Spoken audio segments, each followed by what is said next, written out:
Her throat burned, as if a red-hot branding iron had been forced down it. Lin Wan regained consciousness amid a fit of violent coughing and suffocating agony. Before she could even open her eyes, an overpowering, nauseating bitterness of medicine invaded her nostrils. An instant later, a cold, powerful hand clamped viciously around her jaw, squeezing so hard it felt as though her bones would shatter. She let out a hoarse, instinctive groan and struggled, forcing her heavy eyelids open.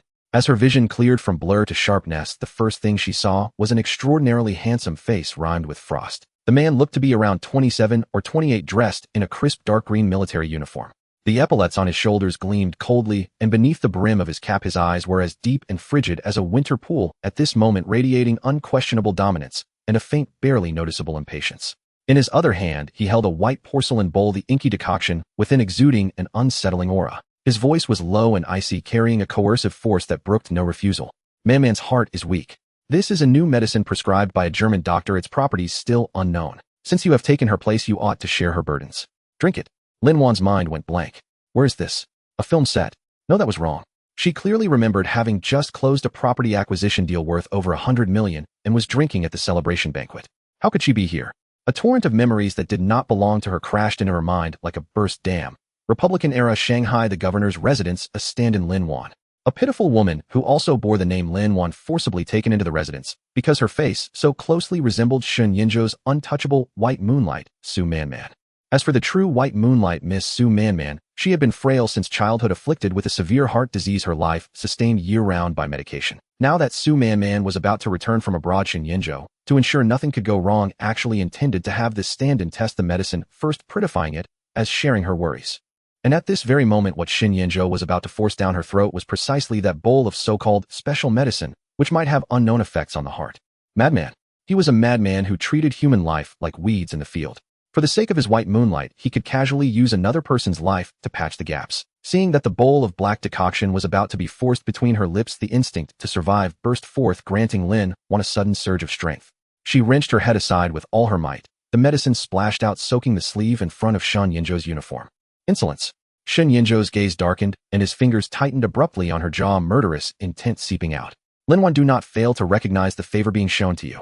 To test medicine for Man-Man is the sole value you possess. Value. To hell with that value. Lin Wan cursed savagely in her heart. If this so-called blessing were his, would he take it himself? In her previous life, she had been a top-tier investment consultant, not some little lab mouse to be slaughtered at will. Realizing she could not win by brute resistance, a thought flashed through her mind like lightning. She had to negotiate. She needed leverage.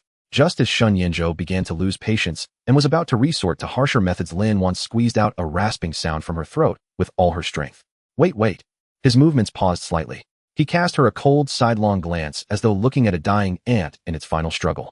Lin Wan panted sharply, her mind racing at full speed. Money. In any era, money was hard currency. She needed money, needed capital to stand on her own feet. She fixed her gaze on Shen Yinzhou, forcing her voice to sound less tremulous, even lacing it with a hint of almost absurd composure. Governor, I will drink this medicine, but not for nothing. Shen Yinzhou's lips curved into a cruel arc as though he had just heard the most ridiculous joke in the world. Oh, you actually wish to bargain with me? Yes, bargain. Lin Wan threw all caution to the wind, meeting his scrutinizing gaze with sharp eyes. Testing medicine is a life-risking business. Since it is business, there must be compensation. You want me to test medicine for your treasured darling? Fine. Pay up. She nearly roared the words, then shouted the earth-shattering price: testing fee, 1,000 silver dollars. Cash. Silence. A deathly silence. The maids and old servant women standing by, along with the armed guards at the door, all seemed to have been petrified. They stared wide-eyed at the woman on the bed who dared to haggle with the living king of hell. Was she mad? Or scared witless? How dare she talk money over Miss Su's medicine? Shen Yinzhou was clearly taken aback as well. He had likely never encountered such a situation. In the past, which woman had not trembled and obeyed his every command in front of him? This stand-in, who usually kept her eyes lowered and scarcely dared to breathe, actually dared to ask him for money today. And in such a crass, mercenary manner, and on a matter concerning Man-Man's very life. The fierceness in his eyes grew stronger, yet deep within there flickered a faint, unacknowledged trace of astonishment and absurdity. This woman seemed somehow different. She was no longer that lifeless, deferential figure. Though disheveled, now her eyes shone with startling brightness, burning with a flame he had never seen before, a hunger to survive, and an undisguised yearning for money. To her, even life itself could be placed on the scales for money. Absurd. Utterly preposterous. Just as Shen Yinzhou was about to erupt, a cold, mechanical voice devoid of all emotion suddenly sounded in Lin Wan's mind. Ding. Detecting host's intense will to survive and overwhelming desire to make money. Conditions for binding met. Emotion value money-making system code 007 I activating. 10, 50, 100. Activation complete. Host Lin Wan. Current objective accumulate a wealth value of 10 million silver dollars to unlock the passage back to the modern era. Current wealth 0 silver dollars. System function real-time conversion of intense emotional fluctuations produced by the target individual Shinyinjo because of the host into cash rewards. The stronger the emotion, the richer the reward. Initial exchange rate 1 point of emotion equals 1 silver dollar. Ding. Detecting target individual Shinyinjo generating intense emotions of shock absurdity offense. Emotion value peak 150 points. Processing reward.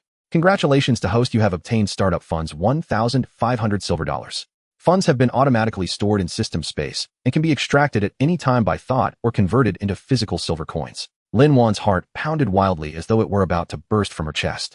A system? This was actually one of those systems that existed only in web novels. And it was a money-making system that turned emotions into cash. This dog of a man Shinyinjo was practically a walking gold mountain. Even his fury and astonishment were so valuable. The ecstasy of finding life in a dead and instantly washed away her fear. When she looked at Shinyinjo again, her gaze had completely changed. The earlier terror and rage were gone, replaced by an extremely complex look, as if she were appraising a rare treasure, an invaluable object that could not only keep her alive, but let her live far better. In that gaze there was assessment, calculation, and unabashed greed. It made Shinyinjo deeply uncomfortable, even sending an inexplicable chill down his spine.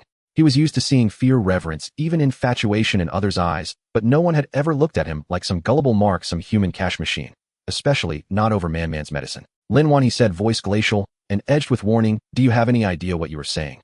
This is man's medicine. Of course I do. With the system as her safety net, Lin Wan felt far more confident. Though his hand still clamped her jaw, her voice had grown noticeably clearer. Governor, I am a businesswoman. No, I am someone who believes in reason. Testing medicine is high risk, especially for the heart. If something goes wrong, it is a one-way trip to the grave. High risk should naturally mean high return.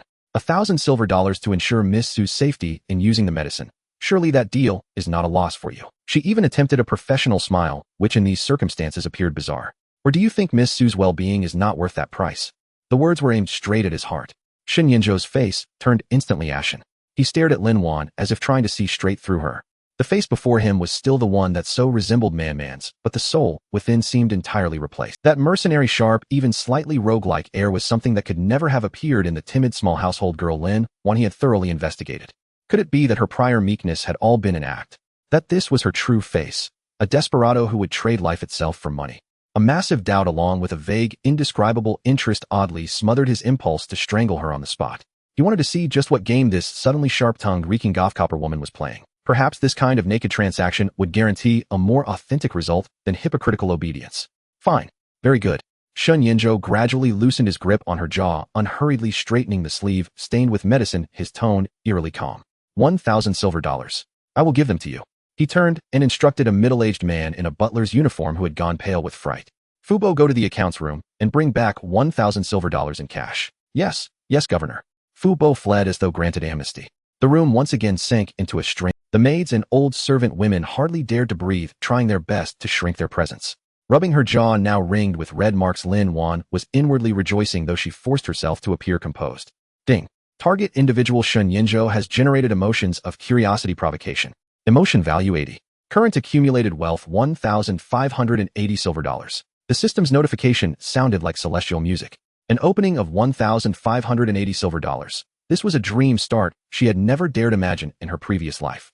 It seemed that infuriating this governor was a shortcut to getting rich, especially when it involved using his white moonlight against him. The effect was doubled.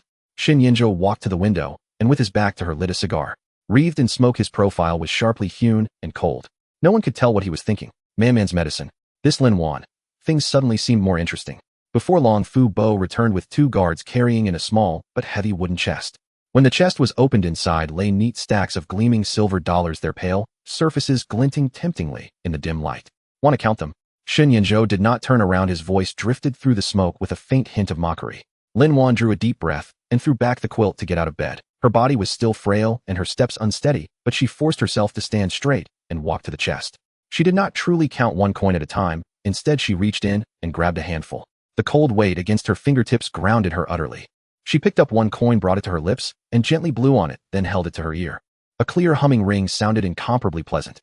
It was the sound of wealth, the sound of freedom, the very foundation on which she would secure a foothold in this chaotic world. She placed the coin back into the chest, closed the lid, then turned to Shun Yinzhou's back and said in an even tone, "The amount is correct. My thanks, Governor." Then, under the collective gaze of those whose jaws dropped yet again, she did something that nearly made even Shun Yinzhou lose his composure. She walked straight to the tray holding the medicine and picked up that bowl of now cold inky decoction. "Now I will fulfill my promise." In Lin Wan's view, the risk of this medicine had greatly diminished. Shun Yinzhou might be a dog, but for the moment he seemed intrigued by this abnormal stand-in. Before he figured her out, he was unlikely to let her die so quickly. Besides, if something truly went wrong, perhaps the system would have a way to detoxify her.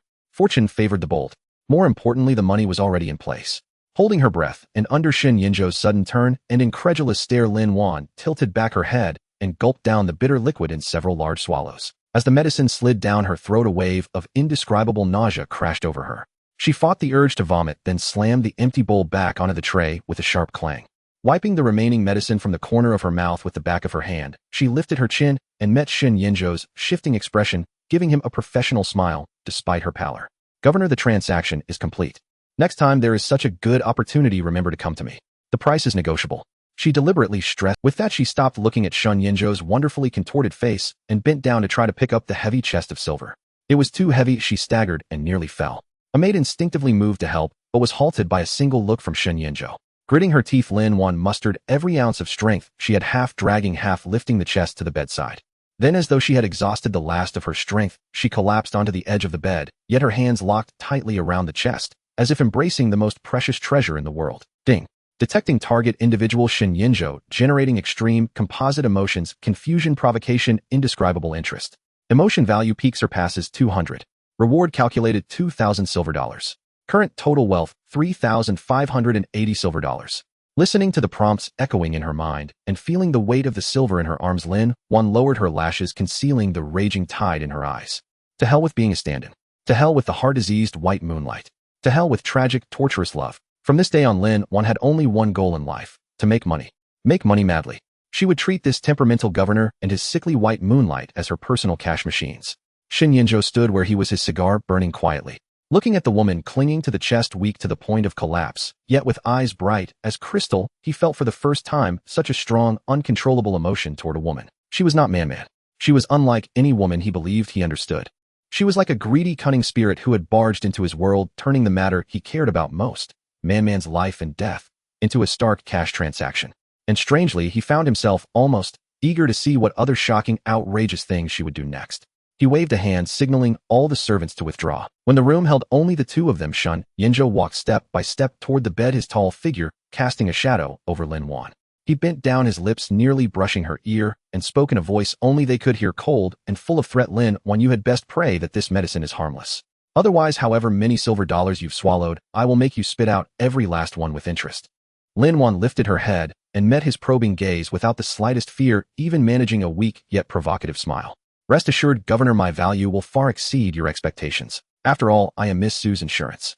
Their eyes met, and invisible sparks seemed to crackle in the air. A game that began with testing medicine, yet was destined to veer into unforeseeable territory, formally opened in this room, thick with the smell of medicine and the scent of copper coins. Lin Wan knew she had, for the moment, cleared the first level of survival in this unfamiliar era, and her path of making money had only just begun. As for the golden mountain formed by Shun Yinzhou and Su Man, that star-crossed pair, she was determined to. Lin Wan sat on the cold carved canopy bed, clutching the heavy chest of silver dollars in her arms.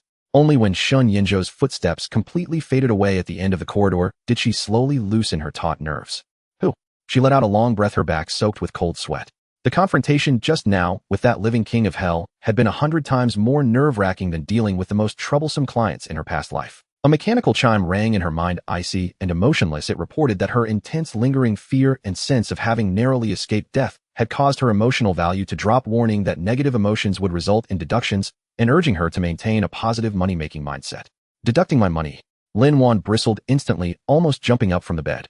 "What kind of blackheart system? I just walked through the gates of hell, and I'm not even allowed to feel a little scared." The system merely stated that the rules were fixed, and she had to adapt quickly, informing her that her current total wealth was 3,570 silver dollars. Lin Wan fell silent for a moment. Fine, it was ruthless. She drew in a deep breath, forcing herself to cast off the earlier terror. Her gaze dropped to the money chest in her arms. The gleaming silver coins emanated a reassuring luster. 1,000 silver dollars in this war-torn era were enough for an ordinary family to live comfortably for more than 10 years. Yet it was still far from sufficient compared to her goal of 1 million. This was nothing but a drop in the ocean. She had to make money like a madwoman.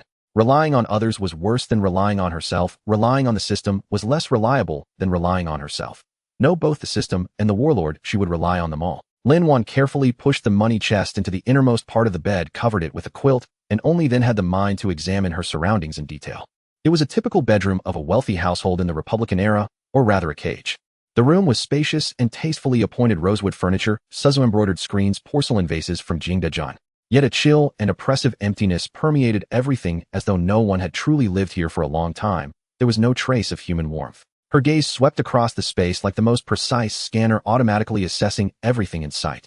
The system reported that it had detected a carved rosewood canopy bed from the Qing dynasty made of fine timber with exquisite craftsmanship, with an estimated market value of 800 to 1,000 silver dollars. As the system's timely report sounded, Lin Wan walked to the window and ran her hand over the heavy velvet curtains. They were imported Italian velvet with only light, where the system estimated their value at 150 silver dollars. She then turned her gaze to the multi-tiered display shelf in the corner where several porcelain and jade ornaments sat. The system identified a mid-Qing blue and white vase in perfect condition with an estimated value of 500 silver dollars. Another item was a piece of Xiaoyu jade carving of ordinary quality valued at 80 silver dollars. Lin Wan's eyes grew ever brighter, her heartbeat quickening. How was this a bedroom? It was clearly a small treasure vault.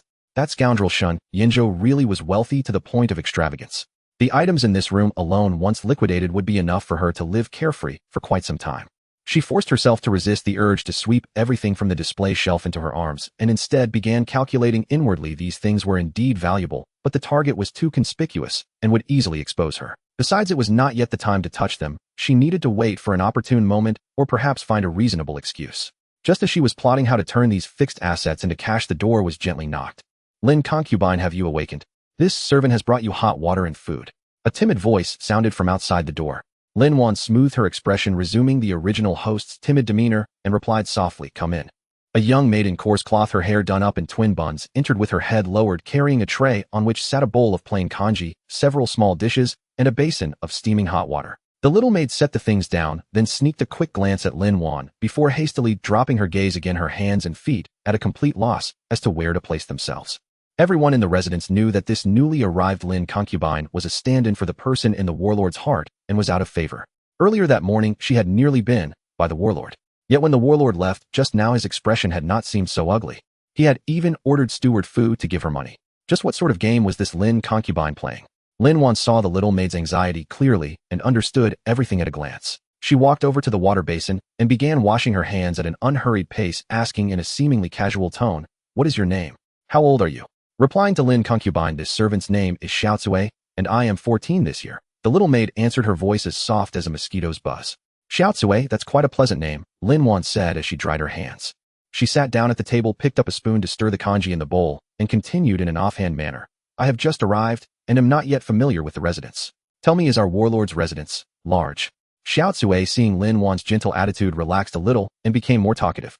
Replying to concubine, "The warlord's residence is very large. It used to be the residence of a prince from the former Qing court. After the warlord bought it, he expanded it quite a bit. There are 5 courtyards in succession, plus gardens, lotus ponds, and an opera stage. There are several rows of side rooms just for the servants." Lin Wan listened, delighted. A 5-courtyard compound, a prince's residence. How much would that be worth? In the modern era, it would be a top-tier cultural heritage site, priceless. Unfortunately, she could not move this whole estate away. Suppressing her excitement, she continued to probe, "Oh, and where does the warlord usually conduct his official business? Is it in the study in the front courtyard, eh?" "Yes, concubine. The warlord is mostly in the study and council hall in the front courtyard. Ordinary people are not allowed to enter. The back courtyard is the inner residence, mainly where the old madam and the other concubines live." Xiaocui's voice dropped as she spoke, carefully watching Lin Wan's expression. Everyone in the residence knew that in the warlord's heart there was only Miss Su Man, who was studying abroad. The concubines in the back courtyard were merely decorations.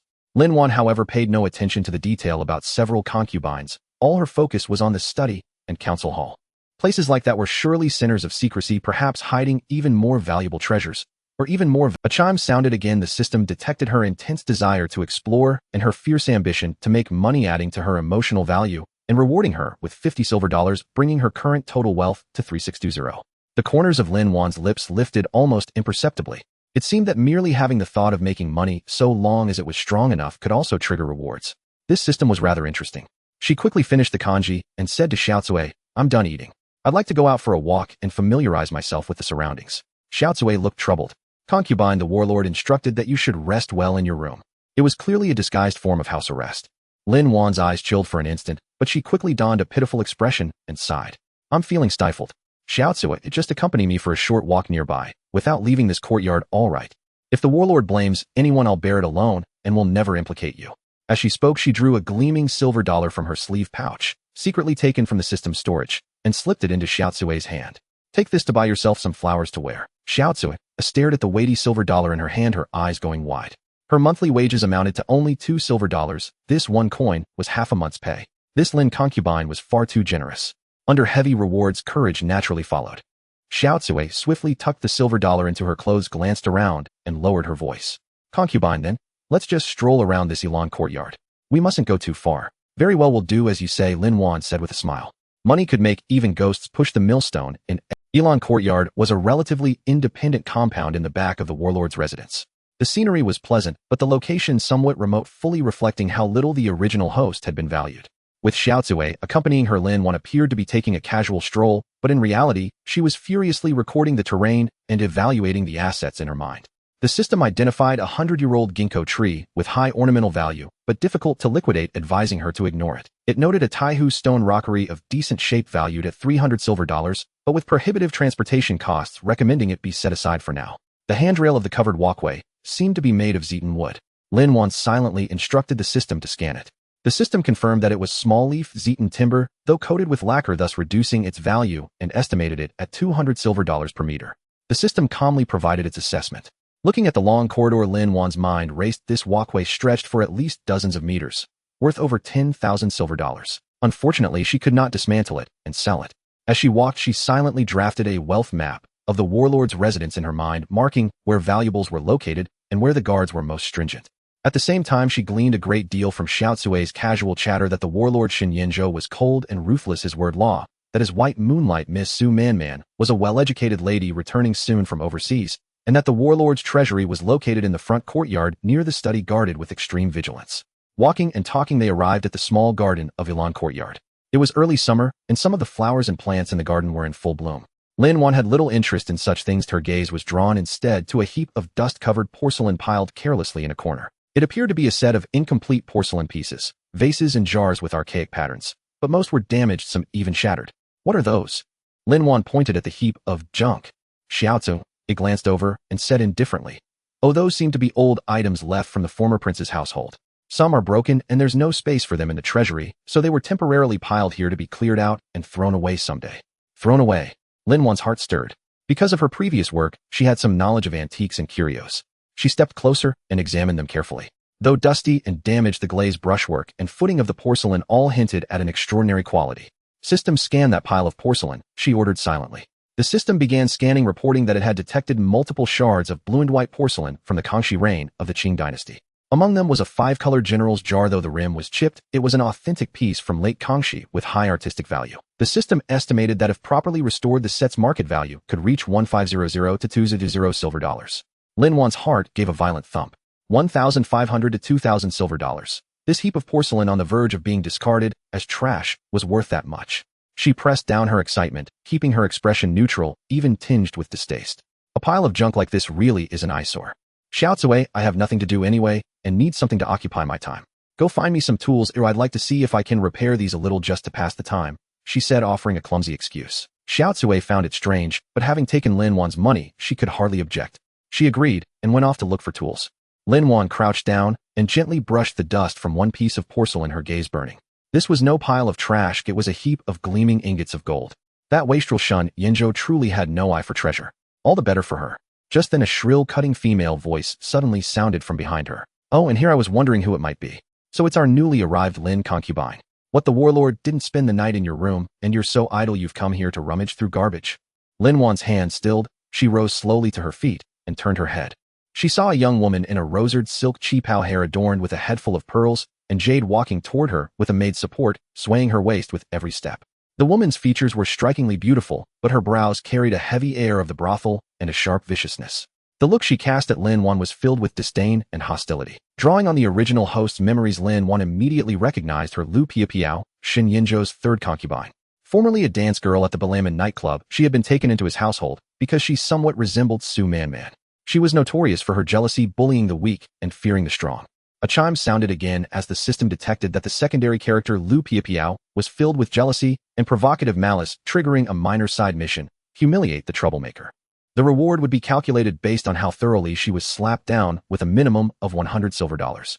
Someone had come delivering money. A faint glint flashed in Lin Wan's eyes. She had just been worrying that the emotional value she had earned wouldn't be enough to spend. Lin Wan clapped the dust from her hands and raised a face that was blank, yet timid, speaking in a soft, delicate voice. So it's Sister Lu. I. It was a pity to see these porcelains ruined, and she wondered if they could be mended. After all, they were the estate's belongings, and it would be wasteful to discard them. She perfectly replicated the original owner's meek demeanor. Seeing her like this, Lu Piapiao's arrogance only grew. She swayed her hips over to the pile of porcelain, disdainfully kicking a broken jar with her toe, and sneered, "The estate's belongings. Humph, just some unwanted junk." Lu Piapiao, infuriated by her unflappable, money-minded attitude, trembled with rage and pointed at her nose, cursing, You are utterly shameless. How could the military governor let a woman reeking of copper like you into this estate?" Lin Wan blinked, looking innocent. "Sister Lu, what you said is wrong. The military governor let me in because I am useful. Just like you aren't you kept here because you are useful too." She emphasized the word useful, casting a meaningful glance at Lu Piapiao's gaudy attire. "You?" Lu Piapiao, who hated nothing more than being reminded of her origins, shrieked like a cat whose tail had been stepped on. "Who do you think you are, daring to compare yourself to me? I was brought into this estate by the military governor through a proper ceremony." "Oh." Lin Wan leisurely pulled another silver dollar from her sleeve pocket, her system space, twirling it between her fingers. Under the sunlight, the coin gleamed brightly. "Then, Sister Lu, how much is your monthly allowance?" "Enough to buy how many of those silk cheongsams you're wearing? Enough to forge how many of those gold hairpins in your hair?" Lu Piapiao was left speechless.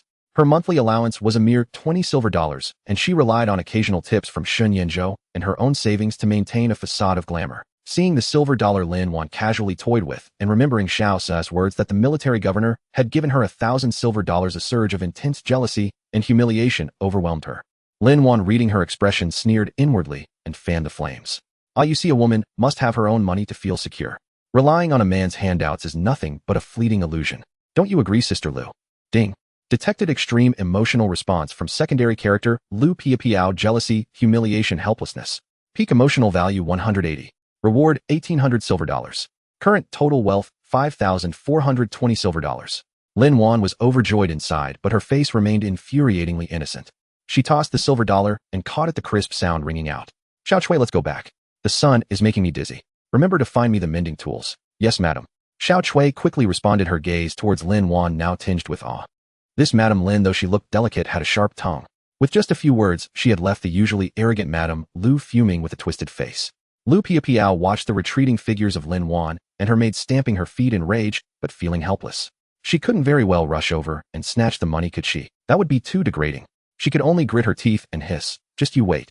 When Miss Su returns, we'll see how you can still be so arrogant." Lin Wan didn't even pause.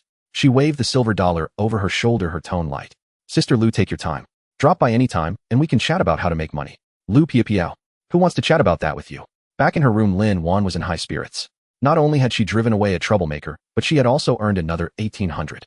Lu Piapiao was truly a money-delivering fairy. Xiao Chui soon found some simple mending tools, some glue string, and sandpaper. Lin Wan dismissed, Xiao Chui closed the door and began to study the pile of junk porcelain.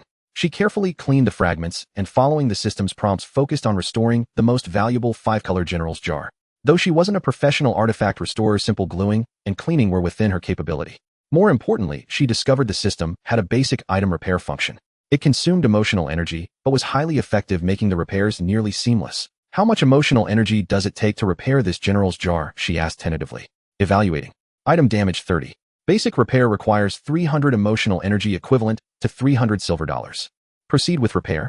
Repair. Lin Wan didn't hesitate. Spend 300 to earn 1,500. Now that was a good deal.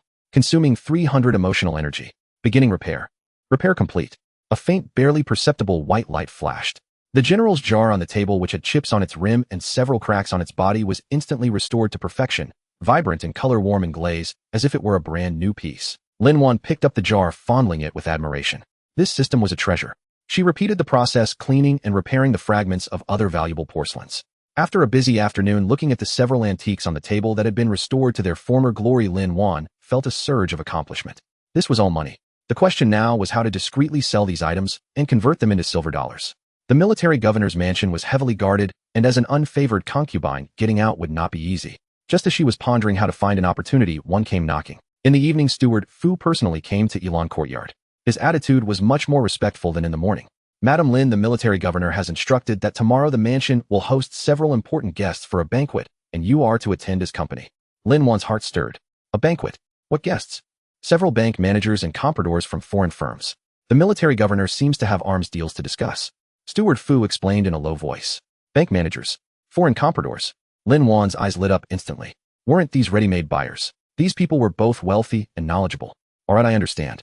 Please inform the military governor that I will be there on time. Lin Wan suppressed her excitement and replied calmly. After Steward Fu left, Lin Wan immediately began to plan. Attending the banquet was a golden opportunity. She could observe the potential buyers and perhaps even find a chance to peddle her treasures. Of course, selling them directly wouldn't do. She needed a clever method. Her gaze swept over the porcelains on the table, finally resting on the restored five-color general's jar. This item was the most valuable and the most conspicuous, not to be easily parted with. But the other smaller pieces, like a mid-Qing dynasty blue and white cup and a famille rose snuff bottle, were worth around a few hundred silver dollars each. They were smaller targets and easier to sell. These would do. Lin Wan wrapped the cup and snuff bottle in soft cloth and hid them in an inconspicuous old brocade box ready for tomorrow's maneuvers. The next evening, in the military governor's mansion banquet hall, lights blazed and cups clinked. Dressed in an elegant Cheongsam sent by Shen Yanzhou, befitting her status as a stand-in, Lin Wan sat quietly in a corner of the hall. Yet her gaze swept like the most sensitive radar over every person present. Shen Yanzhou was naturally the center of attention. Dressed in a crisp military uniform and exuding a powerful aura, he conversed with several men in suits or long gowns. Those must be the bank managers and foreign compradors. Lin Wan paid particular attention to a man around 40, wearing gold-rimmed glasses and looking quite shrewd. His surname was Zhang, and he was the manager of the HSBC branch. His conversation revealed a keen interest in antique collecting, and he mentioned porcelain several times. Target locked. Halfway through the banquet, the atmosphere was lively. Seizing the moment when manager Zhang went to the restroom alone, Lin Wan quietly followed him.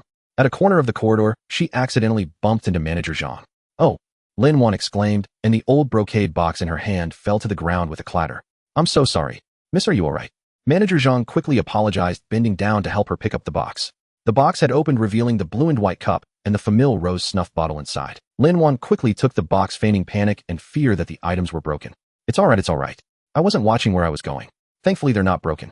These are the last keepsakes my family left me." As she spoke, her eyes reddened slightly. A masterful performance. Manager Zhang had only glanced casually, but when his eyes fell on the famille rose snuff bottle, they froze. As a connoisseur, he could tell at a glance that this was no ordinary item. "Miss, forgive my impertinence, but this snuff bottle of yours. May I have a closer look?" Manager Zhang adjusted his glasses, his tone becoming serious. Lin Wan was secretly delighted, but put on a more wary expression, hugging the box tightly. This is just a worthless trinket, nothing worth seeing." The more she refused, the more manager Zhang's curiosity burned. "Rest assured, miss. I work at HSBC and have some knowledge of antiques.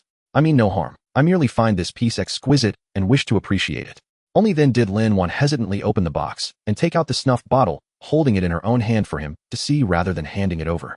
Manager Zhang leaned in for a closer look, and the more he saw, the more astonished he became. The famille rose colors, the painting technique, the patina. This was unmistakably a fine piece from the Qianlong era. Though small, it was worth a fortune. How could a female dependent of the military governor's mansion casually produce such a treasure, calling it a family keepsake? He probed. "Miss, this snuff bottle. Are you willing to part with it? I would offer a high price." Lin Wan immediately shook her head like a rattledrum. No. This is a family heirloom. I cannot sell it." She made a move to put it away. Manager Zhang grew anxious. "Miss, please reconsider. He'll offer 500 silver dollars. How about that?" He named a price he thought was generous. Lin Wan sneered inwardly. The system valued this snuff bottle at least 800 silver dollars. She put on a conflicted expression and said in a low voice, "Manager Zhang, to be honest, I am indeed in urgent need of money. But this price. This is a Qianlong imperial kiln piece. 500 silver dollars is too low." Hearing her accurately name the dynasty and kiln, manager Zhang was even more convinced she had genuine high-quality goods and was desperate for money. He felt a deal was possible. He lowered his voice. "Then, 600 silver dollars. That's the highest I can go." Lin Wan bit her lip as if making a great decision. 800, not a single dollar less. And you must keep it secret. No one can know it came from me. Manager Zhang hesitated for a moment, looking at the exquisite snuff bottle. In the end, greed won out. Fine. 800 it is. Deal. How should I give you the money? Silver dollars or a HSBC cashier's check?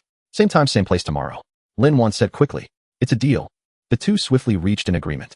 Lin Wan handed the snuff bottle to Manager Zhang, who wrote her a temporary voucher for 800 silver dollars under a false name, of course. The transaction complete, they quickly parted ways as if nothing had happened. Lin Wan returned to the banquet hall, her heart racing. 800 silver dollars. Earned just like that.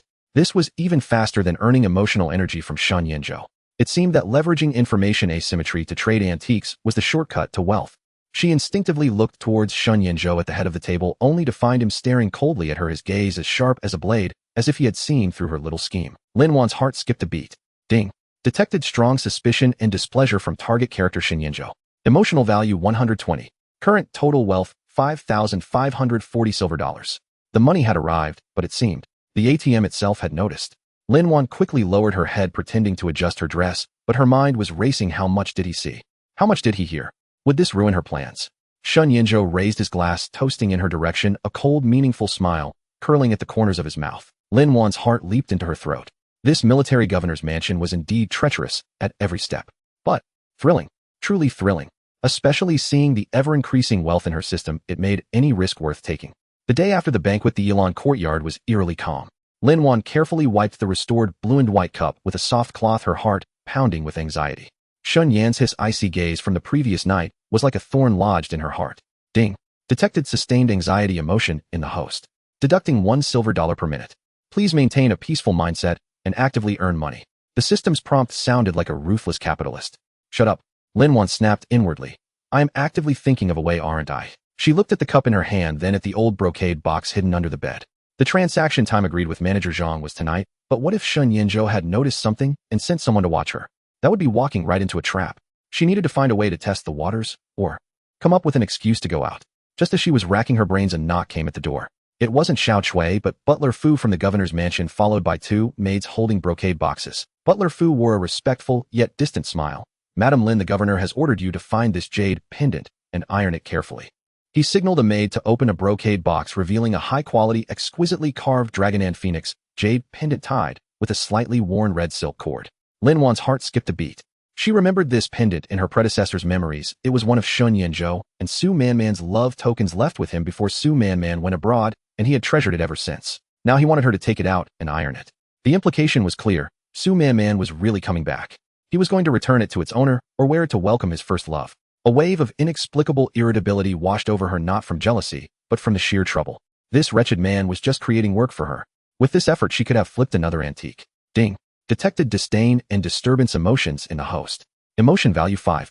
Reward 50 silver dollars. Current total wealth 5590 silver dollars. Lin Wan. So even this could earn money. As long as the emotion was strong enough, even negative ones, as long as they weren't fear or anxiety, worked. She dared not show it on her face, however. Feigning timidity, she took the brocade box and asked softly, Butler Fu, this pendant. Is it very valuable? I'm afraid I might be clumsy. Butler Fu smiled. Don't worry, madam. Just apply a hot towel to smooth out the silk cord.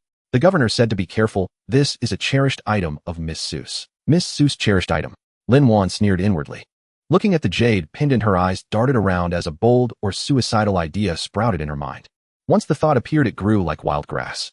Although the system hadn't actively scanned it, judging by the jade's quality and luster, it must be worth a fortune. After all, Shun Yanzhou only asked her to iron it. He didn't say she couldn't temporarily keep it safe, right?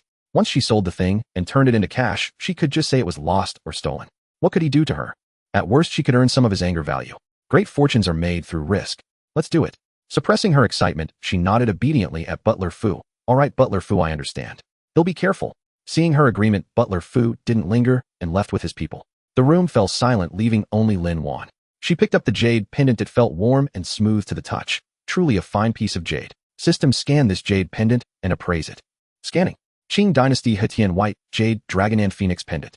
Top quality jade, exquisite carving, slight signs of wear. Estimated market value 3000 to 500 silver dollars. 3 to 5,000. Lin Wan gasped. This was far more valuable than the broken porcelain she had been. That spendthrift Shen Yanzhou, even a casual jade pendant of his, was this valuable. She hesitated no longer and immediately set to work. First, she found a common Xiaoyan jade pendant of similar color and size from her wardrobe, a cheap item from her predecessor's jewelry box, then found similar red silk thread and clumsily tried to weave a cord that looked somewhat alike. Her craftsmanship was truly poor. The braided cord was crooked, but from a distance it might pass for a decent fake. After making the imitation, she carefully wrapped the real jade pendant in a soft cloth and tucked it into her bosom. Then, holding the fake pendant in the old brocade box containing the blue and white cup, she took a deep breath and stepped out of the Yilan courtyard. As expected, she was stopped by 2 armed guards as soon as she left the courtyard gate. "Madam Lin, the governor has ordered you to rest within the courtyard," one guard said expressionlessly. Lin Wan had anticipated this. She took out the brocade box containing the fake pendant, opened it a crack for the guards to see, then quickly closed it, her face showing just the right amount of anxiety and grievance. "Gentlemen, please do me a favor. I am under the governor's orders to go to the storeroom to find some special silk thread to rebraid this pendant's cord. See, the old one is already worn. If Miss Su returns and is displeased, I wouldn't be able to bear the governor's wrath." As she spoke, she discreetly slipped $2 silver from her sleeve and pressed them into the guard's hands. "Just a moment, they'll be right back. Please be lenient, gentlemen. They'll treat you to a drink another time." The guards felt the heavy silver dollars in their hands and heard her invoke the governor and Miss Su. They exchanged glances, hesitating. This Madame Lin, though not favored, was still their mistress, and she was generous. Lin Wan pressed her advantage, pointing at the old brocade box. "See, him just going to the storeroom to find something. He'll be right back. Or you could send someone to accompany me." Ultimately, the temptation of money and the desire not to offend their mistress in case she really was acting on the governor's orders won out. One guard nodded then. "Madam, go quickly and return quickly. We'll have someone follow you from a distance lest you lose your way." "Thank you, sir." Lin Wan's heart leaped with joy, though her face showed only gratitude. Escorted by a guard, Lin Wan smoothly exited the back gate of the governor's mansion. She didn't head for the storeroom, but went straight to the largest pawn shop in the southern city, Hengchang Pawn Shop, which she knew also dealt privately in antiques and jade, and had a complex background that wouldn't ask too many questions about an item's origin. Standing before Hengchang Pawn Shop's imposing facade, Lin Wan took a deep breath and walked inside. The counter was high, and behind it sat an appraiser with reading glasses and a goatee, clicking away at an abacus. Lin Wan approached the counter, stood on tiptoe, and first handed up the old brocade box, lowering her voice. "Sir, take a look." The appraiser raised his eyelids lazily, opened the box, took out the blue and white cup, glanced at it casually, and put it back, drawling, "A folk kiln piece, average quality. $10 silver outright sale." Lin Wan cursed him as a profiteer in her heart. The system had appraised that cup at $300 silver at least. Unruffled, she took out the real jade pendant wrapped in soft cloth and handed it over. "And what about this?"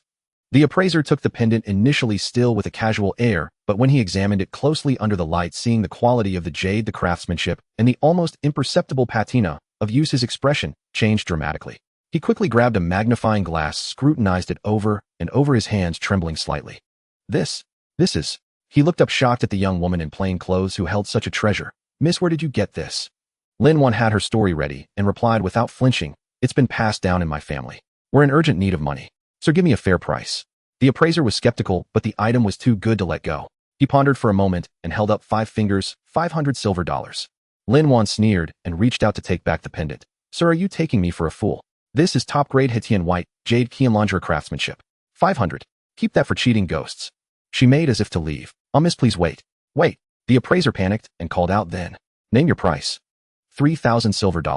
"Not a penny less," Lin Wan said firmly. She deliberately named a high price, leaving room for negotiation. After a fierce round of haggling, they finally settled at $2,200 silver in cash, plus the blue and white cup valued at $50 silver. The appraiser insisted on an outright sale, and Lin Wan pretended to hesitate before agreeing. She thought to herself, once the money was in hand, who cared about outright or conditional sale? Watching the appraiser bring out a box full of gleaming silver dollars and several banknotes, Lin Wan's heart raced. She forced herself to stay calm and asked the appraiser to convert the silver dollars into more portable gold bars and large denomination banknotes. Everything done, she carefully concealed the few small gold bars and banknotes, tucked the banknotes worth over 2,000 silver and the gold bars into her bosom, and walked out of Hengchang Pawn Shop, holding the brocade box containing only the fake pendant. The sunlight bathed her, and she felt an unprecedented lightness and wealth. Ding. Successfully liquidated antique jade. Wealth gained 2,250 silver. Current total wealth 7,840 silver. Host's money-making efficiency is astonishing.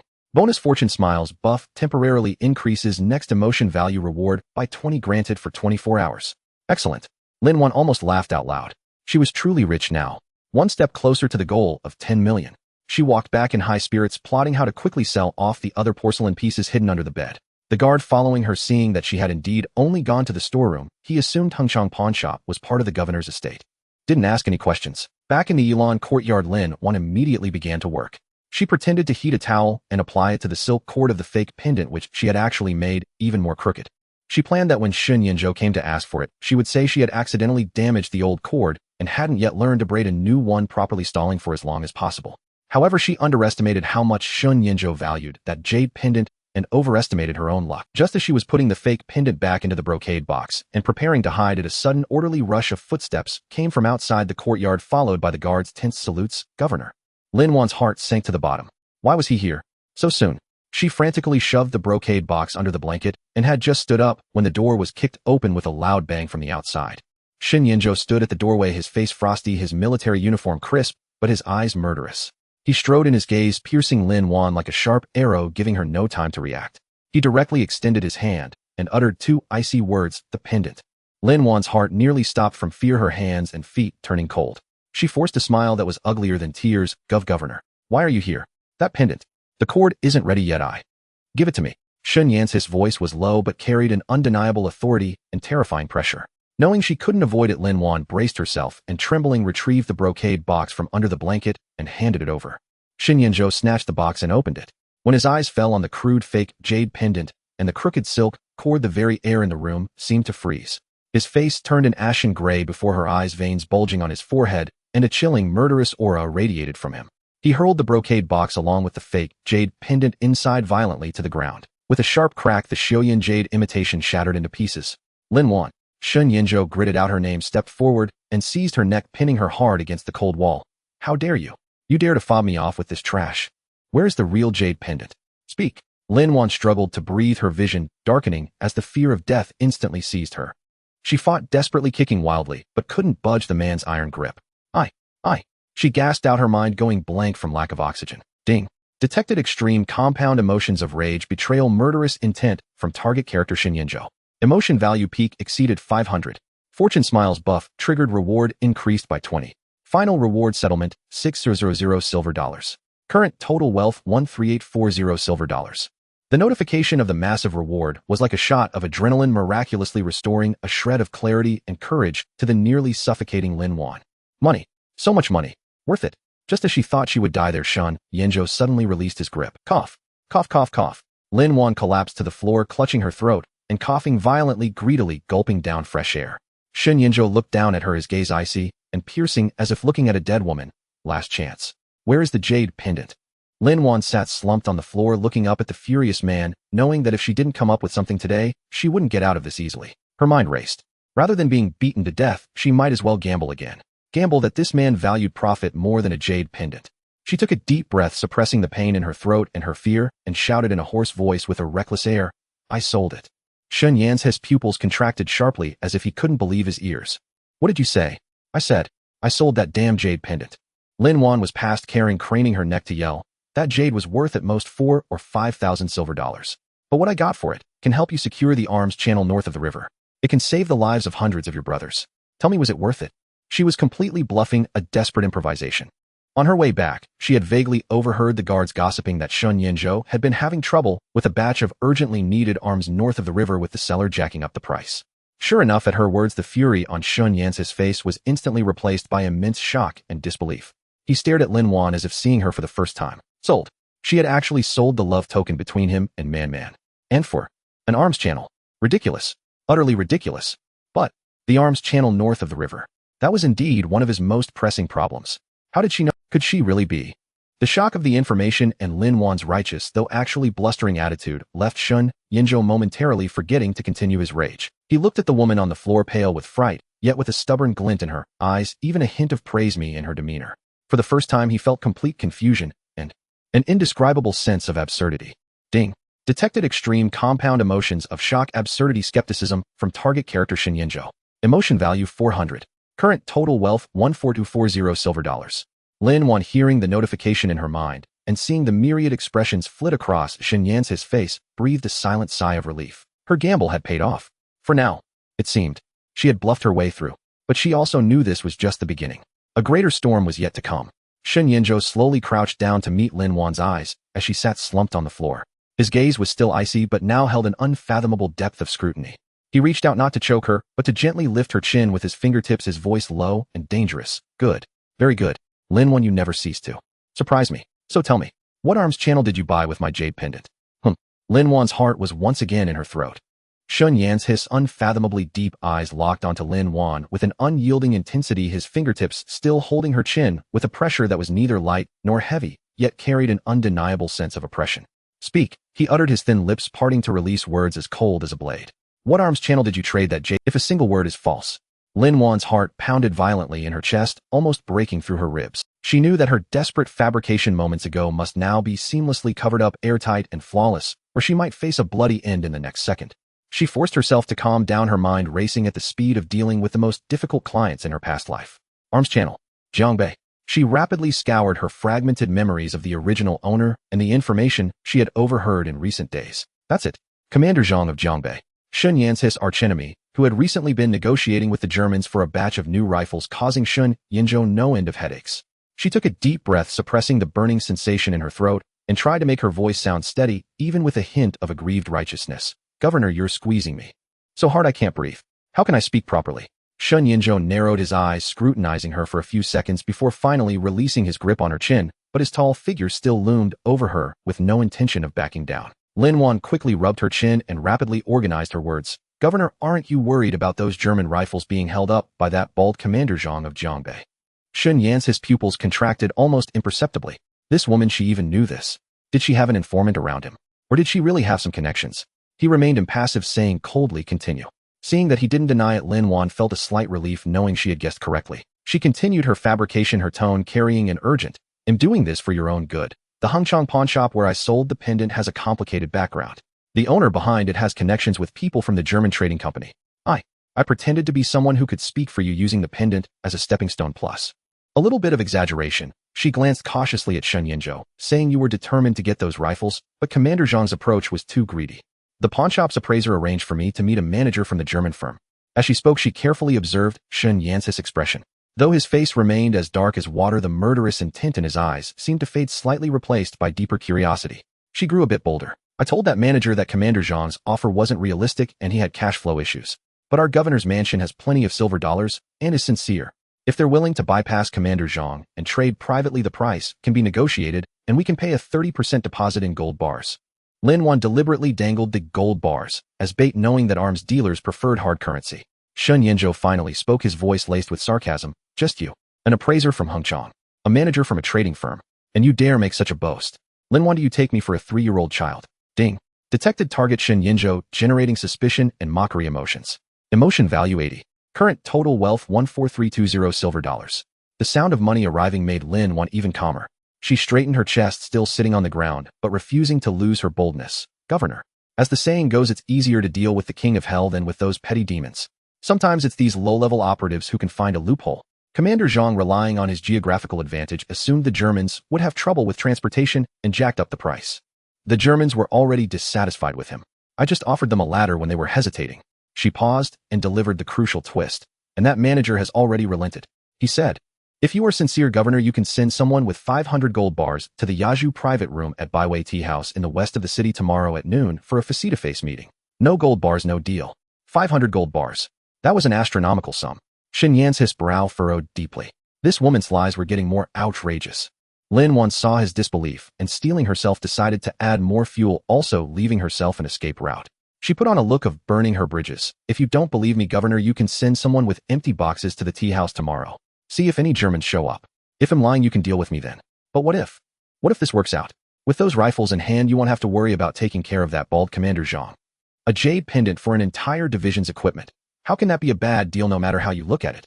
Her words were 70% false and 30% true, making truth and falsehood hard to distinguish. She indeed needed to create an opportunity, one that would allow her to escape Shun Yan's sight and facilitate her getaway.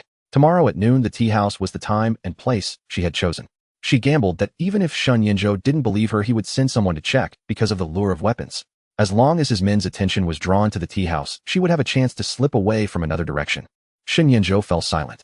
His sharp gaze, like a scalpel, seemed to dissect Lin Wan from the inside out. This woman was bold, cunning, full of lies, yet she always managed to hit his weak spots. The matter of the jade pendant was a grave offense deserving immediate execution. But the arms channel she had thrown out was like a carrot dangling in front of a donkey, making it hard for him to decide. Killing her would be easy, but if there was even a million-to-1 chance she was telling the truth. Those rifles were indeed crucial to him at the moment. After a long pause, Sun Yinzhou suddenly let out a cold laugh. Fine, Lin Wan, I'll give you one more chance. He straightened up, looking down at her. Tomorrow, I will send people to Baiwei Tea House. If a German really shows up and the deal is made, I'll let bygones be bygones regarding the jade pendant, and even reward you handsomely. Lin Wan's heart leaped with joy, but she maintained her composure. Thank you, Governor. But, Sun Yan's his tone shifted abruptly, turning icy cold. If no one shows up tomorrow, or if I find you've told even half a lie.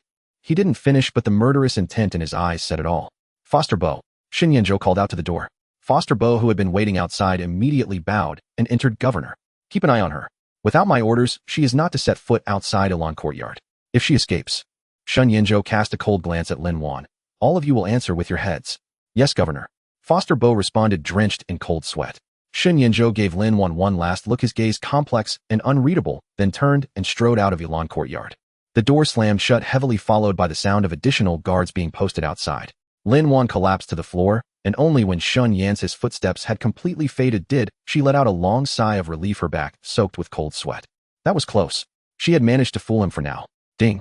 Successfully averted a fatal crisis and successfully painted a picture to guide the target's actions. Reward 1 quick wit attribute point. Current total wealth 14320 silver dollars. Lin Wan had no time to bother with the system's reward. Her mind was now fully occupied with her escape plan. Sun Yinzhou was only temporarily distracted by the arms news. Once he came to his senses, or found no one at the tea house tomorrow, her death would be certain. She had to escape tonight before the vigilance reached its peak. She glanced out the window. The sky had darkened. She quickly scrambled to her feet, first walking to the window and quietly lifting a crack to look outside. Sure enough, there were several more armed guards patrolling the courtyard almost every few steps. A direct confrontation was impossible. She would have to use her wits. Her gaze fell on the candlestick in the room, and an idea struck her. She walked to the table, picked up the candlestick, and deliberately let it slip. Clatter. The candlestick hit the floor with a loud noise. Mistress Lin, are you all right? Xiao Cuy's nervous voice came from outside the door. No, it's nothing. Lin Wan said with a tearful voice, trembling. I just accidentally knocked over the candlestick. Xiao Cui, I'm scared. Can you come in and talk with me? There was a moment of silence outside, as if Foster Bo was giving low instructions. After a while, the door opened and Xiao Cui entered with a new candlestick, her face still showing lingering fear. Mistress, are you all right? Xiao Cui placed the new candlestick and looked at Lin Wan with concern. Lin Wan grabbed Xiao Cuy's hand and tears came on cue, her acting superb. Xiao Cui, am I going to die? The governor. He was so terrifying just now. Will he kill me? Xiao Cui was young and soft-hearted. Seeing Lin Wan crying like a pear blossom in the rain, she panicked. Mistress, don't be afraid.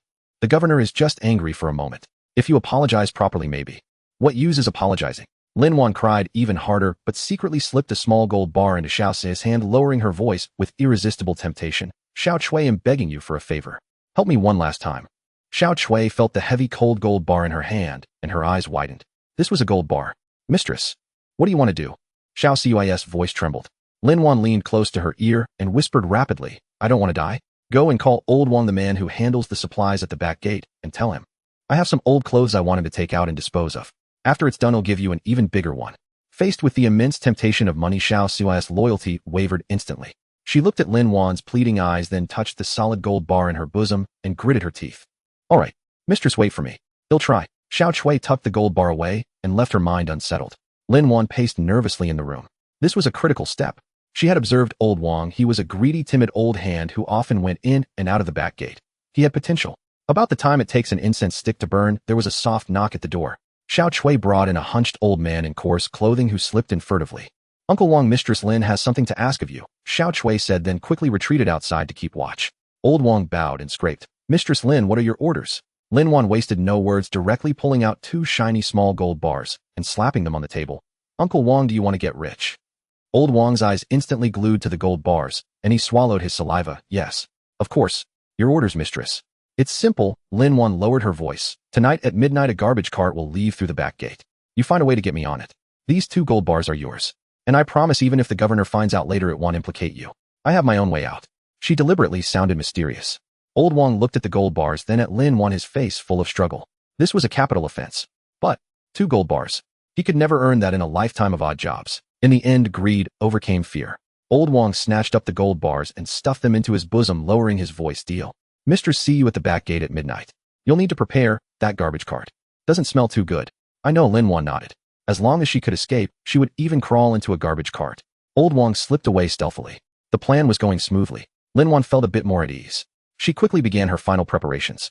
She wrapped the remaining gold bars and all the banknotes in oiled paper and tucked them close to her body inside her underwear. She also found a half-worn coarse cloth outfit that Xiao Chui wore, changed into it, messed up her hair, and even deliberately smeared some ash on her face. As midnight approached, the governor's mansion was dead silent, broken only by the regular footsteps of night patrol guards. Lin Wan held her breath, quietly opened the door, and following the prearranged signal, with Xiao Chui meowed twice like a cat. Soon a small pebble was thrown to her window. It was Xiao Cui's signal that the patrol guards had just passed. Lin Wan took a deep breath, crouched low, and using the route she had memorized during the day, moved cautiously through the shadows and under the cover of the corridors toward the back gate.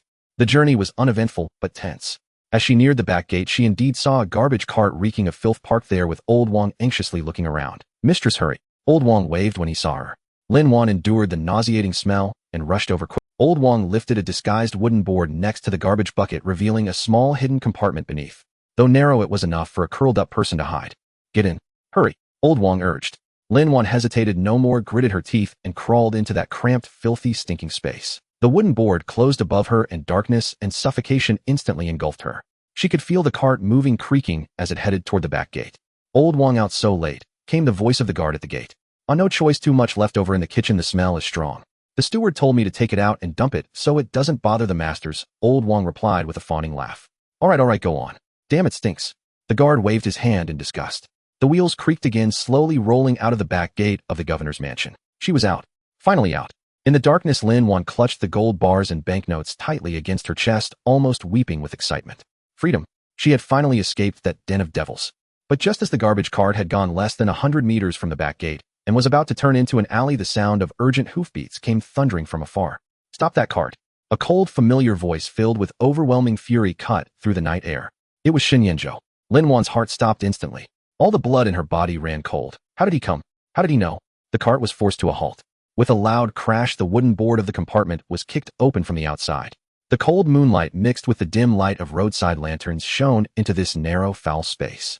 Shen Yan's handsome but demonic face appeared at the opening, looking down at Lin Wan, who was curled up amidst garbage and filth, her face full of terror and disbelief. A cruel, icy smile curled at the corner of his mouth. "Lin Wan," he said, each word dripping with menace as if from hell itself, trying to run. "It seems I've been too merciful with you." Ding. Detected target. Shen Yinzhou, generating extreme rage, betrayed frustrated control emotions. Emotion value peaks over 1,000. Reward calculation 10000 silver dollars. Current total wealth 24320 silver dollars. The notification of the massive reward arriving sounded incredibly ironic at this moment. Lin Wan looked at Shen Yan's eyes, which seemed ready to devour her alive, and closed her eyes in despair. It was over. This time it was completely over. A chill crawled up her spine. Lin Wan curled up in the reeking crevice of the swill cart, her mind a blank as she stared at Shen Yan's demonic face. She was caught red-handed. It seemed her life was truly forfeit this time. Yet the anticipated strangulation or gunshot did not immediately arrive. Shen Yinzhou merely fixed her with a gaze as cold as ice, as if regarding a lifeless object. After a long moment, he ground out through clenched teeth, "Drag her out." Two fierce guards immediately stepped forward, showing no mercy as they hauled Lin Wan from the crevice and threw her heavily onto the cold ground. She was covered in filth, utterly disheveled, shivering in the evening breeze. Shen Yinzhou towered over her, the moonlight elongating his tall shadow, enveloping Lin Wan. "Run," he scoffed, his tone laced with a sarcasm as venomous as icy shards. "Lin Wan, I underestimated your audacity and overestimated your intelligence. Did you think the governor's mansion was a marketplace you could come and go as you please, hey?" Lin Wan's lips trembled as she tried to fabricate a defense, but found herself unable to utter a single coherent syllable. Fear and cold set her teeth chattering. Ding. Detected intense fear and despair from host. Deducting 2 silver dollars per minute. Please cease negative emotions immediately and seek a path to survival. The system's warning was cold and merciless. A path to survival. Where could there be one? Lin Wan screamed in despair internally. Shen Yinzhou paced slowly towards her, his military boots thudding dully on the flagstones, each step feeling like it landed on Lin Wan's heart. He crouched down, ignoring her filth, and reached out to pinch her chin, forcing her to look up and meet his eyes. "Tell me," his voice was low and dangerous, "where exactly is that jade pendant? And that nonsense about the arms channel you fabricated? He'll give you one last chance. Tell me the truth." His fingertips were icy, yet his eyes burned with a dark flame. Lin Wan knew this was the final ultimatum. Another lie meant certain death. The instinct for survival overwhelmed everything. She blurted out, her voice hoarse and ugly. Sold it. The jade pendant is really sold. At Hengchang Pawnshop. A dead pledge. For 2,200 silver dollars. Plus a cup.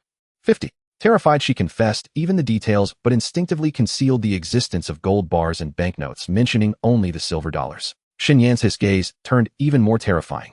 The force pinching her chin suddenly increased. Good. Very good. He laughed in extreme rage. 2,200 silver dollars. You sold my jade pendant for 2,200 silver dollars. Lin Wan, you're something else. Ding. Detected extreme fury humiliation from target Shen Yanzhou. Emotional peak value 800. Reward settlement 8,000 silver dollars. Current total wealth 32,320 silver dollars. The notification of the huge sum arriving nearly made Lin Wan cry. Of all times, it was still earning money. Even if she earned it, she had to live to spend it. For this paltry sum, you'd throw away your life. Shen Yan's voice was cold enough to freeze someone. Or do you think that Shen Yan's woman is only worth these 2,200 silver dollars? No. Lin Wan was scared out of her wits by the killing intent in his words. In desperation, throwing caution to the wind, she cried out tearfully, more than that. More than 2,200. I used the money to make money for you, Governor. Shen Yanzhou paused, his gaze sharp as a blade. Make money? You used the money from selling my jade pendant to make money. Lin Wan, do you take me for a fool? It's true. Lin Wan grabbed at this last lifeline, speaking rapidly and incoherently. That money. I didn't squander it. I took it. To the stock exchange. I bought stocks. Called Nanyang Rubber. Yes. Nanyang Rubber stock. It's about to soar. Really? I can help you make a fortune, Governor. 10 times. No, maybe dozens of times. She was completely making it up on the spot. From her past life memories, she seemed to recall a rubber stock craze in the Republican era, but she couldn't remember the exact time. Now she had to try anything as a last resort. She just had to get through this immediate crisis first. Stock exchange. Nanyang Rubber. Shen Yanzhou repeated the two phrases, the fury on his face gradually replaced by an extreme sense of absurdity and disbelief. He looked her up and down as if seeing this woman for the first time. A woman who had just crawled out of a swill cart reeking of filth was talking to him about stock investments. This was simply the most ridiculous, laughable joke he had ever heard in his life. Lin Wan, he released her chin, stood up, and wiped his fingers leisurely with a handkerchief, his tone carrying a condescending mockery. Do you think that fabricating such an obvious fantasy can fool me? I'm not lying. Lin Wan was all in. She struggled to get up, but her legs gave way, and she fell back to the ground. She looked up, her eyes unusually bright with desperation. Governor, trust me this once. Just this once. Tomorrow. Or the day after at the latest. Nanyang Rubber's stock price will definitely skyrocket. If it doesn't, you can kill me then. But if it does, you'll have made a fortune for nothing. This deal you can't lose. Shen Yanzhou looked at her, clearly scared to death, yet stubbornly feigning calm, with even a glint of greed for money in her eyes. The sense of absurdity in his heart grew stronger. What kind of monster was this woman? Ding. Detected complex emotions of extreme absurdity, disbelief, a flicker of curiosity from target Shen Yanzhou. Emotion value 300. Current total wealth 32,620 silver dollars. Hearing the system prompt, Lin Wan felt slightly reassured. As long as emotion values were still coming in, it meant he hadn't completely made up his mind to kill her immediately. There was still a chance. Shen Yanzhou fell silent. He stared at Lin Wan as if assessing the credibility of her words, no matter how absurd they sounded. Killing her was easy. But what if this crazy woman stumbled upon the truth by accident? Nanyang Rubber.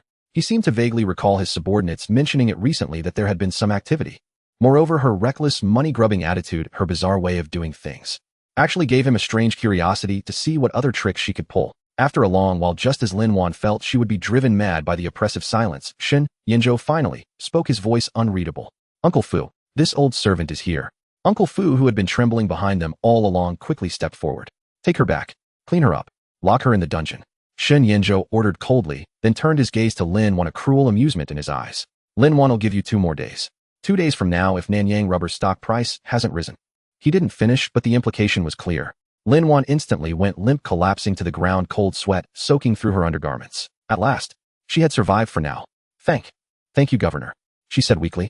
2 guards stepped forward and roughly hoisted Lin Wan up, dragging her towards the governor's mansion. This time it wasn't back to Yilan Courtyard, but directly to the gloomy dungeon. 2 days later, in the dungeon of the governor's mansion. The dungeon was dark and damp, reeking of mildew and a faint, bloody smell.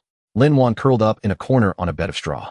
Though she hadn't suffered any physical torture, the 2 days of torment had nearly broken her. She incessantly prayed that the Nanyang Rubber she had randomly fabricated would really rise. Even if it only rose a little, she would have an excuse to keep clinging to life. Clang! The iron door of the cell was thrown open. In the harsh light, Shen Yan's tall figure appeared in the doorway. He was still wearing his immaculate military uniform, his face expressionless, but his eyes were deep and unsettling. Lin Wan's heart leaped into her throat. She scrambled to the iron bars asking urgently, "Governor, the stock price. How is Nanyang Rubber's stock price?" Shen Yinzhou didn't answer immediately. He slowly walked into the cell, his gaze sweeping over her pale, haggard, but eager face. He was silent, as if savoring her fear and anticipation. Those few seconds of silence felt like centuries to Lin Wan. Finally, he spoke, his voice flat. It rose. Lin Wan's eyes flew wide open, hardly believing her ears. Really? How much did it rise?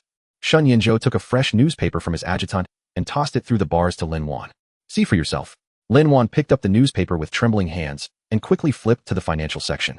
Sure enough, in a prominent position was the headline, "Nanyang Rubber stock soars for days, daily increase exceeds 30." It wasn't the tenfold or hundredfold she had fabricated, but 30%. That was enough. Ecstasy instantly flooded Lin Wan's mind. She looked up, her face breaking into the first genuine radiant smile since she had crossed over. She was so excited she was incoherent. It rose. It really rose. "Governor, do you see? I was right. I made money for you." Shen Yinzhou looked at her face, glowing with excitement, and a strange feeling passed through his heart once more. He had to admit this woman was perhaps a bit uncanny. So Lin Wan asked eagerly, her eyes shining with the gleam of gold coins, "How much has my 2,200 silver dollars turned into now? How do we split the profits?" "Governor, I'm not asking for much. You take 70%, I take 30. No, you take 80, I take 20. Even at this moment, she didn't forget to haggle. Shen Yinzhou was almost angered into laughter by her money-grubbing look. He snorted coldly. "Split? Who told you I used your money to buy stocks?" Lin Wan's smile instantly froze on her face. "What? You didn't buy it? Would I?" Shen Yinzhou believe the nonsense of a fugitive? Shen Yan's tone was mocking. "It just so happens that this stock really did rise. You were just lucky." Lin Wan felt as if she had been struck by lightning. She was completely dumbfounded. He hadn't bought. Then all the fright she had endured these 2 days was for nothing. Her money, her dream of getting rich quick. Ding. Detected extreme disappointment and anger from host. Deducting 100 silver dollars. Current total wealth 32,520 silver dollars. However, Shen Yinzhou changed the subject, looking at Lin Wan, who had instantly wilted like a frostbitten eggplant. A faint, almost imperceptible smile flickered in his eyes. Perhaps he didn't even realize it himself. "Considering your prediction was accurate, I'll spare your life for now." Lin Wan looked up at him weakly, too dispirited to even say thank you. A false alarm was worse than death. Shen Yinzhou signaled to his adjutant behind him. The adjutant immediately stepped forward and handed Lin Wan a small wooden box and a heavy money pouch through the iron bars. Lin Wan took them suspiciously. The wooden box was very light, but the money pouch was heavy, clearly filled with silver dollars. "What's this?" "Open it and see," Shen Yinzhou said flatly. Lin Wan opened the money pouch first. Inside were 200 gleaming silver dollars. Then she opened the wooden box with confusion. Inside was a stock exchange account certificate and several sheets of paper printed with complex curves. This is your new identity, unrelated to Lin Wan. Inside is a principal of 500 silver dollars. Shen Yan's voice carried no emotion, as if he were handling a routine matter. "Lin Wan, since you enjoy making money so much and you're so good at predictions, he'll give you a chance." He stepped closer, looking down at her through the iron bars, his gaze sharp. "This 500 is your starting capital. He'll give you 1 month. After 1 month, I want to see it become 5,000. If you fail," his tone turned cold, "the dungeon will be your permanent residence. If you succeed." He paused, a meaningful smile curling at the corner of his mouth. "We split the profits 50-50, and I might consider granting you a certain degree of freedom." Lin Wan held the box and pouch light, yet heavy as 1,000 pounds, completely stunned. What kind of divine plot twist was this? From a death row inmate to a stock trader for the governor. Ding. Detected investment and control emotions from target Shen Yinzhou. Emotion value 50. New mission released. Primitive capital accumulation. Turn 500 silver dollars principal into 5,000 silver dollars within 1 month. Mission success. Reward mysterious gift pack. Mission failure system will reduce emotion value exchange rate as punishment. Lin Wan looked at Shen Yan's cold face, which somehow held a hint of, "Let's see what you can do," then looked at the principal and mission prompt in her hands. A surge of inexplicable fire and defiance instantly dispelled the disappointment from moments ago. Who did he think he was looking down on? 10 times in a month. Huh. In her past life, she was a top-tier investment guru. 500 to 5,000. A piece of cake. She lifted her head abruptly, the dejection of moments ago swept away, her eyes rekindling with blazing fighting spirit and a thirst for money. "Deal," she said decisively, even with a hint of defiance. "But governor, verbal agreements are worthless. Put it in writing. And I want 40% of the profits. After all, in providing the technology and brainpower, the core competitiveness." Shen Yinzhou. This woman indeed, given an inch, she takes a mile. He stared at her for a few seconds, then suddenly laughed, a cold laugh tinged with interest. "Fine. As you wish. Uncle Fu, prepare the brush and ink. Lin Wan will be waiting to see your core competitiveness." The cell door clanged shut again, but this time Lin Wan's state of mind was completely different. She looked at the principal and account certificate in her hands, gripping them tightly. The path to making money had restarted in an unexpected way, and it seemed she had gained an ill-tempered but very wealthy investor. The chill of the dungeon seemed to Lin Wan's eyes were filled only with an infinite desire for wealth. Shen Yinzhou, just you wait. Watch how I use this 500 to shake your entire governor's mansion. Lin Wan walked briskly along the corridor of the Warlord's mansion, clutching a stack of freshly printed stock transaction receipts. The sunlight fell perfectly, illuminating the slight upward curve of her lips. Over the past half-month, leveraging her financial acumen from a past life and a dash of luck, she had transformed the 500 silver dollars Shen Yinzhou had given her into nearly 3,000 like a snowball rolling downhill. The goal of 5,000 was within reach. Ding. Host successfully completed 3 short-term trades, gaining a 245 profit, increasing wealth by 1225 silver dollars. Current total wealth 44845 silver dollars. The system's prompt was melodious to her ears. Lin Wan pushed open the study door in high spirits, only to find Shen Yinzhou standing with his back to her by the window, his silhouette radiating an indescribable tension. He wasn't in his military uniform today, but rather a dark gray long gown which made him appear even more aloof. Warlord. Lin Wan was somewhat surprised. Shen Yinzhou turned at the sound, his face expressionless, but his eyes deep, holding a gilded invitation card. Prepare yourself. You're accompanying me to the Paramount tonight. The Paramount. Lin Wan was taken aback. I need to analyze the rubber stock trends this evening. Man returns home today. Shen Yinzhou interrupted her, his gaze appraising. You must be present at the welcome banquet tonight. He paused, his tone calm, yet brooking no argument. Also, Man is fatigued from the journey, and her heart condition has relapsed slightly. The German doctor has prescribed a new formula, and its effects need monitoring. After the banquet tonight, make preparations. Lin Wan's heart sank heavily. Su Man was back, and on her return, she wanted Lin Wan to prepare. Prepare for what? The implication was clear. To be a test subject for the medicine again. Warning. Detected key story character Su Man entering the scene. Medicine testing crisis imminent. Host's life and health may be threatened. Proceed with caution. The system's warning tone grew urgent. Indeed, this white moonlight lady hadn't even arrived yet, but trouble was already brewing. Lin Wan instantly entered a state of high alert. Testing medicine, especially for a heart condition, carried risks far higher than the previous calming tonic. This severely interfered with her money-making schemes. What's wrong? Reluctant. Shen Yan's tone turned grim as she remained silent. Willing. Lin Wan immediately donned a professional fake smile, but her mind raced. Miss Su's health is paramount. Testing the medicine is a major matter. I won't shirk my duty. However, she shifted her tone, her expression becoming concerned and professional. Warlord, all medicine has side effects, especially for heart conditions. The dosage and reactions require extreme caution. To ensure accurate test results and for Miss Su's medication safety, shouldn't the testing process be more standardized? For instance, recording reactions, assessing risks. And of course, the corresponding service fee and risk compensation would need to be recalculated. She had once again put a price tag on medicine testing, this time even adding a professional veneer. A flicker of extreme surprise and absurdity passed through Shen Yan's eyes. This woman, upon hearing about testing medicine, didn't react with fear, but with bargaining. She even wanted to standardize the process. Did she have any awareness of being a stand-in? He stared at her for a few seconds, then suddenly let out a cold laugh. Lin Wan, can you think of anything besides? Lin Wan looked innocent. Warlord, I'm being responsible for Miss Su's life and my own. Professional matters require a professional attitude, don't they? Ding. Detected target character Shen Yinzhou generating speechlessness, choked emotions. Emotion value. Current total wealth 44925 silver dollars. Shen Yinzhou was so angry at her twisted logic that he was momentarily at a loss for words. Finally, he coldly spat out, sharp-tongued. Put on some decent clothes. Don't embarrass me tonight, and stormed off. That evening at the Paramount Ballroom, lights blazed, glasses clinked and mingled. When Shen Yinzhou arrived with Lin Wan, they still drew the attention of the entire room. Lin Wan wore the lotus root-colored qipao that Shen Yinzhou had sent over, still bearing traces of imitation. She kept her head down and eyes meek, but internally, she was frantically scanning the assets of everyone present. Fat foreigner's gold pocket watch estimated 200 silver dollars, noble lattice jade necklace, poor water clarity estimated 600. Just then a commotion arose at the entrance. Su Man had arrived. She was dressed in a pure white Western-style gauze dress, which accentuated her excessively pale complexion, giving her a sickly, fragile air. Supported by a female companion, her steps were unsteady, as if a gust of wind could topple her. Her gaze immediately locked onto Shen Yinzhou, filled with deep dependence and grievance, her voice so delicate it tugged at the heartstrings. Yinzhou. I'm back. I felt unwell on the way, so I'm late.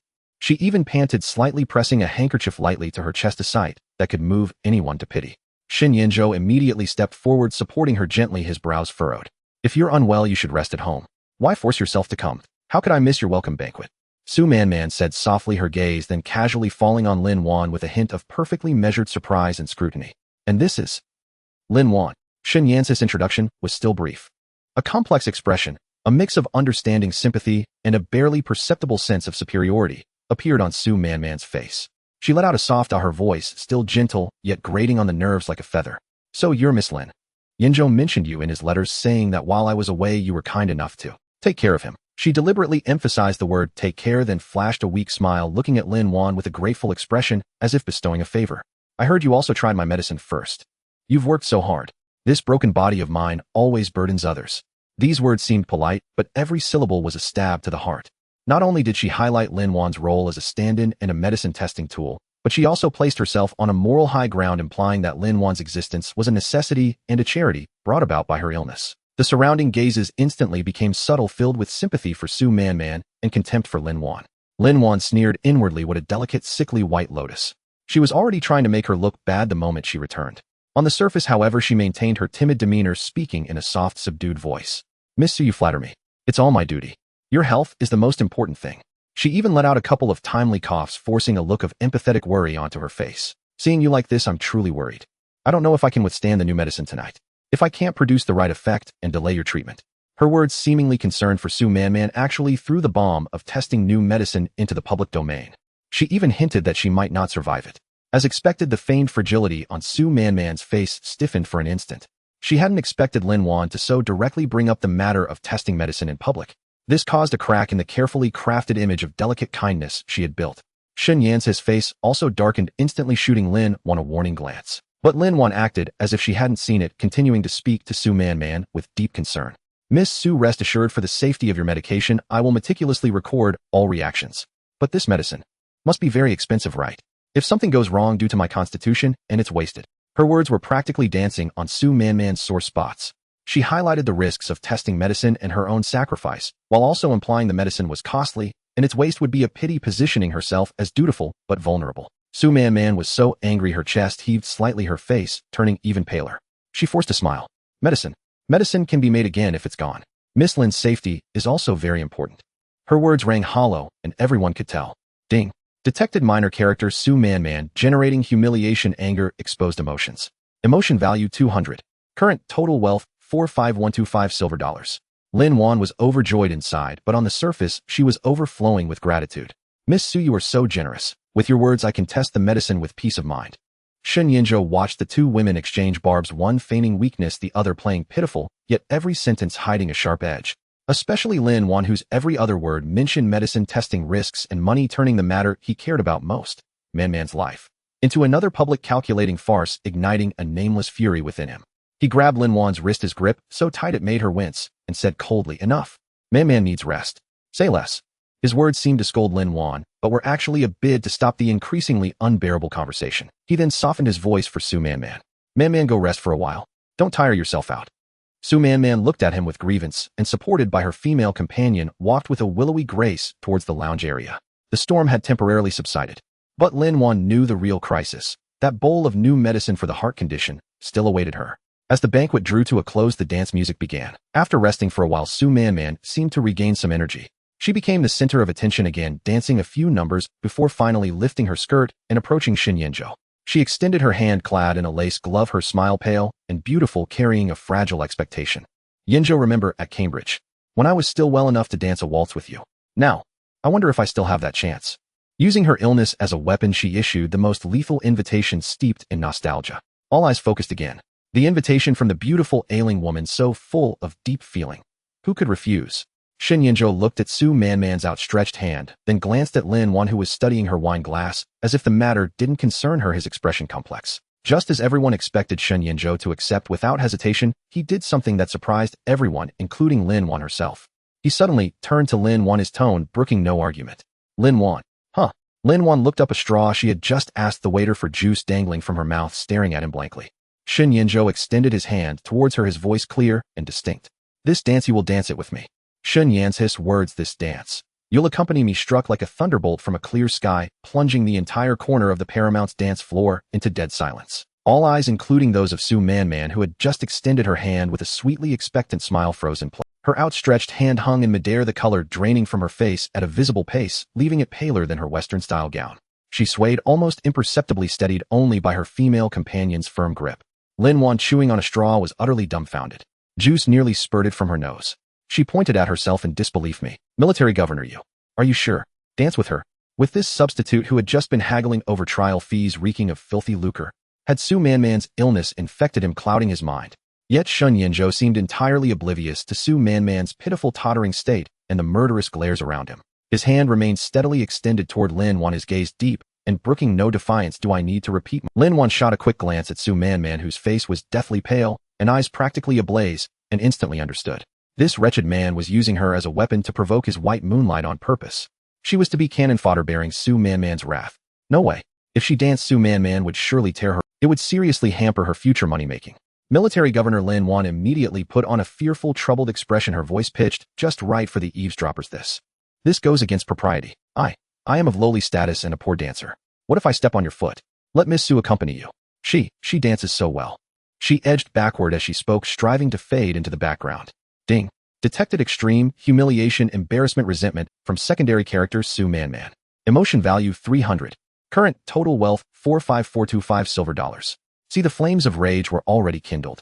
Lin Wan rejoiced inwardly, but her face grew even more timid. Seizing the opportunity, Su Manman's tears fell on cue, her voice choked with infinite grievance. Yinzhou, have I done something wrong to anger you? Would you rather dance with a servant than touch me? She clutched her chest, breathing rapidly as if about to faint. My heart aches so. A bowtie's tears, especially a frail one, were devastatingly potent. Countless condemning and sympathetic glances converged on them. Shun Yan's his brow furrowed almost imperceptibly, a flicker of complexity crossing his eyes as he looked at Su Manman. But when his gaze shifted to Lin Wan, who was trying to slink away, that complexity hardened into cold resolve. He grabbed Lin Wan's wrist with a force that made her cry out. Oh, my dance partner is not subject to anyone else's, he said coldly, half dragging her into the harsh spotlight at the center of the dance floor. The music continued, but the atmosphere had grown excruciatingly tense. Forced to place her hand on Shun Yan's shoulder, her other hand gripped tightly in his. Lin Wan could feel the scorching heat and unyielding strength of his palm, even through her gloves. She had no idea how to dance this era's ballroom steps. Her movements were chaotic, and she stomped hard on his polished military boots several times. Sorry, military governor, I told you I can't. Lin Wan tried to feign clumsiness to get by. But Shun Yinzhou seemed not to feel the pain, his arm firmly encircling her waist as he spun her, his low voice whispering in her ear with a hint of mockery. Can't. You were quite eloquent when haggling just now. What's scared now? What am I afraid of? Lin Wan retorted instinctively, then quickly lowered her head. I'm afraid of embarrassing you, military governor. Embarrassing me? Shun Yinzhou let out a light laugh that held no amusement. You, Lin Wan, have embarrassed me plenty. One more won't matter. Lin Wan. She longed to grind her heel into his toe. She could clearly feel the gaze from the edge of the dance floor nearly burning through her. Su Manman, supported by her companion, stared at them fixedly, the venom in her eyes almost tangible. Detected intense jealousy and murderous intent from secondary character Su Manman. Emotion value 250. Current total wealth 45675 silver dollars. As Lin Wan mechanically moved with Shun Yinzhou, she calculated rapidly in just this short, while Su Manman had contributed 550 silver dollars. This money-spouting child lived up to her name. It seemed that giving this white moonlight a little nudge was a shortcut to quick riches. With that thought, she stopped struggling and looked up at Shun Yinzhou with an utterly fake yet misty smile under the lights, softening her voice. Military governor, bringing me to such an occasion. Won't Miss Su misunderstand? She's not well. What if she gets too upset?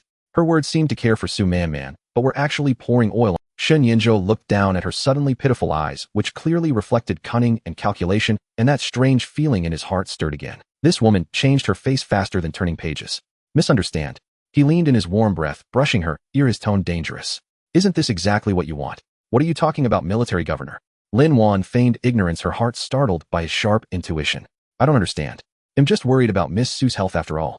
She still needs to try the new medicine. She pulled out the trial medicine shield again. Sure enough, at the mention of the trial medicine, Shun Yan's eyes darkened, his grip on her waist tightening, and he dropped the dance limped to an end in that bizarre, awkward, undercurrent-filled atmosphere. The moment the music stopped, Lin Wan broke free from Shun Yan's grip, like a startled rabbit, stepping back several paces and lowering her head. Thank you, military governor.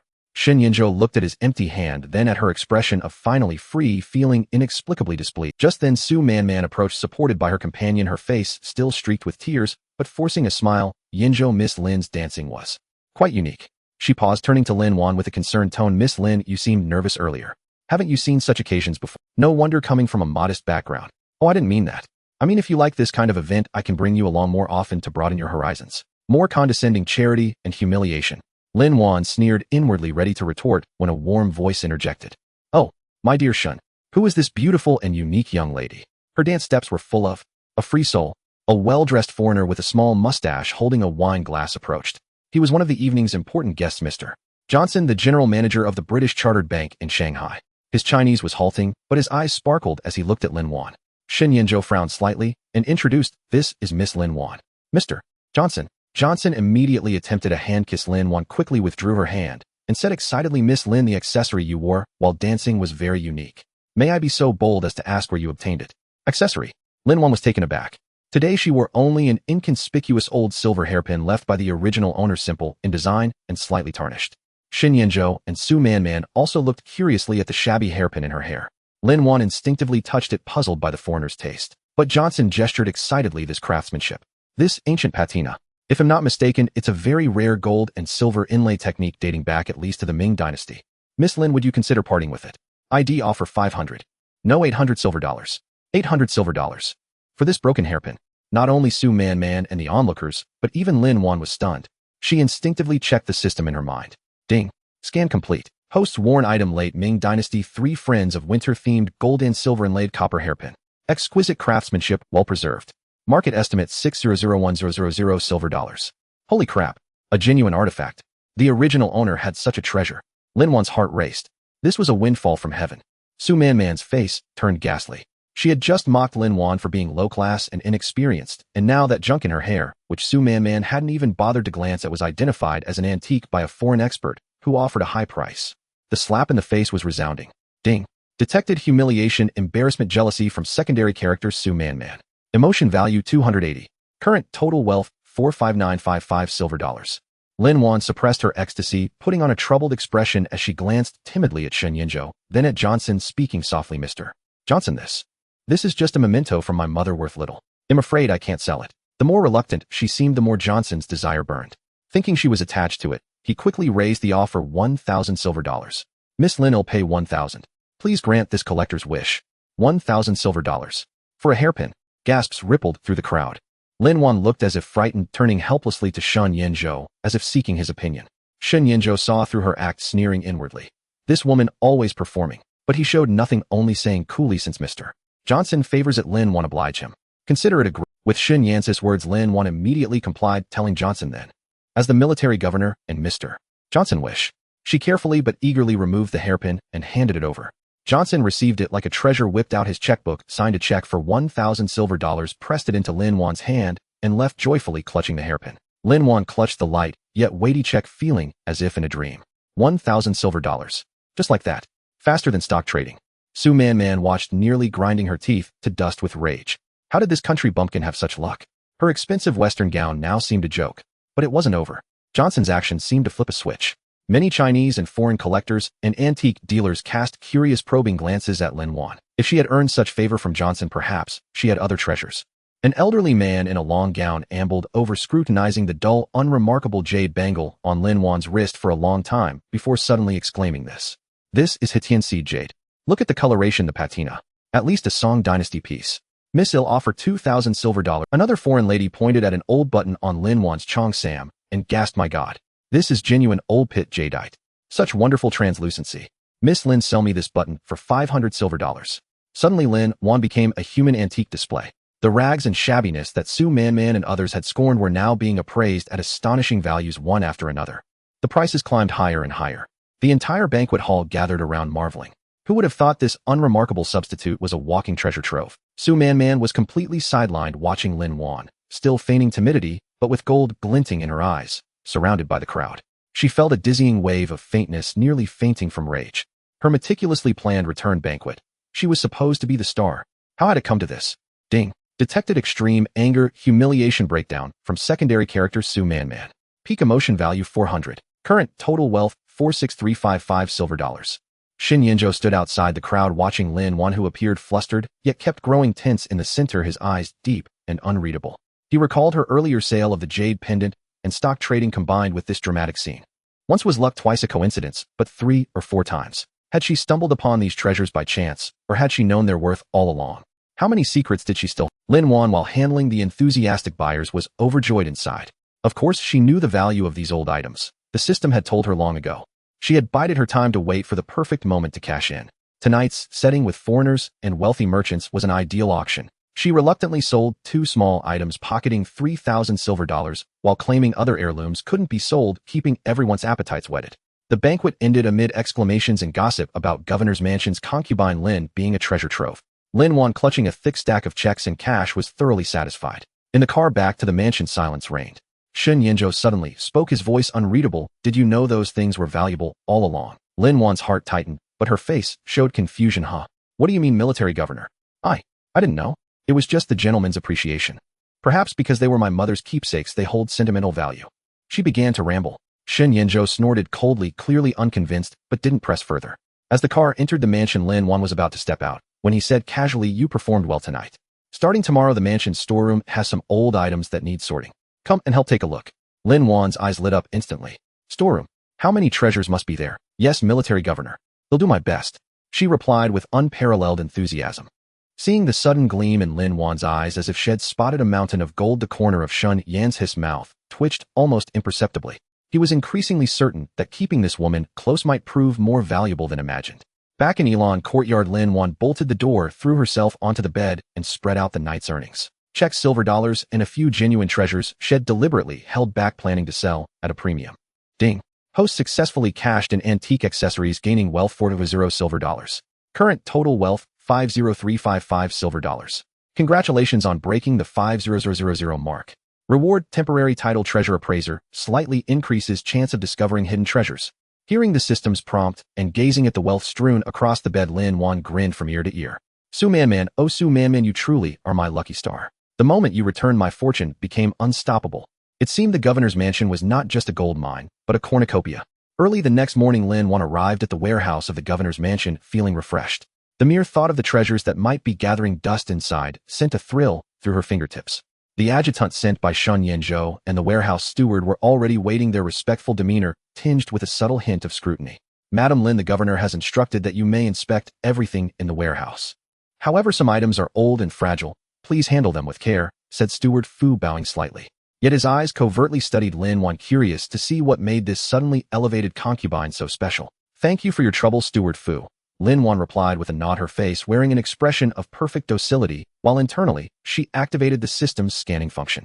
The heavy warehouse doors creaked open, releasing a wave of stale air mingled with the scent of aged wood. Inside, the space was vast, with rows of tall display shelves and camphor chests arranged in orderly fashion, though many were thick with dust, clearly neglected for years. Lin Wan stepped inside, her gaze sweeping across the room like a precision scanner.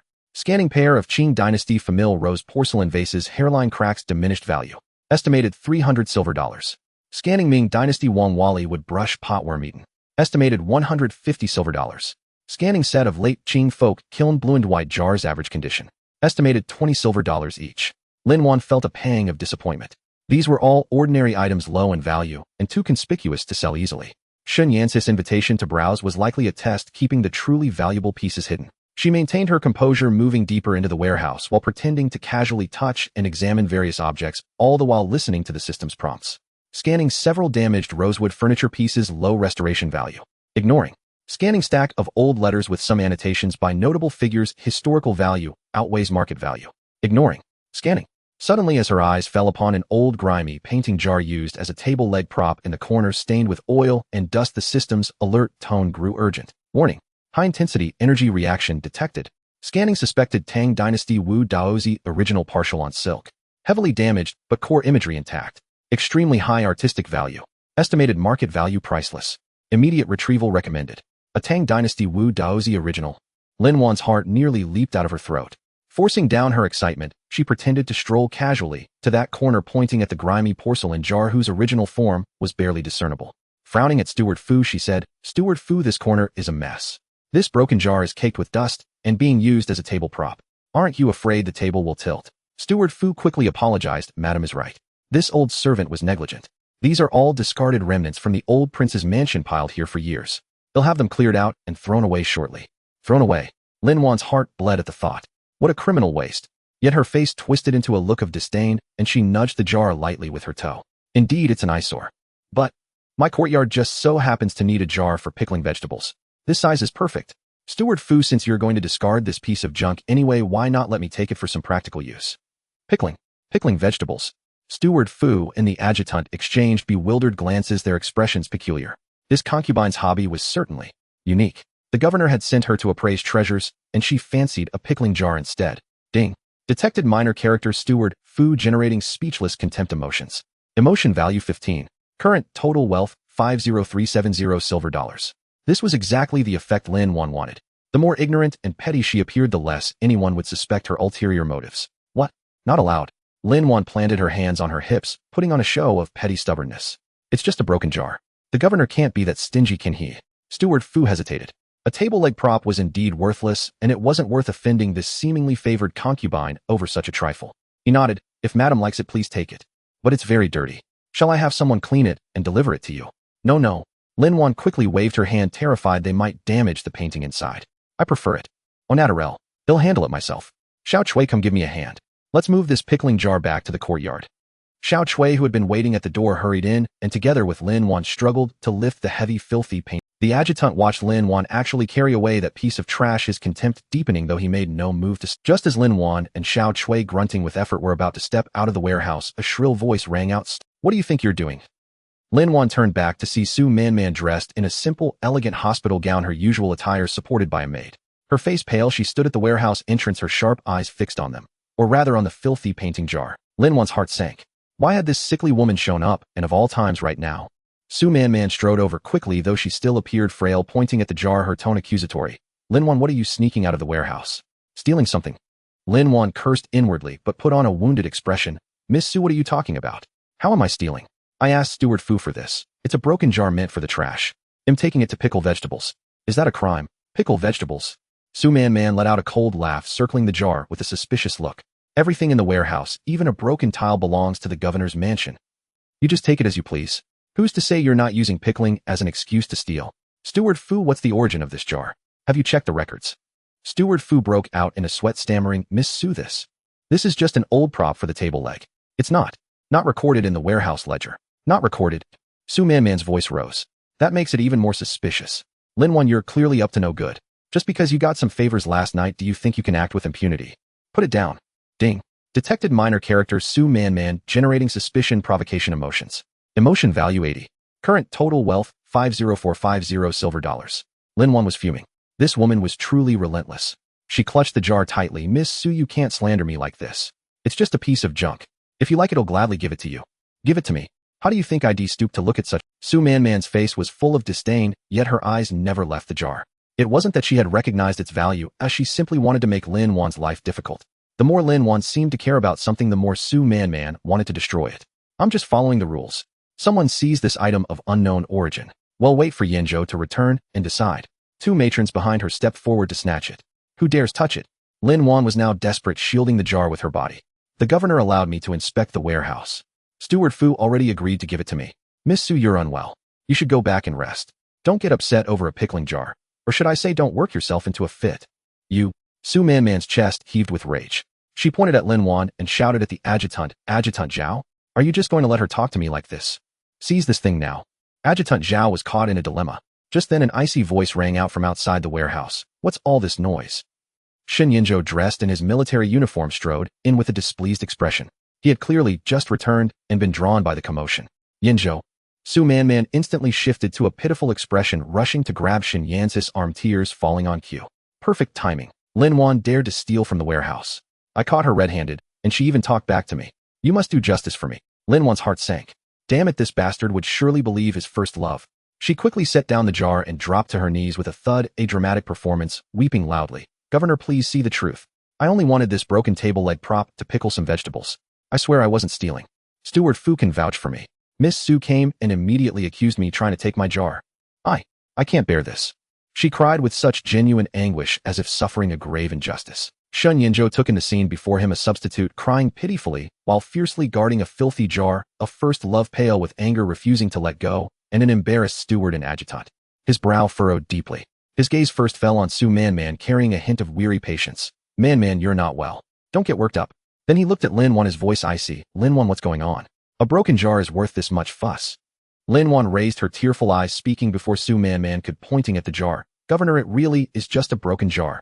Miss Su insists it's a treasure and accuses me of theft. If you don't believe me, smash it right now. See if there's gold hidden inside. She used a retreat as an advance, betting that Shun Yinzhou wouldn't bother with such a trivial matter, nor would he actually smash the pickling jar and embarrass Su Man. As expected, Shen Yan's gaze fell on the jar so dirty its original form was unrecognizable, his expression full of disgust. He certainly didn't believe it was anything valuable, seeing it merely as a pointless squabble between women. Enough. He cut off Su Man, who was about to speak again. A piece of junk isn't worth such a ruckus. Lin Wan, since Steward Fu agreed, take it and go. Man, come back with me to rest. He chose to smooth things over, but clearly sided with the weaker Lin Wan, for in his eyes Lin Wan was merely contending over a pickle jar, while Su Man was making a mountain out of a molehill. Su Man stared at Shun Yinzhou in disbelief, tears streaming even more fiercely. Yinzhou, you're actually speaking for her. You. Go back. Su Man stared at Shun Yinzhou in disbelief, tears streaming even more fiercely. Yinzhou, you're actually speaking for her. You detected that secondary character Su Man has generated extreme rage, humiliation, crisis of falling from favor emotions. Emotional value peak, 350. Current total wealth, 50800 silver dollars. Lin Wan's heart was dancing with joy, yet her face remained that of a frightened soul as she kowtowed to Shun Yinzhou. Thank you, military governor, for your clear judgment. Shun Yinzhou cast her a cold glance, then looked at the dirty jar, tossing out a remark. Good for nothing, always thinking about such trash. With that, he turned and left. Lin Wan and Xiao Chui quickly lifted the painting jar and scurried back to Yilan courtyard. Once inside with the door shut, Lin Wan immediately had Xiao Chui fetch clean water and carefully clean the jar. As the grime fell away, it revealed a rolled, dark-toned silk scroll inside. She took a deep breath and with trembling hands gently unrolled the scroll. A section of the Heavenly King presenting suns, painting though partially stained, displayed vigorous brushwork and a majestic aura. The lines, the spirit, far beyond any imitation, confirmed. A genuine fragment by Wu Daozi, the sage of painting from the Tang dynasty. A national treasure of incalculable value. Jackpot. This time she had truly struck it big. Lin Wan trembled with excitement. Lin Wan and Xiao Chui carried the filthy painting jar back to Yilan courtyard. Closing the door, both were panting from exhaustion. Madam, why did you want that broken jar? It's so dirty and heavy, and Miss Su's glare just now was terrifying. Xiao Chui patted her chest, still shaken. But Lin Wan had no time to explain. Her heart pounded as her eyes locked onto the painting jar. Fetch a basin of clean water and some soft cotton cloth. Hurry. Be careful, don't alert anyone. Though puzzled, Xiao Chui complied. Lin Wan held her breath and meticulously cleaned the grime from the jar's outer surface. As the dust and grease faded, the jar's warm porcelain texture and faint cyan patterns emerged. Her conviction grew. The container itself was likely no ordinary object. She took a deep breath, reached into the jar, and touched the rolled, slightly rough silk scroll. With utmost care, the scroll felt heavy with history in her hands. She laid it flat on a table covered with clean, soft cloth, and with trembling fingers slowly unfurled it. Due to its age, the silk had darkened with visible water stains, damage, and even some brittle edges. But as the main part of the painting gradually revealed itself, Lin Wan's breath nearly stopped. It was a section of the Heavenly King presenting suns, painting.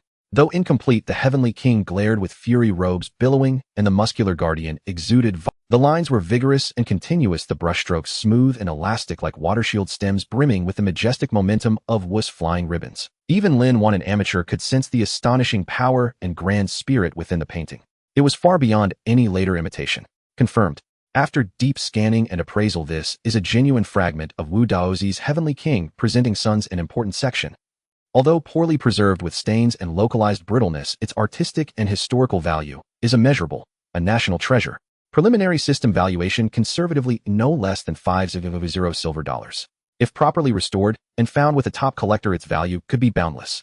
500,000 silver dollars. Or even more. Lin Wan felt dizzy and had to grip the table to keep from falling. Compared to this painting, her previous earnings were but a drop in the ocean. This was true fortune falling from the sky. Madam, what? What is this? It looks quite frightening. Xiao Chui was scared by the majestic deity in the painting. Lin Wan snapped back to reality quickly and gently re-rolling the scroll, her heart still racing. She forced herself to calm down. This item was too hot to handle. A true national treasure. If news leaked, not just Shen Yinzhou and Su Man, but likely all forces in Shanghai, and even the whole country would target her. She wouldn't even know how she died. Possessing a treasure was a crime. Absolute secrecy was essential.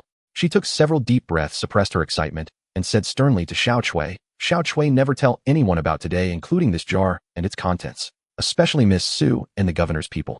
If a single word leaks out, both of us will face death. Do you understand? Xiao Chui, frightened by Lin Wan's unprecedented seriousness, nodded frantically. I understand. Madam, rest assured I'll never say a word, even if beaten to death. Lin Wan carefully wrapped the scroll in oil paper, then several layers of soft cloth, and hid it in the most secret compartment under the bed. She also had Xiao Chui thoroughly clean the painting jar and placed it in the most conspicuous spot in the room, disguising it as a real pickle jar. After all this, she collapsed into a chair, feeling utterly drained yet mentally exhilarated. 500,000 silver dollars. That was enough for her to achieve financial freedom and fly far away. But a problem arose: how to liquidate it. This couldn't be spent directly like silver dollars or gold bars. Going to an ordinary pawnshop or antique store would be walking into a trap. She needed to find an absolutely safe buyer with the means to swallow a national treasure. This required timing and connections. Ding. Emergency quest: National Treasure Crisis released successfully. Protect and safely liquidate Wu Daozi's authentic work. Quest success. Reward 500 silver dollars in wealth. Special skill: Master Restoration X1. Quest failure: System detachment. Host wealth reset to 0. The system's quest prompt hit like cold water, snapping Lin Wan back to reality. The reward was terrifyingly generous, but the penalty for failure was equally brutal. It seemed this painting was both a colossal opportunity and a sword hanging over her head. Just as her mind was churning, footsteps sounded in the courtyard along with Uncle Fuss' respectful voice. Madam Lin, the governor requests your presence in the study. It seemed this painting was both a colossal opportunity and a sword hanging over her head. Just as her mind was churning, footsteps, she steadied herself, smoothed her dress, confirmed no abnormality on her face, and then replied, "Understood, Uncle Fu. I'm coming." In the study, Shen Yinzhou stood by the window, his back straight, yet tinged with irritation. Hearing her footsteps, he didn't turn around, but asked coldly, "What's so special about that broken jar?" Lin Wan's heart skipped a beat. He was indeed suspicious. Yet her face displayed just the right amount of bewilderment and a hint of grievance. "Special? Governor, what do you mean? It's just a pickle jar. Did Miss Su say something to you? I really just thought it was the right." Shen Yinzhou spun around abruptly, his sharp gaze locking onto her like a hawk's as he stepped closer. "Lin Wan, don't play games with me. Su Man says you were acting sneaky and malicious. Is a piece of junk used to prop up a table worth protecting so fiercely, even to the point of defying her?" An overwhelming pressure bore down on her. Lin Wan's heart raced, but this was no time to panic. She looked up, her eyes instantly reddening. Masterful acting, and her voice choked with tears. "Governor, you must do me justice. Miss Su, she clearly has it in for me and is picking a fight. I merely took a discarded jar no one wanted, and she accused me of stealing. Can't I even defend myself? Do you truly think me so despicable that I'd stoop to stealing a pickle jar?" As she sobbed, she covertly studied Shen Yanz's expression. Ding. Detected that target character Shen Yinzhou has generated irritation, skepticism, emotions. Emotional value: current total wealth 50920 silver dollars. Shen Yinzhou watched her weep pitifully, looking utterly wronged, and recalling Su Man's relentless, somewhat excessive attitude, his inexplicable anger subsided, replaced by deeper confusion and a trace of unexpected softness. This woman was sometimes frighteningly shrewd, yet at other times foolish enough to argue over a pickle jar. He waved his hand irritably. "Enough. Stop crying. Crying and sniveling like this. What kind of image is that? It's just a jar, keep it if you want. From now on, avoid provoking Man. She's in poor health and can't handle the anger." "Yes. Thank you, Governor." Lin Wan sobbed in response, inwardly relieved that this hurdle was temporary. Just then, Adjutant Zhao knocked urgently and entered, his face grave as he handed over a telegram. "Governor, urgent dispatch from Jiangbei. General Zhang is making a move. Seems related to that batch of German arms." Shen Yan's face darkened instantly. He snatched the telegram and scanned it quickly, the trivial romantic matters of a moment ago completely forgotten. His eyes sharp, he ordered Adjutant Zhao, "Prepare the car immediately. To the command center." He turned to leave, but paused by Lin Wan's side, casting her a glance and tossing out, "Stay in your room and don't go causing trouble." With that, he strode out of the study, radiating a chilling aura. Lin Wan watched his figure disappear through the doorway, slowly wiped away the non-existent tears, and curled her lips into a cold smirk. Arms. Jiangbei. It seemed the governor would be busy again, and she could take this opportunity to carefully plan how to turn that priceless ancient painting under her bed into a mountain of gold and silver that could truly take her away from this place. Crisis and opportunity coexisted. Her path to wealth seemed to have entered a new, more thrilling and more dangerous phase. Shen Yinzhou, carrying a chill, went to the command headquarters and did not return to the governor's mansion for several days. Lin Wan relished the peace and quiet. She carefully studied how to properly preserve the priceless ancient painting while continuing to gather outside news through Xiao Chui, especially regarding Commander Zhang of Jiangbei and the movements of German weaponry. Ding. Host has successfully protected a national treasure-level cultural relic for over 72 hours. Reward: special storage space, 1 cubic meter x1. This can be used to safely store precious items accessible only by the host's mind. The reward came just in time. Lin Wan immediately stored Wu Daozi's genuine painting into the system space, finally lifting a great weight from her heart. Now she could calmly plan her next move. That afternoon, as she was bent over her desk using the 500 silver dollars Shen Yinzhou had given her as capital to scribble and calculate the trends of a few promising stocks, a knock came at the study door. "Come in." The one who pushed the door open was not Xiao Chui, but Adjutant Zhao. His face was grave, and he saluted Lin Wan. "Madam Lin, the governor requests your immediate presence at the command headquarters." Lin Wan's heart tightened. The command headquarters? What business did she have in a place like that? Had news of the ancient painting leaked? Or was the trouble from the medicine trial stirring up again? "Adjutant Zhao, do you know what this is about?" Lin Wan probed. Adjutant Zhao hesitated for a moment, then lowered his voice. "The negotiations with Jiangbei aren't going well. The Germans are holding firm on the price, and Commander Zhang is muddying the waters. The governor is in a foul mood and has specifically asked for you."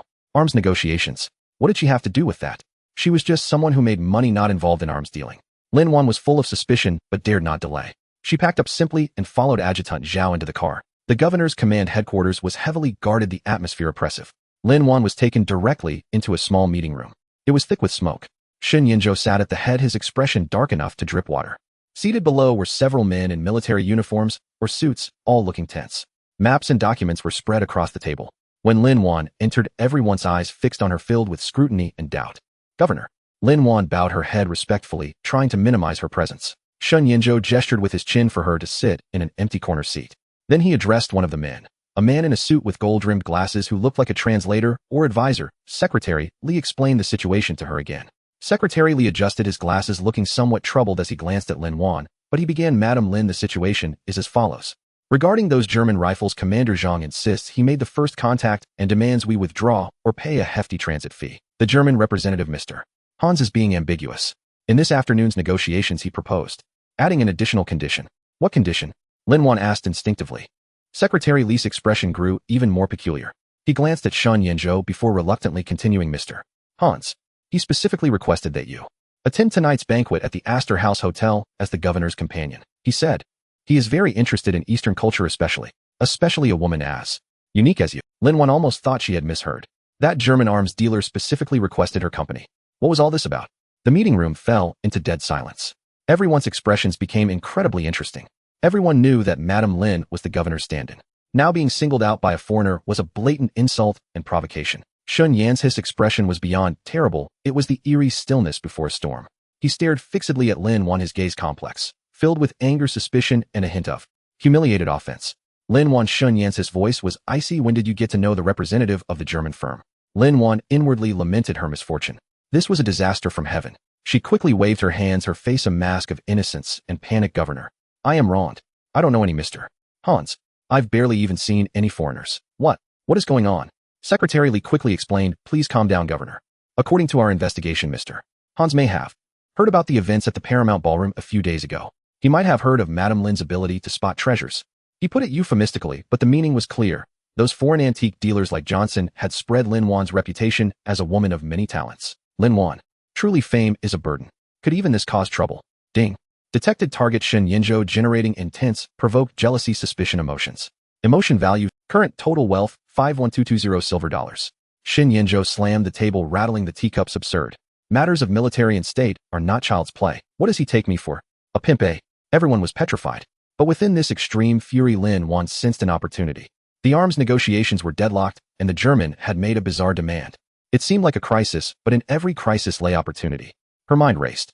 Shen Yinzhou clearly detested the condition, but refusing might kill the deal, a huge loss for him, who urgently needed supplies. If he agreed, where would his pride be?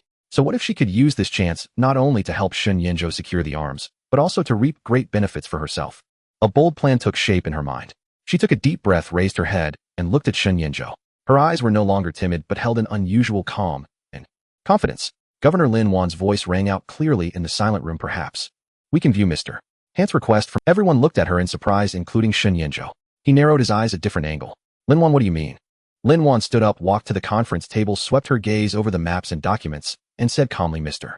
Hans specifically asking for me means one of two things. First, he is genuinely curious and wants to see a so-called mysterious Eastern woman. Second, it is a negotiation tactic, using an absurd condition to test your limits or to increase his leverage for the real bargaining." She paused, looking at Shen Yinzhou. "Either way, this might not be a bad thing for us.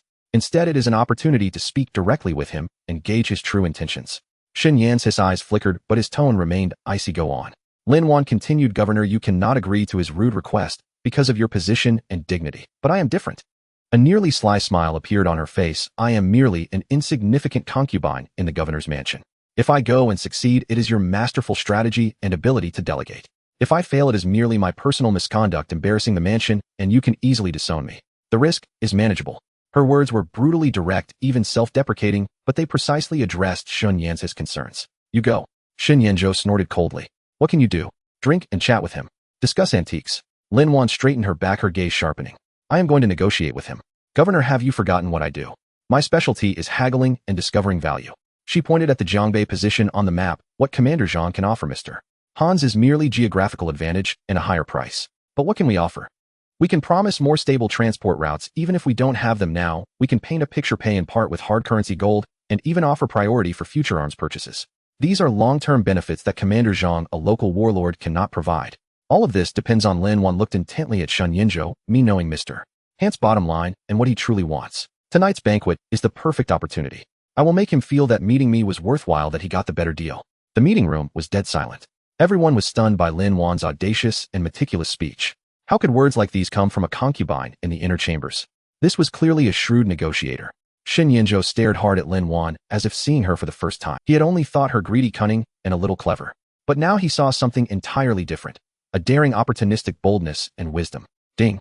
Detected target. Sun Yanzhou, generating extreme shock, admiration, re-evaluation emotions. Peak emotion value 500. Current total wealth 51720 silver dollars. After a long silence, Sun Yanzhou spoke slowly, his voice hoarse. How sure are you? Lin Wan smiled, slightly full of confidence. I never make promises about things I am not sure of.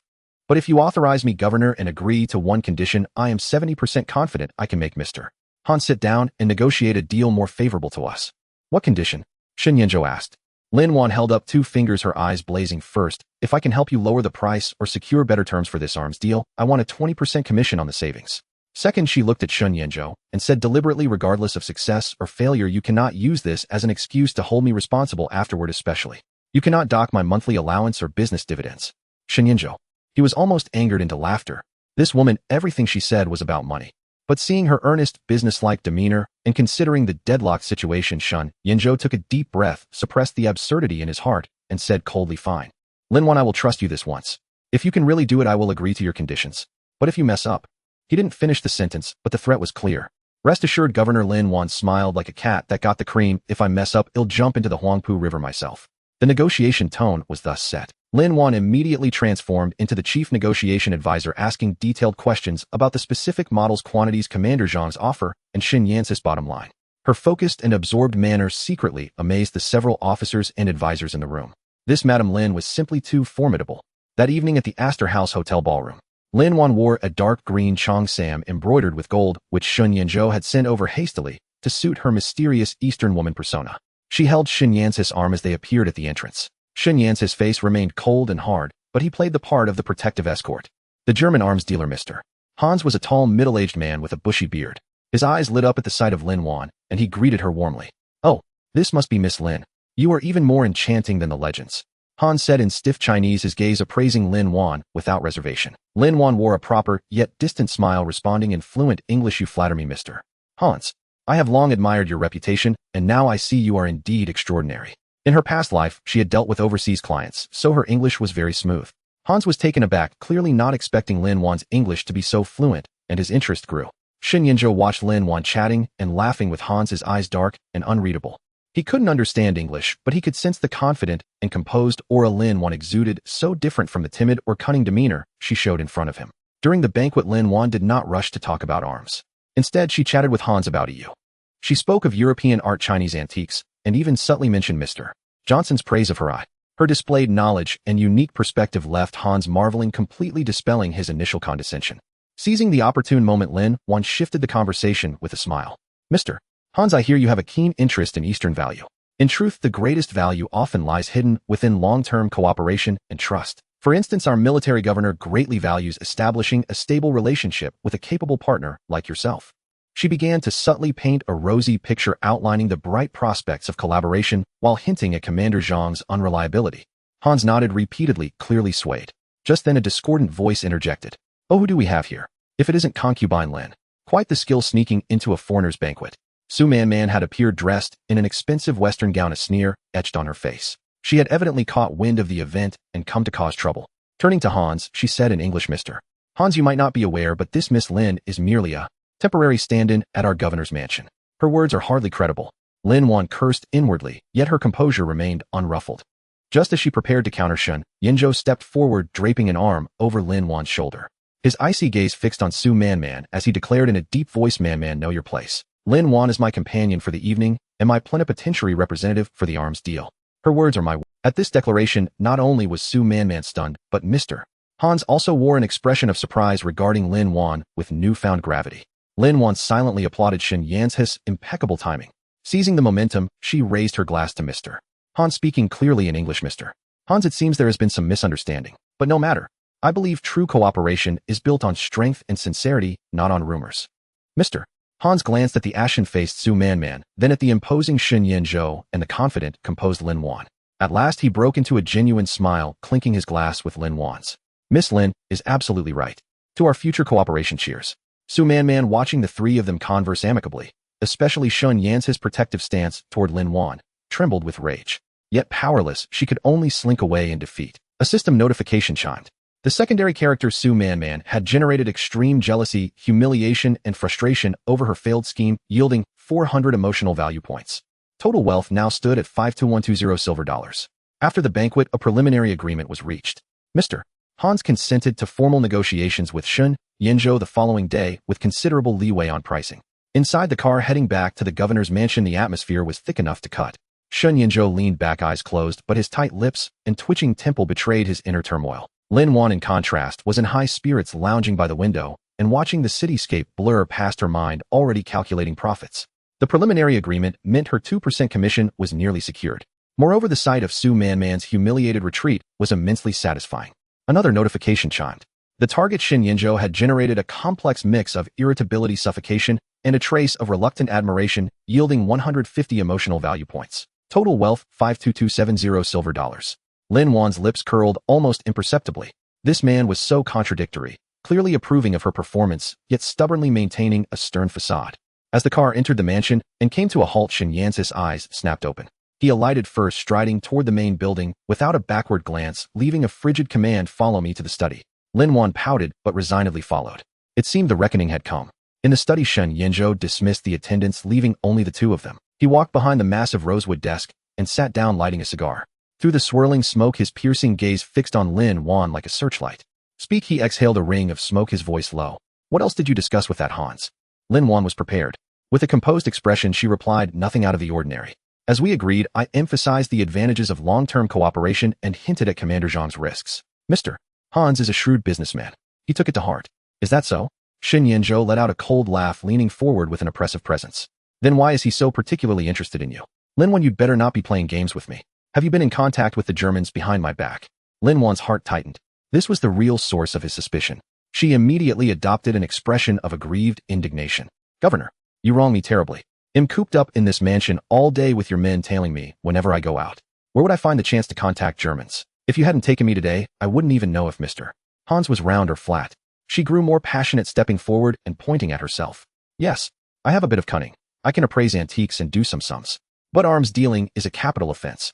Do I have the nerve to meddle in that? I only did it because I saw you fretting over this and I wanted to help. And maybe earn a little hard-earned money on the side. She let her greedy nature show, which made her seem more genuine. Shen Yinzhou stared at her for a long while, as if searching for a flaw. But Lin Wan's acting was impeccable. Her eyes clear, feigned her expression aggrieved, performed. The perfect picture of a loyal dog saying, I did it for you, and you doubt me. A notification chimed. The target Shen Yinzhou had generated a mix of skepticism and helplessness, yielding 80 emotional value points. Total wealth, 52350 silver dollars. Shen Yinzhou leaned back, rubbing his temples. His voice carried a note of weariness and sarcasm. Help me. Lin Wan, do you realize your actions tonight might have already caught Baldi Zhang's attention? He's a vengeful, petty man. If he finds out you spoiled his deal. He left the threat hanging, but its weight was clear. Lin Wan's heart tightened, but her expression remained light, even a little smug. Governor, you worry too much. If Commander Zhang holds a grudge, it'll be against Mr.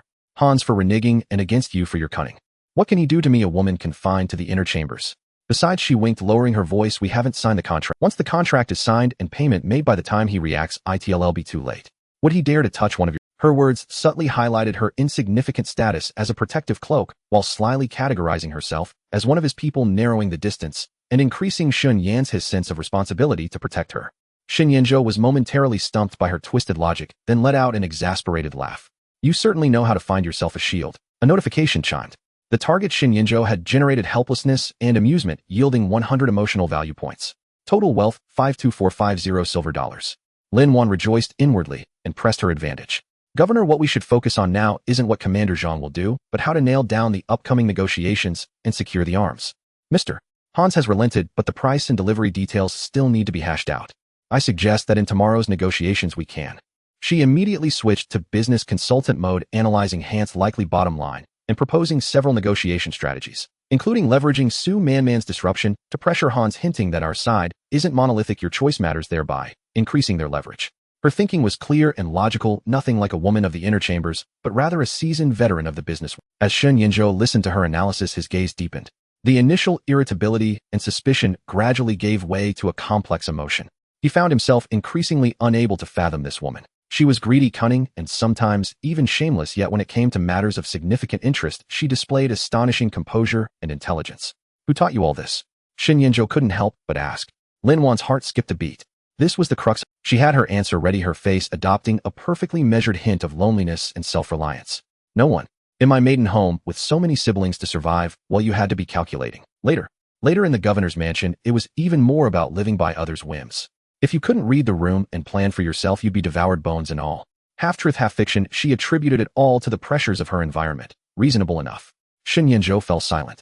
He recalled fragments from the investigation report about Lin Wan's original family. It had indeed been an unhappy situation. Looking at the woman before him with features so reminiscent of Man, yet possessing an entirely different soul, tough, cunning like a weed thriving in a crevice, her vitality was striking. A strange sense of pity, perhaps mixed with a touch of guilt, and a deeper interest began to sprout within him.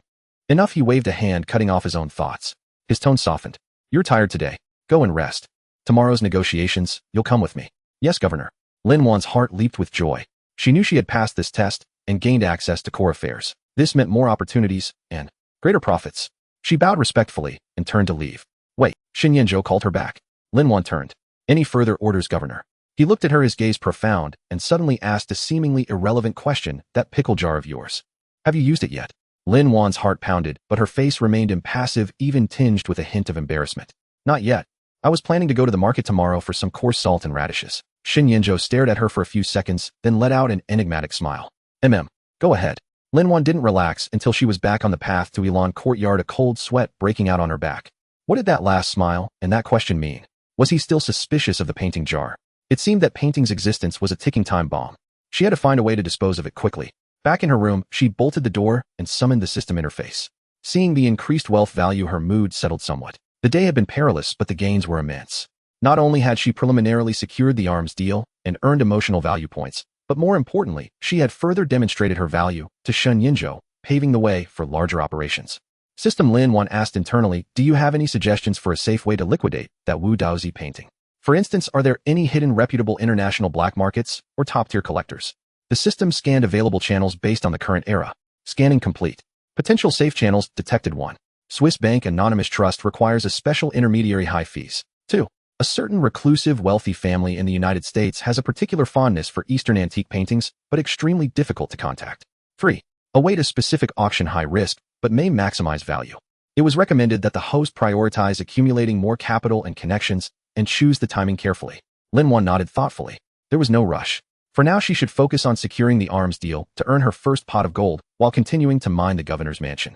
She gazed out at the dark night, ambition gleaming in her eyes. Xin Yinzhou, Su Manman, Commander Zhang, Mr. Hans. You are all pieces on my chessboard. This chaotic era is the perfect stage for me, Lin Wan, to flex my skills and rake in the money. After the banquet at the Astor House Hotel, the arms negotiation was officially put on the agenda. The following afternoon, in the small meeting room of the Warlord's headquarters, the atmosphere was even more tense than the day before. Xin Yinzhou sat at the head of the table, his expression as dark as water. Lin Wan was still seated in the corner, but today she was no longer a mere observer.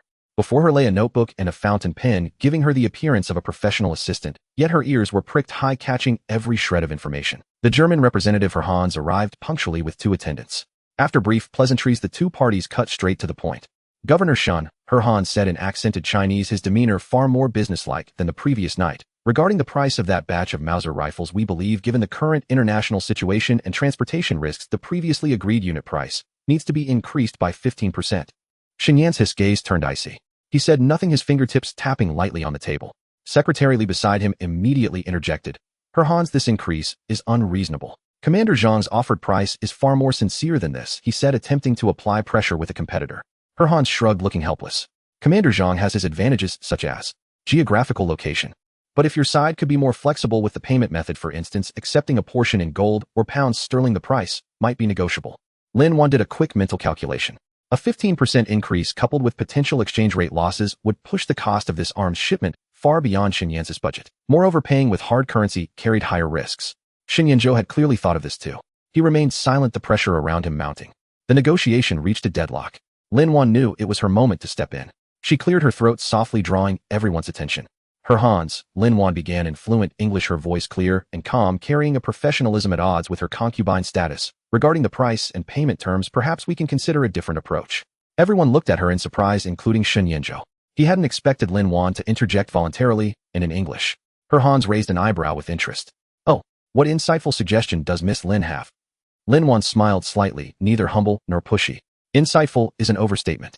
I simply feel that our fixation on minor price fluctuations might be missing the bigger picture. True value shouldn't be measured by this single shipment alone, but by the prospects of long-term cooperation. She picked up her pen and sketched a few simple symbols on the paper. Her Hans, your country's superior weaponry combined with our governor's solid foothold in East China and future development potential should create a partnership where 1 + 1 is greater than 2. If a mere few percent price difference or a minor convenience in payment methods jeopardizes this far more promising alliance, wouldn't that be a case of penny-wise and pound-foolish? Her words skillfully sidestepped a direct price confrontation, instead painting a vision of cooperation and elevating Xinyan's potential. Her Hans pondered for a moment. Miss Lin makes a valid point. However, in business, sincerity is the foundation.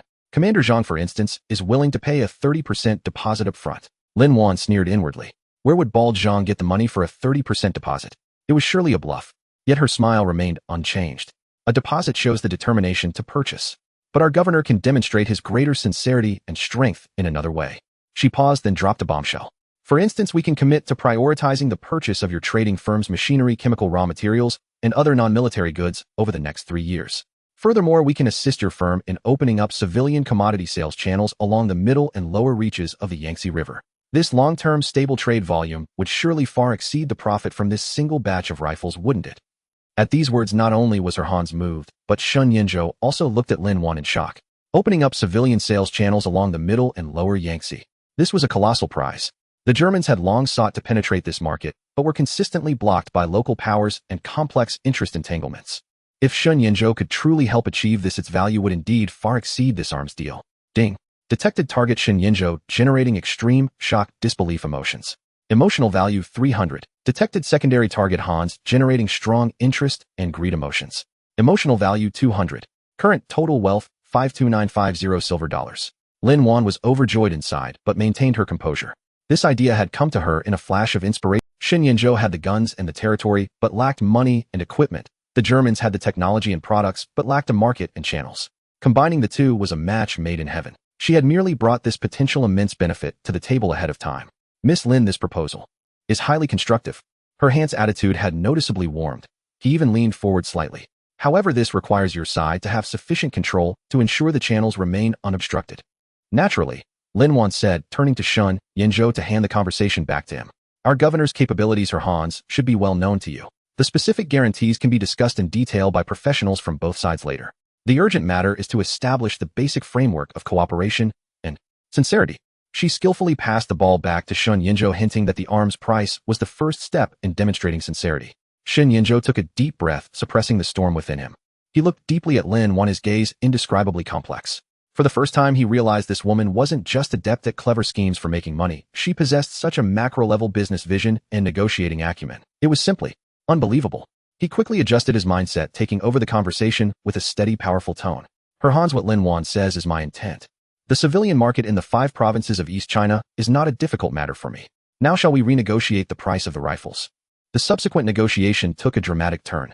With the huge lure of the civilian market, her Hans finally relented on the price. In the end, he not only agreed to the original price, but also made concessions on payment terms, accepting the bulk in relatively stable silver dollars and demanding only a small portion in gold as a deposit. A negotiation that seemed doomed to fail was completely revitalized by Lin Wan's Pinefesky maneuver.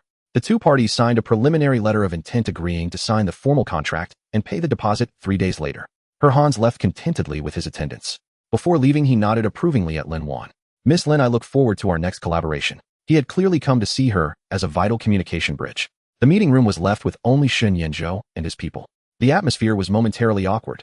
The looks Secretary Li and the other officers gave Lin Wan had shifted from initial contempt and doubt to undisguised shock and admiration.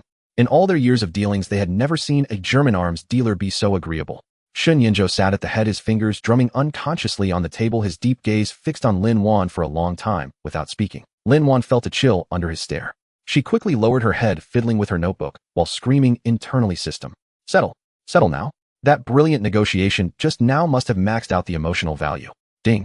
During the negotiation, accumulated a total of 500 emotional value points from the target Shen Yenzhou shock, admiration, intrigue. Secondary target Hans, emotional value, greed, interest, 300 points. Other observers, 150 points. Total reward, 9500 silver dollars. Current total wealth, 62450 silver dollars. Jackpot. Another big haul. Lin Wan was ecstatic, feeling that the brain cells she had sacrificed were totally worth it. All of you leave. Shen Yenzhou finally spoke, his tone unreadable. Secretary Li and the others beat a hasty retreat, shooting Lin Wan a good luck look as they left. The meeting room was left with just the two of them. Shen Yenzhou stood up and walked step by step towards Lin Wan, his tall figure casting an oppressive shadow. He reached out and lifted her chin, forcing her to meet his eyes. Lin Wan, his voice was low, laced with inquiry and an undeniable interrogation. Tell me, how did you come up with the idea of opening up the civilian channels along the middle and lower Yangtze? Lin Wan's heart tightened. She knew the ultimate test had arrived. She had her story ready, her face adopting an expression that mixed cleverness with necessity. Governor, is that so hard to figure out? She blinked, her tone carrying a hint of matter-of-factness. The matches, kerosene, and cloth we use in the mansion all come from these foreign firms in Shanghai, don't they, eh?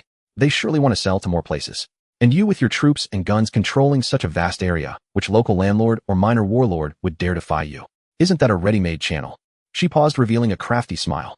I just mentioned it offhand, painted a rosy picture to bluff her Hans and bring down the arms price first. Whether it can actually be done later, well, that depends on your mood and capability, Governor. If it works, we profit together. If it doesn't, we've got the weapons. Anyway, no loss. She cleverly explained away a grand strategic vision as an impromptu negotiation tactic and an empty promise, completely absolving herself while subtly flattering Shen Yenzhou. Shen Yenzhou stared at her for a long moment, as if searching for a flaw in her eyes. But Lin Wan's gaze was clear, her logic consistent, perfectly portraying the mercenary persona of someone who just had a lucky brainwave to make money. Ding. Detected target Shen Yenzhou, generating skepticism, resignation, a hint of admiration, emotions. Emotional value, 200. Current total wealth, 62650 silver dollars. Finally, Shen Yenzhou released her chin, a faint, enigmatic smile curling at his lips. You're quite the schemer. You've even dared to scheme against me. Lin Wan breathed a sigh of relief internally, knowing she had passed this hurdle. She quickly put on a look of feigned panic. Governor, please see clearly. How would I dare scheme against you? I was just trying to share your burden and make a little money on the side. She opportunely revealed her money-grubbing nature. Shen Yenzhou snorted and turned back to his seat, his tone unreadable. This time, you've rendered a service. I want short you the 2% commission I promised. Lin Wan was overjoyed but struggled to contain herself. Thank you, Governor. However, Shen Yan's tone shifted, his eyes sharp as he looked at her. This deal isn't completely finalized yet. The deposit payment and goods delivery. Not a single link can go wrong. Especially, no leaks. Bald Zhang must not find out. I understand. Lin Wan immediately assured him. My lips are sealed. I promise to keep my mouth shut. Shen Yenzhou nodded, said nothing more, and picked up the documents on the table, signaling she could leave. Lin Wan felt as if she had received a pardon. She quickly bowed and retreated from the meeting room. Only when she stepped out of the headquarters building and felt the cool breeze did she realize her back was drenched in cold sweat. Dealing with Shen Yenzhou was more exhausting than negotiating with the Germans. This man's mind was too deep. One misstep could lead to utter ruin. But high risk meant high reward. If this arms deal went through, her 2% commission would be a fortune. She was one giant step closer to her goal of 10 million. She cheerfully calculated how to use the money, whether to continue investing in the stock market or scout out more promising properties. However, Lin Wan had no idea that shortly after she left, Shen Yenzhou put down his documents and instructed a shadowy figure that appeared silently in the corner, investigate Lin Wan's recent activities. Besides that, Johnson, has she met any other foreigners privately, especially Germans? Yes, Governor. Shen Yan's gaze drifted out the window, his eyes profound. The insight into business and current affairs Lin Wan had displayed today was something no ordinary woman of humble birth, nor even a mere substitute with a bit of cleverness, could possess. She must be hiding an even greater secret. And at that moment Lin Wan, immersed in the joy of her soon-to massive commission, was completely unaware that a covert investigation into her true identity and intentions had already quietly begun. In the days following the tentative arms deal agreement, the surface of the governor's mansion remained placid, yet beneath the calm, turbulent currents surged. Lin Wan cheerfully calculated the hefty commission soon to be hers while cautiously navigating Shun Yan's probing, almost imperceptible gaze. She could sense that after that negotiation Shun Yan's eyes held a deeper, more penetrating scrutiny, as if he sought to see through her completely. That afternoon Lin Wan was sequestered in the study researching market trends by perusing the latest seasonal catalogs from a Shanghai department store. In truth, she was eagerly bookmarking items to purchase once her commission arrived, when a sudden clamor of shouts and weeping erupted from the courtyard. Disaster! Disaster! Miss Su! Miss Su's heart condition has flared up. A young maidservant scurried panic-stricken across the corridor, her voice choked with sobs. Lin Wan's heart lurched. Su Manman's heart condition acting up. So coincidentally right at this critical juncture before the arms contract was signed. She set down the catalog, crept to the window, and lifted a corner of the curtain to peer outside. Shadows flurried around the Man-in Pavilion, where Su Manman resided. Maids and matrons scrambled in chaos, while Butler Fu anxiously directed servants to summon the German doctor. Soon Shen Yinzhou, radiating a chill aura, strode back with swift, forceful steps and charged straight into the Man-in Pavilion. The worry and agitation etched on his face were palpable even from a distance. Ding!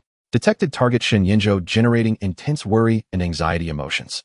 Emotion value 150. Current total wealth 62800 silver dollars. Lin Wan curled her lips. See, the moonlit muse was truly his moonlit muse. The slightest disturbance threw this cold-faced governor into disarray. A twinge of bitterness surfaced in her heart, but it was outweighed by a calm sense of just as I thought. Su Manman's illness flaring up at this moment was so opportune it was hard not to suspect it was deliberate. About an hour later the turmoil in the Man-in Pavilion gradually subsided. Yet, Butler Fu accompanied by two matrons arrived at Elon Courtyard with a grave expression. Concubine Lin Butler Fu began, his tone tinged with reluctance. Miss Su's heart condition suddenly flared. The situation was dire, and she barely recovered. The German doctor prescribed a new formula using the latest cardiotonic agents, but the potency is fierce.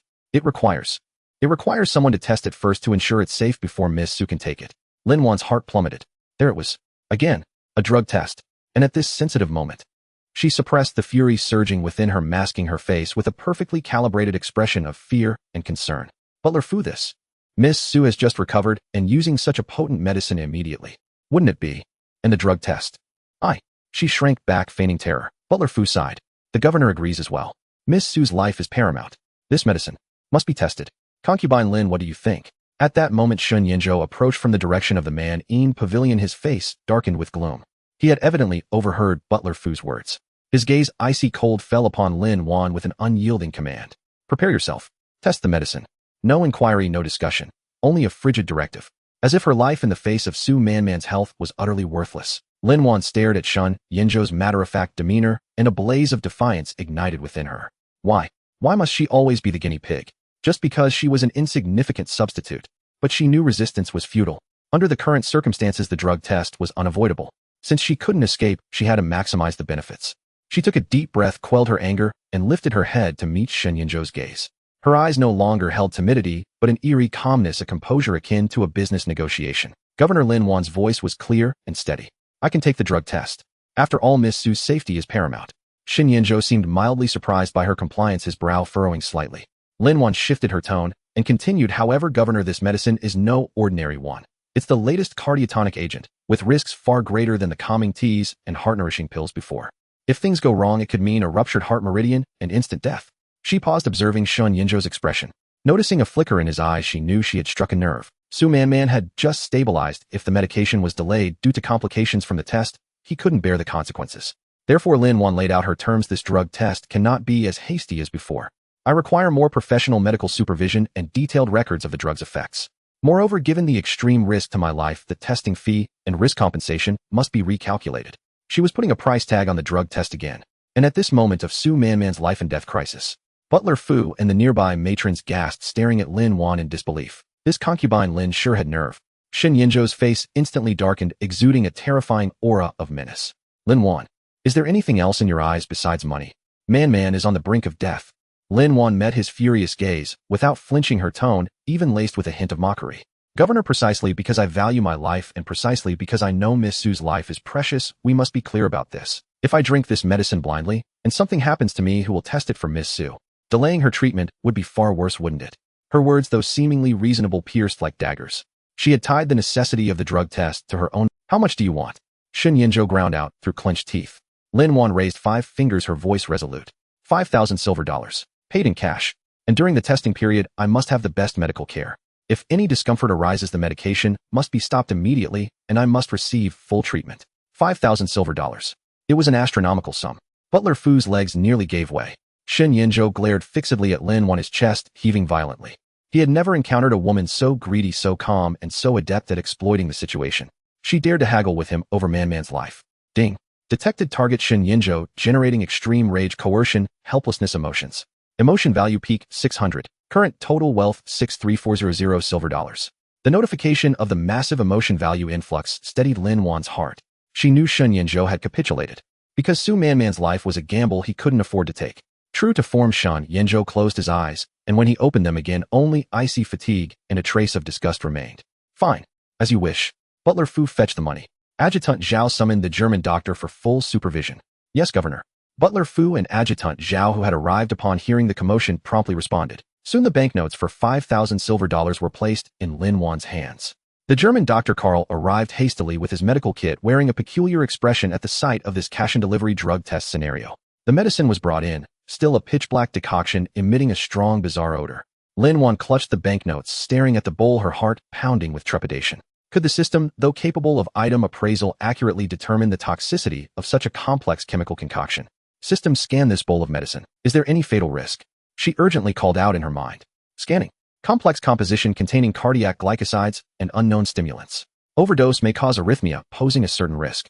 However, based on the current dosage and the host's physical assessment, the fatal risk is relatively low, approximately 15. It is recommended that the host observe closely after ingestion. The system will monitor vital signs in real time. A 15 fatal risk. Lin Wan cursed inwardly, but since matters had reached this point, there was no turning back. Under Shen Yinzhou's icy stare, the German doctor's curious gaze, and the terrified looks of the surrounding servants, Lin Wan took a deep breath and raised the bowl. This time, unlike her previous bold chugging, she sipped it cautiously, as if tasting a poisoned wine. Bitterness, spiciness, and a strange numbing sensation exploded in her mouth. She fought the urge to vomit, carefully attuning to her body's reactions. Her heartbeat seemed to be quickening, her breathing a little rapid. She paused for a few seconds, confirming no immediate severe discomfort. Then, under the tense scrutiny of everyone, she drank the entire bowl in several sips. As the liquid entered her stomach, a wave of heat spread rapidly from her core.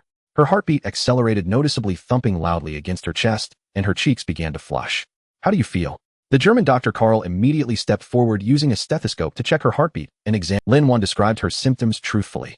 My heart is racing, my body feels hot, and I'm a bit breathless and flustered. Karl recorded the data, his expression grave. It's a normal reaction to the medication, but the heart rate is indeed elevated. Close observation is required. Shen Yinzhou stood by, watching Lin Wan's gradually reddening cheeks and slightly labored breathing, his gaze complex. He both hoped the medicine was safe so Man could take it soon, and felt an inexplicable irritation at Lin Wan's willingness to risk her life for money, mingled with a faint, barely perceptible trace of concern. Time ticked by. Lin Wan leaned back in her chair, enduring the discomfort of her racing heart, while her mind raced with calculations. This medicine was potent. Could Su Man's frail body withstand it? Or was there something wrong with the medicine itself? A bold conjecture took shape in her mind. After about the time it takes an incense stick to burn, Lin Wan's heartbeat gradually steadied. Apart from some fatigue, no severe symptoms emerged. Dr. Karl examined her and nodded to Shen Yinzhou. Governor, Miss Lin's vital signs are stable. The medicine appears safe and can be administered to Miss Su. Shen Yinzhou visibly relaxed and immediately ordered, quick. Send the medicine to Man. A servant promptly carried another prepared bowl to the Manning pavilion. But Lin Wan suddenly spoke, her voice weak, yet remarkably clear. Wait. Everyone turned to look at her. Lin Wan addressed Dr. Karl, her tone sincere. Dr. Karl, this medicine is so potent. Although I endured it, Miss Su is frail. Shouldn't the dosage be reconsidered? Or should there be special care after administration? In case of any adverse reactions, we can respond promptly. Her words seemed entirely motivated by concern for Su Man. Dr. Karl pondered for a moment and nodded. Miss Lin's consideration is prudent. I will adjust a more conservative initial dose for Miss Su and remain here to observe for a while. Shen Yinzhou glanced at Lin Wan, his expression unreadable, but ultimately said to Dr. Karl, do as you suggest. Lin Wan lowered her eyelids, concealing the shrewd glint in her eyes. She wasn't genuinely concerned about Su Man. She was buying time and creating opportunities for herself. If Su Man did suffer an accident after taking the medicine, Lin Wan, having tested it in advance and issued a warning could maximize her distance from suspicion and might even be hailed as a hero. True enough, after taking the reduced dose, Su Manman's heart condition symptoms eased, but she suffered severe vomiting and headaches, enduring a torment-filled night with the Man-in Pavilion brightly lit. Meanwhile, Lin Wan, hailed for her meritorious drug test and thoughtful considerations, returned unscathed to Ilan Courtyard, the 5th silver banknote tucked securely in her pocket. Ding. Successfully resolved a high-risk drug test crisis and obtained substantial compensation. Awarded 1 crisis management skill point.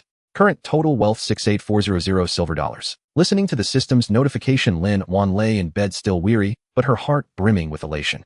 Su Manman's illness hadn't harmed her, instead it had earned her another fortune. Moreover, after this, Xin Yanzhou would likely be even more reluctant to have her test drugs given the exorbitant cost. As for Su Manman, a cold sneer curled at the corner of Lin Wan's lips. That moonlit muse probably didn't realize that her self-righteous scheming was utterly fragile in the face of it seemed that even the illnesses in the governor's mansion could be turned into her fortune. The turmoil caused by Su Manman's heart condition and the subsequent drug trial temporarily subsided, yet the undercurrents within the governor's mansion grew ever more turbulent. Lin Wan, clutching the newly acquired 5,000 yuan silver notes, cheerfully calculated her total wealth, while warily sensing Xin Yanzhe's increasingly probing gaze. She knew her performance during the negotiation and drug trial had been too conspicuous, and she must tread even more carefully.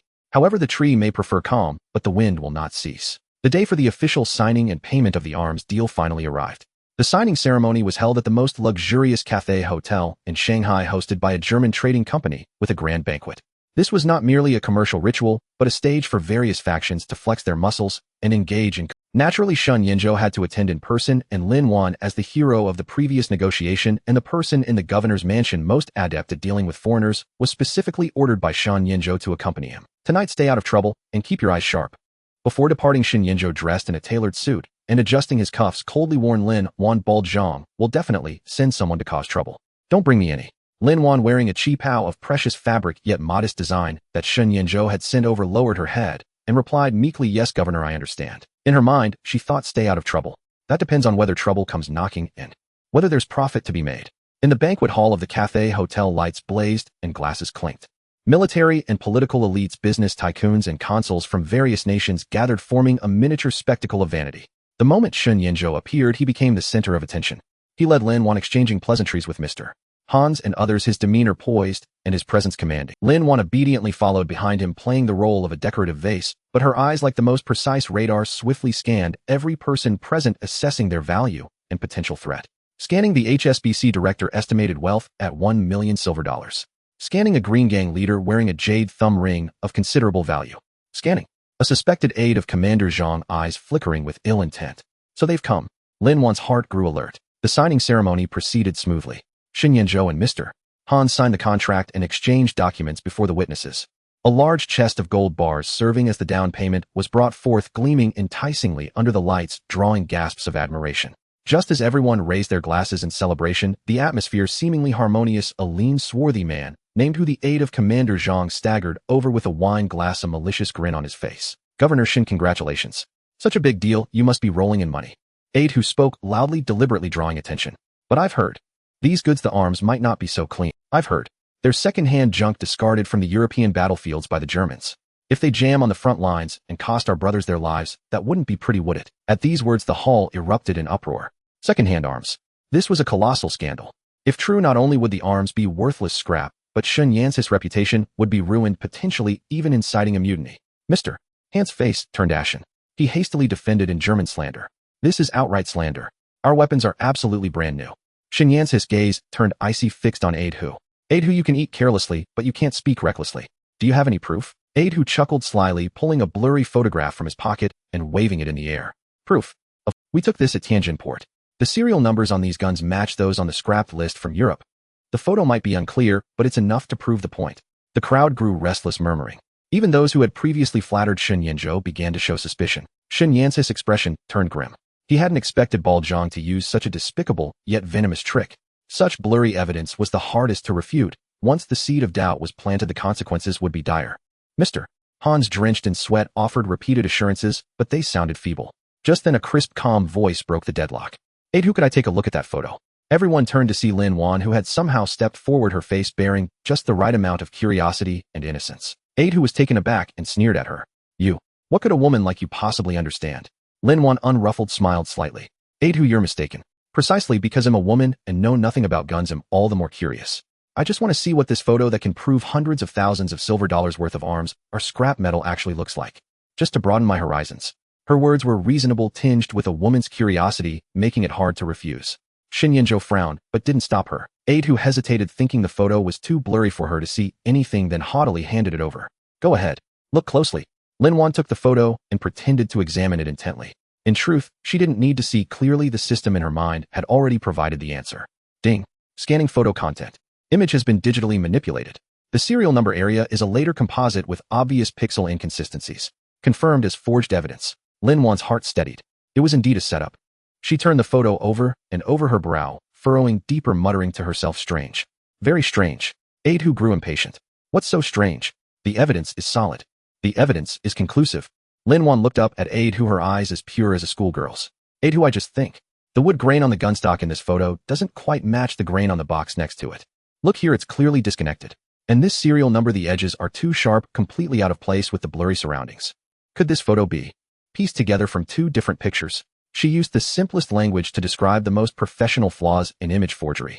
Many in the room were knowledgeable, and with her hint, they immediately looked closer and spotted the discrepancies. Right? Now that you mention it, it really is.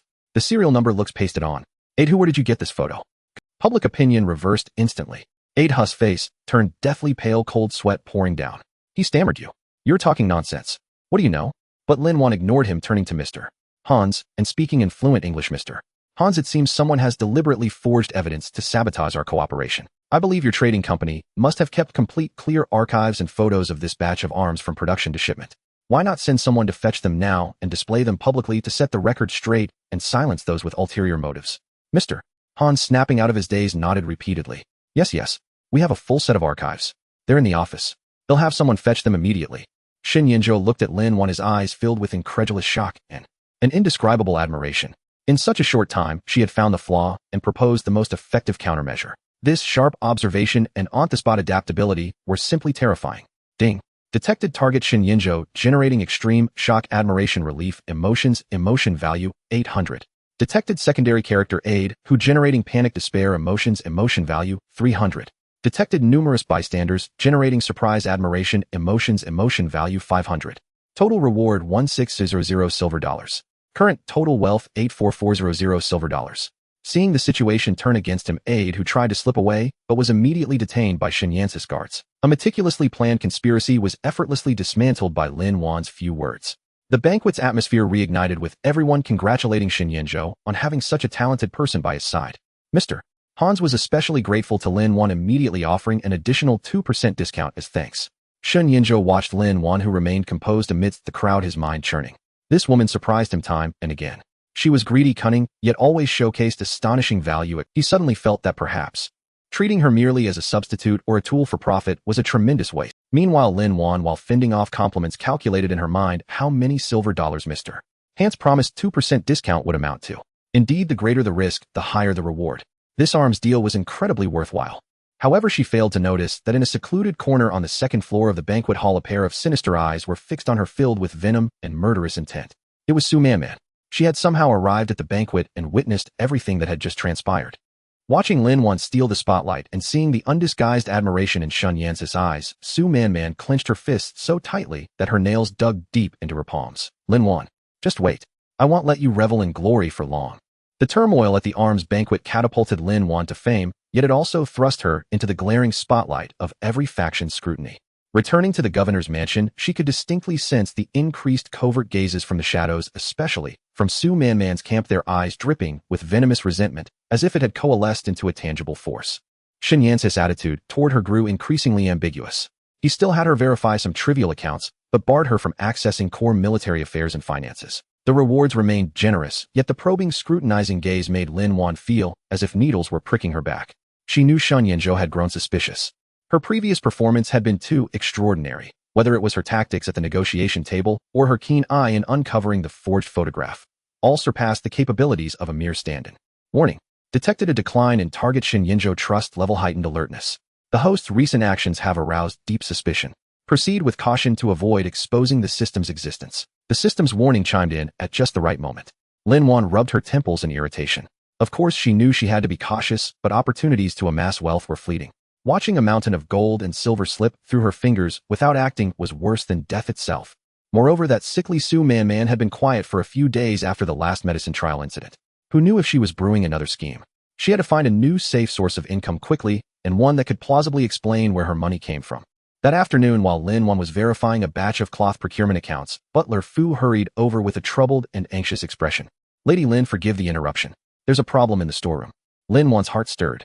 She set down the ledger. What's wrong, Butler Fu? Speak slowly. Butler Fu wrung his hands, lowering his voice. It's a few Western clocks in the governor's private treasury. Somehow they've suddenly stopped working. The governor rarely plays with them, but he does check on them occasionally. If he finds out, I simply cannot bear the responsibility. The governor's private treasury. Lin Wan's eyes lit up instantly. That was where Shun Yanzhou kept his true treasures, far more exclusive than the main storeroom. She suppressed her excitement, feigning concern. Western clocks. Those are delicate items. Ordinary craftsmen can't fix them. Why not summon a master from a foreign firm? Butler Fu's face fell. I did. A master from Hengli Clockwatch Shop came by. He said the movements are aged and parts are damaged. They need to be sent back to the Swiss factory for repairs. Half a year at least, and the cost is astronomical. And the governor dislikes outsiders entering his private treasury. If word gets out. Lin Wan was overjoyed inside. Just when she needed a pillow, someone handed her one. Astronomical repair costs. Half a year in Switzerland. Wasn't this the perfect chance to showcase her value? A contemplative look crossed her face. After a long pause, she spoke hesitantly. Butler Fu, my family, had a distant relative who learned clock repair from foreigners. I dabbled a bit as a child. How about I take a look? If I can patch it up, we won't have to trouble the governor. Butler Fu was skeptical. Lady Lin, you know about this too? In his eyes, despite her recent astonishing feats, clock repair was a technical skill beyond mere cleverness. Lin Wan waved her hand modestly. I wouldn't say I know it well. It's better than doing nothing, don't you think? Butler Fu pondered, seeing no other option, and decided to grasp at straws. Then, may I trouble you to come with me, Lady Lin? But this is a restricted area. Please do not speak of what you see to outsiders. Rest assured, Butler Fu, I know the rules. Lin Wan vowed, thumping her chest. Shun Yan's private treasury was hidden in a secret chamber behind the study in the main building, accessible only by turning a mechanism on the bookshelf. The space inside was modest, but filled with exquisite items, antique paintings, gold and jade artifacts, and several glass cabinets, displaying a variety of ornate Western clocks, pocket watches, and music boxes. Lin Wan's gaze swept over them like a searchlight, and the system's prompt buzzed wildly in her mind. Scanned genuine Dongqichang landscape, painting Ming Dynasty. Estimated value, 8,000 silver dollars. Scanned imperial jadeite ornament, Qing Dynasty. Estimated value, 5,000 silver dollars. Scanned limited edition Patek Philippe pocket watch Swiss. Estimated value, 3,000 silver dollars. Scanning. Lin Wan's heart pounded wildly. This wasn't a treasury, it was a mountain of gold. Any single item here could let her live in luxury for years. But she quickly calmed down. These items were too conspicuous to touch. Her target was the broken clocks. Butler Fu pointed to a glass cabinet in the corner where several stop table clocks and pocket watches lay. These are the ones, all the governor's favorites. Lin Wan approached, pretending to examine them closely. In truth, she didn't need to look. The system had already diagnosed. Item, French Louis X style, gilt bronze table clock. Fault broken, mainspring worn, escapement wheel. Repair, custom replacement parts required, advanced clockmaking skills needed. System can provide temporary item repair function, consumes emotion points, but long-term stability cannot be guaranteed. Item, British tortoiseshell pocket watch. Fault, deformed balance spring. Repair, calibrate balance spring, professional skills required. System can temporarily repair. Lin Wan knew what to do. She pointed to the gilt bronze clock and said to Butler Fu, this one's trickier. The mainspring is broken and we need custom parts. It can't be fixed right away, but this pocket watch. She picked up the tortoiseshell watch, shaking it with an air of expertise. It's not a big problem. The little balance spring inside is slightly bent. Let me see if I can adjust it. Butler Fu's eyes widened in disbelief. Without another word, Lin Wan had Butler Fu fetch some simple tools, tweezers, a magnifying glass, and then pretended to focus intently while secretly activating the system's item repair function. Consumed 500 emotion points to repair tortoiseshell pocket watch. Yes, a faint imperceptible white light flashed, correcting the subtle deformation inside the watch. Lin Wan then pretended to wind the mainspring and gave it a gentle shake. Tick, tock. A crisp, melodious ticking sound echoed in the silent chamber. The pocket watch. Butler Fu's jaw dropped in astonishment. It's fixed. Lady Lin, you're a miracle worker. Lin Wan smiled modestly. Just lucky a coincidence.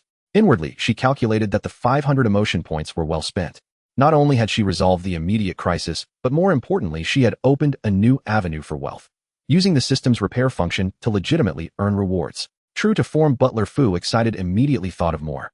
Lady Lin, what about the other pieces? Lin Wan shook her head, feigning reluctance. Butler Fu, it's not that I want help. That clock has broken parts. Even the cleverest woman can't cook without rice.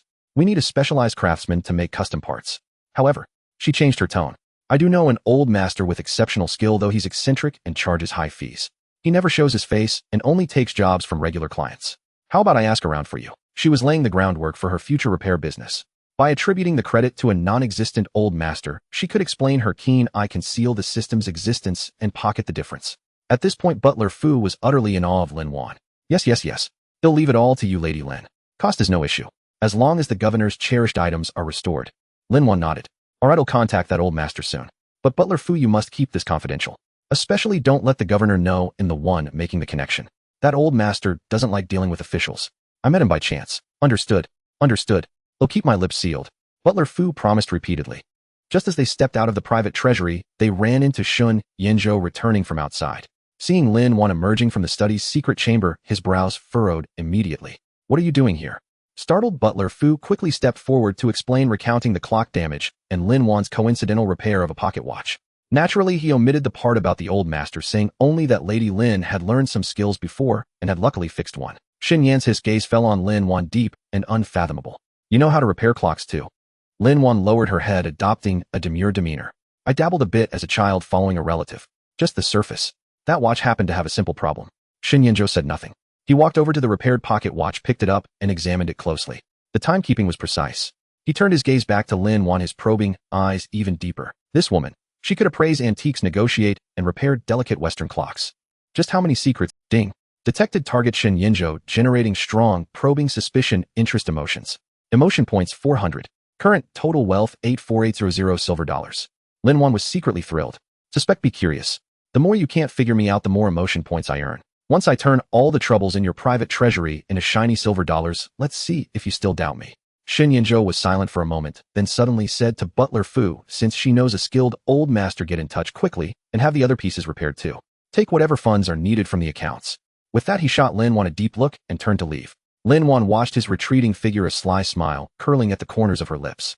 Xin Yinzhou, your secret treasure vault is about to become my personal ATM, and you've just authorized it yourself. After successfully repairing Shun Yan's pocket watch and securing the task of mending the timepieces from his private treasury under the guise of a fictitious old master, Lin Wan's status within the governor's mansion grew subtly ambiguous. Shun Yan's scrutiny of her persisted, yet it seemed tinged with a tacit approval to make the best use of her. Lin Wan in turn seized every moment of this fleeting calm to frantically amass wealth. Through Uncle Fu, she quoted an exorbitant repair fee in the old master's name for the intricate clocks in the treasury requiring custom parts, and Shun Yinzhou surprisingly approved it. The money naturally fell into her pocket as the system's restoration function consumed only emotional value, costing her virtually nothing. Yet the tranquility did not last many days before trouble came knocking again, this time stemming from Su Manman's delicate heart condition. One day, as Lin Wan was holed up in her room, gleefully tallying her recent undefeatable income, Xiao Chui rushed in, flustered, mistress. Something terrible. Miss Su is causing a commotion again. Lin Wan didn't even lift her eyelids. What is it this time? Another hard episode. She mused inwardly if she could earn another fee for a drug trial. Xiao Chui shook her head, not her heart. It's the medicine. The new drug the German doctor prescribed. Miss Su had severe side effects, vomiting and headaches. She's lost so much weight, and she's throwing a tantrum in her room, smashing things. She insists the medicine is tainted, that someone is trying to harm her. Lin Wan's heart stirred. Side effects. She recalled her own reactions during the drug trial, but her sturdy constitution had seen her through. Su Man, frail as a reed in the wind, could never withstand it. Where's the governor? Lin Wan asked. He's been summoned and he's at his wit's end. The German Dr. Karl is also there, insisting the medicine is fine, that Miss Su is just overly sensitive. Xiao Chui lowered her voice. Miss Su won't let it go. She demands a change of medication, or else she'll hold someone accountable for the failed drug trial. The spearhead was indeed aimed at her again. Lin Wan smirked coldly. This Su Man, unable to bear the drug's effects, wanted to drag her down as a scapegoat. Let's go have a look, Lin Wan said, setting down her banknotes and smoothing her dress. Evasion was futile. Oh, better to take the initiative and see if she could turn the crisis into an opportunity. The Manning pavilion was a wreck strewn with shards of porcelain and feathers from torn pillows. Su Man, pale as a ghost, lay propped against her bed, weeping piteously, a sight to melt any heart. Xin Yinzhou stood by the bedside, his brow deeply furrowed, his expression grim. The German Dr. Karl looked helpless and aggrieved. Yinzhou, I can't take this medicine anymore. He'll die if I keep on. Su Man clutched Xin Yan's sleeve, sobbing uncontrollably. It must be Lin Wan. She lied about the drug trial. She's deliberately trying to harm me. Shun Yinzhou massaged his temples in irritation. Man, don't talk nonsense. Dr. Carl said these are normal reactions. Normal? I'm nearly vomiting myself to death, and you call that normal? Su Man grew agitated. Either change the medicine or summon Lin Wan for a confrontation. She was the one who tested the drug. She must answer for this. No need to summon me. Here Lin Wan's voice rang out from the doorway. She walked in slowly, ignoring the mess and Su Man's venomous glare. She first bowed to Shen Yinzhou, then turned to Dr. Carl, asking calmly in English, Dr. Carl, aside from vomiting and headaches, are there any other side effects for Miss Su? How is her heart rate? Is her blood pressure stable? Dr. Carl, relieved to find someone rational to converse with, answered promptly, mainly gastrointestinal reactions and neurological headaches. Her heart rate and blood pressure show a temporary increase after medication, but it's within controllable limits. These are indeed accompanying phenomena of the drug taking effect. Miss Su simply has poor tolerance. Lin Wan nodded, then turned to Shen Yinzhou with a steady tone. Governor, Dr. Carl's words confirmed that the medicine itself is fine, even potent. The problem lies in Miss Su's inability to adapt to the standard dosage of this strong Western drug. Shen Yinzhou looked at her, then what do you suggest? Su Man shrieked. Yinzhou, why are you asking her? What does she know? Lin Wan ignored her and continued. Governor, Western medicine aims for immediate results, but is often harsh with pronounced side effects.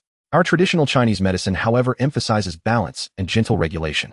Since Miss Su can't tolerate the Western drug, why not try a combination of both approaches? A combination of Chinese and Western medicine. Shen Yinzhou and Dr. Carl were both taken aback, the concept being novel at the time. Yes, Lin Wan elaborated, drawing on bits of knowledge she had picked up from health programs in her past life. We can invite an experienced Chinese physician skilled in pharmacology to prescribe a gentle regulating formula tailored to Miss Su's constitution. This can alleviate the side effects of the Western drug, such as stopping vomiting and calming the nerves. Meanwhile, we can reduce the Western dosage to a level she can tolerate. It might work slower, but it's safer. Her words sounded reasonable, affirming the Western drug's efficacy while offering a practical solution, all while keeping the focus on Miss Su's safety. Shen Yinzhou fell into thoughtful silence. It was indeed a viable approach. He had only sought the best Western medicine, overlooking Su Man's physical limits. Dr. Carl also expressed interest. If we can effectively control the side effects, lowering the dose for maintenance therapy is feasible. Miss Lin's idea is quite constructive. Sensing the shift in momentum, Su Man quickly cried out, no. I want to take Chinese medicine. It's bitter. And who knows if those quacks' prescriptions are poisonous? Lin Wan had been waiting for that exact protest. She immediately put on a troubled expression. Miss Su has a point. We must find a reliable Chinese physician. Not only must their medical skill be top-notch, but the herbs used must be of the highest quality without the slightest negligence. Otherwise, it could worsen the condition. She turned to Shen Yinzhou, shifting her tone, her true intent surfacing. Governor, I happen to know a descendant of a retired imperial physician highly skilled, especially in treating heart conditions. However, this person is eccentric, charges exorbitant consultation fees, and only sees patients he deems fate-bound. The herbs required must be rare treasures like century-old ginseng from Changbai Mountain or snow lotuses from the Tian Shan Mountains. The cost? She was talking about money again. Shen Yan's temples throbbed. He knew it. This woman couldn't go 3 sentences without bringing up finances. Yet he had to admit Lin Wan's proposal was the most feasible. And when it came to Man's life, money was a trivial concern. Money is no issue, Shen Yinzhou said gravely. As long as Man can be cured. Contact that gentleman, and whatever it costs, get it from Uncle Fu. The governor is most generous. Lin Wan's face lit up with a smile. But governor, this old master has a rule: half the consultation fee must be paid up front as a show of sincerity. Also, procuring the herbs takes time, and such rare ingredients are often priceless and hard to find. Someone must be sent to search for them. How much for the deposit? Shen Yinzhou asked directly. Lin Wan held up 2 fingers, speaking cautiously. 20,000 silver dollars. Mostly because the herbs are hard to come by, the deposit will largely go towards securing them. 20,000 silver dollars. And that was just the deposit. Su Man nearly leaped from her bed. This was outright robbery. Shen Yan's mouth twitched as well. This woman sure had nerve. But looking at the frail Su Man on the bed, and recalling Lin Wan's previous miraculous feats, fixing the watch, negotiating, he gritted his teeth. Fine. 20,000 it is. Uncle Fu, give her the money. Lin Wan barely suppressed the urge to burst into laughter, bowing respectfully. Thank you, governor. He'll make the arrangements immediately. She turned and left the Manning pavilion, her steps light. A retired imperial physician's descendant. Of course it was all a fabrication. For the Chinese herbal formula, she recalled a few gentle antiemetic and calming prescriptions from health shows in her past life. She could easily find a reliable old Chinese doctor to polish them. As for century-old ginseng and Tian Shan snow lotuses, she would substitute them with common high-grade ginseng and antler plus herbs to clear heat and calm the nerves. They wouldn't cure her nor kill her, but they'd definitely ease the Western drug side effects and make Su Man more comfortable. The price difference. Naturally, it would flow into her own pocket.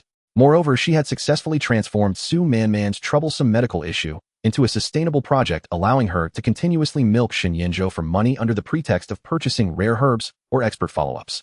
It was a venture with minimal cost and maximum profit. A few days later, the imperial physician's descendant's prescription arrived, and the herbs were painstakingly procured. With the reduced Western dosage paired with the Chinese herbal treatment, Su Manman's vomiting and headaches indeed subsided significantly, and her spirits lifted. Seeing the results, Shun Yinzhou gained more trust in Lin Wan's connections and competence. Though he winced at the expense, he felt the money was well spent. Meanwhile, Lin Wan gleefully deposited the second batch of herb funds approved by Shen Yinzhou into her private coffer. Standing by her window, watching the servants busy in the courtyard, Lin Wan's heart swelled with ambition. Su Manman, you are truly my lucky charm. This illness of yours not only netted me a windfall, but also revealed a long-term stable path to wealth. It seems in this chaotic world it's not just arms and antiques that turn a profit. The health industry is a goldmine. Relying on the guise of being a descendant of an imperial physician and the exorbitant profits from selling rare medicinal herbs, Lin Wan's private treasury swelled like a balloon. Under her meticulous care, mainly reduced Western medicine dosage, plus a placebo effect, Su Manman's condition had indeed stabilized considerably, which made Shen Yinzhou increasingly convinced of Lin Wan's integrated Chinese and Western medicine theory, and he approved funds more readily. Wealth, 2,000 silver dollars. Current total wealth, 14,280 silver dollars. Lin Wan stared at the system panel, showing nearly 15,000 silver dollars, yet her mood was far from light. The goal of 10 million still seemed distant, and Shun Yan's patience appeared to be gradually wearing thin. The look in his eyes when he gazed at her grew more probing, and he occasionally asked questions about her past that she found difficult to lie about.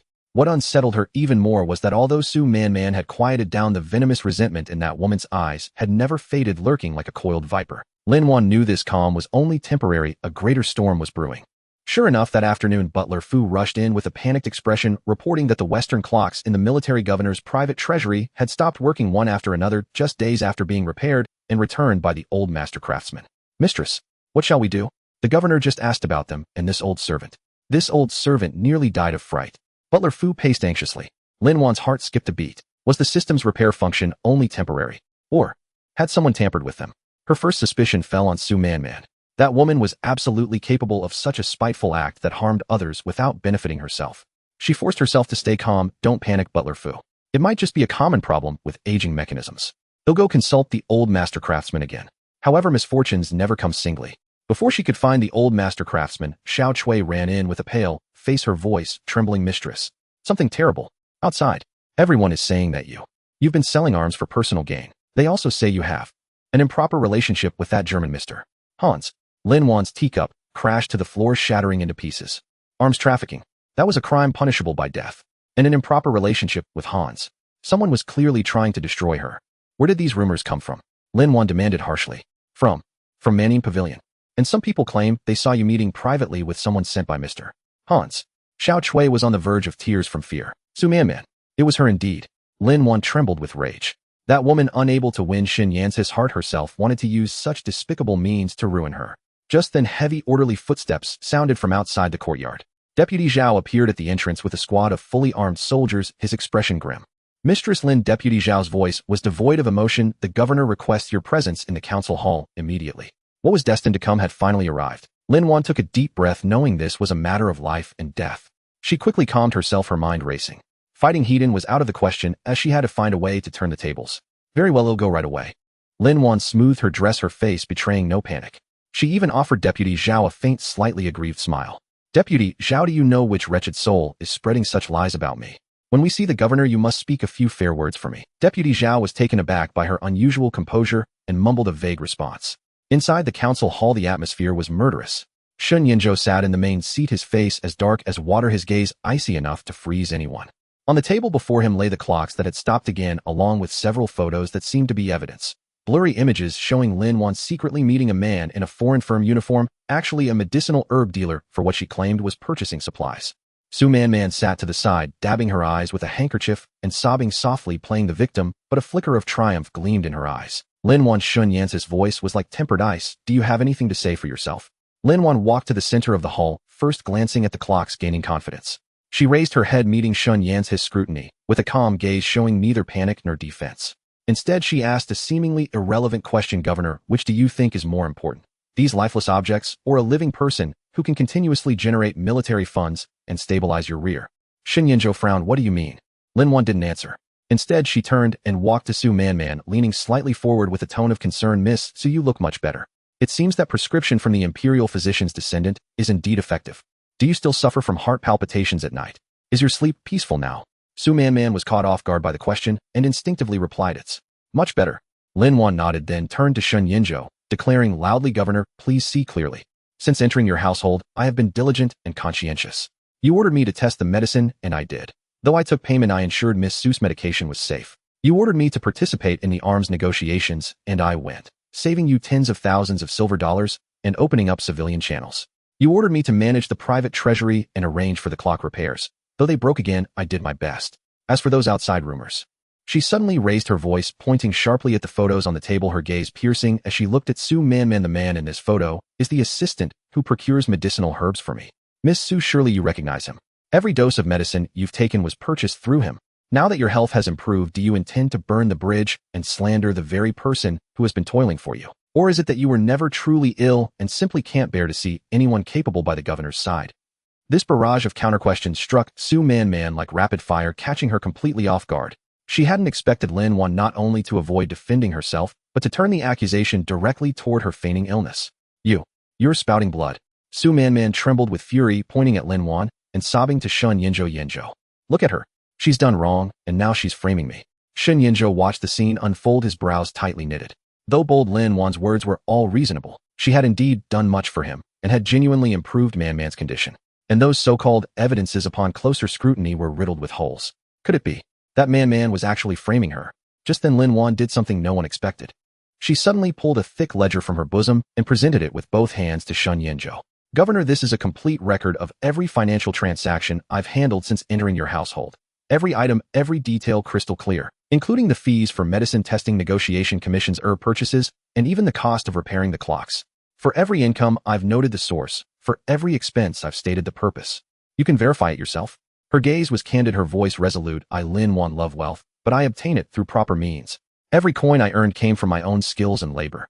I have never thought of betraying you, Governor, nor of harming the interests of your household.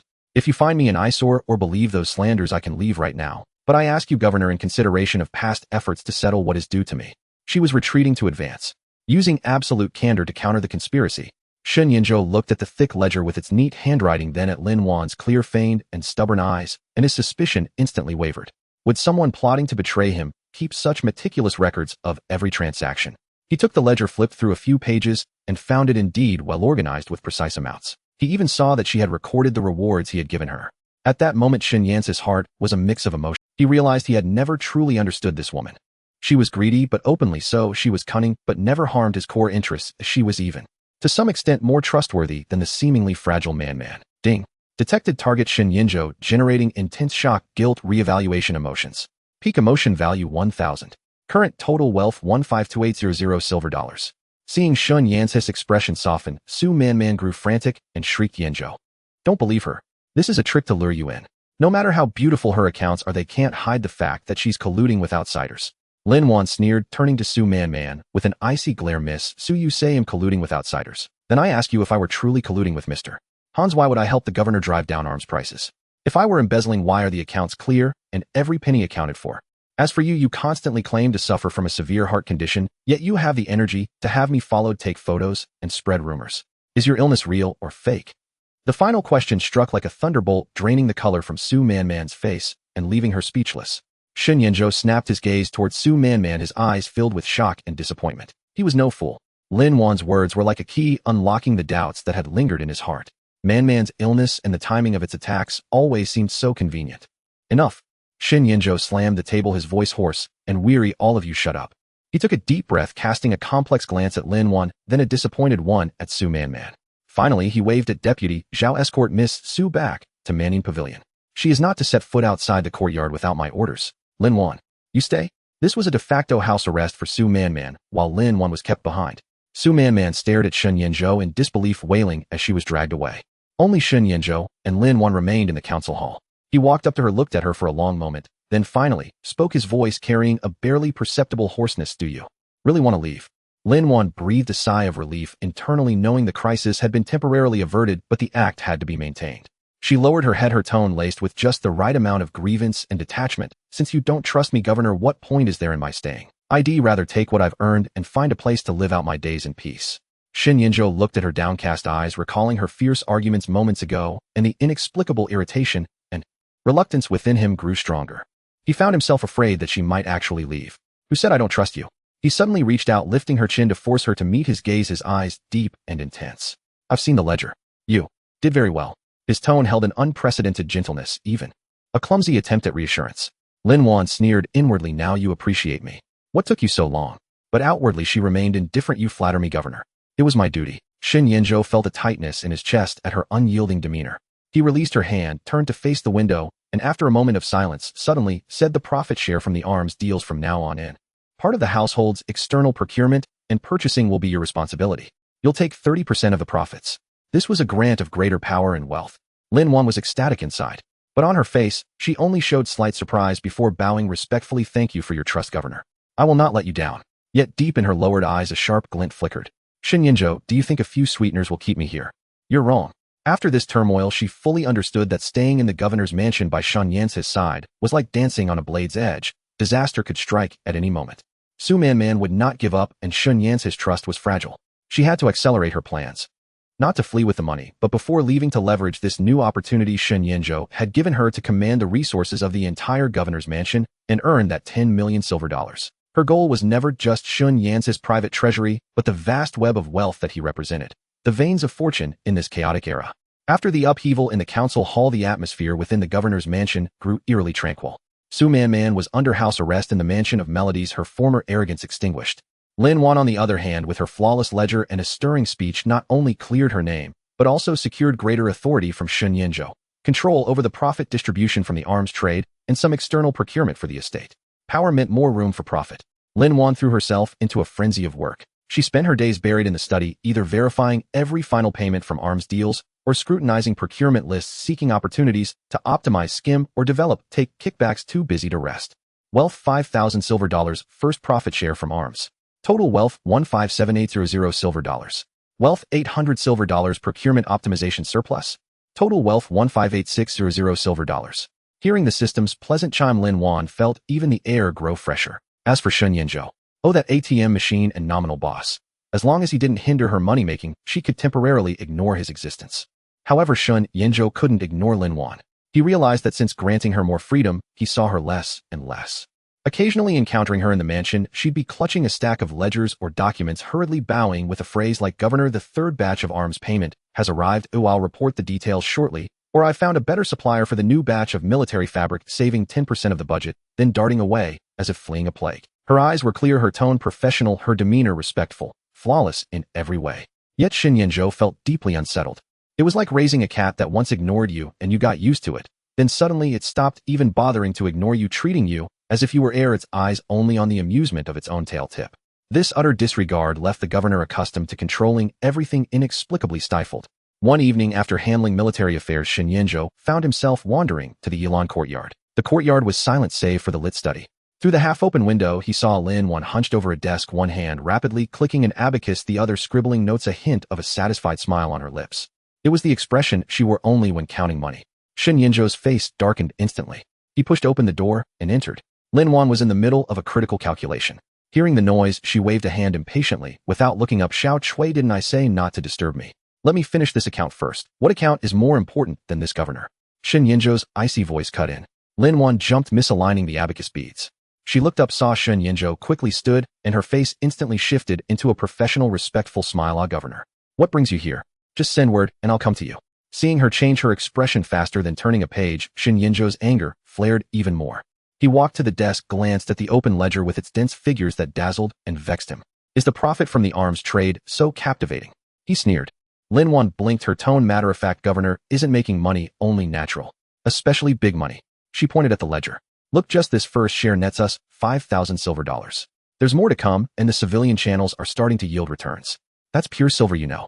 Seeing her money-grubbing demeanor, Shen Yinzhou felt an inexplicable fury surge to his head. He slammed the table, making the ledger jump. Lin Wan, can you think of anything besides these filthy lucre?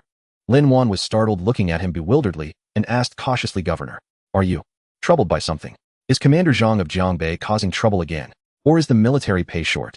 Tell me if it can be solved with money, I'll find a way. Her words came purely from a sense of partner responsibility and fear of losing her income stream. But to Shun Yinzhou they sounded entirely different. Was she caring for him? No. She only cared about money. She even thought all his troubles could be solved with money. In her eyes, he was just a provincial warlord forever fretting over finances. Ding. Detected target Shun Yinzhou experiencing extreme, suffocation, misunderstood anger emotions. Emotion value 400. Total wealth 159,000 silver dollars. Money, money, money. That's all you know. Shun Yinzhou raged recklessly. When Su Man framed you, you settled it with money. When I doubted you, you showed me ledgers. Now even when I stand before you, the first thing you think of is money. Lin Wan, do you have no heart? Lin Wan was stunned by his outburst, muttering inwardly, is this man on the wrong meds today? Why is he throwing? She thought hard. Oh, could this be a prelude to pursuing me? No. No way. Maybe it's because I'm ignoring him so he's acting out. Believing she'd read the situation, Lin Wan put on AI understand you expression and said soothingly, Governor, calm down. I know you're busy with 1,000 matters under immense pressure. Occasional emotional outbursts are normal. How about I have the kitchen brew you some calming tea? Or if you feel upset and want to vent, just yell at me. Get it off your chest. Just don't cut my share or budget. Shun Yinzhou was speechless. He felt like he'd punched a wad of cotton. No, a mountain of gold and silver. She emerged unscathed, still worrying about the gold not losing its shine. He stared at her, at that face brimming with sincerity and innocence, actually all about don't touch my money, and a profound sense of helplessness overwhelmed him. For the first time, he realized there existed a woman who could render all his fury and emotions into a farce. She wasn't playing hard to get, as she truly didn't care about him. This realization pierced Shun Yinzhou's heart like a cold needle, causing a sharp pang. He suddenly recalled how she had defied him, schemed against him, even risked her life testing drugs for money. Back then he'd thought her greedily detestable, but now he understood. At least it meant she saw value in him. Now she couldn't even be bothered to scheme, because the value he could provide she could steadily and bulk harvest. He had lost his only allure to her. Shun Yinzhou staggered back a step, his face pale. Without another glance at Lin Wan, he turned and left his back, betraying a hint of disarray and loneliness. Lin Wan watched him leave, even more puzzled. That was it. Done venting. Got the emotion points, and he didn't seem to cut her pay. Ding. Detected target Shun Yinzhou experiencing frustration, loss, confusion emotions. Emotion value 300. Total wealth 159,300 silver dollars. Another batch of emotion points credited. Lin Wan nodded with satisfaction, sat back down, picked up the abacus, and muttered, a man's heart is as deep as the ocean. Better to do accounts. Every cent is precise. She quickly dismissed Shun Yinzhou's bizarre interruption and immersed herself back in the sea of numbers.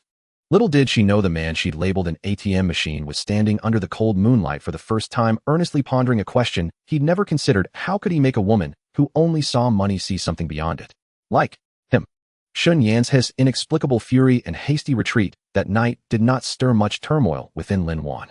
To her, it was merely an occasional system fluctuation of the ATM, negligible once the emotional points were credited. She poured all her energy into the newly acquired powers, the profit accounting of the arms trade, and the procurement for the governor's mansion. These two business sectors were veritable gold mines tailor-made for her. The profits from arms sales were colossal and ostensibly legitimate, while procurement offered even more lucrative. Leveraging her past life knowledge and keen market instincts, she swiftly established her own supply chain. By optimizing suppliers and centralizing procurement to cut costs, in reality taking bribes, and subcontracting non-essential goods through cheaper channels, she raked in immense wealth. Wealth 100 silver dollars, arms profit share, procurement margins. Current total wealth 169,300 silver dollars.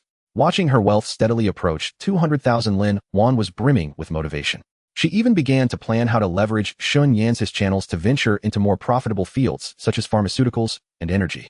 Opportunities soon arrived. One day, Fu Bo delivered a gilded invitation to a high-end charity banquet hosted by the British Chamber of Commerce in Shanghai, requesting Shun Yinzhou to attend with a female companion. Governor, this. Fu Bo hesitated. Miss Su was still under house arrest. By rights, he should bring concubine Lin, but such an occasion. Lin Wan initially had no interest in any banquet, preferring to spend the time tallying accounts. Yet upon hearing the words, British Chamber of Commerce, her eyes lit up. The British held the keys to the Yangtze River shipping and the import-export rights for many scarce resources. This was a big catch.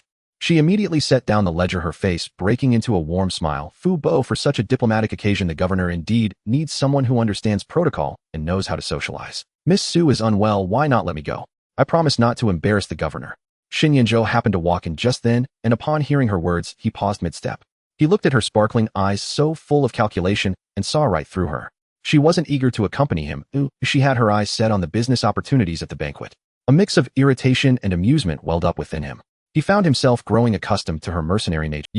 Shun Yinzhou deliberately put on a stern face, his tone critical. At such an occasion, with all the rules and foreigners, can you handle it? Lin Wan immediately straightened her back, vowing confidently, Governor, rest assured. I know the etiquette. I even speak a bit of English.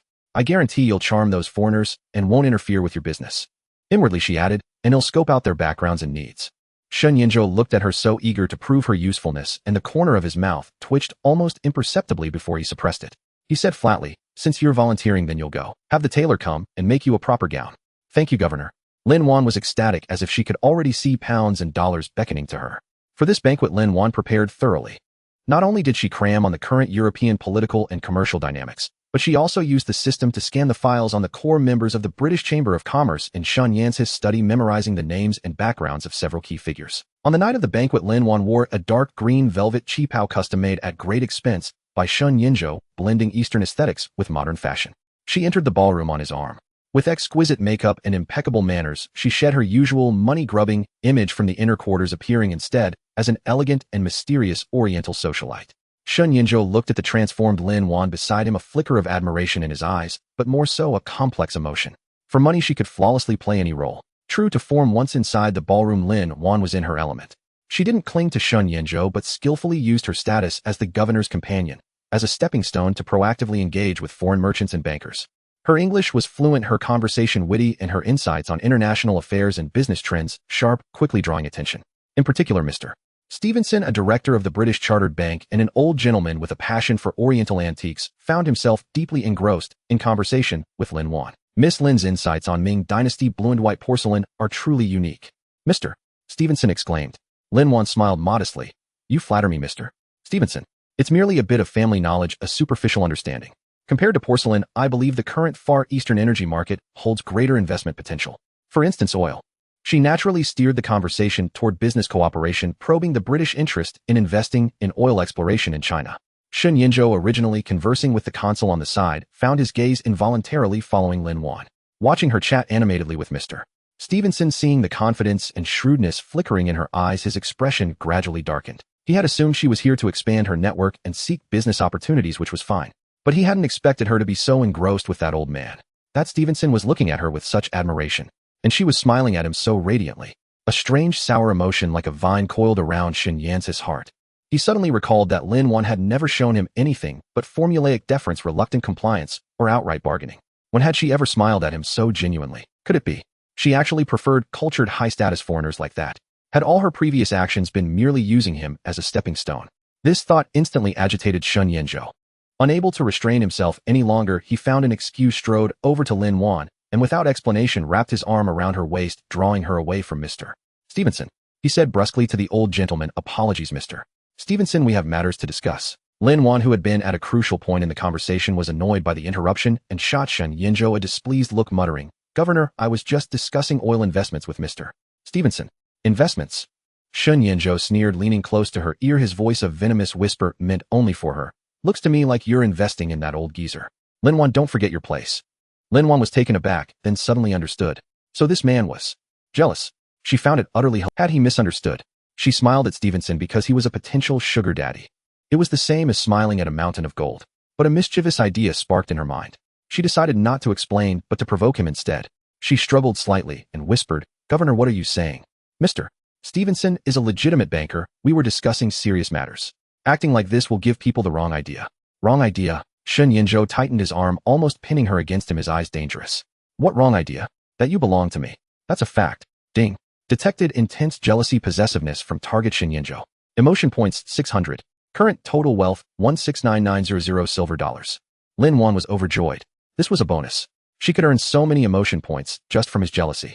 So then, she deliberately lowered her eyelids, putting on a wounded expression. "Since the governor doesn't trust me, you'll stop attending such events.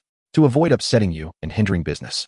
She used retreat as a tactic, implying that his behavior was interfering with her career. Shun Yinzhou was choked by her words. Looking at her with her air of, "I'm only enduring this for your own good," he was furious but helpless. Could he forbid her from doing business? What kind of incompetent boss would that make him? He struggled for a moment before grinding out through clenched teeth, "You can do business, but watch your boundaries. Don't smile at just anyone." Lin Wan rolled her eyes internally. Should I cry instead? But on the surface, she nodded obediently. "Yes, Governor, I'll remember." For the remainder of the banquet, Shun Yinzhou stuck to Lin Wan's side, like glue, a lion guarding his territory, glaring icily at any male who dared approach her. Lin Wan in turn enjoyed the convenience his protection afforded her, all while silently tallying the rising emotion points from his jealousy. On the ride back to the governor's mansion, the atmosphere was frosty. Shen Yanzhou remained silent, his face dark. Lin Wan, however, was in high spirits, gazing out the window and planning how to continue pursuing the Stevenson lead tomorrow. Suddenly Shen Yanzhou spoke, his voice hoarse. Lin Wan, what do you really want? Lin Wan turned, looking at him in confusion. Governor, what do you mean? Money, power, or? He stared at her, his eyes complex. A man like Stevenson who can give you the respect and common ground you claim to want. Lin Wan blinked, finally realizing this man was truly stuck in a rut. She felt the need to clarify lest it affect future collaborations and her money-making. She sighed, her tone sincere, yet devastatingly blunt. Governor, you're overthinking it. My feelings for Mr. Stevenson are exactly like my feelings for that golden Buddha in your warehouse. Pure appreciation of its value. He can open up British commercial channels for me. That's his greatest value. As for respect and common ground. She paused, offering a professional smile. Those are just tools for negotiation. My professionalism demands that I make my clients feel completely at ease. Just as I always show you the utmost. Shen Yanzhou. He felt an arrow pierce his heart. A poisoned arrow. Did she mean that her deference to him and her smiles to that old man were fundamentally the same? All professional pretenses. Was he no different in her eyes from those foreign clients? Ding. Detected extreme frustration, heartache, anger from target Shen Yanzhou. Emotion points 800. Current total wealth 170700 silver dollars. Watching the look on Shen Yanzhou's face, as if he had swallowed a fly, Lin Wan turned back to the window with satisfaction, continuing to enjoy the night view. Well, tonight was a good haul, both contacting a potential client and earning a fortune in emotion points. As for Shen Yanzhou's little tantrum, man, they only slowed down my sword drawing. Oh, I mean my money-making speed.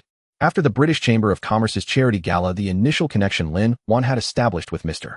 Stevenson, a director of Standard Chartered Bank, rippled through her heart like a stone cast into a placid lake. Oil shipping and even broader import-export trade. These words swirled ceaselessly in her mind, sketching out a commercial blueprint far more ambitious than arms trafficking or skimming procurement funds.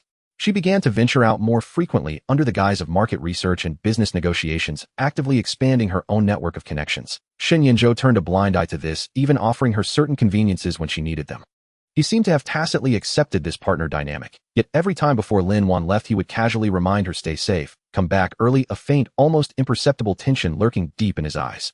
Lin Wan dismissed it as routine concern from a boss. For a star employee nodded perfunctorily, her mind already racing toward the mountains of gold and silver outside. Her wealth steadily grew, with several successful investments and business information consulting fees. However, the tree may prefer calm, but the wind will not cease. Su Man, confined to the Enin Pavilion, was far from truly subdued. Lin Wan's meteoric rise and the subtle shift in Shen Yanzhou's attitude gnawed at her heart like venomous serpents. She could no longer sit idly by. That day Lin Wan had just reached a preliminary cooperation agreement with a Fujian merchant in the shipping business and returned to the governor's mansion in high spirits. The moment she entered the Elan courtyard, Xiao Chui rushed up to her, her face tense. Madam, you're finally back. This afternoon Chuntao from the Enin Pavilion came by saying that Miss Su has a severe pain in her chest and wishes to see you. She mentioned that she's unclear about some parts of the prescription from that imperial physician descendant you found and wants to consult you in person. Lin Wan halted mid-step, her brow furrowing. Su Man was looking for her to discuss a prescription. A weasel paying a New Year's visit to a chicken. It boded no good. Just say I've just returned from outside and I'm tired. Tell her we'll talk another day, Lin Wan said, unwilling to. But Xiao Chui grew even more anxious, however. Chuntao said Miss Su is in terrible pain, her face deathly pale, and she hinted that if her condition worsens it might be because the medicine trial wasn't thorough enough, delaying her recovery. The threat in those words was unmistakable. It was clearly an insinuation that if Lin Wan didn't go dredge up the old grievance of negligent medicine testing. Lin Wan's gaze turned icy. It seemed Su Man was determined to stir up trouble. Avoiding it was impossible. Might as well see what tricks she was plotting, and perhaps take the opportunity to squeeze out some compensation for mental distress. She smoothed her sleeves, her face resuming its composure. Since Miss Su is so gravely ill, I suppose I should Xiao Chui go to the study and ask the governor to come as well. After all, Miss Su's safety is at stake. He should be at ease. She deliberately emphasized the words ill and at ease. Xiao Chui understood and hurried off to deliver the message. Lin Wan, accompanied by two sturdy maidservants, strolled leisurely toward the Enin Pavilion. Inside the Enin Pavilion, Su Man was indeed reclining on a couch, her face pale. Lin Wan suspected it was mostly due to an over-application of powder, and clutching her chest, feigning a frail demeanor. When she saw Lin Wan enter, a flash of venom flickered in her eyes before she replaced it with a weak smile. Sister Lin is here. Please have a seat. This body of mine is so uncooperative, troubling you again. Lin Wan stood by the door, keeping her distance, her tone aloof. You're too kind, Miss Su. Which part of the prescription is unclear? Shall I send for Dr. Carl to review it together? Su Man waved her hand weakly, her voice barely a whisper. No need to trouble Dr. Carl. I've just been feeling some palpitations and shortness of breath after taking the medicine lately, and I can't sleep well at night. When you tried the medicine, sister, did you have similar symptoms? Or could it be that some ingredients in the prescription are incompatible? Her words were already a blatant accusation, hinting that Lin Wan's prescription was flawed. Lin Wan sneered inwardly, but feigned surprise. Oh, is that so? When I tried it, I only felt the effects were potent. No palpitations or shortness of breath. Your symptoms, Miss Su, sound more like excessive worry and liver qi stagnation. Could it be you haven't been resting well lately? She cast a meaningful glance toward the confined courtyard outside the window. Struck in her sore spot, Su Manman's face grew even paler, but she forced herself to say, "You jest, sister. I'm just worried about the medicine." At that moment, hurried footsteps sounded from outside, and Shun Yinzhou strode in with a grim expression. He had clearly rushed back from military affairs, not even having time to remove his uniform jacket. What's going on? Shun Yan's gaze first fell on Su Man on the couch, carrying his usual concern, then shifted to Lin Wan, who stood calmly by the door, his brow slightly furrowed. Su Man immediately launched into her act, tears streaming on cue as she struggled to sit up. Yinzhou, you're here. I just had a pain in my chest and wanted to ask Sister Lin about the prescription. I didn't mean to disturb you. Before she could finish, Lin Wan curtsied to Shun Yinzhou and said clearly, "Governor, you've arrived just in time. Miss Su is questioning the prescription, claiming it caused palpitations and shortness of breath, and suspects it doesn't match my trial results or that the ingredients are incompatible. This matter is of great importance. Not only does it concern Miss Su's safety, but also my innocence. I suggest we summon Dr. Carl immediately and seal the prescription and remaining herbs for inspection by a third-party authority, such as the newly established Western Hospital or a reputable Chinese pharmacy. If the prescription or herbs are indeed flawed, Lin Wan will bear full responsibility. But if someone is fabricating accusations and slandering me..." She fixed a sharp gaze on Su Man, enunciating each word. "Then I ask the governor to grant me justice." This speech was reasoned, neither servile nor overbearing, elevating the matter to the level of professional appraisal and accountability. Su Man was stunned. She had only intended to use this as a pretext to intimidate Lin Wan, perhaps making her lose composure in front of Shun Yinzhou. She never expected Lin Wan to completely deviate from the script and escalate the situation. What could be wrong with the prescription and herbs? They were all meticulously prepared by Lin Wan. An inspection would only prove she was lying. Panic seized her, and she hastily grabbed Shun Yan's sleeve, sobbing, "Yinzhou, no need. I was just asking casually. Maybe I was overthinking it. There's no need to make such a fuss." Shun Yinzhou watched the scene unfold, and the truth became clear to him. Man was throwing another tantrum. In the past, he might have felt sorry for her in her frail state and scolded Lin Wan a few times to smooth things over. But after the incident in the council hall and Lin Wan's current frank and composed demeanor, the scales in his heart had already tipped. He shook off Su Man's hand, his eyes icy. "Since you've raised a doubt, we must see it through. Otherwise, word might spread that the governor's mansion cannot distinguish right from wrong and tolerates false accusations." He turned to Deputy Zhao and ordered, "Summon Dr. Carl and bring the prescription and herbs. Uncle Fu, contact the laboratory under the municipal council and ask them to send a Western pharmacist." "Yes, sir." Deputy Zhao and Uncle Fu departed to carry out the orders. Su Man collapsed completely on the couch, her face ashen. Dr. Carl arrived, quickly examined Su Man and carefully reviewed the prescription and herbs. He then affirmed to Shun Yinzhou, "Governor, the prescription is sound and the herbs are of top quality. Miss Su's palpitations and shortness of breath are more likely neurotic symptoms unrelated to the medication." Soon the Western pharmacist from the municipal council also arrived, and the test results were identical. The prescription was well balanced, the herbs pure with no toxic side effects. The truth was laid bare. Shun Yan's face darkened ominously. He looked at Su Man, his eyes filled with disappointment and fury. Man, you have disappointed me greatly. Time and again you stir up trouble and slander others. Is your illness even real? The final question struck like a thunderbolt, shattering Su Man's soul. Her greatest secret, her biggest leverage, had been openly questioned by Shun Yinzhou. "No, Yinzhou, my illness is real. It's real," she wailed, lunging to grab his leg, but he recoiled in disgust. "From today onward, the Enin Pavilion's allowance is halved. Without my orders, no one is to enter or leave." Shun Yan's cold words hung in the air. "You can convalesce here properly." He turned to Lin Wan, his expression complex, tinged with guilt. "Lin Wan, you've been wronged." Lin Wan was overjoyed inside, but maintained a magnanimous facade. "Governor, you're too kind. The innocent need not fear accusations." However, she shifted her tone, displaying just the right amount of lingering fear and grievance. "Today's false accusation doesn't bother me much, but I worry it may dishearten others in the household. After all, I handle procurement and some accounts. My reputation for integrity is paramount." Shun Yinzhou understood her meaning perfectly. She was angling for compensation. He found it both exasperating and amusing. This woman never missed an opportunity to line her pockets. "A new batch of Eastern pearls has arrived in the storeroom. They're of fine quality. Take them to calm your nerves," Shun Yinzhou said, waving his hand as recompense. Lin Wan was ecstatic. but she maintained a demure demeanor as she curtsied, "Thank you for your generosity, Governor." Clutching the box of priceless Eastern pearls, she left the Enin pavilion feeling the sky was vast, and Su Manman's scheme had not only failed to harm her, but had further cemented her image as a victim and capable subordinate in Shen Yance's eyes, netting her a generous compensation. Back in the Yilan courtyard, Xiao Chui was still shaken. "Madam, that was terrifying just now. Thank goodness you stayed calm." Lin Wan toyed with the lustrous pearls, a cold smile curling on her lips. "What's there to fear? The best way to deal with women like her who only know petty tricks is to drag them into the light and crush them with rules and facts. If she dares to cause trouble again, it'll make her taste the consequences of her own actions." With this incident, Su Manman had completely lost her standing in the governor's mansion, and Lin Wan's path to wealth, having cleared a major obstacle, became smoother and unimpeded. Su Manman's mischief backfired, and she was placed under complete house arrest in the Mansion of Melodies. The governor's residence experienced an unprecedented tranquility. Yet beneath this calm, undercurrents surged. Lin Wan relished the peace and quiet, dedicating all her energy to her business empire. The oil cooperation with Mr.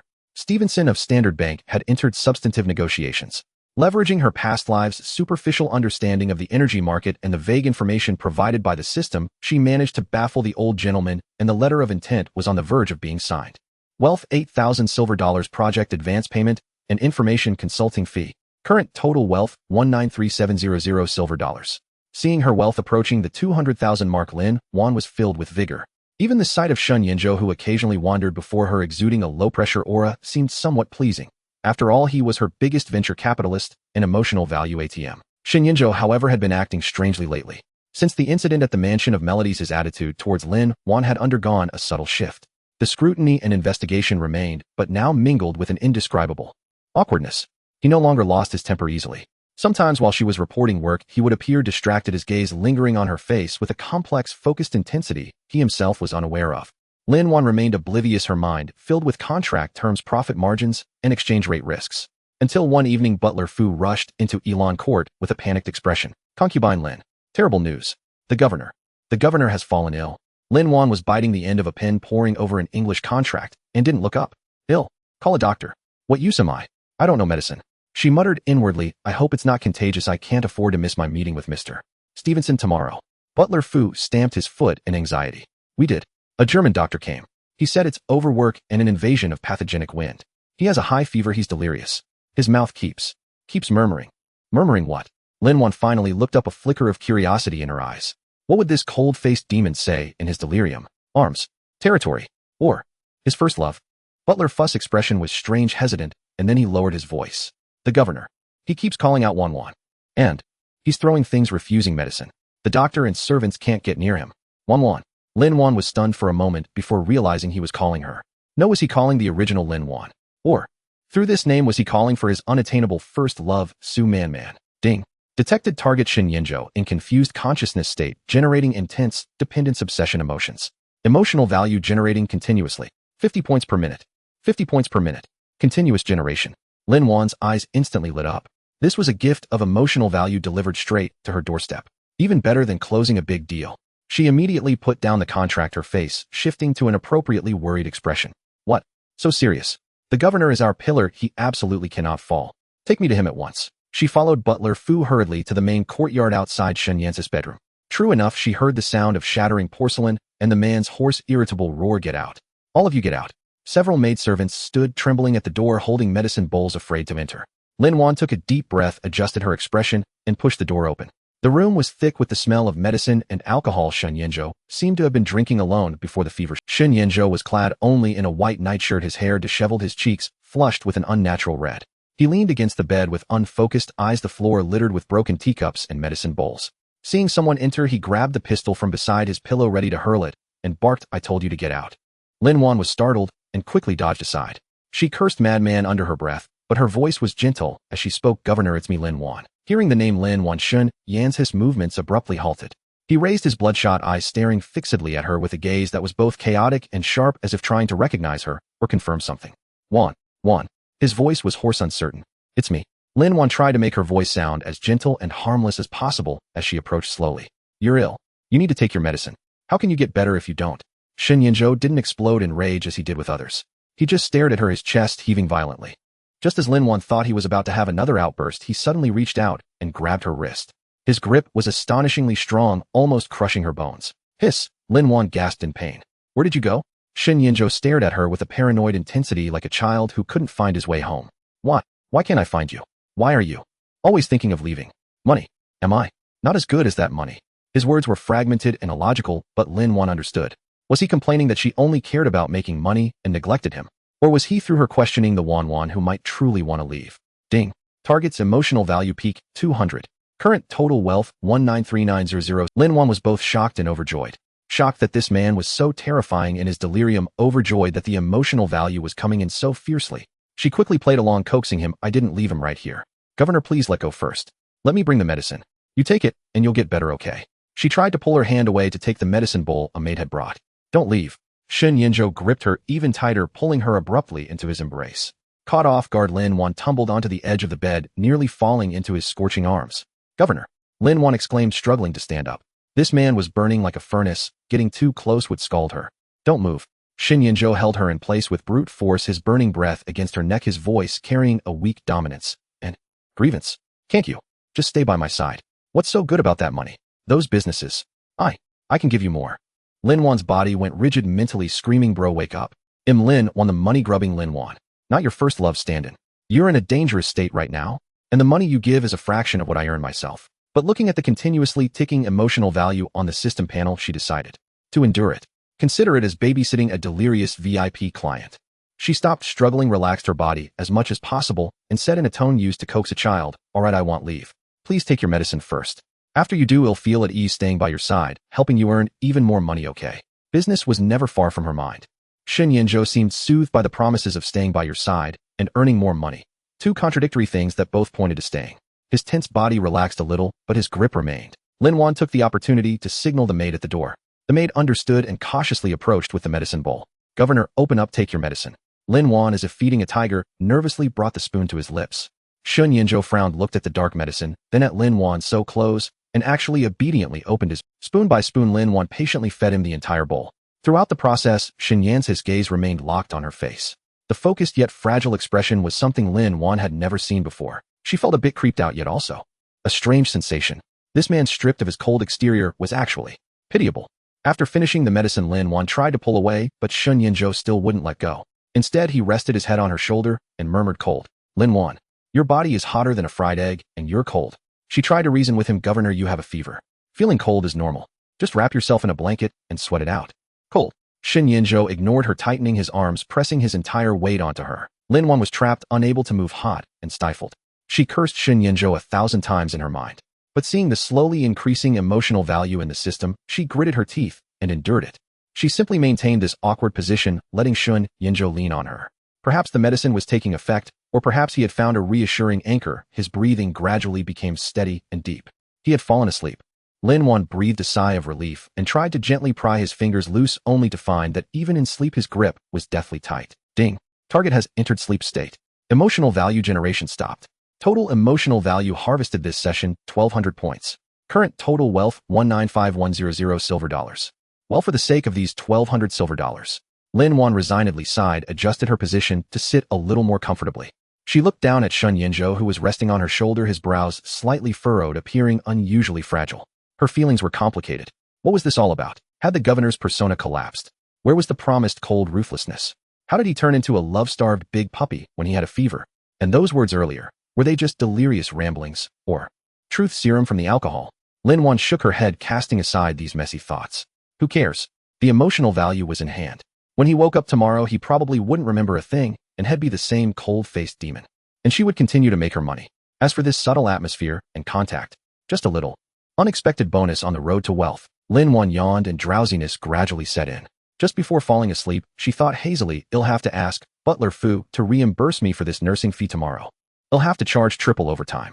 After a high fever broke, Shen Yinzhou seemed to have awakened as well. Ever since that day when he slept holding Lin Wan in a daze all night, everyone in the governor's mansion noticed a subtle yet thorough change in his attitude toward concubine Lin. The cold scrutiny and impatient scolding vanished, replaced by an almost clumsy, careful fawning. Yes, fawning. Applied to Shen Yinzhou, the decisive governor of Shanghai, it seemed utterly absurd, yet undeniable. It first manifested materially. Early that morning, Steward Fu led several servants carrying heavy chests, beaming as they arrived at Yilan Courtyard. Good morning, concubine Lin. The governor ordered these trinkets sent to amuse you. Steward Fu directed the servants to open the chests. In an instant, the dazzling gleam of jewels nearly blinded Lin Wan. The first chest held a full box of various gems. Rubies blazed like fire, sapphires shimmered like the sea, emeralds dripped with verdant green, and diamonds sparkled brilliantly. The second chest contained complete sets of gold headdresses, kingfisher feather hairpins, and pearl necklaces exquisitely crafted and clearly priceless. The third chest held several rolls of luminous Suzhou embroidery and Hangzhou satin, imported lace and velvet, top-tier fabrics that were rare and priceless on the market. Lin Wan's first reaction to this pile was not surprise, but a rapid mental calculation system. Scan. Appraise. Ding. Scan complete. One box of premium gems, estimated market value approximately 1500 silver dollars. Complete set of gold and jade ornaments, estimated value approximately 800 silver dollars. Top-tier fabrics, estimated value approximately 500 silver dollars. Total 280 silver dollars. Rich. Lin Wan's heart raced. Had that bastard's fever fried his brain? Suddenly so generous. But on the surface she displayed just the right amount of panic and unease. Steward Fu, this is too valuable. I am unworthy of such a lavish gift from the governor. Steward Fu's smile crinkled his eyes. What nonsense, concubine. You serve the governor well? This is just a token of his appreciation. Please accept it with peace of mind. The governor also said that since you worked so hard managing affairs, you should use these worldly goods as needed. Lin Wan sneered inwardly. A token. This token was way too much. A weasel paying a New Year's visit to a chicken. No good intentions. There must be a catch. But she replied smoothly, in that case, many thanks for the governor's kindness. Why refuse? It was all her legitimate earned income payment for sleeping over. But it was nursing fees. She had the servants carry the chests into the storeroom and lock them, mentally planning how to liquidate these items quickly. Gems and fabrics were easy. The headdresses were too conspicuous. Shed needed discreet channel. Wealth, 2800 silver dollars, in kind conversion. Current total wealth, 223100 silver dollars. Yet Shen Yan's sugar-coated bullets didn't stop. Over the next few days, various little surprises came one after. One day, a box of premium French perfume and cosmetics freshly arrived. The next, a brand new American Chevrolet with a dedicated driver. The day after, he even sent the deed to a prime commercial property in Shanghai's busiest district.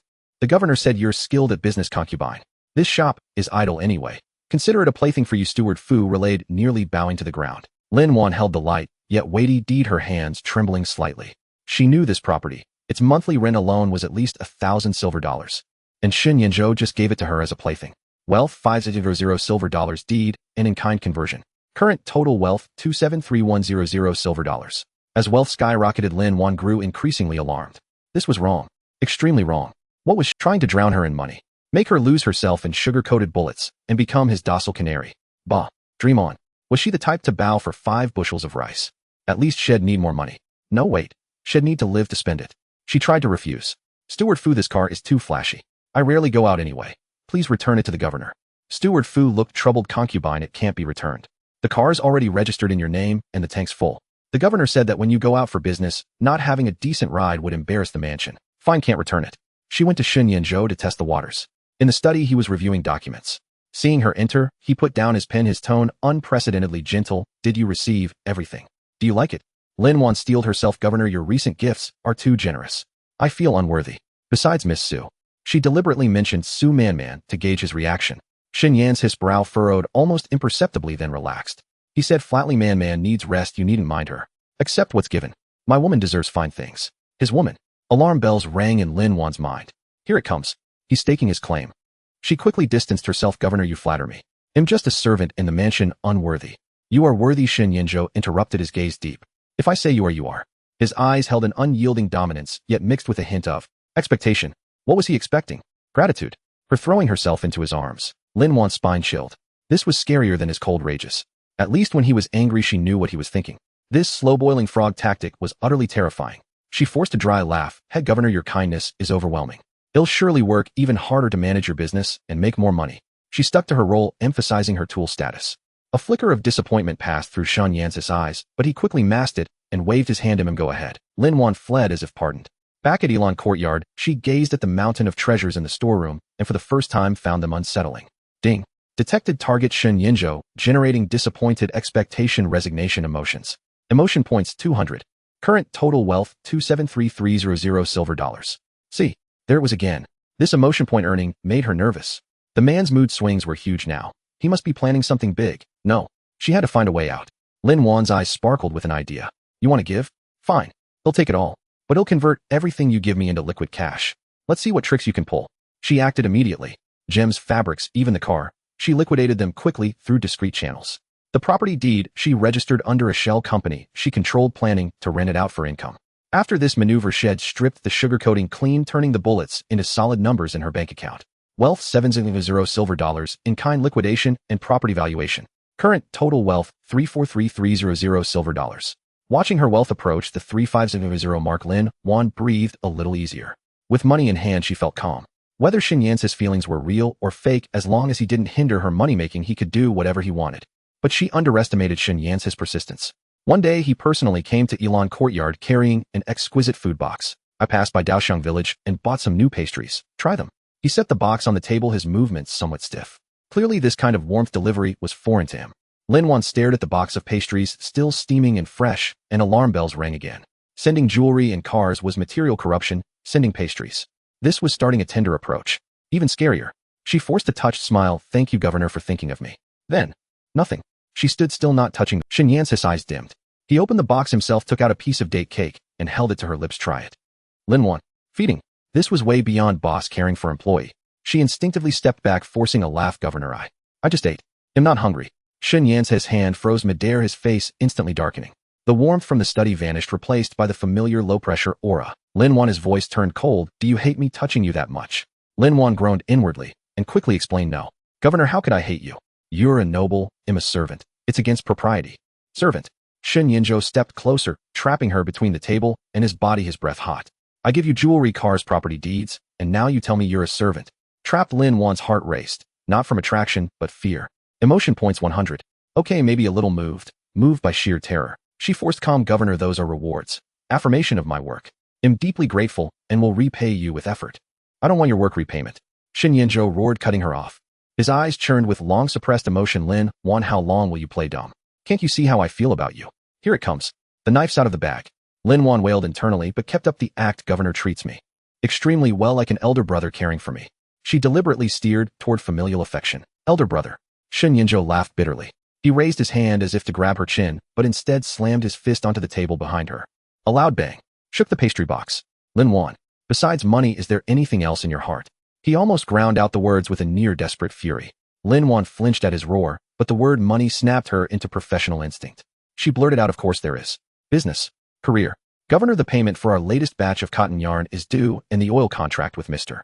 Stevenson needs a few clauses finalized. Shen Yinzhou stared at her eyes, now sparkling with greed for money, and choked on his breath, nearly suffocating. All his tenderness, his tests, his expectations, worth less to her than a contract or a payment. Ding. Detected target. Shen Yinzhou, generating extreme frustration, helplessness, anger emotions. Peak emotion points 500. Current total wealth 343,800 silver dollars. Hearing the system prompt, and seeing Shen Yance's face like he was about to vomit blood, Lin Wan silently cheered. Yes. Keep it up. Don't fall for love. Let's maintain this pure monetary relationship. Shen Yinzhou stared at her for a full minute. Finally, as if drained of all strength, he staggered back 2 steps. Good. Very good. Lin Wan, you're excellent. He repeated good 3 times, his voice filled with self-mockery and icy cold. He didn't look at her again, turned and strode out of Ilan Courtyard. His retreating figure carried a hint of desolation and defeat. Lin Wan watched him disappear, let out a long sigh, and nearly collapsed to the floor from weak knees. God, she was scared. This man's gentle knife was more terrifying than his bullets. She patted her chest, steadied herself, and her gaze fell on the box of exquisite pastries on the table. Daoxiang village's date cake smelled pretty good. A waste not to eat it. She picked up a piece, took a bite. Sweet, but not cloying, truly delicious. As she ate, she delightedly watched the wealth and emotion points on the system panel rise. Eat the sugarcoating, throw back the bullet. No loss here. As for Shen Yan's, his true feelings. In the face of her 10 million silver dollar goal, they weren't worth. Shen Yan's his sugar-coated bullets offensive appeared to be much ado about nothing under Lin Wan's strategy of accepting everything with cash being king. The two maintained a peculiar balance. Shen Yinzhou continued his clumsy attempts to curry favor, while Lin Wan went on earning money with a clear conscience, precisely converting every emotional fluctuation of his into wealth. Her account balance was steadily advancing toward 400,000 silver dollars.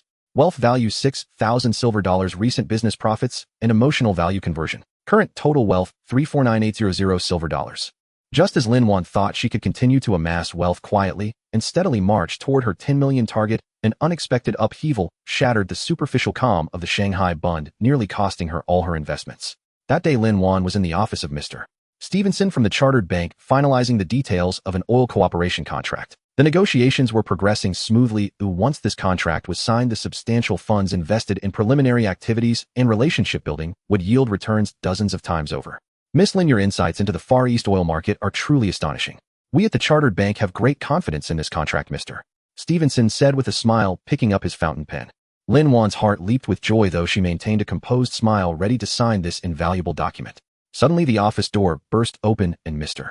Stevenson's assistant rushed in, pale-faced, disregarding all etiquette, gasping, "Sir, terrible news.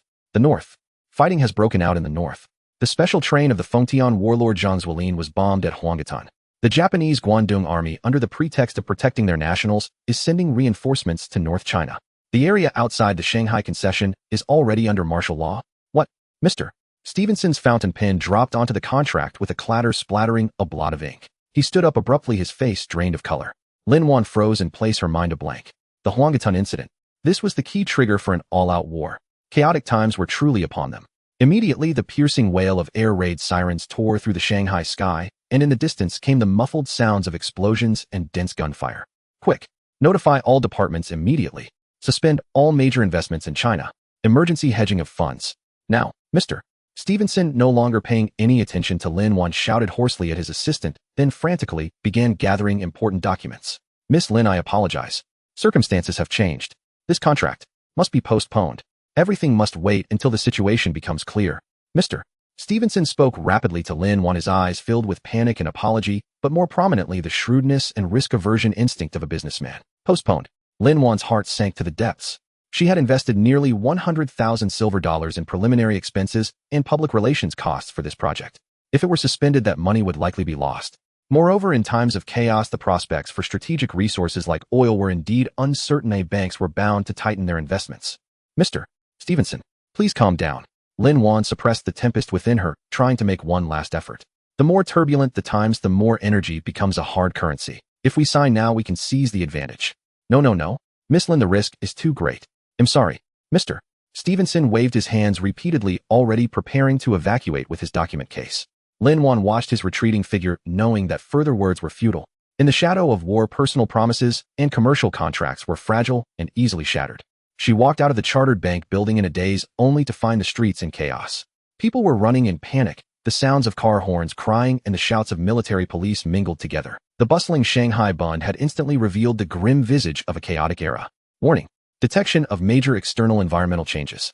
Multiple investments by the host face extremely high risks. Oil contract project terminated. Preliminary investments may be irrecoverable. Stock market expected to plummet at tomorrow's opening. Real estate values at sharply increased risk of depreciation. Please take immediate risk control measures. The system's warning tone tolled like a funeral bell in her mind. Standing on the chaotic street, Lin Wan watched the wealth edifice she had so carefully constructed totter precariously in the shadow of war. An unprecedented fear and sense of powerlessness seized her. She had calculated human hearts and the market, but she could not calculate the cataclysmic changes of this era. Madam, Xiao Cys' tearful voice called out as she pushed through the crowd and found Lin Wan. "I found you. The military governor's mansion has sent a car for you. The governor has received an urgent military order and must immediately depart for the front lines to deploy defenses. He wants you to return at once." Xin Yanzhou was going to the front. Lin Wan's heart tightened, not because she feared for his safety, but because he was her greatest patron and source of funds. If he fell or lost his power, everything she had in Shanghai would truly be finished. Those forces coveting her wealth would tear her apart in an instant. She immediately followed Xiao Cui into the military governor's car, and they sped back to the mansion. The mansion was already in turmoil, with soldiers running to transport ammunition crates, officers coming and going, and telephones ringing incessantly. A tense, oppressive atmosphere of impending war enveloped the entire estate. Lin Wan found Xin Yanzhou. He had already changed into his military uniform and was deploying tasks to several senior officers over a map, his expression grave and eyes sharp, restored to the decisive, ruthless warlord he truly was. Seeing Lin Wan enter, he waved for the officers to leave first. "You already know." Shun Yan's voice carried a trace of weariness, but more than that, an unquestionable resolve. Lin Wan nodded, struggling to calm herself. "Governor, is the situation really that dire? What about our Xin Yanzhou gave her a deep, complex look, one filled with worry, concern, but ultimately settling into solemn seriousness. "Lin Wan, chaotic times are here. Money is important, but life is more important. I am about to lead troops to deploy at the Wusong estuary. Shanghai may not be safe. I have made arrangements to send you to a safe house in the French concession tonight. Our people are there, it will be relatively secure. He paused, walked to the safe, opened it, and took out several thick stacks of US dollars and a small gold bar, pressing them into Lin Wan's hands. Take this money. It's enough for you to live on in the concession for a while. Once I stabilize the situation, I will bring you back. His movements were quick with an unyielding forcefulness, but Lin Wan caught a fleeting glimpse of concern in his eyes. Under normal circumstances, Lin Wan would have been overjoyed at this settlement fee. But at this moment, looking at the meager sum in her hands, and then thinking of her nearly evaporated fortune of several $100,000 and her precarious patron, she felt nothing but profound irony and a chill in her heart. What was this money enough for? Enough to buy back her pledged stocks. Enough to pay the outstanding payments for contracts already signed. Enough to satisfy the creditors, eyeing her like vultures. She looked up at Sun Yinzhou for the first time, not hiding her anxiety and anger. Governor, is this how you intend to dismiss me? Send me to the concession, give me some pocket money, and then what? What if your defenses fail? What if you don't come back? What about my investments? What about the money I worked so hard to earn? Am I supposed to just watch it turn into worthless paper? Sun Yinzhou hadn't expected her to say this. He was taken aback, his brow furrowing. Lin Wan, what time is it now? And you're still thinking about money? Saving your life is the most important thing. Of course, Lin Wan almost shouted, tears welling up uncontrollably in her eyes, half from desperation, half from anger. But without money in these chaotic times, what is life worth? Governor, tell me, if you're gone, if the military governor's mansion's prestige is lost, how many days can a woman like me survive in the concession on this pittance? Will those creditors, those enemies, let me go? Her words like a sharp blade pierced Xin Yan's his forced composure and also tore through her own long-held facade. She wasn't being coy nor demanding more. She was stating a bloody reality. They were now in the same boat. If Sun Yinzhou fell, Lin Wan would be finished too. Sun Yinzhou looked at her red-rimmed eyes and her body trembling with agitation, and his heart felt as if something had gripped it tightly. For the first time, he so clearly realized that this woman who seemed to care only about money had her fears and anxieties intimately tied to him. He reached out abruptly and pulled her into a tight embrace, his strength almost suffocating her. Don't be afraid, he said, his voice hoarse, but carrying an unprecedented firmness. I will not fall. I will definitely return. I will protect your money, your assets. No one will dare touch the woman of Sun Yinzhou. It was a promise and a declaration. Held in his arms, Lin Wan caught the faint scent of gunpowder and his familiar presence, and her panicked heart found a strange moment of calm. But reason quickly returned. Protect them? How? With mere words. She pushed him away, wiped her tears, and her eyes became sharp and calm again. Governor, words are cheap. If you must go, you must help me with a few things before you leave. Sun Yinzhou watched her instantly revert to her money-making mode, finding it both exasperating and endearing, but mostly admirable. This was the Lin Wan he knew forever, knowing how to secure the maximum benefit for herself in desperate situations. Tell me. First, immediately issue me several top-level passes and letters of guarantee in the name of the military governor's mansion to facilitate my movement of funds and supplies. Second, give me the contact information and codes of your trusted agents left in Shanghai. Third, sign an authorization allowing me to fully manage the emergency liquidation of some of your non-core assets in your absence. Lin Wan spoke rapidly and clearly. She intended to extract as many resources as possible before this big tree of Sun Yinzhou fell, buying herself time and room to maneuver. Sun Yinzhou gave her a long look, then, without any hesitation, fine. As you wish. He immediately summoned his adjutant and secretary to carry out Lin Wan's requests one by one. His speed and decisiveness left his subordinates stunned. Holding the thick stack of passes, authorization, and confidential contact list, Lin Wan felt a slight measure of relief. At least she now had a temporary talisman and a limited degree of initiative. Governor, take care, Lin Wan said solemnly before leaving. This time, there was no calculation, only a pure heartfelt entrustment to a partner about to head to a battlefield with life and death unknown. Sun Yinzhou nodded, his gaze deep, as if trying to etch her into his memory. Wait for my return. Accompanied by Xiao Chui and a squad of elite soldiers, Lin Wan got into the car headed for the French concession. Outside the window, the sounds of gunfire and the chaotic city grew closer. Inside the car, Lin Wan clutched the case filled with documents and hard currency, her eyes more determined than ever. Sun Yinzhou, you'd better come back alive. My dream of 10 million silver dollars cannot be ruined. Surviving in this chaotic era, now it truly begins. The rumble of gunfire echoed beyond the concession, a distant and near roar of death itself. In the French concession, this island-like safe zone, the air was thick with panic, oppression, and a grotesque prosperity. The wealthy continued to drown their sorrows in nightclubs, as if seeking to numb their fear of the unknown with alcohol and music. Lin Wan sat before the floor-to-ceiling window of a high-end apartment on Avenue Joffre, arranged by Sun Yinzhou, her face expressionless, as she watched the frantic crowds below and the armored vehicles of the international settlement hurtling past. She clutched a nondescript leather suitcase tightly to her chest, containing all her belongings. The US dollars and gold bars given by Sun Yinzhou, and most importantly, the authorization documents, passes, and secret contact list from the military governor's mansion. Wealth value 349800 silver dollars system balance. Estimated value of hard currency and documents in suitcase approximately 8500 silver dollars. Total liquidable assets approximately 434800 silver dollars. This number had once brought her immense peace of mind. But now listening to the artillery fire outside, she found these figures hollow and weightless. In chaotic times, today's hard currency could become worthless paper tomorrow. Today's protector might fall in battle tomorrow. Madam, have some water, Xiao Chui said, approaching timidly with a cup, her face pale. Outside, it seems to be getting worse. Will the governor be all right? Lin Wan took the cup, but didn't drink. Would Shun Yinzhou be all right? She didn't know, nor did she want to think about it. Her only concern now was how to survive this chaos and protect her money. Xiao Chui, are you afraid? Lin Wan asked, her voice eerily calm. Xiao Chui nodded vigorously, then quickly shook her head. I am. But following you, I'm not afraid. Lin Wan smiled and patted her hand. Being afraid is right. But fear alone won't help. We need to find a way to survive. Just then the apartment door was knocked upon urgently and roughly. Xiao Chui trembled with fright. Lin Wan's eyes sharpened, and she quickly hid the suitcase under the sofa cushion, signaling Xiao Chui to open the door. Outside stood a Chinese detective from the French concession police station, surnamed Wang, followed by two arrogant French officers. Detective Wang had previously received many favors from Lin Wan and was considered a half-ally, but now his face bore a cold official indifference. Miss Lin, Detective Wang said with a forced smile, the municipal council has new regulations. During this special period, all outsiders must undergo re-registration and verification, especially those closely connected with the frontline military. His gaze swept the room meaningfully. Lin Wan's heart sank. Here it comes. No sooner had Shun Yinzhou left than trouble arrived. This was clearly someone using the opportunity to investigate Shin's connections, or targeting her directly. She forced a smile and slipped a few silver dollars from her purse into Detective Wang's hand. Detective Wang, thank you for your trouble. I am a legitimate businesswoman. Here is my property deed and identification for your review. She then produced the special pass issued by Shun Yinzhou, stamped with the governor's seal. This is a special pass from the governor's mansion, proving I am under the governor's protection. Detective Wang weighed the silver dollars, his expression softening slightly, but when he saw the pass, he snorted dismissively and tossed it onto the table. Miss Lin, times have changed. Governor Shun can't even protect himself now. This piece of paper doesn't carry much weight in the concession anymore. The French officer behind him muttered impatiently in French, his eyes contemptuous.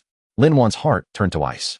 Before Xinyan's tree had even fallen, people were already eager to chop off its branches. Ding. Detected deterioration in external environment. Host's safety level decreasing. Asset freeze risk significantly increased. What do you suggest, Detective Wang? Lin Wan forced herself to remain calm. Meaning, Miss Lin, you'll have to come to the station for questioning. Also, your assets, especially that shop, and some large deposits will need to be temporarily frozen until it's confirmed they have no connection to the war. Detective Wang spoke slowly, greed flickering in his eyes. This was clearly a pretext to seize her property. Xiao Chui let out a terrified scream. Lin Wan grabbed her nails digging deep into her palm. Don't panic. Absolutely don't panic. She took a deep breath, her smile unwavering, but her eyes turned sharp as blades. Detective Wang, are you trying to kick someone when they're down? Detective Wang's face changed. Miss Lin, don't talk nonsense. This is the council's regulation. Regulation. Lin Wan sneered, stepping forward and lowering her voice, but with an undeniable authority. Detective Wang, when you took my bribes, why didn't you mention the council's regulations? Now that Governor Shun has just left, you turn your back on me. Do you think if Governor Shun finds out that someone moved against the person he protected and pocketed his money the moment he was gone, what would he do? She deliberately emphasized the person he protected and his money. Detective Wang's eyes flickered, clearly still wary of Shun Yan's his lingering influence. Seizing the moment, Lin Wan took 2 more gold bars from her purse, actually from the system space, and slipped them into Detective Wang's pocket, her voice even lower. Detective Wang, in chaotic times, everyone seeks money, I understand. But if you're too greedy, you might choke. Governor Shun went to the front, not to the grave. What if he returns victorious? If you show me leniency today, I, Lin Wan, will repay you handsomely later. But if you insist on destroying me. She paused, a cold glint in her eyes. I have nothing to lose. A barefoot person isn't afraid of someone wearing shoes.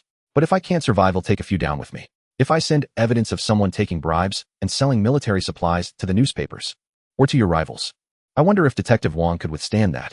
A mix of soft and hard tactics, coercion and bribery. Detective Wang's face turned pale and cold sweat dripped down. He hadn't expected this seemingly fragile woman to be so formidable. Did she really have evidence against him? Ding. Detected secondary character Detective Wang, generating fear, weighing options, emotions.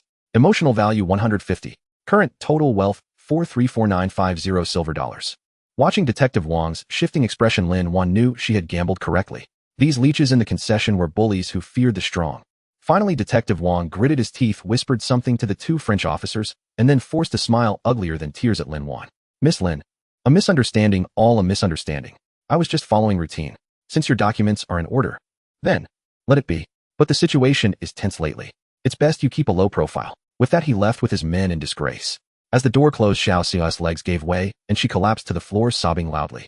Lin Wan leaned against the door, her back soaked with cold sweat. In that moment, she had truly felt the threat of death.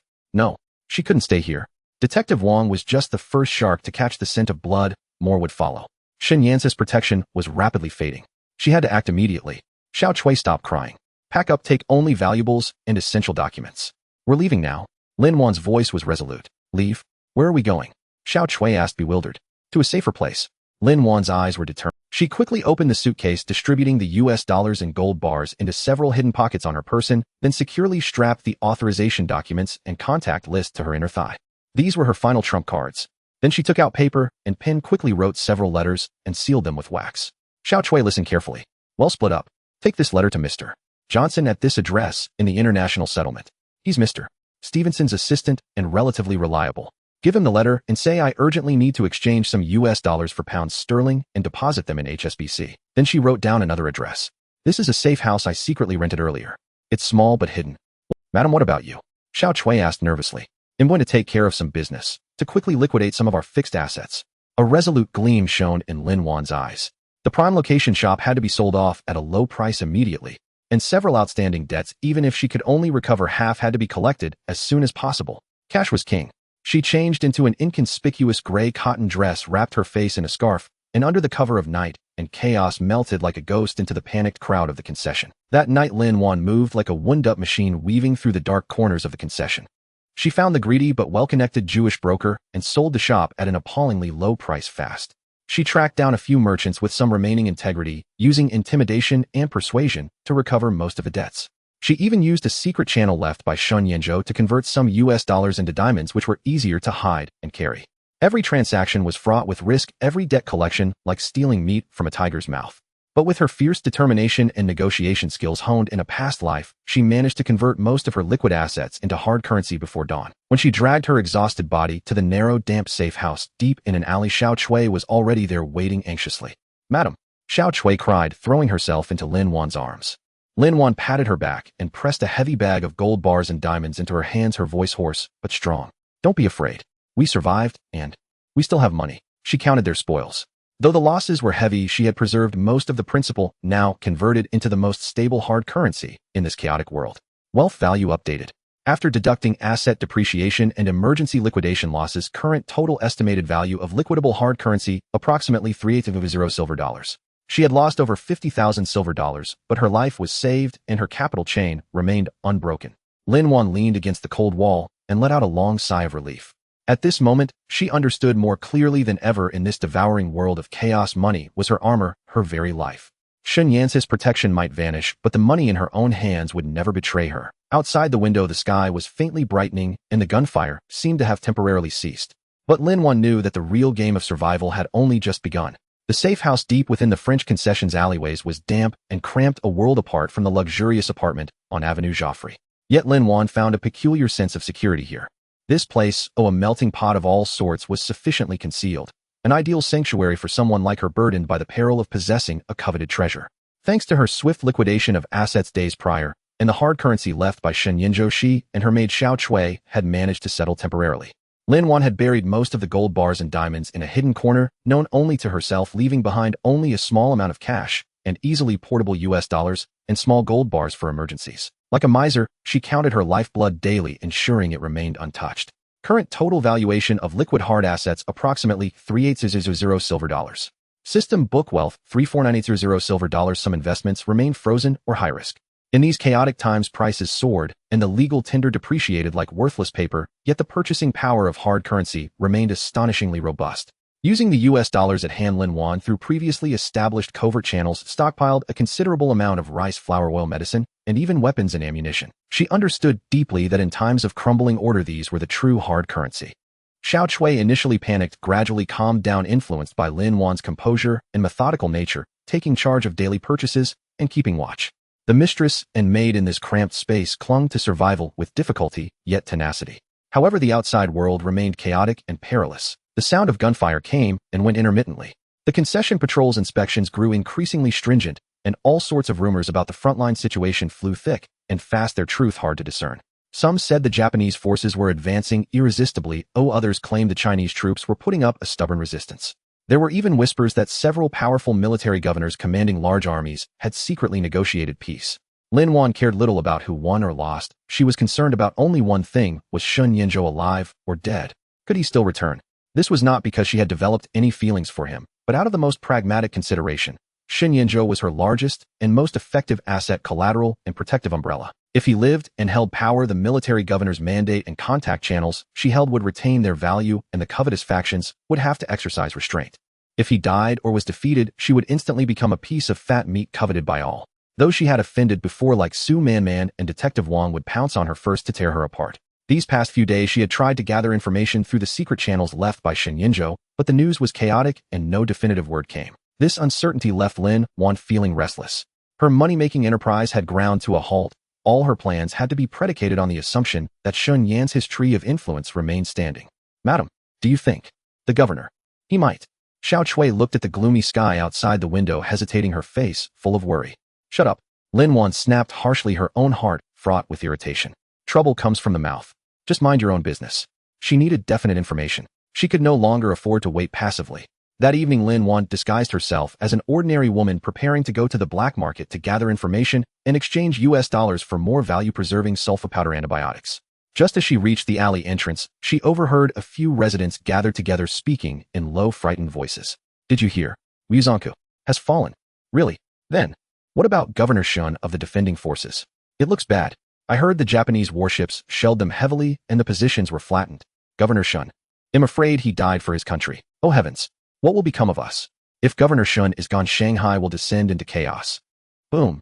It was like a thunderclap exploding in Lin Wan's ears. Wuzonku had fallen. Sun Yinzhou had died for his country. Her face turned deathly pale, her hands and feet icy cold, and she could barely stand. Though she had mentally prepared herself, hearing the news sent a wave of dizzying panic through her. Not for Sun Yinzhou, but for herself. For her hard currency worth 380,000 silver dollars. For her precarious life. The ATM was about to shut down. No, it might be completely scrapped. Warning. Detected extremely high risk of death for key dependent target Sun Yinzhou. Host's living environment threat level has escalated to maximum. It is recommended to immediately activate the ultimate risk aversion plan.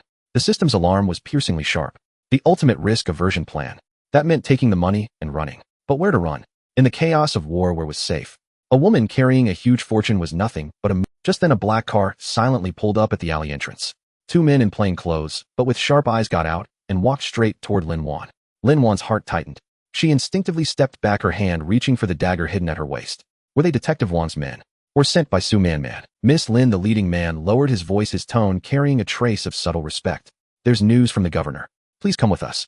The governor. Sun Yinzhou was alive. Lin Wan's heart leaped, but her caution remained. Who are you? The man pulled out a familiar bronze token from his pocket, engraved with complex patterns. The credential of Sun Yan's core guard. Lin Wan had seen it before. The governor is wounded, but his life is not in danger. Wuzonku was abandoned deliberately to stretch the Japanese supply lines. The governor is now at the frontline command post. The situation is complicated, and it's inconvenient for him to return, but he has important matters to discuss with you in person. The man spoke rapidly, his eyes scanning the surroundings warily. Lin Wan weighed her options quickly. The information could be true, or it could be a trap. But if it were true, this was her only chance to learn the real situation and even re-establish contact with Sun Yinzhou. Gamble. All right, I'll go with you. Lin Wan took a deep breath and nodded. She motioned for Xiao Chui to stay in the safe house, then got into the car with the two men. The car twisted and turned through the night, finally stopping in front of what appeared to be an abandoned warehouse. Inside, however, it was a different world, heavily guarded. Clearly a temporary secret command post.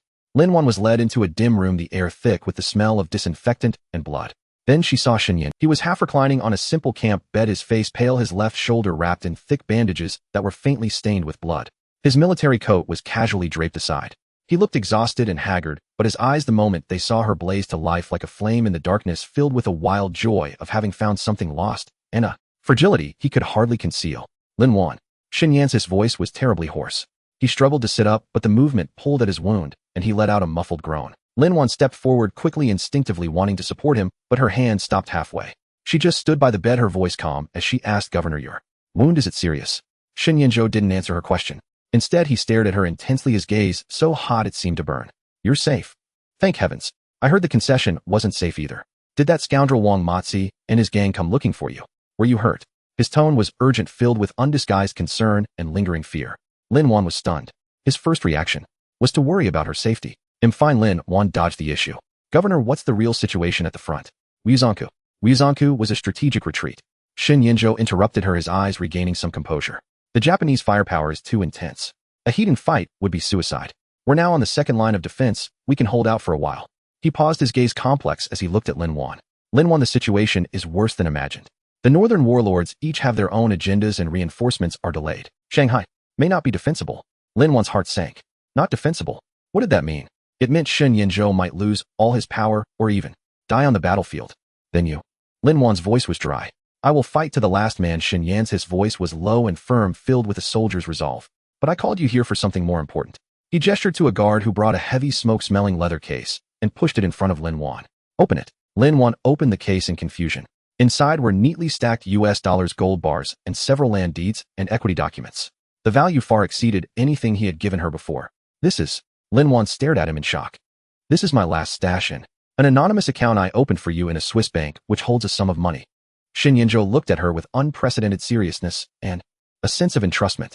Lin Wan, listen to me.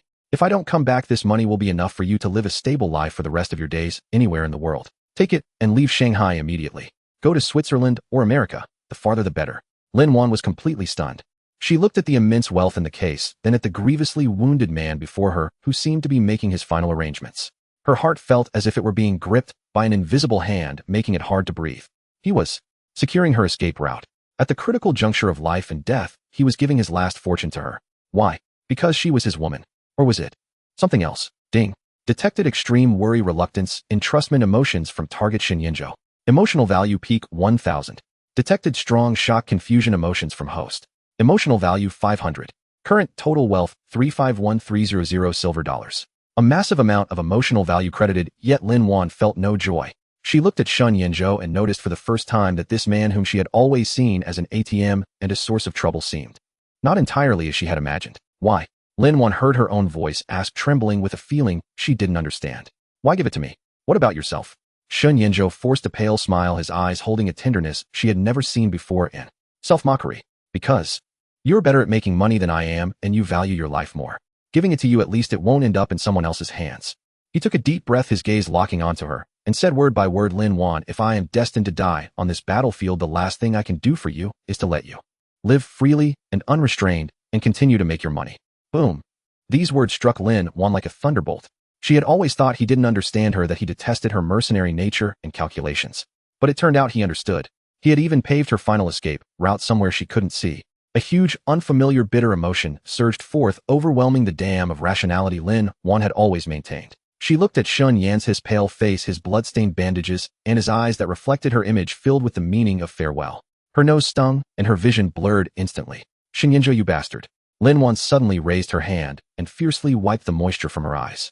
Her voice was choked with tears, yet unusually fierce. Who wants your money? Who asked you to arrange my escape route? Your life is my most important investment. If you dare to die, I won't let you rest, even as a ghost. I won't take a single cent of your money. I want you to come back alive and repay me with interest. Do you hear me? She wasn't touched, she was angry. She was panicked. It was the ultimate fear of her investment becoming a total loss. Yes, it must be that. Shin Yinzhou stared at her sudden outburst, her reddened eyes and her forced fierceness stunned. Then an incredible light burst forth from the depths of his eyes. A wild joy of finding hope in despair overwhelmed him. She cared about him. She didn't want him to die. He suddenly reached out with his uninjured right arm and pulled Lin Wan tightly into his embrace, his strength almost crushing her. His voice was choked and trembling. All right. I won't die. He'll come back alive. Repay my debt to you.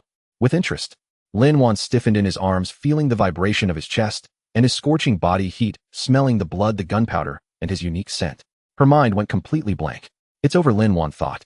Her ATM seemed to be more than just an ATM, and her grand money-making scheme appeared to have been drawn into a more complex, more dangerous emotional vortex. In the temporary command post at the warehouse, the scent of disinfectant mingled with the acrid smell of gunpowder and blood lingering in the air. Shun Yan's hiss embrace, carrying the scent of blood and the despair of a final farewell along with his promise. He'll come back alive. To repay my debt. With interest. Branded itself onto Lin Wan's heart, throwing her into unprecedented turmoil. She pushed him away with such force that the wounded Shun Yinzhou nearly stumbled. Who asked you to repay any? Lin Wan's voice was sharp, laced with the embarrassment of having her thoughts seen through. She quickly wiped the back of her hand across her eyes, which were dry. Shen Yinzhou, I warn you, don't try to weasel out of it. Your life is precious, worth a fortune. You must come back alive. Otherwise, it'll haunt your dreams every night. She was rambling, trying to mask the sudden unfamiliar chaos within her with ferocity and talk of money. Pushed away, Shen Yinzhou groaned as a sharp pain shot through his wounded shoulder, his face growing paler. Yet watching Lin Wan's blustering, bluffing demeanor, a faint but genuine smile tugged at the corner of his pale lips. That smile held pain, helplessness, and a strange sense of satisfaction. All right, I won't weasel out. His voice was weak, but his eyes burned with startling intensity. To repay my debt to you, they'll have to crawl back. Just then a soldier rushed in and reported in a low voice, Commander, urgent dispatch from the front. The Japanese vanguard has broken through the second line of defense and is advancing toward the city center. The command post must be evacuated immediately. The atmosphere instantly grew tense again. Shun Yan's eyes hardened, all vulnerability and warmth vanishing as he transformed back into the decisive warlord. He gave Lin Wan a long, complex look, one filled with resolve, reluctance, and an unyielding command. Lin Wan, there's no time. Take the case and leave with Xiao Chun immediately. He'll escort you to a place of absolute safety. He pointed to the trusted soldier who had brought Lin Wan earlier. Remember my words. Survive. With that, he turned away, no longer looking at her, and began issuing a rapid stream of orders to his adjutant. His voice was cold and hard, as if the man who had shown weakness moments ago was a mere illusion. Clutching the heavy leather case, Lin Wan watched Shun Yan's back as he was quickly surrounded and led away by his subordinates. Her heart felt as if it were being squeezed, suffocating her with pain. Survive? Of course she would survive. She hadn't earned enough money yet. But if this biggest debtor died, what meaning would her life and her fortune have? Her grand money-making enterprise was built upon Shun Yinzhou, this golden signboard, and the potential vein of emotional value. Miss Lin, please follow me. We must evacuate immediately. The soldier Xiao Chun urged urgently. Lin Wan snapped back to reality. Gritting her teeth, she hugged the case, tightly cast one last look in the direction Shun Yinzhou had disappeared, and turned to follow Xiao Chun out through another secret passage in the warehouse. Xiao Chun drove an inconspicuous black car through the chaotic, night-shrouded streets, eventually delivering Lin Wan and Xiao Chui to a small, heavily guarded villa on the edge of the international settlement, even more secluded than the last. This was Shun Yan's ultimate safe house, prepared long ago and unknown even to Su Man and Detective Wang. The following days were the most agonizing Lin Wan had experienced since her transmigration. The sound of gunfire and artillery grew closer, and the tremors from explosions could be felt even in the small building. The settlement declared martial law, supplies grew tight, prices soared, and panic spread. Mixed with the barrage of true and false news, Shun Yan's forces had suffered heavy casualties and were retreating into the city for street fighting. Shen Yinzhou was gravely wounded, his fate unknown. Some even swore they saw his vehicle hit by artillery fire, destroyed with him inside. Each piece of bad news struck Lin Wan's heart like a hammer. She forced herself not to listen, not to think, pouring all her energy into inventorying and hiding their assets, and using the safe houses stored food and medicine to prepare for a possible siege. She even began studying maps, planning how to use the Swiss bank account and travel documents Shen Yinzhou had given her to escape to a safer rear area or overseas if Shanghai fell completely. But no matter how busy she kept herself, in the dead of night, the image of Shun Yan's pale face holding her and telling her to survive would involuntarily invade her thoughts. And his burning, blood-tinged embrace. Ding. Detected persistent anxiety, worry, emotions in the host. Deducting $1 silver per minute. Please remain calm and focus on making money. The system's warning was cold and jarring. Deducting money. Lin Wan was furious enough to curse. Was it wrong to worry about her investment going down the drain? Shut up. I'm assessing the investment risk. Lin Wan snapped back at the system in her mind. Risk assessment, survival probability of key target Shen Yinzhou is below 30. The host's primary source of wealth faces a risk of rupture. Recommend activating emergency protocol, liquidate existing assets as soon as possible and transfer to a safe zone. A 30 survival probability. That cold number made Lin Wan's hands and feet go icy. She looked at the case containing Shun Yan's last resources and for the first time found these gold and silver trinkets so glaring. If Shun Yinzhou really died, then this would become his legacy, money earned from his life. The thought filled her with intense nausea and discomfort. No, a scourge like him can't die, Lin Wan muttered to herself as if trying to convince herself. He promised to repay me. He doesn't dare to die. Just then the secret phone in the safe house rang shrilly. Only Shun Yan's most trusted confidant knew the number to this phone. Lin Wan's heart leaped, and she practically pounced on the receiver. Hello. Her voice trembled with a fear she didn't even notice. On the other end, the soldier, Xiao Chen's voice came through, urgent and sorrowful. Miss Lin. The commander. While covering the troops' retreat, he was hit by a stray bullet trying to save a child. He's badly wounded. The medic says he might not make it through the night. Boom. As if struck by lightning. Lin Wan's vision went dark, her ears ringing. She couldn't hear anything. Xiao Chen, stray bullet, badly wounded, might not make it through the night. Those words stabbed into her heart like ice picks. Was he really going to die? That arrogant, domineering, awkward man, who at the brink of life and death had shoved all his belongings into her hands and told her to survive. Was he really going to die? What about her investment? Her painstakingly planned dream of becoming a millionaire. Was it all over? No. Impossible. Where is he? Tell me where he is. Lin Wan screamed into the receiver, her voice sharp and panicked, a sound she didn't recognize. At a secret medical post on the edge of the French concession. But Miss Lin, it's too dangerous out there. Stray bullets and routed soldiers everywhere. You can't come. Xiao Chen pleaded anxiously. Give me the address. Just give me the address.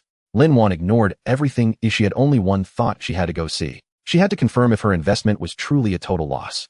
If there was still a chance. Maybe she could do something. After getting the address, Lin Wan dropped the phone, grabbed the handbag containing the most valuable hard currency and small gold bars, and rushed to the medicine cabinet, stuffing all the sulfa powder, sterile gauze, and other emergency supplies into a bag. Madam, where are you going? It's too dangerous outside. Xiao Chui, pale with fright, clung to her tightly. Let go. Lin Wan shook her off, her eyes bloodshot. I'm going to find him. He still owes me a debt. He can't die like this. Ignoring Xiao Cui's sobs, she ran downstairs and shouted at the guard on duty, get the car. Take me to this address. Now. Immediately. The soldier hesitated. Miss Lin, the commander ordered us to ensure your safety. To hell with safety. Lin Wan had completely lost it. She pulled out the delicate little pistol Shen Yinzhou had given her and pressed it to her own temple, her eyes wild. If he doesn't go, we'll die right here. Do you think the commander will forgive you when he gets back? The soldiers were terrified by her madness. They exchanged glances, and finally a bulletproof car was quickly summoned. Lin Wan yanked open the door, jumped in, and shouted at the driver, go. As fast as you can. The car engine roared, shattering the quiet of the settlement as it plunged into the dark world outside, filled with gunfire and danger. Lin Wan clutched the bag tightly against her chest, watching the ruins and panicked crowds flash by the window. Her heart pounded wildly, nearly bursting from her chest. Shen Yinzhou, you wait. If you dare to die, I'll sell your command headquarters. I'll spend all your money. She realized she couldn't think of a worse threat. A massive, icy fear mixed with the despair of a failed investment completely engulfed her. It seemed she had suffered a huge loss. She had lost the most valuable asset of all. The vehicle jolted violently through the night amidst gunfire and chaos. The driver, relying on his exceptional skill and familiarity with the terrain, narrowly avoided the craters in the road and the scattered retreating soldiers. Stray bullets occasionally struck the car, producing a grating, teeth-clenching sound. Lin Wan huddled in the back seat, clutching tightly a bag filled with medicine and hard currency. Her face was pale, yet her gaze was fiercely determined. She cursed herself incessantly in her mind. Lin Wan, you're insane. For the sake of an investment who might already be dead, you've thrown yourself into this peril. A loss. A devastating loss. Yet her mouth urged the driver faster. Go faster. Finally, the car screeched to a halt at the edge of the French concession in a neighborhood that had been almost entirely bombed into rubble. From the entrance of a half-collapsed church basement, a faint light seeped through. Miss Lin, this is it. Please be careful. The driver whispered, scanning their surroundings warily. Lin Wan pulled open the car door, took a deep breath of air thick with smoke and blood, and dashed down without a moment's hesitation. The basement was dark and damp, crammed with the wounded and medical staff. The sounds of agonized groans and suppressed sobs intermingled, creating a scene of hell on earth. Lin Wan's eyes instantly found Shen Yinzhou on a simple camp bed in the corner. He lay there, eyes tightly shut, his complexion a ghastly gray. The bandages on his chest were soaked through with blood, nearly obscuring their original color. A military doctor in a blood-stained white coat was giving him emergency treatment, brow deeply furrowed, shaking his head repeatedly.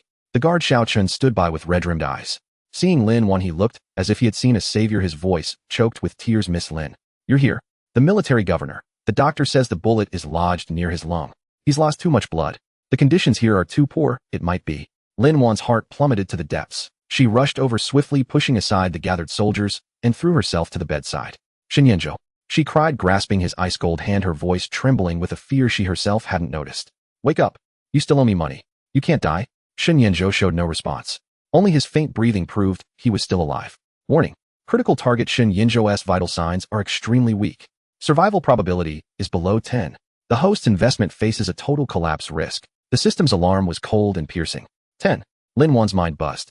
She stared at Shen Yinzhou's lifeless face, feeling the presence of death with a clarity she had never known before. This arrogant, domineering, and contrary man who had nevertheless given her his last resources, was he truly about to die? And what of her investment? Her dream of becoming a millionairess? Was it all over? No, absolutely not. A powerful surge of unwillingness rushed to her head. She had invested so much. After all the effort to find such a high-quality, emotional value ATM and protective umbrella, how could she let him die like this? This would be the most unprofitable deal in the world. Medicine. I brought medicine. Lin Wan snapped back to reality. Frantically, she opened her bag, shoving sulfonamide powder, sterile gauze, and other supplies into the doctor's hands. Use the best medicine. Save him. You must save him. The doctor looked at the precious drug, stunned for a moment, then gave a bitter smile. Miss Lin, the medicine is excellent, but the military governor's injuries are too severe. He needs immediate surgery to remove the bullet, which is impossible here. Moreover, he's lost too much blood. He needs a transfusion. Then do it. Take mine. Lin Wan extended her arm without a second thought. She remembered she was type O, the universal donor. The doctor and Xiao Chun were both stunned. Miss Lin, this is too dangerous. You. Xiao Chun tried to stop her. Stop the nonsense. Hurry up, Lin Wan shouted sharply, her eyes fierce. If he dies, none of you will have an easy time. Take my blood. Now. Her commanding presence silenced everyone. The doctor hesitated no longer and quickly prepared the instruments. As the cold needle pierced her vein, Lin Wan flinched from the pain. But watching her blood slowly flow into Shun Yinzhou's body, a ridiculous thought crossed her mind. Good, now this dog of a man has my blood running through him. Let's see if he dares to welch on his debts now. During the transfusion, Shun Yinzhou seemed to regain a flicker of consciousness. His brow furrowed in pain, his lips moved, emitting barely audible sounds. Lin Wan quickly leaned in to listen. Wan, go. Leave now, danger, he murmured. Even at a time like this, he was telling her to leave. Lin Wan's nose stung, and she felt like cursing again. She gripped his cold hand tightly and said fiercely, leave. Leave where? You owe me so much money and you think you can just die and escape. No way. Shun Yinzhou, listen to me. You have to survive. Survive and pay me back. With interest. Do you hear me? Perhaps her debt collection worked, or perhaps the transfusion took effect, but Shun Yinzhou's breathing seemed to steady slightly. Yet the doctor's face remained grim. The bullet must be removed as soon as possible, or else. Just then a sudden burst of intense gunfire and commotion erupted from the basement entrance. Bad news. Some soldiers have found this place. They want to steal the medicine and food. A soldier, his face covered in blood, rushed in to report. The basement instantly fell into chaos. The wounded struggled in terror, and the medical staff panicked. Xiao Chun and a few soldiers who could still fight immediately grabbed their weapons and rushed out to hold the line. The sounds of gunfire, shouts, and screams grew incessant, drawing nearer. Miss Lin, this place is no longer safe. We must move the military governor. The doctor shouted anxiously. But where could they go? Outside was chaos and war. Moving a critically injured man would be a death sentence. Lin Wan looked at the dying Shun Yinzhou on the bed, then at the fierce battle at the entrance. Gritting her teeth, she made a mad decision. She quickly pulled a few small gold bars from her handbag and pressed them into the hands of the doctor and two soldiers who seemed relatively calm. Listen, I'm going to lure them away now. While there's chaos, you take the military governor through the back passage to the safe house in the international settlement that I told you about. Remember, do whatever it takes to keep him alive. Miss Lin, you can't go. It's too dangerous. Xiao Chen exclaimed. No more talk. Do as I say. Lin Wan commanded, her gaze resolute. If he dies, none of you get a single cent. If he lives, I'll reward each of you with 10 more gold bars. With such a generous reward, the doctor and soldiers' expressions changed instantly. Lin Wan cast one last look at Shun Yinzhou, whispering, Shun Yinzhou, you owe me a life now. Add that to what you already owe with compound interest. You'll never be able to repay me in this lifetime. So you have to live to pay your debts. With that, before anyone could react, she grabbed the small pistol from beside his pillow, snatched a handful of US dollars from her bag, and charged toward the entrance. Bang! Bang! She fired 2 wild shots outside, then screamed at the top of her lungs, money. I have a lot, and sulfonamide. Whoever saves me gets the money and the medicine. As she shouted, she flung the dollars out. As expected, some of the attacking stragglers were drawn by the fluttering cash and the promise of sulfonamide, turning their guns toward Lin Wan and charging. Over there. Grab that woman. Lin Wan turned and ran in the opposite direction from the basement, deliberately making a lot of noise to lead the pursuers away. Bullets whistled past her ears. She ran with all her might, her heart nearly leaping from her chest. Only one thought filled her mind: this is a disaster. A total disaster. This time I've lost everything. Not only have I lost my principal, but I might even lose my life. Shun Yinzhou, if you don't survive, I'll haunt your grave every day as a ghost and calculate the interest. Panicked and running blindly, she ended up in a deadened alley. Seeing the pursuers closing in, Lin Wan closed her eyes in despair and tightened her grip on the gun. It was over. She had pushed her luck too far this time. Just at that critical moment, a volley of gunfire erupted from the alley entrance. The screams of the pursuers rang out. Lin Wan opened her eyes in surprise to see a squad of men in black uniforms, well-equipped, charging in and swiftly neutralizing the pursuers. The leader approached Lin Wan, saluted, and spoke with respect. Miss Lin, our apologies for the fright. We are under Mr. Du of the Green Gang. Entrusted by Military Governor Shun before his passing, we are here to escort you to a safe place. Mr. Du, the Green Gang. Entrusted by Shun Yinzhou before his passing. Lin Wan was dumbfounded. Shun Yinzhou had arranged a backup plan. Had he anticipated his own death? An indescribably complex emotion surged within her. So in his final arrangements, he had also included her safety. How is he? Lin Wan asked, her voice hoarse. I do not know. We are only ordered to protect Miss Lin. Lin Wan was escorted away from that death zone and into a car from the Green Gang. The vehicle drove toward an unknown safe haven. She leaned against the window watching the still chaotic world outside, exhausted in body and soul. She had survived, but what about Sun Yinzhou? Had she saved him purely for the investment, or was there something else? Ding. Detected that the host has completed an ultra-high-risk investment action, saving a critical target, consuming enormous resources, blood, medicine, money, and bearing extreme personal risk. The complexity of the action's motivation exceeds the mere wealth accumulation category. System reevaluating. Evaluation result: host's emotional investment index toward the target Sun Yinzhou has significantly risen. Warning: excessive emotional investment may lead to flawed investment decisions affecting the final mission completion. Please maintain rationality. The system's analysis was cold and precise, like a bucket of cold water thrown over Lin Wan. Yes, she had saved him because he was valuable, because she didn't want to lose everything. It had to be that. But then why did the thought that he might already be dead hurt so much? Even more than losing hundreds of thousands of silver dollars. Lin Wan shook her head in agitation, forcing the thoughts away. Sun Yinzhou, you'd better stay alive. Otherwise, who would I settle accounts with for this losing deal? Escorted by the Green Gang, Lin Wan endured a bumpy ride and finally arrived at an extremely secluded private hospital deeper within the international settlement, controlled by the Green Gang boss Mr.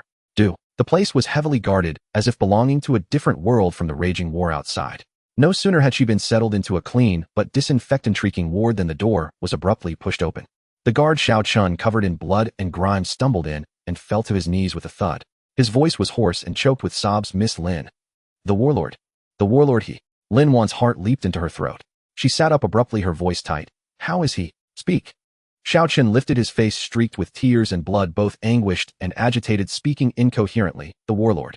His injuries are too severe. The bullet was removed. But he lost too much blood. He's been unconscious. The doctor said he might not make it through tonight. But before he fell unconscious, he held on to this and wouldn't let go.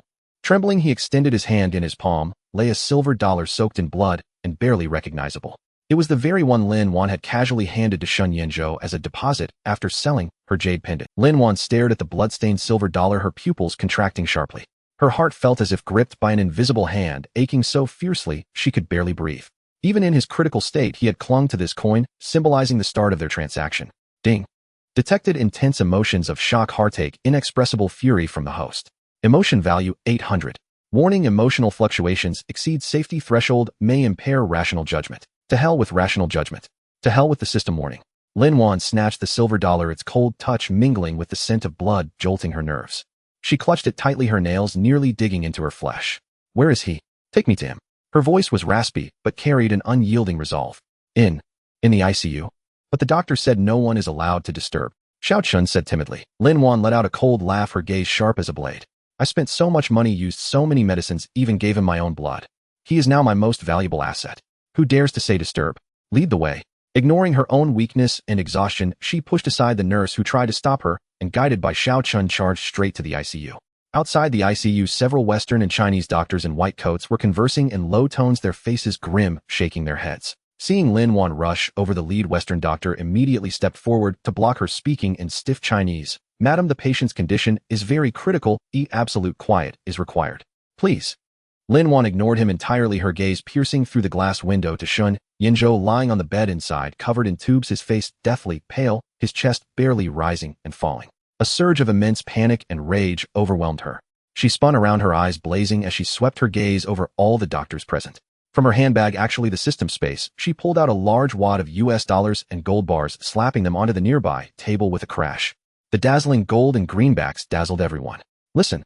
Her voice was not loud, but carried a weighty force that echoed down the corridor. That man inside, I'm vouching for him. Use the best medicine, the best equipment, the best doctors, round-the-clock monitoring. Money is not an issue. She pointed at the Western doctors. You from England, America, Germany, right? I know you have the latest miracle drugs and most advanced technology. No matter the cost, use whatever method it takes. Then she turned to the renowned Chinese doctors. And you? Acupuncture, century-old ginseng, any miraculous herbs. Whatever it takes to keep him alive, name your price. She looked around, her expression as fierce as a mother wolf protecting her cub. I don't care what methods you use, combining Chinese and Western medicine or folk remedies. In short, I want him alive. If he dies. She paused, her tone icy and laced with chilling menace. Every one of you will not only get nothing, but I'll make sure you know what happens when you mess with my asset. I, Lin Wan, have no other skills, but I have money. Enough to buy all of you a lifetime of turmoil. This naked display of financial might coupled with undisguised threats stunned the doctors. They had seen anxious families and powerful nobles in their years of practice, but never such a domineering, yet reasonable money-only family member. Ding. Detected composite emotions of shock, fear, greed from the minor character group doctors. Emotion value 500. Current total wealth 351800 silver dollars. When the reward is high enough, there will always be brave men and even more famous doctors. The lead Western doctor took a deep breath, adjusted his glasses, and his gaze turned sharp and professional. Madam, we understand your feelings. We will immediately form an expert team to devise the most detailed treatment plan. Please trust our professional capabilities. The other doctors also voiced their agreement and sprang into action. Various expensive imported medicines and precious herbs were quickly mobilized, and the most advanced monitoring equipment was wheeled to the bedside. Lin Wan stood outside the ICU motionless, staring through the glass at the bustling activity inside. She was like a statue, only her clenched fists and slightly trembling shoulders betraying her inner turmoil. Time ticked by, night fell, and dawn arrived. Lin Wan had not touched a drop of water, standing there, her eyes fixed on the faintly undulating curve on the monitor. Xiao Chui brought water and food, but she waved her away. Green gang members came to report, and she dismissed them with a single word: get lost. Her world seemed to shrink to only the man lying on the hospital bed, teetering between life and death, and the numbers jumping on the cold machine. Several times, Shun Yan's condition relapsed. High fever that wouldn't subside, complications. Each time the alarm sounded and the doctors rushed in to resuscitate him, Lin Wan's heart felt as if it were being fried in oil. She wanted to charge in more than once, but was sternly stopped by the doctors. She could only watch through the glass as he frowned in pain, listen to the piercing alarms, and feel the helplessness of powerlessness. Shen Yanzhou. She muttered through the glass, her voice barely a whisper, teeth clenched. You owe me. You haven't repaid. Just try to die.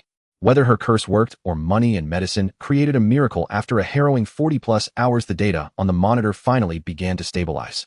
Shun Yan's fever broke. Though his vital signs were still weak, he had finally passed the most critical stage. The attending doctor emerged exhausted, but with a hint of excitement, saying to Lin Wan, Madam, a miracle. Truly a miracle. The patient's will to survive is incredibly strong. The most dangerous moment has passed. With proper follow-up care, he should survive. Survive. Those 4 words like heavenly music shattered all of Lin Wan's composure. Her legs gave way and she nearly collapsed, but Xiao Chui caught her just in time. She leaned against the wall, gasping for air, tears streaming uncontrollably, not from joy, but from a sense of relief after surviving a disaster and immense grievance. Bastard. At least, you didn't let my blood go to waste. Or my money. She wiped her face roughly, pushed Xiao Chui aside, and approached the attending doctor. Though her eyes were still red, her tone had regained its calm and capitalist nature. Good. This is a bonus for the expert team. She handed over another stack of US dollars. Follow-up treatment and care must not slacken. They'll pay on time, but I must see his life fully secured.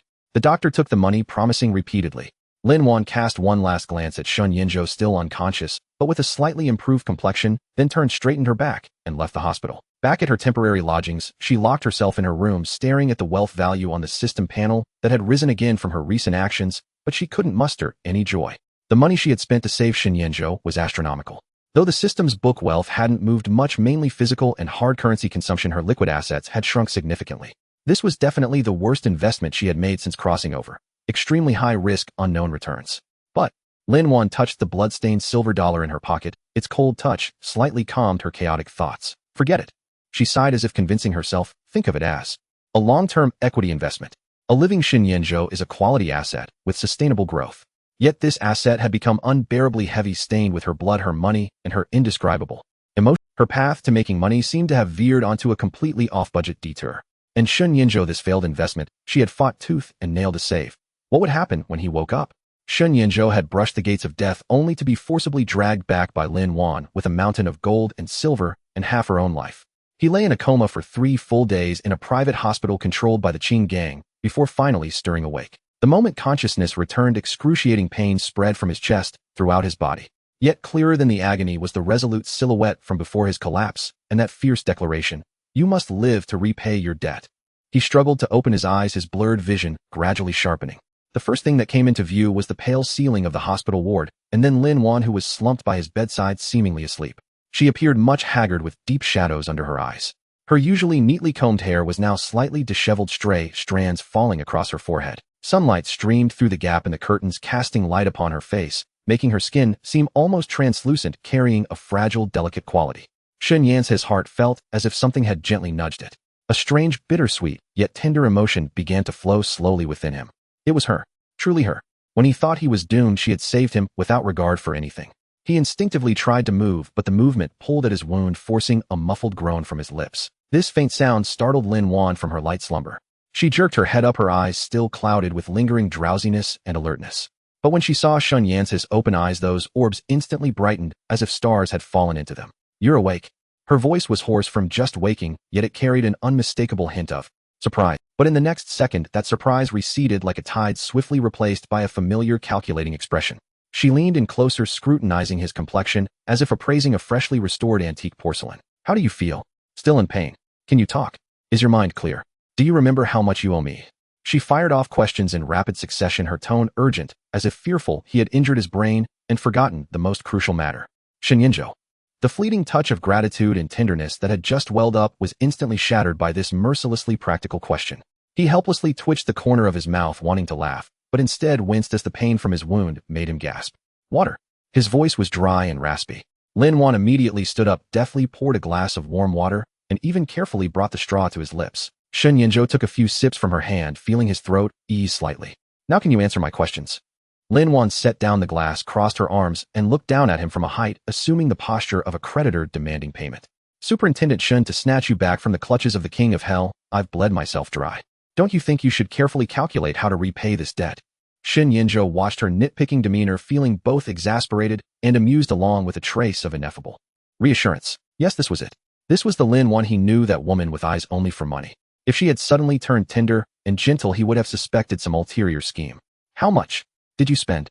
He followed her lead, his voice still weak. Lin Wan immediately pulled from her bag, actually her system space, a thick little notebook covered in densely packed numbers, and began reading item by item. First, the most crucial medical expenses. Imported special anti-inflammatory drugs, 1 vial costs $10 silver. You used no less than 20. Plus the consultation and surgery fees for the German and British doctors. It all adds up to this number. She gestured an astonishing figure. Second, the blood transfusion fee. I gave you a full 400 cubic centimeters of blood. This blood is so precious. At black market rates, it's worth at least this much. She gestured again. And to create a quiet environment for your recovery, the cost of renting out this entire floor, the hush money to silence those doctors, the service fee for Mr. due to mobilize Qing gang men to protect, plus the US dollars I scattered and the medical supplies I consumed earlier to lead away the pursuers.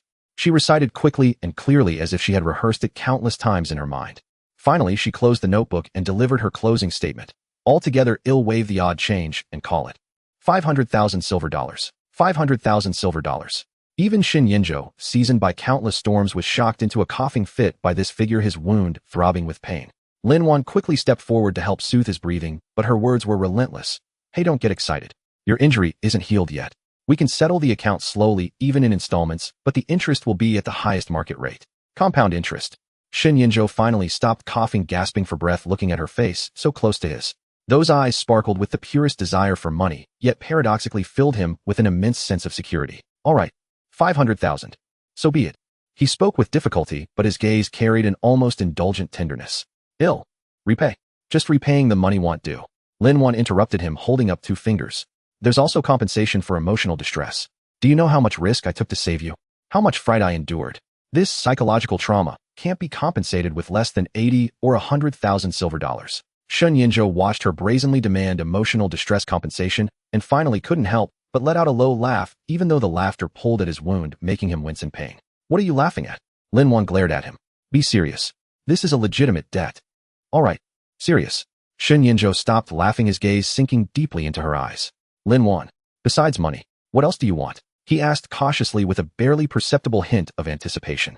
Having brushed with death, he realized his feelings for her had long surpassed the initial desire for control and exploitation. He wanted to know if beyond money there was a little place for him in her heart. Lin Wan was startled by his question, then, as if hearing something amusing, she curled her lip. "Besides money, what else would I want? Of course I want my life. You live so I can keep earning money. If you die, all my previous investments would be down the drain. So Shenyanzhou, your top priority now is to live well and work hard to repay the debt." "Got it." Her answer was as always practical, as always. Piercing. The faint light of expectation in Sun Yance's eyes instantly dimmed. He smiled bitterly. Of course. It was still about money. What was he expecting? Ding. Detected target. Shenyanzhou, generating disappointment, self-mockery, emotions, emotional value, 200. Current total wealth, 352,000 silver dollars. Hearing the system prompt, Lin Wan felt an inexplicable irritation. Why was this man getting depressed again? His injury wasn't even healed, and he was already acting up. No, she had to keep him in a positive debt-repaying mood. She thought for a moment, then leaned in closer, softening her tone a bit. Of course, considering that you got hurt this time defending the country. Even if you didn't succeed, your spirit is commendable, so I can lower the interest a bit. And once you're healed, we can continue our previous business. Oil shipping and those channels you promised me. As long as you help me earn more money, maybe I can even reduce some of the debt. She tried to paint a rosy picture to ignite his work enthusiasm. Shen Yinzhou looked at her eyes full of calculation, yet dazzlingly bright, his heart a tangled mess of emotions. She saved him to keep him as a money-making tool. She cared about him out of fear of investment failure. Yet even so he still relished it. At least in her eyes, he still had value. All right. He closed his eyes, masking the turmoil, within his voice weary, but carrying a promise. When I'm better, I'll do as you say. Help you make money. Repay the debt. That's more like it. Lin Wan nodded with satisfaction, as if she had just concluded a major business deal. She tucked the corner of his blanket in for him, her movements, not particularly gentle, yet carrying a pragmatic thoughtfulness. Get some rest. They'll go check if the medicine is ready. Remember, you're my most valuable asset now, so you need careful maintenance. With that, she turned and left the ward. Listening to her receding footsteps, Shen Yinzhou slowly opened his eyes, staring at the doorway for a long time, without moving. Spending a fortune to save him, then charging him interest. Only Lin Wan in this world could do such a thing. But why did he find this side of her damnably captivating? Shen Yinzhou, you really are beyond saving. Outside the ward, Lin Wan leaned against the wall, looking at the system panel, where the emotional value was slowly regenerating due to Shen Yan's hiss awakening, and let out a long sigh of relief. At last, that massive investment hadn't been a total loss. As for that inexplicable irritation and the faint ache for his disappointment, Lin Wan shook her head, attributing it to the normal psychological reaction of asset value fluctuation. Yes, Shen Yan's hiss injuries healed swiftly under the influence of wealth and top-tier medical care. Though he could not yet leave his bed for vigorous activities, his spirits had greatly improved, or at least he could lean against the headboard and listen as Lin Wan, clutching a small notebook, itemized the life-saving debt for him. This had become a peculiar daily ritual between them. The American-imported penicillin used yesterday has gone up again. It's now this much on the black market. Lin Wan pointed to a newly added line of numbers in her notebook, her tone as grave as if reporting military intelligence. So the total medical expenses need to be raised by another 5,000 silver dollars. Shen Yinzhou gazed out the window, responding with a faint the corner of his mouth curving upward almost. He seemed to relish this process of being done, for it made him feel that an unbreakable connection still existed between him and Lin Wan. And another thing, Lin Wan said, closing the notebook and walking to the bedside, hands on her hips, as she began calculating a different account. While you lie here recuperating, how much business have I lost? The oil contract with Mr. Stevenson fell through, the initial investment went down the drain. The batch of scarce goods I hoarded can't be shipped out due to the war, and the carrying costs increase every day. Shouldn't these indirect losses also be counted against you? Shen Yinzhou finally turned his head to look at her, a hint of amusement in his eyes. Boss Lin, your accounting is harsher than Huang Shiren's. By your reckoning, even if I gave you the entire military governor's mansion, it probably wouldn't be enough. The entire military governor's mansion. Lin Wan's eyes instantly lit up, scanning Shen Yinzhou like a searchlight, as if appraising the value of this fixed asset. Though the location is decent, the architectural style is a bit outdated and maintenance costs are high. But if we convert it, it's not entirely out of the question. Shen Yinzhou was both amused and exasperated by her earnest consideration of taking over the military governor's mansion, which triggered a cough as it pulled at his wound. Lin Wan hurried over, patting his back with less tangential motions, while complaining, look at you getting so worked up. I didn't say I want it right now. Once you're better, we can slowly discuss the property transfer. Shen Yinzhou finally stopped coughing, grabbed her hand that was still randomly patting his back, and gazed deeply into her eyes. Lin Wan, do you really want my military governor's mansion that badly? His palm was scorching hot, slick with the faint sweat of post-injury weakness. Lin Wan felt as if burned and tried to pull her hand back, but he held it tightly. Nonsense. Lin Wan forced herself to stay calm, craning her neck stubbornly. You owe me so much money and can't pay it back. Taking physical assets as compensation is only natural. Just compensation. Shen Yan's voice was low, carrying an almost imperceptible hint of probing. What else? Lin Wan raised an eyebrow, unabashed. Don't tell me you expect me to fall for you. Superintendent Shen, we're both adults. Let's be realistic. Your face, while still presentable, is just a bonus. The main thing is financial strength. She didn't finish her sentence because Shen Yinzhou suddenly pulled her, causing her to stumble and nearly fall into his arms. The distance between them instantly shrank to almost nothing, close enough to feel each other's warm breath. Lin Wan, Shen Yinzhou stared into her eyes, enunciating each word. If I were no longer the superintendent, had no money or power, just an ordinary pauper, would you still save me? The question caught her off guard. Lin Wan was stunned. She had saved him because he was valuable, because she didn't want to lose her investment. That had been her understanding all along, the reason she used to convince herself. But what if he were no longer the superintendent, reduced to a pauper? Ding. Detected host, facing a soul-searching question. Logic analysis in progress. Reviving a pauper yields no financial return, conflicting with the core objective of making money. Behavioral motive contains a paradox. Warning: emotional interference may affect the system's accurate judgment of host actions. The system's analysis was cold and objective, like a boulder dropped into the chaos of her mind. Lin Wan opened her mouth, wanting to answer with her usual money, but looking into Shun Yan's eyes, which held a faint, fragile hope, the word yes stuck in her throat, refusing to come out. Would she not? If he really were just a pauper lying helpless before her, would she let him die? She didn't know. This uncertainty filled her with panic and anger. She hated this feeling of losing control, hated these moments that forced her to think beyond money. What's the point of asking hypothetical questions? Lin Wan abruptly pulled her hand back, stepping away to create distance, her tone sharp and acerbic once more. You haven't become a pauper yet, have you? Focus on recovering and earning money to pay off your debts.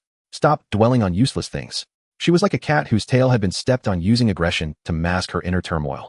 Shen Yinzhou watched her suddenly erected defenses, the faint light in his eyes gradually dimming, replaced by a profound, knowing bitterness. He slowly leaned back against the headboard, closing his eyes, no longer looking at her. You're right. It's meaningless. His voice was thick with exhaustion.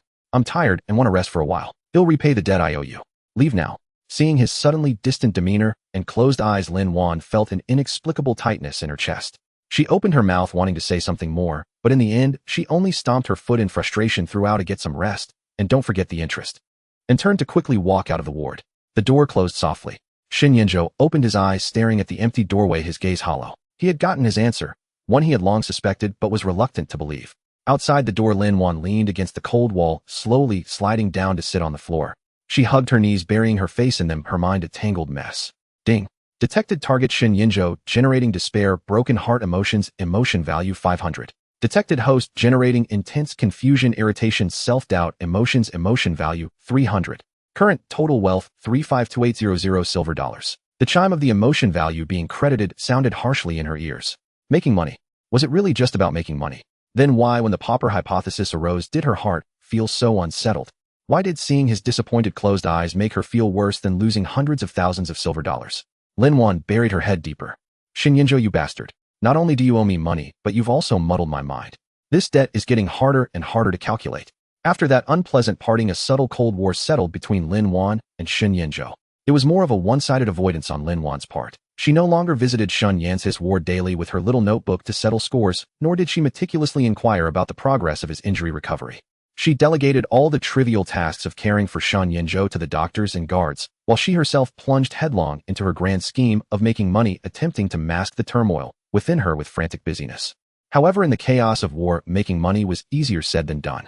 Although the fighting in Shanghai had temporarily stalemated due to international mediation, the situation remained tense, and the concession had become an isolated island. The market was sluggish and all industries were in decline. The supplies Lin Wan had previously hoarded were now heavily backlogged due to disrupted transport routes and reduced purchasing power. The oil cooperation with Standard Chartered Bank had completely collapsed, and the hefty initial operating funds were lost without a trace. The stock market was in a freefall, and the few potential stocks she had secretly bought were now plummeting disastrously. Worse still, news of Shun Yan's severe injury and unstable military power seemed to have leaked. The forces that had been suppressed by the combined efforts of Shun Yinzhou and Lin Wan began to stir restlessly again. Although Su Man was still under house arrest, the family behind her seemed to be active once more. The greedy and sinister figures in the concession who coveted Lin Wan's wealth also began to appear frequently around her, probing her limits. Lin Wan felt as if she were standing on a melting piece of ice, surrounded by a bottomless, perilous cold pool. The wealth she had painstakingly accumulated was rapidly dwindling. Her greatest pillar of support could barely protect himself, and her living space was being constantly compressed. That day, she attempted to use a secret channel she had previously established to ship a batch of backlogged cotton yarn out of Shanghai in exchange for some more stable hard currency. The contact was a minor gang leader nicknamed Scarface Lu, who had often benefited from Lin Wan before. At a secluded pier warehouse, Lin Wan met Scarface Lu. His attitude, however, was vastly different from before, less respectful, more arrogant and greedy. Boss Lin, I've seen the goods. Decent quality, Scarface Lu said, cigarette dangling from his lips, eyeing the pile of cotton yarn askance. But in these times, both water and land routes are unsafe. Too risky. The shipping fee. It'll have to be this much. He held out a hand, fingers spread wide. 5 times the market price. Outright profiteering. Suppressing her anger, Lin Wan forced a smile onto her face. Brother Lu, isn't this price a bit unreasonable? We've done business together quite a few times. Reasonable? Scarface Lu sneered, tossing his cigarette, but to the ground and crushing it with his foot. Boss Lin, times have changed. Governor Shun can barely protect himself now, oh who knows if he'll even stand again. You need to be realistic. Take this price, and we have a deal. If not, this stock might just rot in the warehouse. Oh, and I heard the municipal council is investigating hoarding, especially anything connected to the military. A blatant threat. Lin Wan's face turned cold. She knew that although the great tree of Shun Yanzhou had not yet fallen, these petty villains were already impatient to shake its branches. If she backed down today, even more people would trample over her tomorrow.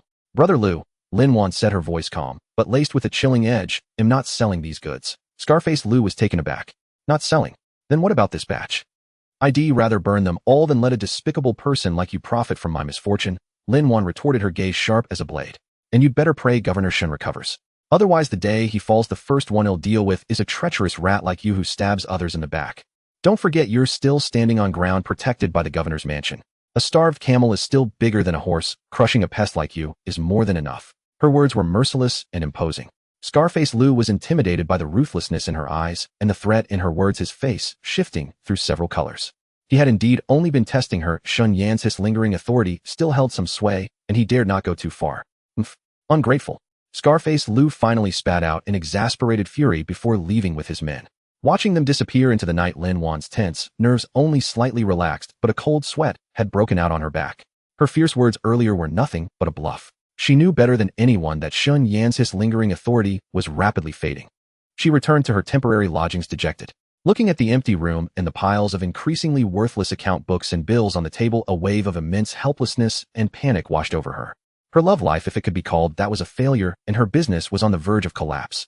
She seemed to was she really supposed to take the remaining hard currency and flee to Switzerland as Shun Yanzhou had arranged, living as a wealthy but perpetually anxious woman? No, she refused to accept it. Lin Wan had traversed into this world not to be a beaten dog. She stood up abruptly, pacing the room in agitation. She had to find a way to break the deadlock. She had to find a new path forward. Just then her gaze inadvertently fell upon an old newspaper on the table, which carried an inconspicuous short report: large rare mineral vein discovered in the southwestern border, a local chieftain seeks cooperative development. Southwest. Mineral vein. Lin Wan's heart leaped. A bold, almost insane idea began to take shape in her mind. Shanghai had become a dead end with intricate networks of various forces, and Shun Yanzhou still severely injured. Staying here would only slowly drain her. Why not escape this quagmire? Go to a completely new place untouched by the full blaze of war.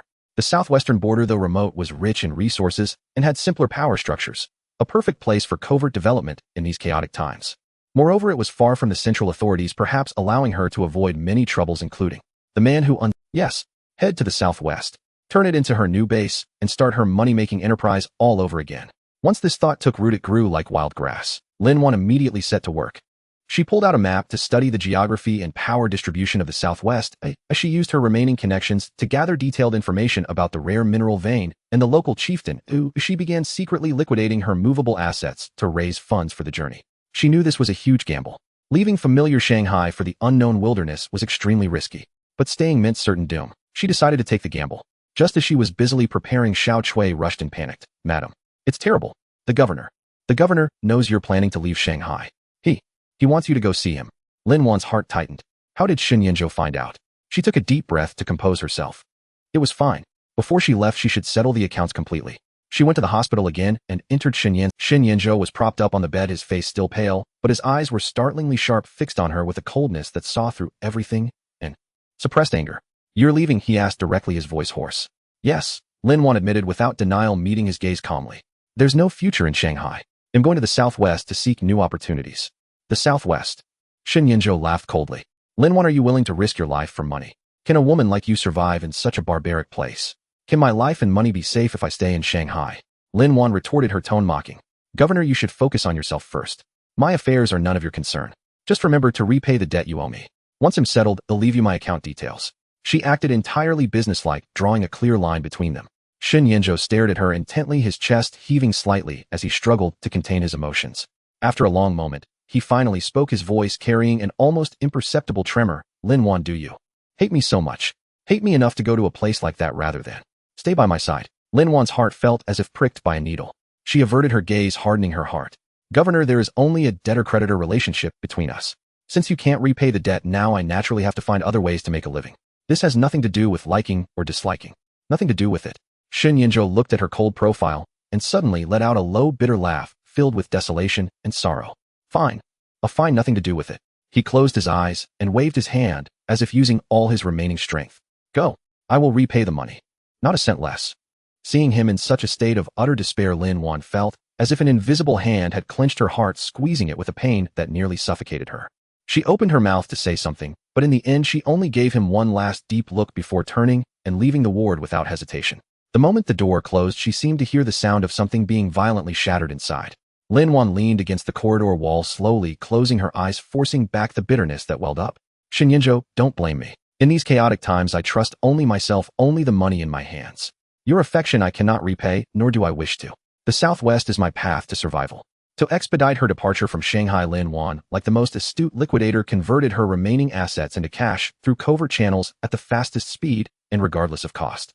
Batch after batch of inconspicuous goods were hauled out of the warehouse, exchanged for gold bars, US dollars, and a small pouch of the most valuable and portable diamonds, all carefully concealed on her person.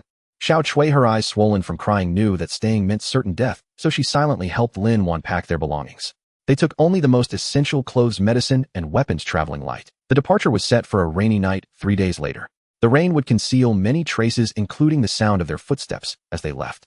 On the eve of their departure, Lin Wan stood by the window of their temporary lodgings, gazing at the cold, drizzling rain outside and the neon lights of the distant concession, which still flickered but now seemed tinged with decay. Shanghai, the city where she had transmigrated, struggled to survive, and briefly shone, had ultimately become a quagmire from which she had to flee. Her gaze involuntarily drifted toward the direction of the hospital. Shen Yinzhou. What was he doing now? Had his injuries improved? Was he still angry? She shook her head, forcibly suppressing this untimely thought. She could no longer dwell on it. From the moment she decided to leave Shen Yinzhou, like Shanghai had become a past she must sever. She took out paper and pen and by the dim light began to write letters. Not to Shen Yinzhou, but to Uncle Fu and a few of her old subordinates whom she deemed reliable. In the letters, she calmly detailed a few unfinished transactions, left her anonymous account number at a Swiss bank, and instructed them to remit the debts to that account if Shen Yinzhou was capable. Her tone was businesslike, devoid of any superfluous emotion. After finishing, she paused, then pulled out a blank. After much hesitation, she wrote only a few lines to Governor Shen. The debt is settled. Oh, we owe each other nothing. The road to the Southwest is long. Take care of yourself. Do not seek me. Lin Wan. She sealed both letters and handed them to Xiao Chui, instructing her to deliver them separately the next day. She herself would not wait until tomorrow. Mistress, can't we really wait until the governor's injuries heal a bit before leaving? Perhaps. Xiao Chui clutched the letters, tears streaming down again. There is no perhaps. Lin Wan cut her off, her voice eerily calm. Xiao Chui, remember, in this world you can only rely on yourself and money. Letting emotions rule you will lead to a miserable death. She seemed to be admonishing Xiao Chui, but it was more like a warning to herself. Late at night, the rain intensified. 2 inconspicuous black cars glided silently out of the alley, merging into the darkness of the rainy night. Lin Wan and Xiao Chui sat in the rear car, while the lead car carried hired bodyguards with a decent reputation. They would first drive to a predetermined rendezvous point in the suburbs, then switch to a horse caravan that ran the black market routes to the southwest, embarking on a long and perilous journey. The car sped through the wet, silent streets, leaving the concession further and further behind, and the hospital far. Lin Wan leaned against the car window, watching the rain-blurred street scenes recede rapidly, feeling a hollow emptiness in her heart, as if a large hole had been torn open, letting a cold wind rush in. Ding. Detected host actively severing strong connection with key target Shen Yinzhou, choosing high-risk zone to restart. System reassessing mission environment. Assessment complete. New map. Southwest resource potential rating A, risk rating S. Host current wealth, hard currency valuation approximately 3.0 silver dollars. Mission objective 10 million silver dollars. Completion 32.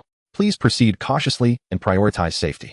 The system's prompt jolted Lin Wan out of her vague emotions. Write a new map, a new beginning. 32. Completion. Far from enough.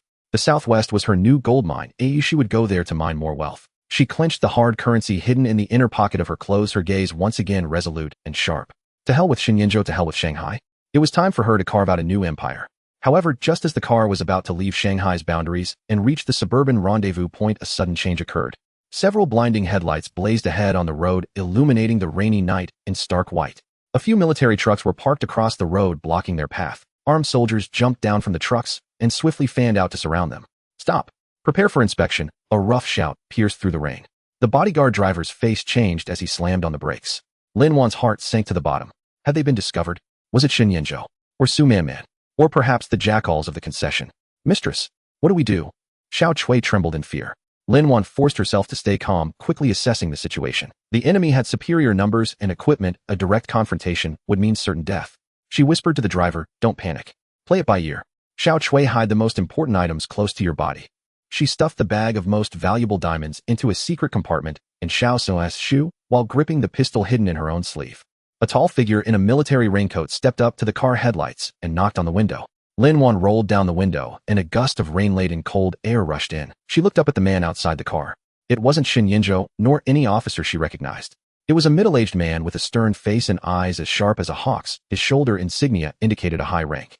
"Miss Lin Wan," the officer spoke, his voice cold and hard. "Yes. What can I do for you, sir?" Lin Wan tried to keep her voice steady.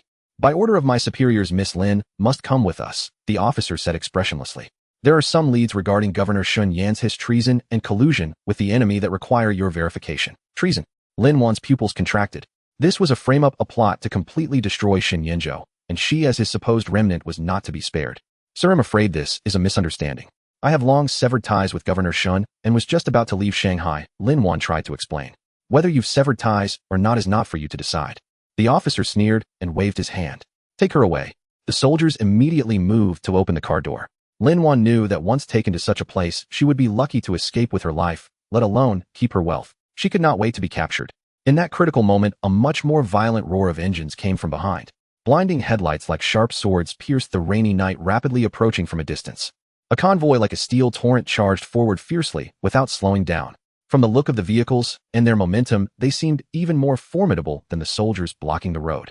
The intercepting officer's face changed as he barked, "Who goes there? Halt!" The convoy screeched to a halt a few dozen meters from the encirclement, sending up a spray of water. Doors banged open as a group of people in black swift as leopards jumped out, all wielding the latest American submachine guns, instantly forming a semi-encirclement around the intercepting soldiers. Though fewer in number, their fierce killing intent and superior equipment froze the air. The leader, also in a black coat and without an umbrella, let the cold rain soak his shoulders. He walked step by step from the halo of the headlights, his gait steady, but carrying an invisible, suffocating pressure. When his face emerged from the shadows, Lin Wan's breath caught in her throat. Shen Yinzhou. Wasn't he supposed to be in the hospital? How could he be here? Moreover, though his face was still pale, his back was ramrod straight, his eyes as sharp as an unsheathed blade, radiating the fierce authority of one long accustomed to power and a thick scent of blood. He walked straight up to the intercepting officer, ignoring the guns aimed at him, and spoke coldly. His voice was not loud, but it cut clearly through the rain, striking everyone's hearts. "Who gave you the right to touch my woman? How dare you touch my woman?" Shun Yan's words exploded like a thunderclap in the rainy night. The icy rain slid down his chiseled jaw, crashing onto the ground, yet it could not drown the chilling, murderous intent in his voice. The officer blocking the way turned deathly pale, clearly not expecting the gravely wounded Shun Yinzhou to appear in person, much less with such elite reinforcements. He blustered, "Shen Yinzhou, you can't even save yourself, yet you dare obstruct military affairs. Lin Wan is suspected of colluding with the enemy. She must be taken in for investigation." "Colluding with the enemy?" Shen Yinzhou sneered, stepping forward to stare him down. "How much did Baldi Zhang pay you to slander me and lay hands on my people?" He directly exposed the mastermind behind it. Clearly a scheme by his rival Commander Zhang, who sought to exploit his injury to strip him of his allies, even targeting Lin Wan, his closest confidant. The officer, his conscience struck, wavered, but with no retreat, he gritted out, "Shen Yinzhou, don't spout baseless accusations. The evidence is solid. Today Lin Wan must." "Must what?" Shen Yinzhou cut him off, his gaze turning dangerously sharp, his voice like frozen steel. "Go ahead, try touching her. See if you make it out of this rainy night alive." As his words fell, the submachine guns in the hands of the black-clad guards behind him clicked in unison, a cold, synchronized sound, their muzzles trained steadily on the intercepting soldiers. A wave of killing intent permeated the air, even the rain seeming to freeze. The soldiers, intimidated, instinctively stepped back, their aim wavering. They were merely following orders with no desire to fight to the death against the legendary Shen Yinzhou and his clearly elite veterans. Cold sweat beaded on the officer's forehead. He knew he had bitten off more than he could chew. Shen Yan's injuries were far less severe than rumored. Moreover, the men he brought were battle-hardened veterans. A fight would spell disaster for his side. Superintendent Shen, this might be a misunderstanding." The officer's bravado crumbled as he sought an exit. "Misunderstanding?" Shen Yan's gaze cut like a blade across the soldiers. "Take your men and get lost. Tell Baldi Zhang he'll remember this debt. If he dares extend his claws toward my people again, I won't hesitate to go to Jiangbei and settle the score personally." "Yes. Yes." The officer, relieved, hurriedly waved his men into their vehicles, which sped off into the rainy night faster than they had arrived. The crisis was over. Yet Shen Yinzhou remained standing, not immediately approaching Lin Wan's car. He turned slightly, suppressing a cough, his frame trembling almost imperceptibly before steadying. The rain intensified, soaking him through. His black military coat clung to his body, outlining a figure still upright, but noticeably thinner. In the dim headlights, his face was deathly pale save for his eyes, still startlingly bright, locked on Lin Wan through the rain-streaked window. Lin Wan sat in the car, watching her heart gripped by an invisible hand, barely able to breathe. The danger, Xin Yan's his sudden appearance, his words, my woman, and his frail, yet imposing figure in the rain, all hammered against her chest. Wasn't he supposed to hate her? For leaving without a word, for caring only about money? Why did he come? Why save her? And say such things? Ding. Detected intense emotions from target Xin Yinzhou, fear, anger, resolve. Emotion points 600. Detected intense emotions from host, shock, confusion, inexplicable heartache. Emotion points 400. Current total wealth 353800 silver dollars. The notification of emotion points arriving now sounded jarring. Lin Wan shoved open the car door, rushing into the downpour to stand before Xin Yinzhou. Are you insane? She looked up at him, rain plastering her hair and face, her voice trembling with anger she didn't recognize. Your wounds aren't healed. Why did you come out? What if you catch an infection? Do you know how dangerous that was? Hey. Her barrage of questions was less accusation than panic. She dared not imagine what would have happened if a fight had broken out in his current condition. Xin Yinzhou looked down at her, raindrops sliding off his thick lashes into his deep eyes. He didn't answer, only slowly raised a hand, gently wiping the mix of rain and perhaps tears from her cheek. You were leaving. His voice was faint in the rain, but clear to her ears. Why didn't you tell me? Lin Wan stiffened, turning away. Tell you what? So you could stop me. Xin Yinzhou, we're even. I owe you nothing, and you owe me nothing. Where I go is my freedom. Even. Xin Yinzhou repeated softly, then gave a bitter smile. Lin Wan, you're right about debts of money. But what about a debt of life? You saved my life. How do we settle that? He stepped closer, the scent of rain and faint blood enveloping her, trapping her between him and the cold car. My life was saved by you. From now on, this life is yours. He stared into her eyes, each word deliberate and stubborn. You want to go to the southwest? Fine, I'll go with you. You want to mine? They'll clear the way. You want to make money? My connections, my guns, all at your disposal. But you want to shake me off and go alone? He paused, his gaze turning deep and dangerous like a predator eyeing its prey. Not unless I'm dead. Lin Wan recoiled from the undisguised possessiveness and resolve in his eyes, her back against the cold car, nowhere to run. You're impossible. She trembled, whether from cold or anger. Who wants your life? Who wants you to come? Xin Yinzhou, don't flatter yourself. I saved you because you were valuable, because I didn't want to take a loss. It has nothing to do with anything else. She fell back on her money argument, trying to armor herself to draw a line. But Xin Yinzhou only smiled. A smile laced with knowing sadness and a hint of indulgent affection. Fine, let's say it was for money. He played along, his tone unexpectedly tender. So now I'm mortgaging myself to you. Is that acceptable? Boss Lin, look, I may be injured, but I'm still useful. I can fight, command respect, and I have some assets. Keep me by your side as a bodyguard, or a long-term meal ticket. A sure profit, isn't it? He offered himself as a commodity, using her own logic to achieve his goal of keeping her close. Lin Wan was completely stunned. She looked at his rain-soaked pale face, at the almost humble plea and unshakable determination in his eyes. All her harsh words, calculations, and defenses crumbled into futility. She opened her mouth, but no words came. Rain dripped from her chin, whether rain or tears she couldn't tell. Finally, she lowered her head, her voice barely audible over the rain. Fine. Do what you want. But don't blame me if you die. These words were almost an admission. Xin Yan's eyes suddenly blazed with brilliance, as if dispelling the gloom of the rainy night and his own illness. Without another word, he scooped her into his arms. What are you doing? Put me down. Your wounds. Lin Wan cried out, struggling. Don't move. Xin Yinzhou held her steadily, walking toward his own car, his voice carrying unyielding authority and a barely perceptible tremor. I know my condition. Now let's get out of here. He gently placed her into the warm, dry back seat, then climbed in himself, instructing the driver, proceed as planned. To the southwest. The convoy started again, cutting through the rain toward the unknown southwest. Inside, the heater was on full. Xin Yinzhou shed his soaked coat, revealing a wet white shirt with the outline of bandages visible beneath. He leaned back, closing his eyes, breathing slightly, labored, his face even paler in the car's light. Yet the hand gripping Lin Wan's wrist was warm and firm, showing no sign of letting go. Lin Wan looked at her captured wrist, then at his weary yet relieved profile, her heart in turmoil. It was over. Her plan to go solo in the southwest and make money had completely fallen apart. Not only had she gained a super-dependent invalid, but she was also saddled with an endless tangled web of human debts and life debts. This trip to the southwest would be far more thrilling and troublesome than she had imagined. And her heart, it seemed, had been thoroughly thrown into chaos by that sudden interception in the rain and that unceremonious. The road to the southwest was long and perilous. The war had cut off many main roads, forcing Xin Yan's convoy to take treacherous mountain paths and even abandon their vehicles for horses in some stretches. For Xin Yinzhou, still recovering from severe injuries, this was undoubtedly a tremendous ordeal. Lin Wan observed coldly for a few days and concluded that this man was nothing short of a stubborn mule. Despite the pain from his wounds and his pallid complexion, he insisted on riding and even handled urgent military telegrams.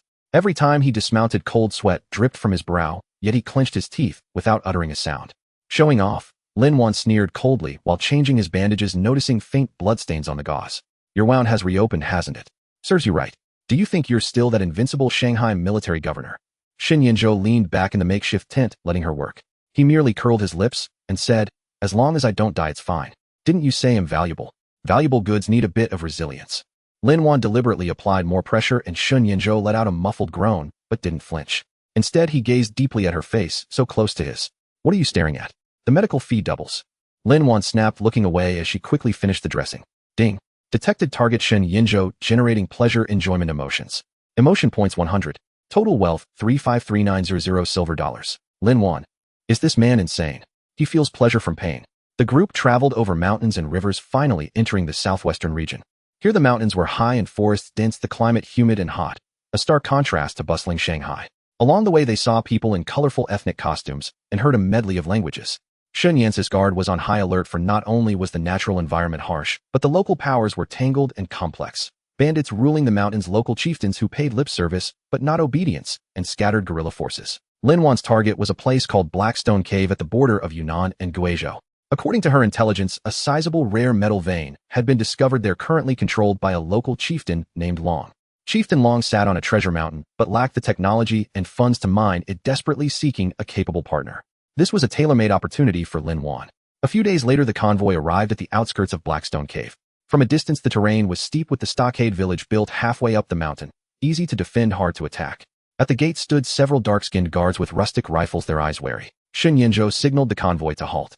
He changed into a relatively simple dark long gown, but his long-held air of authority was still hard to conceal. Lin Wan posed as his assistant and interpreter, though she actually knew several southwestern dialects. Go inform Chieftain Long that Boss Shun and Boss Lin from Shanghai have heard of the treasure at Blackstone Cave and have come to discuss a major deal, Shen Yinzhou said to the guard leader, who approached, his tone calm, but carrying an unyielding edge. The guard leader eyed them suspiciously along with their formidable-looking escort, and after a moment's hesitation sent someone inside to report. After about the time it takes to burn an incense stick, the gate slowly opened. A thin, short man in a silk mandarin jacket and skullcap with two rat-like whiskers emerged. He introduced himself as Steward Go of Chieftain Long's household. Boss Shin, Boss Lin, you've traveled far. My apologies for not welcoming you properly, Steward Go said with a forced smile, his shrewd eyes scanning Shen Yinzhou and Lin Wan, lingering a moment longer on her. However, our chieftain is unwell and not receiving guests. Please turn back. This was both a show of force and a test. Shen Yinzhou said nothing, merely glancing briefly at Lin Wan.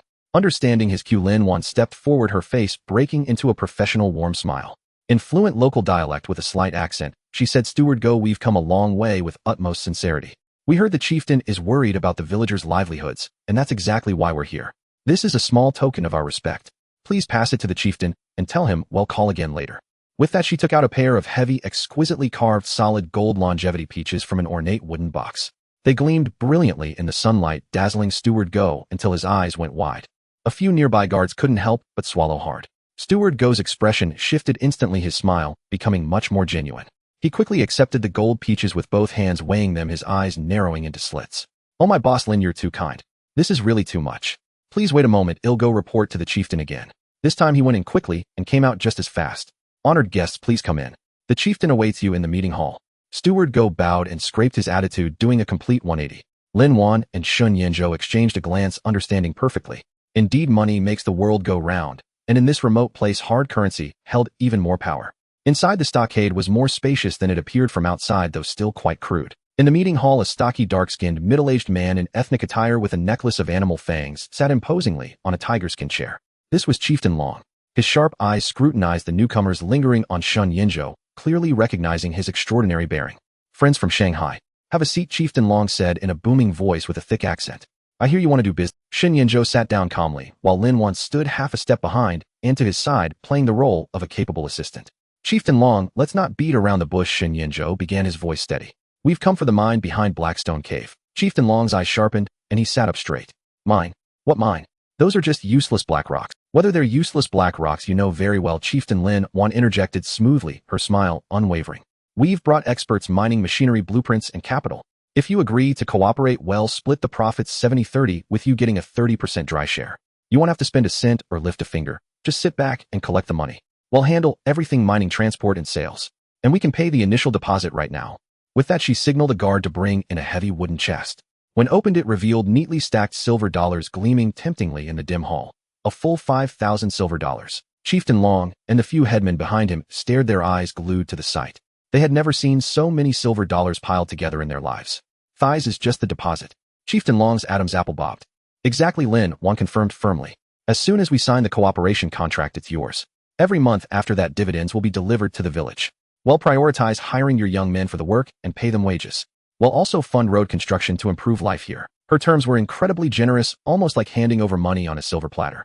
Chieftain Long was clearly tempted, but he hadn't held his position for nothing. "The terms aren't bad," Chieftain Long said, stroking his chin, his eyes flickering. "But how do I know you really have what it takes? Mining is no small matter. What if it attracts the authorities or someone else?" "Rest assured," Chieftain Shun Yinzhou finally spoke again, his tone indifferent, but carrying an intangible pressure. "We'll handle the authorities ourselves. As for anyone else..." He paused, his gaze sweeping over Chieftain Long and his headmen. "Since I shouldn't have dared to come, I naturally have my ways. This mine is ours. Cooperate and we all prosper. Don't cooperate." He didn't finish, but the chilling aura made the temperature in the hall seem to drop. A few guards moved casually, their hands brushing the holsters at their waists. Chieftain Long's face changed several times. He sensed the threat, but even more he was drawn by the chest of silver dollars and the prospect of sitting back and collecting money. This man and woman before him were extraordinary and generous, clearly backed by deep resources. Better to gamble than starve while sitting on a treasure mountain. "Fine." Chieftain Long slammed the armrest and stood up. "Boss Shin, Boss Lin, you're straightforward. I like doing business with straightforward people. 70-30 it is. But the contract must be clear and the deposit paid now." "No problem." Lin Wan beamed, immediately pulling a pre-prepared contract from her bag, complete with brush and ink. Both parties quickly signed and pressed their fingerprints. Lin Wan paid the 5,000 silver deposit without hesitation. Chieftain Long, clutching the heavy silver, grinned from ear to ear and immediately ordered a feast to entertain the honored guests. First victory. The mining rights had been secured with hardly any trouble. Lin Wan's heart was singing as if she could already see the rare metals turning into mountains of gold and silver.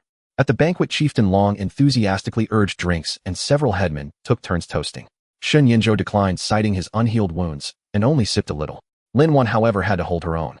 A few cups of the local strong liquor brought a flush to her cheeks, but her eyes remained clear as she chatted and laughed with Chieftain Long and his men, further building rapport and probing about the surrounding forces. Shun Yinzhou sat to the side, watching her navigate effortlessly among these rough men, his gaze deep.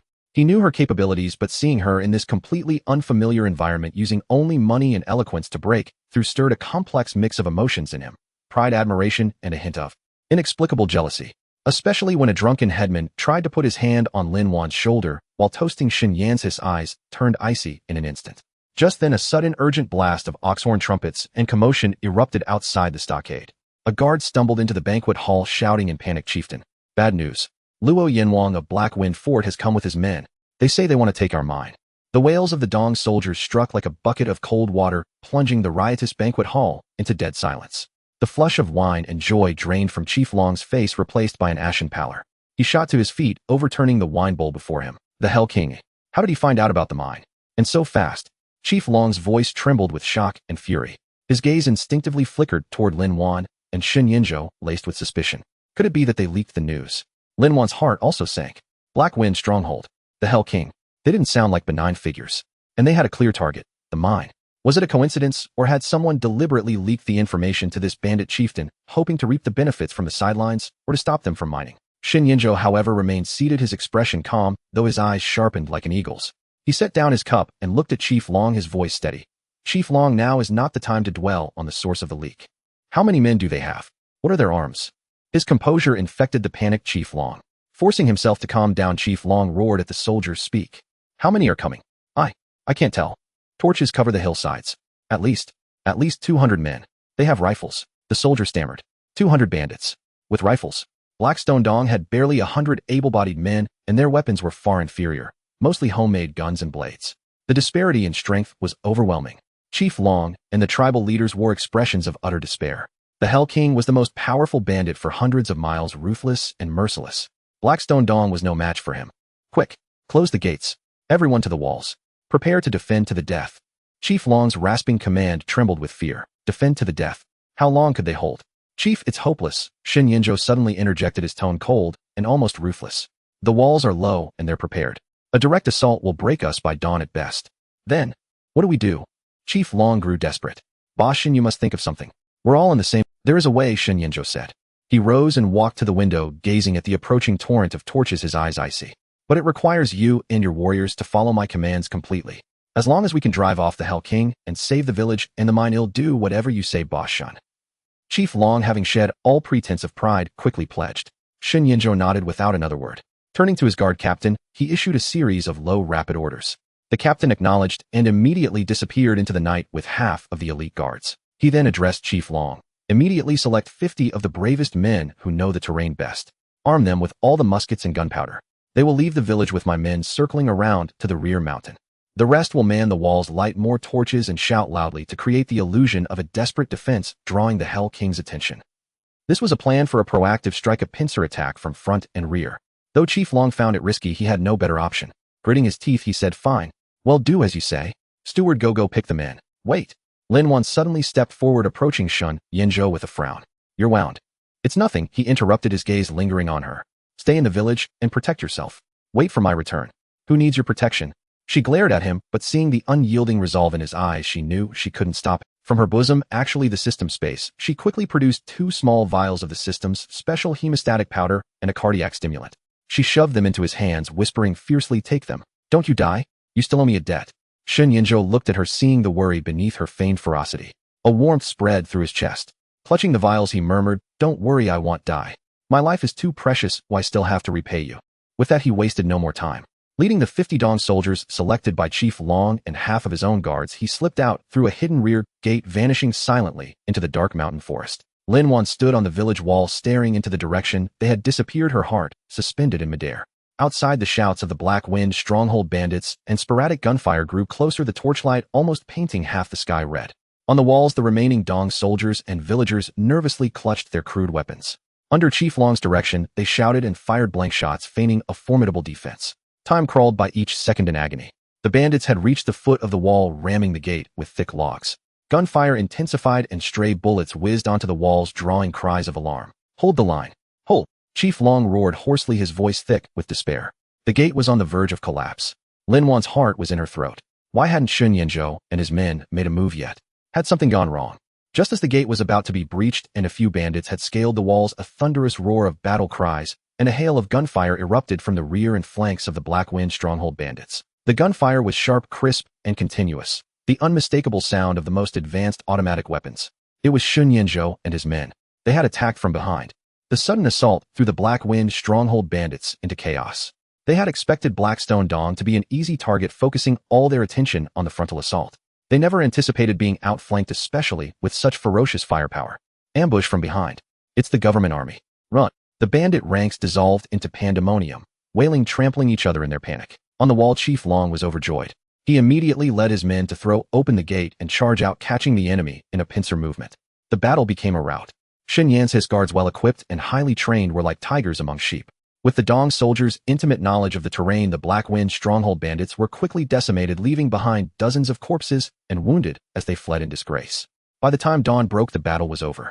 Blackstone Dong had won a resounding victory, seizing a substantial cache of firearms and ammunition. The village erupted in cheers, and the gazes directed at Shin Yinzhou and Lin Wan were filled with awe and gratitude. Shin Yinzhou returned with his men, his clothes stained with gunpowder smoke and blood, yet his stride remained steady. However, his face was even paler in the morning light, and his lips had lost all color. Lin Wan rushed over to support him, asking urgently, "How are you? Is your wound all right?" Shin Yinzhou shook his head, trying to speak, but a violent fit of coughing seized him, bending him over. A trickle of blood seeped through his fingers. "Commander!" the guard captain cried out in alarm. "Quick, get him inside." Lin Wan's face turned ashen. Together with the guards, she practically carried Shin Yinzhou back to their temporary bamboo lodge. Dismissing the others, Lin Wan carefully undid his outer robe. The bandage wrapping his wound was soaked through. The wound had indeed burst open. "You madman!" Lin Wan was both furious and anxious, her hands trembling slightly, as she quickly applied the special hemostatic powder and re-bandaged the wound with meticulous care. Shin Yinzhou leaned against the headboard, watching Lin Wan's anxious profile so close to him. A faint, barely perceptible smile curled the corner of his pale lips. His voice was weak. "Don't be afraid. I won't die. See, the mine is saved. Your investment didn't go down the drain." Even now, he was still thinking about her investment. Lin Wan's nose stung. She wanted to curse but couldn't bring herself to. She lowered her head, focusing on dressing the wound, her voice muffled. Shut up. Save your strength. If you move again, it'll triple the medical bill. Shen Yinzhou let out a low chuckle and fell silent, but his gaze never left her, as if he couldn't look at her enough. After the bandaging was done, Lin Wan forced him to drink some water and eat a little. Exhausted and weakened from blood loss, Shen Yinzhou soon fell into a deep sleep. Lin Wan sat by the bed watching his furrowed brow even in slumber. Her heart felt like an overturned spice rack, a jumble of mixed emotions. This madman had nearly sacrificed his life for her mind. She reached out, her fingertips hovering over his knitted brow, wanting to smooth it away, but in the end she didn't let them fall. Ding. Detected target. Shen Yinzhou protecting host's core asset gold mine during combat, worsening his injuries. Behavior assessment: high risk, high investment. Detected intense emotions of lingering fear, guilt, inexplicable concern from the host. Emotional value peak 600. Current total wealth 354500 silver dollars. Listening to the system's prompt and looking at the unconscious man in the bed, the scales within Lin Wan's heart, weighing investment against affection, began to tip violently once more. Shen Yinzhou, you win. This time I owe you. But don't expect me to say it out loud. The interest will still be calculated. Shen Yan's wound had reopened and compounded by the exhaustion of his long journey and the toll of battle. A high fever had set in.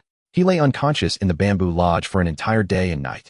During that time, he was repeatedly tormented by nightmares, drenched in cold sweat and murmuring deliriously. Lin Wan scarcely left his bedside, feeding him water and medicine and applying cooling compresses. She used expensive imported fever-reducing injections as if they cost nothing, barely managing to bring his temperature under control. Grateful to Shen Yinzhou for protecting the stronghold and the gold mine, the chieftain long sent over many precious herbs and tonics. Lin Wan accepted them all, without hesitation, using whatever was useful. By the evening of the second day, Shen Yan's high fever had finally broken and he regained considerable clarity.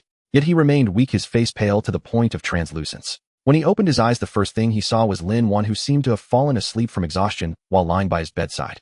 Dark circles shadowed her eyes, her hair was slightly disheveled, and one of her hands still rested on his wrist, as if she was constantly checking his pulse. Shen Yan's heart felt as if brushed by the softest feathers, stirring a warm, bitter ache. He wanted to lift his hand and touch her hair, but the movement tugged at his wound, and he let out a stifled groan of pain. The faint sound startled Lin Wan awake. She jerked her head up, her eyes still clouded with lingering sleep and fatigue. But the moment they met his gaze, they suddenly lit up with undisguised joy. You're awake.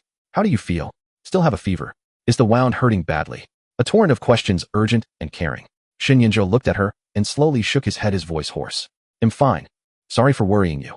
Who was worried about you? Lin Wan, like a cat whose tail had been stepped on, immediately stiffened her face and pulled her hand away, her tone turning acerbic again. I was worried about my investment. If you burned out your brains, or your wound festered and you died, what would happen to my mine? What about the capital I put in?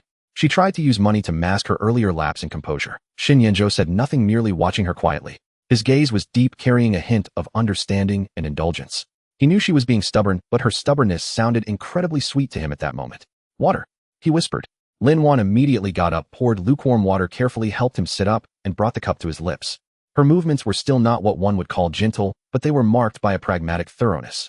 After a few sips of water, Shen Yinzhou seemed to revive a little. Leaning against the headboard, his gaze settled on Lin Wan's face, and he suddenly asked softly, when I was asleep, did I say anything? Lin Wan's hand reaching for the water jug paused slightly. She recalled that during his feverish coma, he had murmured several times unconsciously. Sometimes it was chaotic battlefield commands, sometimes pained groans. But once he had gripped her hand tightly, his brow deeply furrowed, repeatedly and indistinctly murmuring a name. Wan, don't go, don't leave me. The pain and pleading in his voice had made her heart ache as if pricked by needles. You didn't say anything, Lin Wan replied, lowering her eyelids and placing the cup on the table. Her tone was flat. Just some gibberish. I couldn't make it out. Shen Yinzhou, seeing her slightly evasive eyes and her unconsciously curled fingers, understood. He could probably guess what he had said. After a moment of silence, he spoke slowly, his voice low and earnest. Lin Wan, if I called out someone's name in my dreams, it must have been you. Lin Wan's heart gave a violent leap as if struck by something heavy. She snapped her head up and met his focus. There was no mockery or testing in his eyes, only a sincerity bordering on reverence. You're talking nonsense. Lin Wan's face flushed bright red, not from shyness but from anger and the embarrassment of having her thoughts seen through. You're still delirious from the fever. They'll go check on the medicine. She stood up flusteredly, wanting to escape the suffocating atmosphere and those eyes that seemed to see through everything. Lin Wan. But Shen Yinzhou called her back, his voice still weak, yet carrying an undeniable force. Lin Wan's steps halted. She stood with her back to him, not turning around. I know you've always thought that I keep you by my side because you resemble someone, Shen Yinzhou said, his voice very soft, yet each word struck Lin Wan's heart. Before maybe that was true. But now it's not. He paused as if gathering his strength, and continued, I can tell the difference clearly. You are Lin Wan, the one and only Lin Wan. Greedy, cunning, afraid of death, yet braver than anyone, and caring more about me than anyone. He spoke the last few words very softly, yet they landed in Lin Wan's ears like heavy hammers. Who cares about you? Lin Wan spun around abruptly, her eyes involuntarily reddening, whether from anger or something else. Shen Yinzhou, don't flatter yourself. I saved you because you're valuable. I stayed with you because I was afraid my investment would go down the drain. It has nothing to do with you as a person. She was almost shouting, as if the louder her voice, the more she could convince both herself and him. Shen Yinzhou looked at her reddened eyes and feigned fierceness. Instead of getting angry, he slowly broke into an extremely gentle smile. The smile was pale and weak, yet it carried a clarity and contentment that came from having shed all pretense. All right, if you say there isn't, then there isn't, he said, indulging her. Just think of it as me being in your debt. I owe you a life. I owe you a lot of money. So I have to live well and repay you slowly. He leaned back against the headboard, closed his eyes, and his voice faded. I'm tired. They'll sleep a bit more. When the medicine is ready, remember to call me. With that, he no longer looked at her. His breathing gradually became even, as if he had truly fallen asleep. Lin Wan stood there watching the man on the bed, eyes closed, pale and weak, yet as if he had shed all his defenses. Her heart was in utter turmoil. What did he mean by all that? An admission? Or retreating in order to advance? The one and only Lin Wan. Caring about him. Bullshit. It was all bullshit. Lin Wan wouldn't fall for it. She wouldn't be swayed by a few sweet words. Her goal was to make money. To become a multi-millionaire. Not to get tangled up with this troublesome warlord. Yes, that was it. She fiercely wiped the corner of her eye, took a few deep breaths to calm her pounding heart, and then tiptoed out to instruct a maid to bring the medicine. Yet standing outside the bamboo lodge, gazing at the verdant mountains in the distance and the setting sun, Lin Wan's heart could no longer regain its former calm. Shen Yinzhou was like a boulder thrown into the still lake of her heart, not only stirring up towering waves, but also churning the sediment that had settled at the bottom for years. Those emotions she had deliberately ignored and firmly buried under a facade of money seemed to be stirring, restlessly eager to break through the surface. This is bad, Lin Wan thought. Her grand money-making scheme seemed to have encountered an enemy more terrifying than an economic crisis or a bandit attack, her own heart. And inside the sick room, Shen Yinzhou, who appeared to be asleep, curved the corner of his mouth into an almost imperceptible tiny smile. Attacking the heart was the best strategy. His Lin Wan seemed to be starting to waver. Shun Yan's injuries healed faster than expected under the lavish medical care and Lin Wan's almost obsessive meticulous attention. A few days later, he could already walk slowly near the bamboo lodge, his complexion regaining some color. But Lin Wan guarded him, strictly refusing to let him anywhere near the mine. Your only task now is to rest well and be a proper collateral. Lin Wan stood with her hands on her hips, blocking the path to the mine. Leave the mining matters to me and Chief Long. You don't need to worry. Shen Yinzhou looked at her protective stance, feeling warmth in his heart, yet he deliberately teased her. Boss Lin, if this collateral of yours depreciates, won't you suffer a great loss? Let me go to the mine and keep an eye on things so you can rest assured. Keep an eye on things. With me here, everything is steady. Lin Wan rolled her eyes at him in annoyance. If you run around again, I'll tie you to the bed. The words came out ambiguous, and Lin Wan's own face flushed. She stiffened her neck and forced herself to stand firm.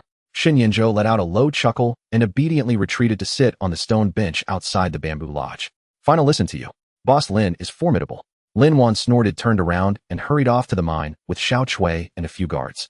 The first batch of simple mining equipment had already arrived via the caravan. The recruited villagers and the skilled workers brought in were busy installing and commissioning them. This was the new starting point of her career, and she could afford no mistakes. The mine was set up on a relatively gentle slope behind the mountain, where simple work sheds had already been erected. As soon as Lin Wan arrived, she threw herself into the hectic coordination and command. She knew nothing about machinery, but she had an innate sharpness for processes, costs, and personnel management. Under her direction, the chaotic scene quickly became orderly. Boss Lin, this machine is so loud. A recruited villager looked at the roaring, simple crusher with a mix of excitement and fear. Loud means it's powerful. Lin Wan shouted, encouraging the workers. Once we mine the ore and pay off the debts, everyone will have a good life. Wages are settled daily, never delayed. With such generous rewards, the workers were full of vigor. Chief Long also sent a few minor leaders to watch on the sidelines, both to help and to supervise, secretly admiring Lin Wan's efficiency and boldness. Everything seemed to be moving in the right direction.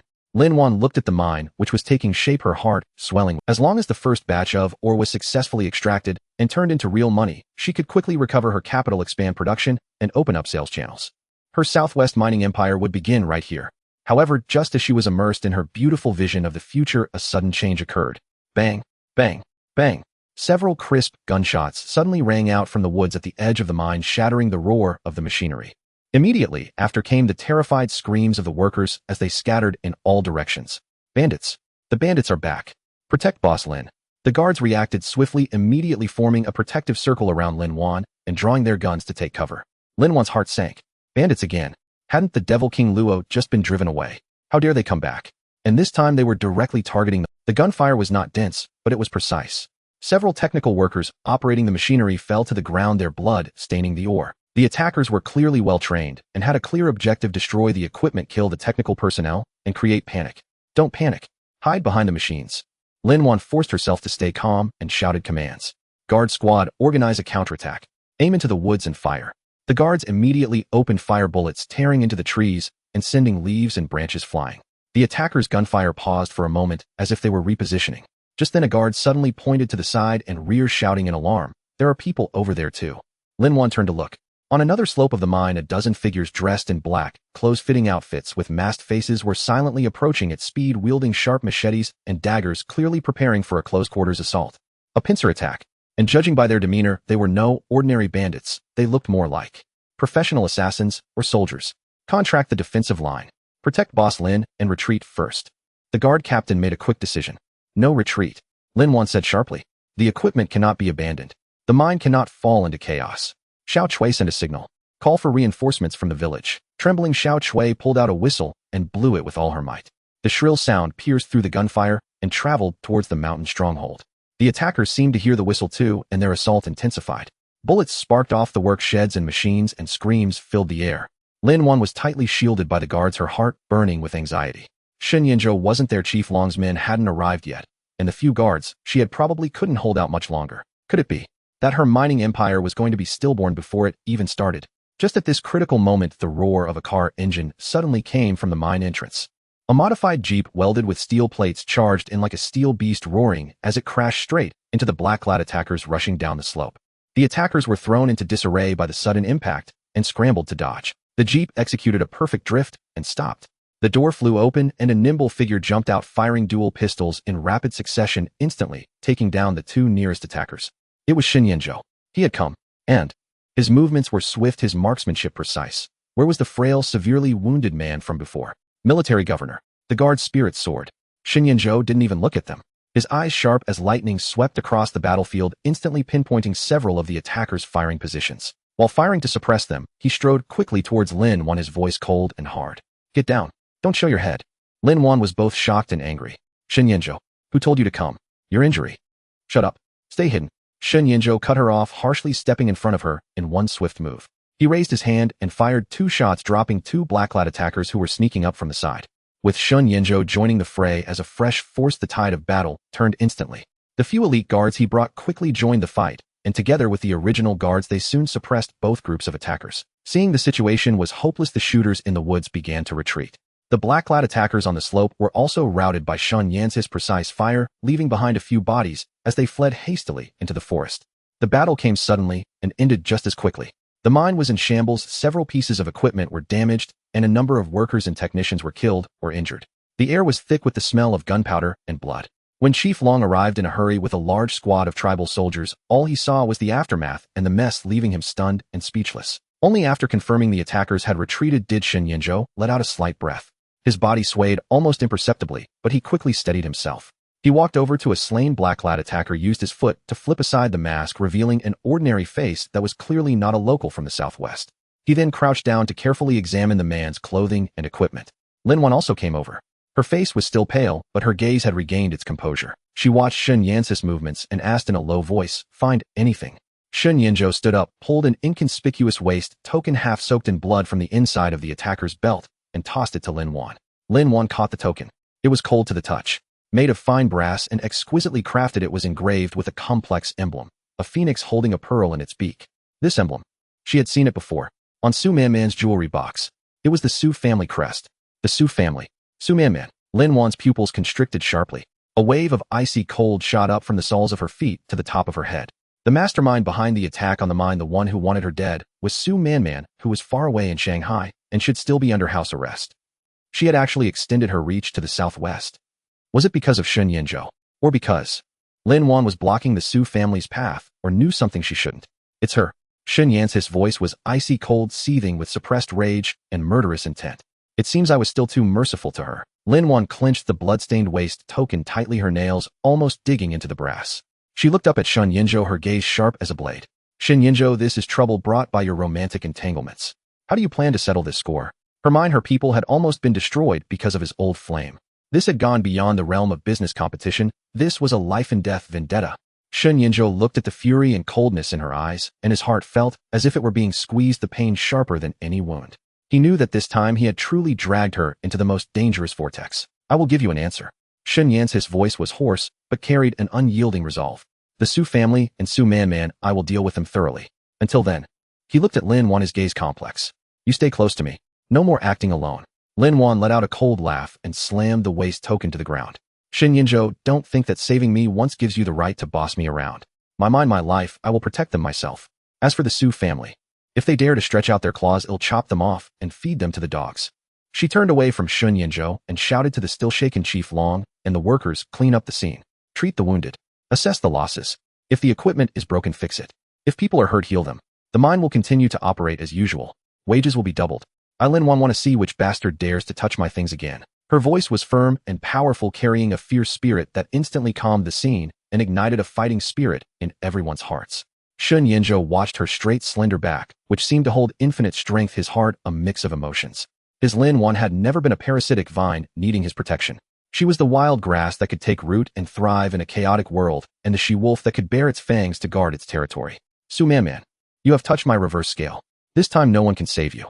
And Lin Wan, in the midst of directing the cleanup, cast a glance at the Phoenix Sandpearl waist token on the ground, a cold light flashing in her eyes. Su Man, since you're asking for death, don't blame me for being ruthless. Business competition. No, from now on, the mine was attacked, and the Su family surfaced like a basin of ice water that thoroughly jolted Lin Wan awake. Her previous experiences, whether Shun Yan's tender offensive or the initial smooth sailing of her southwestern venture, had all briefly lulled her into a false sense of security. Only now did she realize that true danger had never been far away, or in fact it had become even more lethal due to her growing wealth and Shun Yan's favor. Su Man. That name, along with the blood-stained phoenix-linked pearl waist token, lodged itself like a poisonous thorn deep in Lin Wan's heart. This was no longer the petty squabbles of a harem vying for affection. It was a naked, life-threatening commercial massacre and personal menace. Severing my financial path is like slaying my parents. Lin Wan declared, her gaze as cold as frost fixed on the crude map on the wall of the hastily cleared mine office. Su Man, the Su family. Fine, very well. We'll settle this score slowly. She did not question or shift her anger to Shun Yinzhou.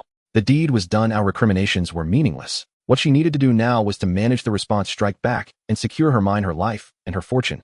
Shun Yan's injuries had flared up again due to his forced sortie, but he insisted on staying at the mine to oversee operations. He deployed his most elite guards, ordering day and night patrols, and set up covert sentries and traps around the mining area. Simultaneously, through a secret radio, he dispatched a series of orders to his trusted men in Shanghai and the northern shore of the Yangtze, directly targeting the Su family. The Su family's main businesses are textiles, shipping, and private banks. Shin Yinzhou said, handing Lin Wan a telegram containing the core industrial intelligence his men had gathered on the Su family. Su Man's father, Su Shichong, is an old fox, outwardly slick, but inwardly greedy and ruthless. This recent incident may not have been entirely Su Man's idea. It likely had the tacit approval or even support of Su Shichong. Lin Wan skimmed the telegram, her mind racing. Textiles, shipping, private banks. All industries requiring a stable environment and massive cash flow. In chaotic times, shipping was most vulnerable to war. Private banks feared bank runs, and textiles, though seemingly stable, had fragile supply and sales channels. A bold and venomous plan began to crystallize in her mind. Shun Yinzhou, Lin Wan said, lifting her head and fixing him with a burning gaze. Can your men spread rumors within 3 days that the Su family's 3 largest private banks, in Shanghai, Tianjin, and Hankow, are poorly managed and on the verge of collapse? Make it believable enough to panic the depositors. Shin Yan's eyes narrowed. You want to trigger a run on the Su family banks? Not just that. Lin Wan sneered. I also want to cut off the cotton supply for their textile mills and block their shipping docks. The Su family thinks they're wealthy. Do they believe they have connections reaching the heavens? They'll show them that in a true era of chaos, money and power sometimes cannot withstand the will of the people and the tide of the times. She was about to launch a full-scale, multidimensional financial and commercial strangulation against the Su family, dragging them into the abyss using their own most adept domains. How much capital will it take? Shin Yinzhou asked directly. At least 100,000 silver dollars up front for spreading rumors, bribing key figures, and staging accidents. Lin Wan named a figure. Well, add more as needed. Consider this a loan from me, it'll pay interest. Xin Yinzhou gave her a long, deep look, said nothing more, and simply uttered agreed. In the following days, Lin Wan and Sun Yinzhou each exerted their efforts, working in seamless coordination. Lin Wan held her ground in the southwest, overseeing the accelerated repair and extraction of the mine to generate cash flow, while remotely directing her remaining contacts in Shanghai and Sun Yance's forces through secret channels to launch covert, yet precise strikes against the Su family's enterprises. Xin Yinzhou was responsible for intelligence, armed force, and high-level mediation. He used the military's radio and intelligence network to closely monitor the Su family's every move, while simultaneously pressuring the Shanghai Garrison Command to rigorously investigate bandit collusion and disruption of financial order, subtly implicating the Su family. The dual-pronged approach yielded immediate results. First, Shanghai's tabloids began circulating vivid stories about the Su family private banks' failed investments and massive losses.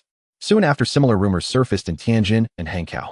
Some wealthy merchants who happened to have large deposits in Su family banks grew anxious, frequently making inquiries and even test withdrawals. Panic spread like a plague. Simultaneously, a shipment of American cotton ordered by the Su family's largest textile mill was accidentally attacked by river bandits en route, sinking the entire vessel. Moreover, the alternative domestic cotton supply channels were successively hijacked by several trading firms with deep backgrounds. The textile mill faced a shutdown crisis.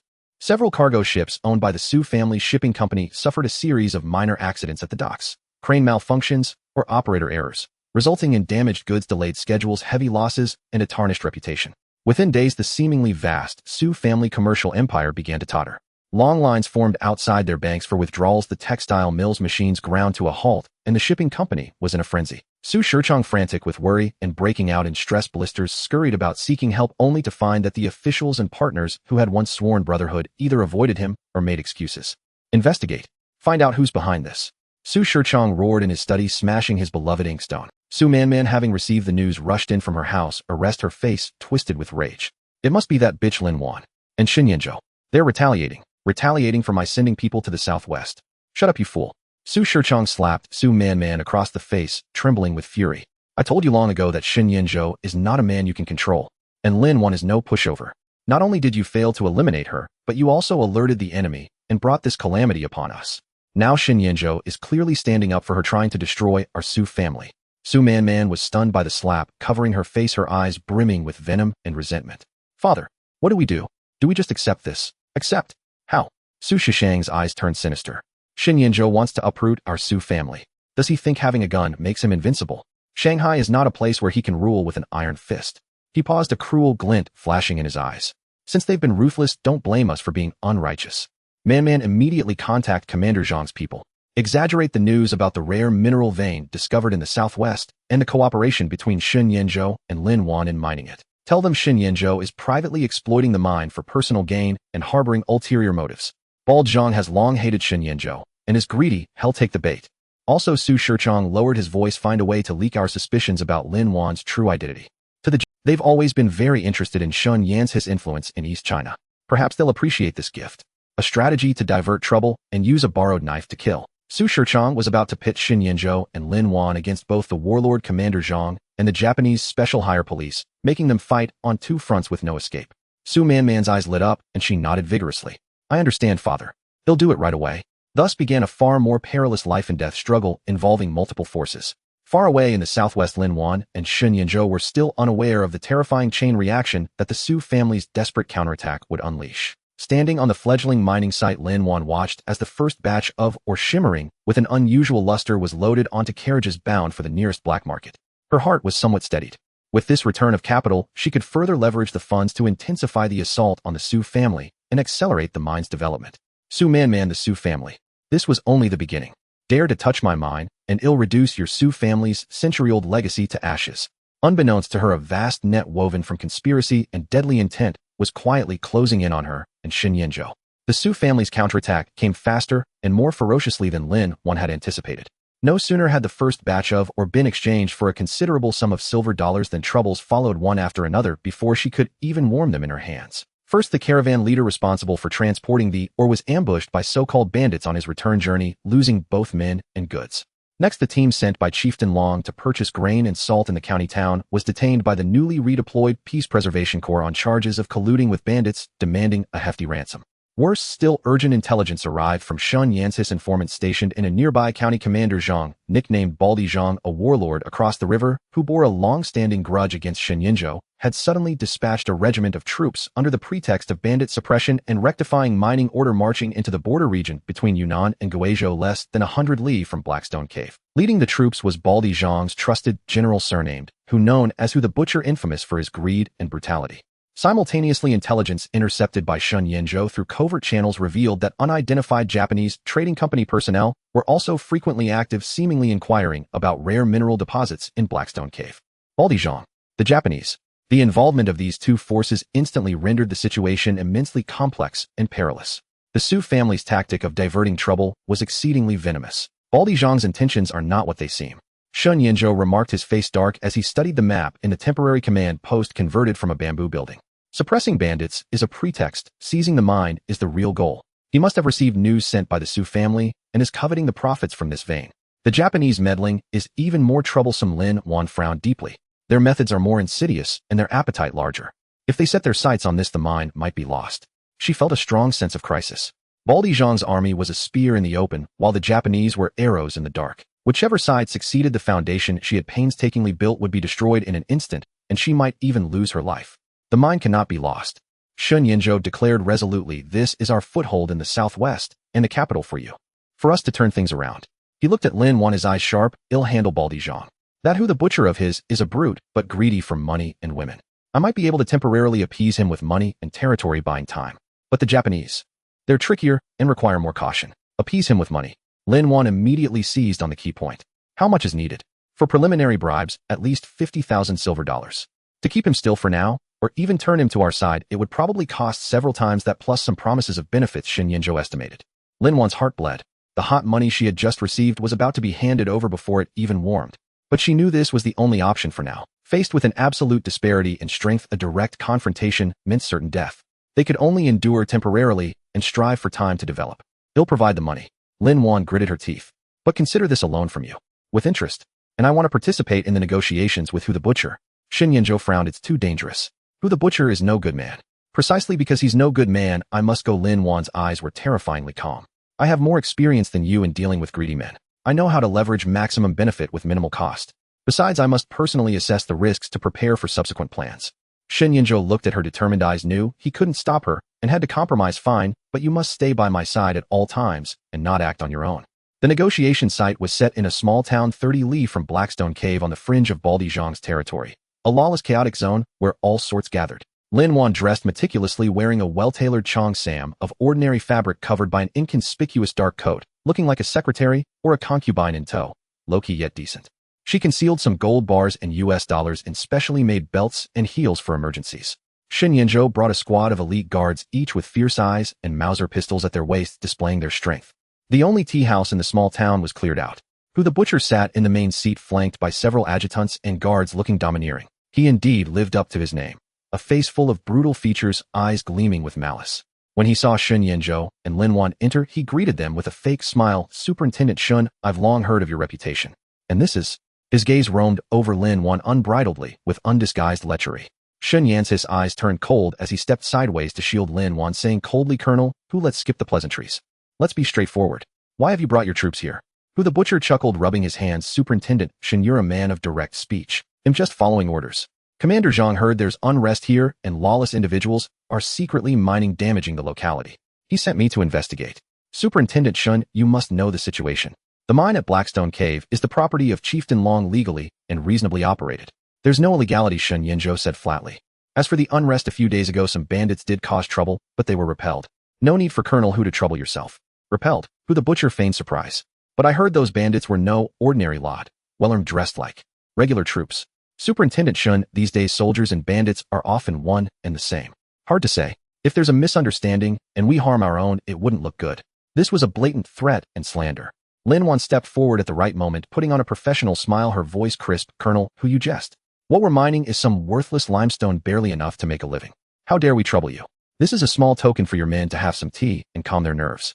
Please put in a good word for us with Commander Zhang. As she spoke, she signaled her guards to bring in a heavy wooden chest. Opening it revealed gleaming silver dollars, exactly 5,000. Who the butcher's eyes lit up at the sight of the silver, but then narrowed, clearly dissatisfied Miss Lin. But this amount probably isn't enough to cover my brother's trip. And Commander Zhang won't be easy to satisfy. Lin Wan sneered inwardly, but kept her smile. Colonel, who business is built slowly, relationships nurtured over time. This is just a welcome gift. As long as peace prevails here and mining goes smoothly, there will be plenty of management fees and protection fees for you and your men in the future. A steady stream is better than a one-time deal. She deliberately emphasized management fees and protection fees, hinting at a long-term profit-sharing arrangement rather than a one-off payment. Who the butcher was indeed tempted. He was greedy, but not stupid. Directly attacking the mine carried high risks and uncertain returns. If he could collect money regularly as a hands-off boss, it seemed more advantageous. Miss Lin is a sensible woman. Who the butcher's expression softened. But words are cheap. This month. Lin Wan produced another small brocade box, opening it to reveal 2 gleaming small gold bars. From next month, the first day of each month, it will be delivered on time. The amount will depend on the mining output, but it will only increase. We can put it in writing. Who the butcher took the gold bars, weighed them, and finally broke into a genuine smile. Excellent. Miss Lin is straightforward. Let's do it your way. From now on, the security of the Blackstone Cave area is my responsibility. Anyone who dares cause trouble will answer to me. A tense crisis was temporarily resolved with money. However, just as both sides were about to sign an unspoken cooperation agreement, a sudden commotion and car horns erupted outside the tea house. A guard rushed in and whispered a few words into Who the butcher's ear. Who the butcher's expression shifted slightly, and his gaze at Shen Yanzhou and Lin Wan grew more amused. Superintendent Shen, Miss Lin, it seems many are interested in your mine. There are some Japanese friends outside, managers from the Mitsui Trading Company, who also wish to meet you and discuss cooperation. The Japanese Mitsui Trading Company, they had indeed come. And so quickly, they had even found this place. Lin Wan and Shen Yanzhou exchanged a glance, their hearts sinking simultaneously. No sooner had they driven away one wolf than a tiger appeared, and this tiger was more cunning and formidable. The negotiation table instantly became a stormy sea. The atmosphere in the tea house instantly froze at the mention of Mitsui Bus and Kaisha. Hu Yanwang wore a mocking grin. Shen Yan's gaze was as cold as a blade, and Lin Wan's heart sank to the depths. The Japanese had indeed caught the scent and arrived at the most opportune moment, appearing directly at the negotiating table where they were feigning cooperation with Zhang Bald's forces. Invite them in, Shen Yanzhou said in a deep voice, his tone unreadable. He knew that avoiding them now would only betray their unease. Soon 3 sharp-looking Japanese men clad in kimonos and Western suits entered under the escort of guards. The leader, a pale-faced man around 40 with gold-rimmed glasses and an eagle-sharp gaze, gave a slight bow and spoke fluent Chinese. I am Ono Jiro, manager of the West China branch of Mitsui Bus and Kaisha. Forgive the intrusion, Governor Shen, Boss Lin, and this general. Please excuse us. His gaze swept over Shen Yanzhou and Lin Wan, pausing briefly on Hu Yanwang with a demeanor seemingly humble yet condescending. Hu Yanwang waved his hand casually. Mr. Ono, right. Sit. We're all friends here. You're also here for the mine in Haishidong. He cut straight to the chase, clearly aiming to muddy the waters.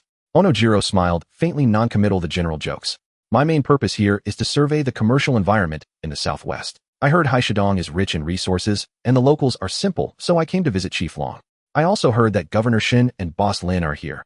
You are renowned industrialists in Shanghai, likely with unique insights on local development. I thus seek your advice. His words were watertight, but terms like industrialists and development already exposed their target, the mine. Lin Wan sneered inwardly, but remained composed. Mr. Ono flatters us. We run a small business mining a bit of limestone and burning it into quicklime just to get by. Nothing compared to an international giant like Mitsui Bus and Kaisha. Boss Lin is too modest. Ono Jiro looked at Lin Wan with probing eyes. From what I know, the minerals in Haishidong are not ordinary limestone. The rare metals within are invaluable to modern industry, especially the military industry. Your keen insight, Boss Lin, is truly admirable. He knew, and in detail. Lin Wan's heart tightened. The information leaked by the Su family was likely far more thorough than she had imagined. Shen Yanzhou snorted coldly. Mr. Ono seems quite knowledgeable about China's geology and mineral resources. Ono Jiro remained unruffled. Governor Shen misunderstands. Science knows no borders, and resource development benefits all humanity. Mitsui Bus and Kaisha possesses world-leading exploration and extraction technologies backed by substantial capital. If we can cooperate with Governor Shen, Boss Lin, and the local chief, we can maximize resource value and achieve a win-win situation. Win-win. Shen Yan's tone dripped with sarcasm. How exactly would that work? Very simple. Ono Jiro adjusted his glasses and spoke confidently. Mitsui provides technology, equipment, and partial capital to form a joint venture. We take 51% of the shares responsible for mining, smelting, and sales. Governor Shen, Boss Lin, and Chief Long contribute the mining rights as shares holding 49%, enjoying dividends. Meanwhile, we can help the governor improve local security and update your troops' equipment. The dagger was drawn. The Japanese wanted not only controlling shares' technological monopoly and sales channels, but also to infiltrate local affairs and even meddle in military matters. An astonishing appetite. Hu Yanwang's eyes lit up at the mention of updated equipment. Lin Wan cursed, inwardly shameless. This wasn't cooperation, but outright plunder. If they agreed, the mine would be handed to the Japanese for free, and Shen Yinzhou and Chief Long would become their laborers. How could they talk about making money or establishing a foothold? Absolutely impossible. Before Shen Yinzhou could speak, Lin Wan stepped forward, her face showing perfect regret and embarrassment. Mr. Ono's proposal sounds tempting indeed, but I'm afraid I must disappoint you. Onojiro frowned slightly. Oh, what is Boss Lin's opinion? First, Lin Wan said with neither humility nor arrogance, this mine is Chief Long's ancestral property. We've already signed a contract for the mining rights with a 70-30 split, Chief Long taking 30%. If we form a joint venture with your firm, it would involve multiple interests and require Chief Long's approval. Quite complicated to execute. Second, she shifted gears. To be honest with you, Mr. Ono, our upfront investment has been massive. Equipment, labor, greasing palms. We've spent heavily. Now that we're just starting to see some returns, giving up controlling shares and leadership would be hard to justify to our investors. After all, we are businessmen, we must consider returns. She avoided any mention of the mine's strategic value or national sovereignty, countering purely from commercial interests and contractual principles, leaving no room for the Japanese to pressure her with greater good. As for technology and management, Lin Wan smiled with a hint of subtle pride. We've hired German engineers.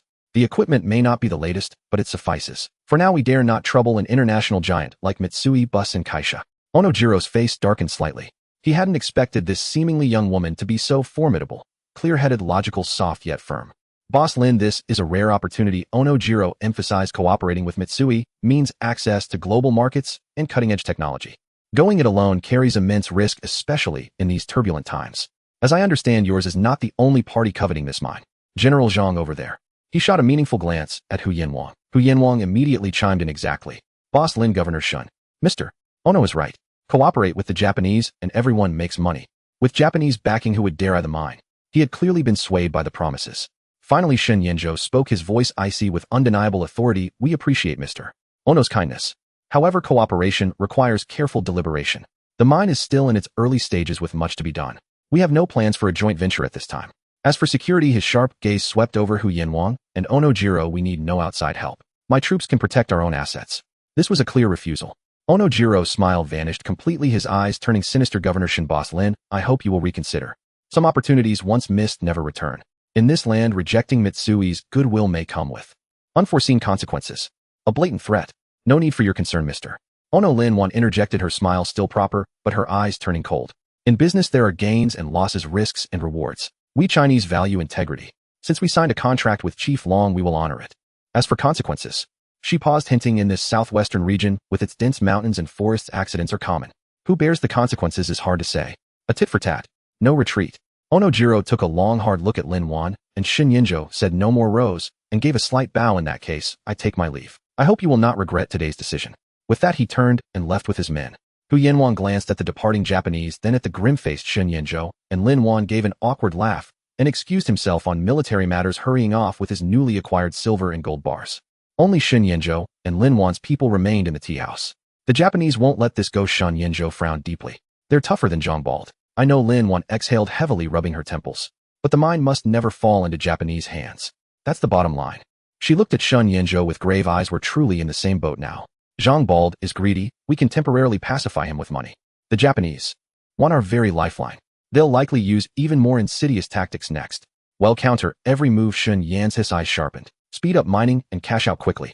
Meanwhile, I'll assign more men to monitor the Japanese and Zhang Bald's movements closely. Lin Wan nodded and added, we also need to create trouble for the Japanese to keep them occupied. For instance, leak news of their coveting strategic minerals to the British or Americans, or stir up friction between them and Zhang Bald. A glint of approval flashed in Shin Yan's eyes. Good idea. Divert the trouble, use one tiger to drive out another. Their eyes met, both seeing resolve and unspoken understanding. It was a dangerous game of sleeping with the enemy, but the arrow had been shot. They were determined to guard this southwestern mine. The negotiation with the Japanese Onojiro ended in discord, the atmosphere taut as a drawn bowstring. Both Lin Wan and Shin Yinzhou knew the Japanese would not let the matter rest. A retaliation could come at any moment. They accelerated the mining operations and fortifications. Shin Yinzhou added double shifts of secret sentries, while Lin Wan spared no expense, purchasing another batch of weapons and ammunition through the black market, distributing them to the trusted villagers and guards. Yet the storm struck faster and fiercer than anticipated. 3 nights later, in the dead of night, a sudden dense burst of gunfire erupted from the direction of the mine. This was followed by the roar of explosions and a skyward blaze. Damn, something's happened at the mine. The guard captain responsible for communications at the Bamboo Lodge burst through the door, his face pale, as he rushed to report, "Commander. Boss Lin, the mine is surrounded by a large group of unidentified people. Their firepower is intense. Our men are pinned down in the fortifications, suffering heavy casualties. Communications are cut off." Shen Yanzhou and Lin Wan both jolted upright from their beds. Because Shen Yan's wounds had not yet healed at Lin Wan's insistence, they occupied adjacent rooms, but neither had undressed. "Who did this? How many are there?" Shen Yanzhou asked in a low voice, his eyes sharp as an eagle's while quickly dressing. "Can't tell. They're everywhere. At least 300 or 400. Well-equipped with light machine guns and even small cannons. They don't seem like ordinary bandits. More like disguised regulars," the guard captain said urgently. "Disguised regulars. Baozhang's men. Or the Japanese." Lin Wan's heart sank to the depths. 300 to 400 well-armed enemies. With fewer than 100 guards and villagers left at the mine armed with inferior weapons, how could they possibly hold out? "Assemble everyone immediately. Bring all weapons and ammunition. Head to the mine," Shen Yanzhou ordered without hesitation, grabbing his sidearm and charging out, his movements swift and decisive, belying his injury. "You're wound." Lin Wan grabbed him, her voice trembling. "You can't go. It's too dangerous." "I must go." Shen Yanzhou turned back, his gaze terrifyingly resolute. "The mine cannot be lost. Our people are still there. You stay here, don't go anywhere." He gave her hand a firm squeeze, then turned, and with the guard captain and a hastily assembled squad of elite fighters charged into the night towards the mine. Lin Wan watched his figure vanish into the darkness, the distant sounds of intensifying gunfire and explosions setting her heart ablaze with anxiety. Stay? How could she possibly stay? That was her mine, her life's blood, the very foundation of her future. "Xiao Chui, grab the medical kit. Bring all the gold bars and US dollars we can carry. Let's go." Lin Wan gritted her teeth, snatching up the delicate little pistol Shen Yanzhou had left for her, and shouted at the terrified Xiao Chui. "Madam, it's too dangerous. The commander ordered you to stay." Xiao Chui cried, trying to dissuade her. "Shut up. Do as I say," Lin Wan snapped. "If we lose the mine, we're all dead. Hurry." She led Xiao Chui and a few remaining guards galloping towards the mine. The closer they got, the clearer the sounds of gunfire and explosions, the air thick with the acrid smell of gunpowder and blood. Near the mine's perimeter, they were stopped by a sentry Shen Yanzhou had posted. "Boss Lin, why are you here? It's too dangerous ahead." "The commander ordered you to go back," the sentry shouted anxiously. "Enough. What's the situation up ahead?" Lin Wan reined in her horse, demanding urgently. "There are too many enemies. We're surrounded. The commander has tried to break through several times, but failed. Their firepower is overwhelming. They even have snipers." The sentry's voice choked with tears. Lin Wan's heart clenched. Shen Yanzhou was still in there. He was still wounded. She forced herself to calm down, surveying the terrain. The mine was nestled on 3 sides by mountains, making it easy to defend, but hard to attack, yet it was completely encircled. The only relatively flat entrance was the enemy's main assault point, where the fire was most intense. Charging head-on would be suicide. She had to think of something. Her eyes swept over the dark wooded hills around her, and a bold idea struck her. Circle around to the enemy's flank, create chaos, and coordinate a pincer attack from within and without. "You go back to the village and tell Chief Long to muster every man who can wield a weapon. Have them take the mountain path in the back and wait for my signal." Lin Wan ordered a guard. "The rest of you follow me." With the remaining guards and Xiao Chui, she led their horses bypast the main road and plunged into the dark forest, heading towards the flank where the gunfire was most intense. The mountain trail was rugged and overgrown with brambles. Lin Wan paid no heed to her torn clothes and scratched skin, driven by a single thought: faster. Even faster. Finally, they climbed to a high vantage point overlooking the mine entrance. Illuminated by the flashes of explosions, she could clearly see the mine's wooden gate had been blasted apart, the fortifications in ruins. Shen Yan's men were pinned down behind rubble and boulders, putting up a desperate defense. Outside the encirclement, a dense mass of shadows was steadily advancing, their firepower ferocious. Lin Wan's eyes instantly found the familiar figure. Shen Yanzhou crouched behind a shattered crusher, calmly firing his rifle and directing the defense. But his movements were noticeably stiff, and a dark patch had spread on his left shoulder. His wound must have reopened. Lin Wan's heart ached with a sharp pang. She couldn't wait any longer. "Get the gold bars and US dollars out," Lin Wan hissed to Xiao Chui. Xiao Chui fumbled to untie the heavy bundle from her back. Lin Wan grabbed a few gold bars and several stacks of US dollars, then said to the guards beside her, "See those machine gun positions over there?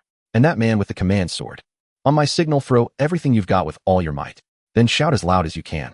Though bewildered, the guards obeyed without question. "Throw." At Lin Wan's command, several gleaming gold bars and crisp green US dollars arced through the night sky, scattering like heavenly flowers over the enemy's densest machine gun positions and near their commander. "We're rich. Gold is falling from the sky. Grab the money. The Americans are throwing cash." Lin Wan and the guards shouted at the top of their lungs in various dialects. This sudden turn of events stunned the attacking enemies. Gold, US dollars, glowing enticingly in the firelight. For these men, mostly ex-soldiers and bandits, the lure of money was fatal. The machine guns fell silent, as many instinctively bent down to grab the loot, their formation instantly thrown into chaos. Now, fire! Lin Wan barked the order. The guards on the high ground opened fire immediately, bullets finding their marks among the confused enemy. Meanwhile, inside the mine, though Shan Yinzhou didn't understand what had happened, he knew an opportunity must be seized in an instant. He roared, "Brothers, reinforcements are here. Charge!" Leading his remaining men, he burst out from cover. Attacked from both sides, the enemy was caught off guard, thrown into disarray, suffering heavy losses. Retreat! Retreat! Immediately. The officer with the command sword shouted in fury, scrambling to fall back himself. The rout was like a landslide. Yet just as the enemy was about to scatter, several blinding headlights flared up on the hillside. A few black cars flying the Japanese rising sun flag came to a halt. Onojiro, flanked by a group of Japanese men in black suits, looked on coldly, making no move to intervene. His gaze pierced through the chaotic battlefield, locking precisely onto Lin Wan on the high ground. He adjusted his gold-rimmed glasses, a cold, meaningful smile curling at the corner of his mouth. Lin Wan's heart turned to ice. The Japanese. They were involved after all. And they were waiting for both sides to exhaust themselves, waiting to clean up the mess. Shin Yinzhou also saw Onojiro, his eyes blazing with murderous intent. But he knew this was not the time for a confrontation. Secure the battlefield. Tend to the wounded. Reinforce the watch. Shin Yinzhou ordered, forcing himself to stay upright. The battle was over for now. The mine was saved, but at a terrible cost. Nearly half the guards were dead or wounded, and the equipment was heavily damaged. Leaning on a guard, Shin Yinzhou staggered towards the high ground. His face was as pale as paper, his left shoulder soaked crimson with blood. Lin Wan rushed down from the heights, and at the sight of him, tears welled up instantly. She wanted to scold him, but her voice choked with sobs. Seeing her safe, the tension in Shun Yan's nerves eased, and his body swayed, nearly collapsing. Lin Wan hurried forward to support him. Are you all right? Lin Wan's voice was thick with tears. Won't die. He leaned against her, a weak smile flickering across his lips. Just owe you another life-saving debt, and a pile of gold bars and dollars. Even now, he was still thinking about money. Lin Wan was both furious and heartbroken, her tears falling even harder. Shut up. Save your strength. She held him firmly and shouted to the guards, quick. Get a stretcher. Back to the village. Before leaving, Lin Wan turned and looked back at the Japanese cars still parked in the distance, and Onojiro's icy smile. She knew this battle was far from over. The Japanese had only just bared their fangs, and her path to making money was destined to be strewn with thorns and even blood. Though the battle at the mine ended in a Pyrrhic victory, the cost was immense. Shun Yan's old wounds had split open, causing severe blood loss. By the time he was carried back to the stockade, he had fallen into a semi-comatose state. Lin Wan kept vigil by his bedside, watching the military medic redress the ghastly wound. Her heart felt as though it were clenched in an icy grip. She used her precious special medicine as if it were worthless, barely managing to stabilize his condition. Compensation for the fallen guard's medical treatment for the wounded, repair of damaged equipment, appeasement of the villagers, and the subsequent tribute needed to pacify Lin Wan. All of these weighed down upon her like towering mountains. The silver dollars Lin Wan had obtained from liquidating assets and selling the first batch of or flowed away like water. The money chest visibly dwindled. Wealth value is depleting rapidly. Current valuation of liquid hard assets has dropped to approximately 3.0 silver dollars. System warning: the capital chain faces the risk of breaking. Hearing the system's alarm and staring at the alarming deficit in the ledger, Lin Wan's heart bled. This was the foundation she had built with desperate effort, nearly at the cost of her life. In a single night, everything was back to square one. What troubled her even more was the future. The Japanese were biding their time. Zhang Tuzi was insatiably greedy, and Lin Wan was wavering. The mine was like a piece of fat meat surrounded by a pack of wolves. When would the next attack come? How large would it be? Could she hold it again? How much money would she need to invest? Money. She needed more money. She needed to earn it faster. The mining speed must be increased. I must find a more stable and profitable sales channel as soon as possible. In the bamboo hut serving as her temporary office, Lin Wan frowned deeply at the map and ledger. The previous black market channels were too unstable, with volatile prices and high risk. She needed a golden passage that could absorb large quantities of ore and pay in hard currency. Anti-Chief Long requests an audience. Xiao Xiu's voice came from outside the door, tinged with unease. Please come in. Lin Wan put away the ledger and rubbed her temples. Chief Long entered, his expression grim. In this attack, the stockade had also lost several young men and had many wounded. Though grateful to Lin Wan and Shun Yinzhou for saving the mine, fear and doubt were festering. Miss Lin, how is Commander Shin's injury? Chief Long sat down, his tone concerned. His life is not in danger. Lin Wan poured him a cup of tea. We are deeply grateful for the chief and the villagers' tremendous help this time. It was our duty. Chief Long rubbed his hands together hesitating. But, Miss Lin, after this the village is in turmoil. Luo Yinwan, Commander Zhang, and now the Japanese. Can this mine still operate? Will it bring catastrophe to our village? Lin Wan sneered inwardly, knowing he was probing and applying pressure. In chaotic times, loyalty and trust were as thin as paper, only interests mattered. Rest assured, Chief. Lin Wan put on a confident smile despite her inner uncertainty. The difficulties are temporary. Commander Shen's reinforcements will arrive soon. As for the sales channel, I already have a new plan. As long as the mine continues to produce money won't be a problem. I will double the compensation for the fallen brothers, the treatment of the wounded, and the village's losses. Furthermore, starting next month, the wages of all villagers involved in mining will be increased by 30%. With generous rewards, brave men would come forth. She had to stabilize her base with tangible benefits. Hearing higher pay and compensation, Chief Long's eyes lit up and his worry lessened. Miss Lin is truly generous. With your word, I am reassured. Leave the affairs of the village to me. After seeing Chief Long out, the smile vanished from Lin Wan's face. Where would the money come from? The pay raise and compensation were another huge expense. She had to find a new source of funding immediately. She thought of Koji Ono. The Japanese were detestable, but they had channels, capital, and the most urgent need for rare minerals. Could she play along and use them? The thought was extinguished as soon as it arose. Cooperating with the tiger for its skin was too risky and crossed a line. Lin Wan loved money, but some money could not be earned. That left only one path, a risky move. She spread out the map, her gaze fixed on a winding river, the Mekong River. This river connected Yunnan and Myanmar, leading to Southeast Asia and even the sea. If she could open this water route to transport or to Vietnam or Myanmar, selling it to European colonists or international merchants, the profits would multiply several times. And she could obtain more stable currency like pounds, dollars, or even gold. But this path was also fraught with danger. It passed through vast, lawless primeval forests, bandit dens, and territories contested by various forces. The checkpoints and tax stations along the way were merciless. Without a strong armed escort and solid connections, it was impossible. With her current strength, it was nothing short of a pipe dream. It seems. I need to borrow some strength from Shun Yinzhou again. Lin Wan sighed, her gaze shifting towards the room where Shun Yinzhou was recuperating. This man was her only reliable, yet most reluctant high-quality asset. She walked to the door of his room and heard stifled coughing from inside. Pushing the door open, she saw Shun Yinzhou leaning against the headboard, pale-faced, frowning at a telegram. Do you have a death wish? Lin Wan strode over and snatched the telegram from his hand. The doctor ordered you to rest. Seeing her, his furrowed brow relaxed slightly. His voice was hoarse. I can't lie still. There's news from Shanghai. The Su family has been getting close to the Japanese lately, seemingly plotting something. Zhang Tuzi is also restless, having purchased a batch of weapons from the Japanese. Bad news came one after another. Lin Wan's heart sank. The Su family had indeed colluded with the Japanese. With new weapons, Zhang Tuzi's strength would grow and his appetite would only increase. It seems our troubles are just beginning. Lin Wan sat down by his bed, tossing the telegram aside. Tell me, Commander Shin, what are your plans? We can't just wait to die, can we? My money is almost gone. Looking at the exhaustion and anxiety in her eyes, Shun Yinzhou felt a pang in his heart. He knew the immense pressure she had been under. Two paths. Shun Yinzhou took a deep breath, suppressing the urge to cough. First, hold our ground. Fortify the mine's defenses, dig deep, store grain, and outlast the Japanese and Zhang Tuzi. But this is a poor strategy. We can't afford the attrition, and neither can the villagers. And the second? Lin Wan asked. Second, take the initiative. Shin Yan's gaze sharpened. Open a new way. I've received news that someone in Chongqing is also very interested in the minerals here. Perhaps we can leverage their power. Chongqing, the national government. Lin Wan's heart stirred. That was a thought. Using official authority might suppress Zhang Tuzi and the Japanese. But dealing with the government was treacherous. One could easily be swallowed whole. There's a third path. Lin Wan pointed to the Mekong River on the map. Take the water route for export. Shin Yan's pupils contracted. The Mekong. Too dangerous. The forces along the way are complex. French, British, local chieftains, bandits. Without sufficient strength, it's suicide. I know it's dangerous. Lin Wan met his gaze. But the profits are also the greatest. It can solve our sales problem and bring in the hard currency and weapons we desperately need. Holding our ground is waiting to die. Relying on Chongqing is dancing with the devil. Why not take a gamble? As long as you, Commander Shin, still have some guts and old subordinates, I can handle the connections and sales along the way. Her words carried a desperate resolve and temptation. Shin Yinzhou looked at her, deeply struck by the fire. This woman always managed to unleash astonishing courage and boldness in dire straits. What do you need me to do? He asked. Men, guns, and your name. Lin Wan was blunt. Organize a crack-armed caravan. Clear the land route from the mine to the Lansong River dock.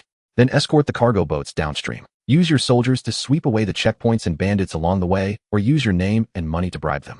They'll find buyers in Vietnam or Myanmar. This was a grand scheme. Extremely risky, but if successful, the rewards would be astronomical. Shin Yinzhou was silent for a moment. His forces were limited and couldn't afford heavy losses. But Lin Wan was right. Holding ground was a dead end. A new path was necessary. All right. He finally nodded, his gaze firm. They'll take this gamble with you. They'll find the men and guns. But the connections and final sales along the way are up to you. Deal. Lin Wan extended her hand. Profits 30% for you, 70% for me. Expenses and bribes along the way come from my share. Shen Yinzhou looked at her outstretched hand, a faint smile appearing on his pale face. He took it. Deal. But your life counts as part of my share. If we lose, you'll have to pay it back with the rest of your life. Lin Wan's face flushed. She pulled her hand away. Dream on. If we lose, you'll be the one selling yourself to pay the debt. With the strategic direction set, they immediately divided the work. Shen Yinzhou, despite his illness, contacted his old subordinates via radio to gather men and weapons and began planning land route security. Lin Wan started furiously writing letters and sending telegrams, using every connection and every dollar she could to try and open the network leading down the Mekong and contact potential buyers. Funds drained away like a breached dam. Lin Wan had nearly emptied her last reserves. Success or failure hinged on this one move. A few days later, even worse news arrived. Koji Ono officially visited Zhang Tuzi's headquarters, and their discussions went very well. At the same time, a Japanese trading company guard force of about 200 men, under the pretext of protecting Japanese citizens and commercial interests, stationed themselves in the county town just a day's journey from Haishatong. The wind was rising, heralding a storm. Lin Wan stood by the bamboo window, staring at the vast, distant mountains, clutching a cold gold bar tightly in her hand. Shen Yinzhou walked up behind her and draped a coat over her shoulders. Afraid? He asked softly.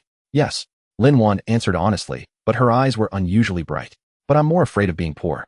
Shen Yinzhou let out a low chuckle and took her cold hand in his.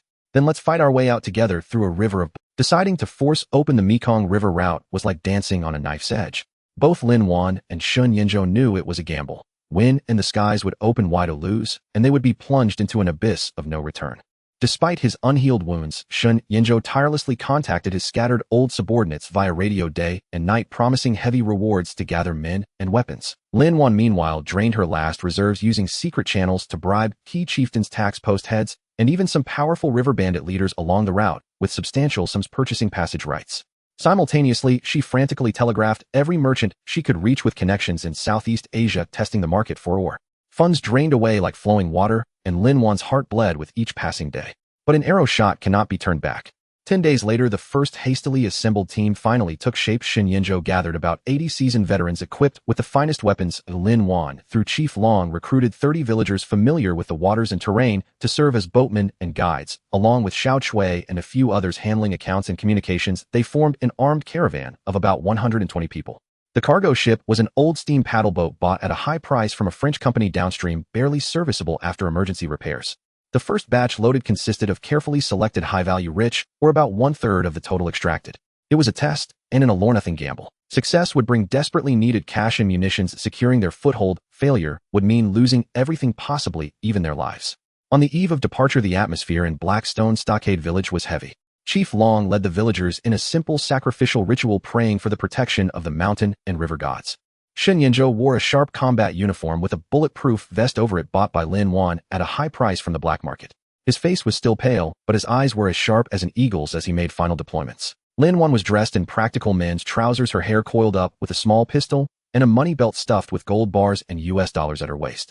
She calmly checked the cargo list and customs documents. Remember, our primary mission is to safely reach Qingtung, find a buyer in exchange for supplies. Avoid conflict if possible, but if anyone blocks our way, show no mercy. Shun Yan's his voice was icy, carrying an unquestionable aura of slaughter. Yes, Commander. The veterans roared in unison, their killing intent palpable. Lin Wan approached Shen Yinzhou and asked in a low voice, "Are your wounds really all right?" He glanced at her. "I won't die. Just take care of your money and goods." Lin Wan shot him a glare, then pulled a small porcelain bottle from her waist pouch and thrust it into his hand. "New anti-inflammatory medicine, better than sulfonamides. Don't skimp on it, take it on time." Her tone was fierce, but her movements carried an understated concern. Shen Yinzhou took the bottle, his fingertips brushing her palm inadvertently. He paused slightly, then gripped it tight and said softly, "Don't worry." At dawn the next day, thick mist shrouded the land. The caravan set off silently. For the overland portion, Shen Yinzhou led elite guards on horseback, escorting the cargo ship along the riverbank, while Lin Wan and Xiao Chui traveled by boat. The journey was indeed perilous, with several small bandit raids, but they quickly scattered under the strikes of Shun Yan's his elite troops. At tax post, Lin Wan stepped forward, using fluent local dialect and heavy silver coins to pave the way. Most checkpoints, enticed by the money, let them pass smoothly. Occasionally, when faced with greedy or deliberately obstructive officials, Shun Yan's his mere glance would prompt his men to accidentally reveal the weapons at their waists, and the other party would quickly come to their senses. A few days later the team entered Myanmar where the environment grew even more complex. Language barriers intertwined local powers, British colonial authorities, local chieftains, anti-Japanese, guerrillas, bandit forces. The situation changed by the minute. Lin Wan's nerves were constantly taut. Relying on heavily bribed local guides and Sun Yan's military deterrence, she carefully navigated through the cracks. After 7 or 8 days of eventful yet safe travel, they finally reached their first major destination, Kingtung. A relatively prosperous border trading town on the Mekong, it was a melting pot of all forces, a place of chaos and opportunity. As soon as they docked, Lin Wan sprang into action. She had Sun Yinzhou guard the goods while Xiao Chui and an interpreter headed straight for the largest foreign firms and chambers of commerce in town.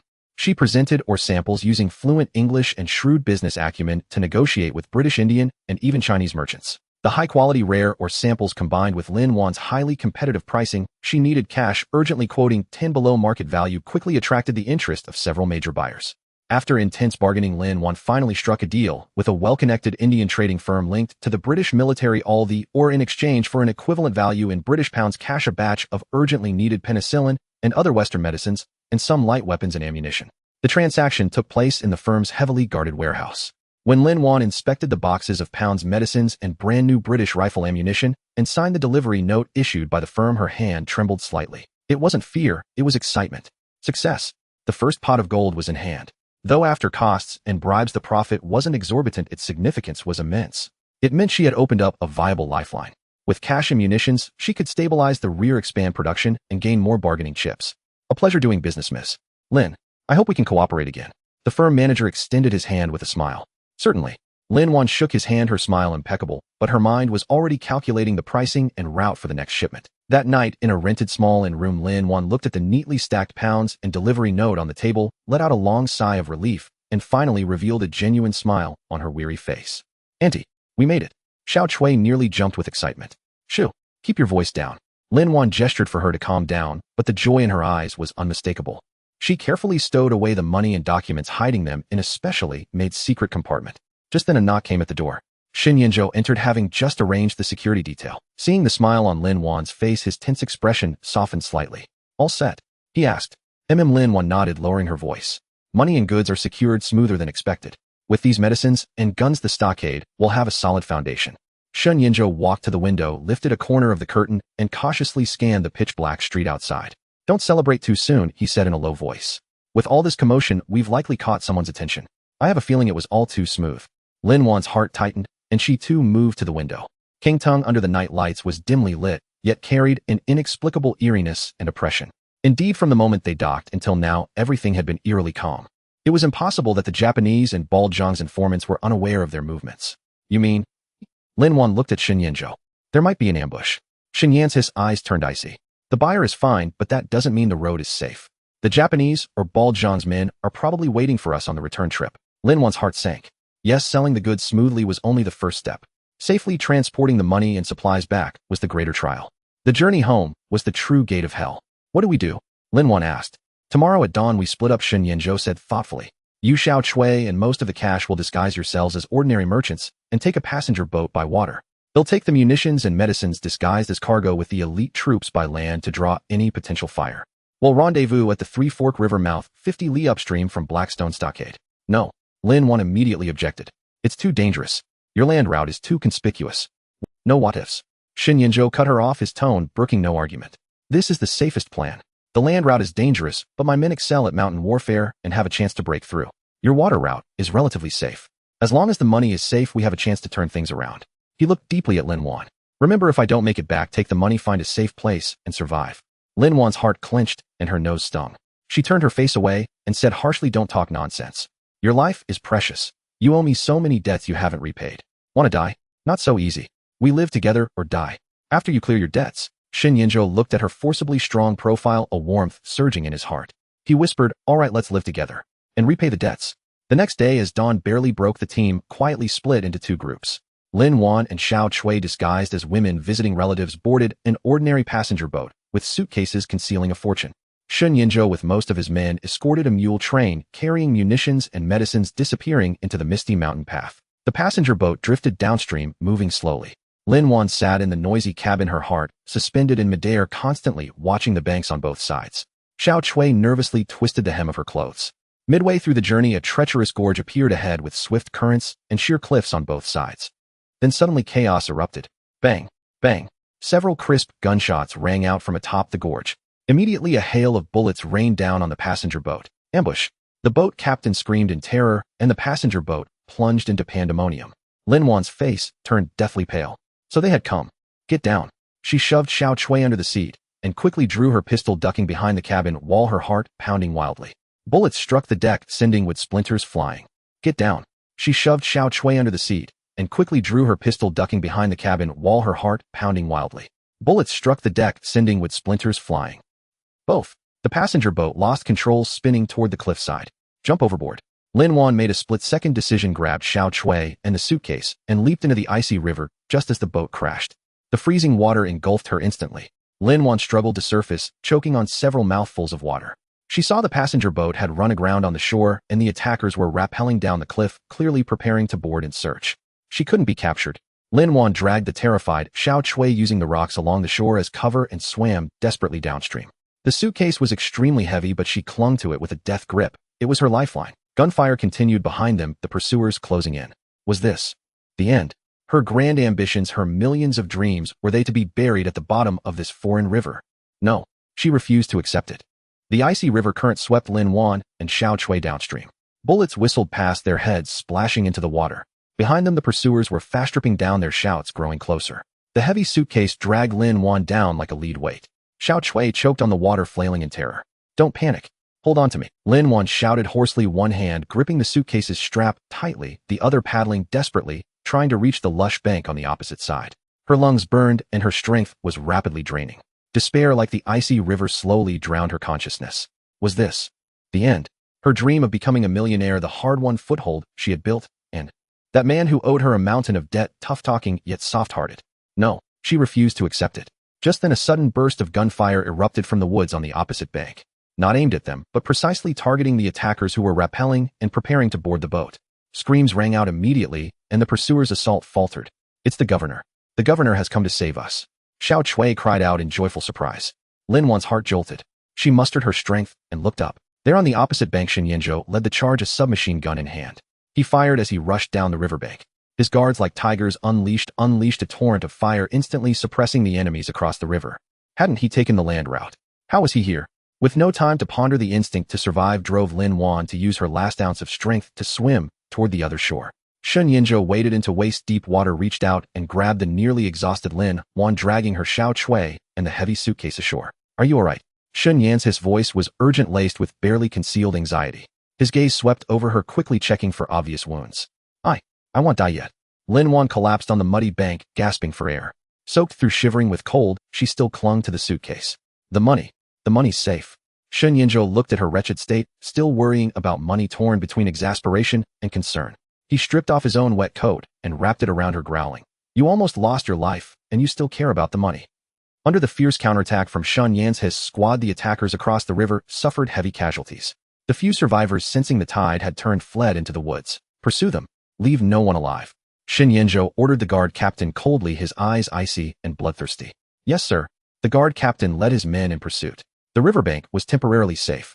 How are you here? Lin Wan asked, catching her breath. According to the plan, he should have been dozens of miles away on the mountain road. Shen Yanzhou helped her behind a large rock to shelter from the wind, his face dark. The land route was too quiet. It felt wrong. I suspected it was a diversion, so I turned back with my elite troops halfway and followed the river downstream to meet you. Sure enough. He clenched his fists in lingering fear, not daring to imagine the consequences if he had arrived a moment later. Lin Wan's heart trembled. So he hadn't gone far at all. He had been protecting her in secret all along. An indescribable emotion surged within her, bitter yet warm. It seems someone doesn't want us to get back alive. Lin Wan stared at the smoldering wreckage of the passenger ship across the river, her eyes cold. The Japanese or Bald Zhang? Both. Shen Yan's voice was hard. The attackers used a mix of weapons, Zhongjing rifles and Type 38s. This was an assassination attempt. Our movements have been completely exposed. A mole? Or was their intelligence network just too powerful? Lin Wan's heart sank. The journey home was indeed fraught with danger at every step. What do we do now? Neither the land nor water route is safe. Lin Wan looked at Shen Yanzhou. We'll take the mountain trails and loop back. Shen Yanzhou decided decisively. I know a hunter's path. It's rough, but it's concealed. We need to leave this place quickly. A large group is too conspicuous. We'll travel light. He glanced at the suitcase Lin Wan was clutching tightly and frowned. This thing is too noticeable. Can we? No. Lin Wan immediately hugged the case tighter, her tone resolute. This is my entire fortune. If we lose it, we're as good as dead when we get back. Xin Yinzhou looked at her wary expression and sighed helplessly. Fine, bring it. But you must stay close to me. The mountain paths are treacherous. He ordered the guards to clean up the scene, creating a false impression that they had been swept downstream or annihilated. Then, taking Lin Wan, Xiao Chui, and 6 of the most elite guards, including the captain, they abandoned their pack animals and plunged into the dense primeval forest. The so-called hunter's path was barely a trail tangled with vines thick with thorns, rugged and slippery. Lin Wan, in her soaked clothes and carrying the heavy case, found every step excruciatingly difficult. Shun Yinzhou, his wounds still unhealed and his face pale, walked ahead of her, clearing the way with a machete, frequently turning back to lend her a hand. His palm was hot, calloused, yet remarkably strong. The atmosphere along the way was tense. Everyone understood they were racing against death. Pursuers might be close behind, and the jungle held venomous insects, wild beasts, and unknown perils. As evening fell, a torrential downpour began turning the mountain path even muddier and more treacherous. Exhausted, Lin Wan slipped, tumbling down with the suitcase, coating herself in mud. Auntie! Xiao Chui cried out. Xin Yinzhou immediately turned and crouched, checking her ankle, his brow furrowed. Sprained. I'm fine. Lin Wan gritted her teeth, trying to stand, but winced in pain. Without a word, Xin Yinzhou hoisted her onto his back and said to the guard captain, You take the case. We need to find shelter from the rain. She needs rest. No, I'll carry the case myself. Lin Wan refused immediately. It was her lifeline. Shut up. Xin Yinzhou barked, his tone brooking no argument. Which is more important, your life or your money? Do you want to die here? Lin Wan wanted to argue, but seeing his clenched jaw and his rain-drenched, even paler profile, she swallowed her words. She silently lay on his back, not particularly broad but incredibly sturdy, feeling his slightly labored breathing and unsteady steps from the strain. Rainwater streamed from his hair, down his neck, mingling with the smell of blood and sweat. It wasn't pleasant, but it strangely calmed Lin Wan's heart. She quietly reached up, wrapped her arms around his neck, and gently pressed her cheek against his soaked back. Detected strong emotions of worry, lingering, fear, physical overexertion from target Xin Yinzhou. Emotion points 400. Detected complex emotions of dependency, guilt from host. Emotion points 200. Current total wealth 355000 silver dollars. The system's prompt made Lin Wan's cheeks burn. Dependency. Guilt. No way. She was just afraid he'd die before repaying his debt. The guard captain silently picked up the heavy suitcase, and the group trudged on through the rain. Finally, they found an abandoned hunter's cabin before dark. The cabin was dilapidated, but it at least provided shelter from the wind and rain. The guard captain led the men in a quick perimeter check and set up a watch. Xin Yinzhou carefully laid Lin Wan down on a pile of dry hay in the corner. He knelt on one knee, removed her wet shoes and socks, and examined her swollen ankle. It's all right. No bone damage. He breathed a sigh of relief, took medicinal alcohol from his first aid kit, and skillfully massaged it to stimulate blood flow. The alcohol stung, making Lin Wan gasp in pain.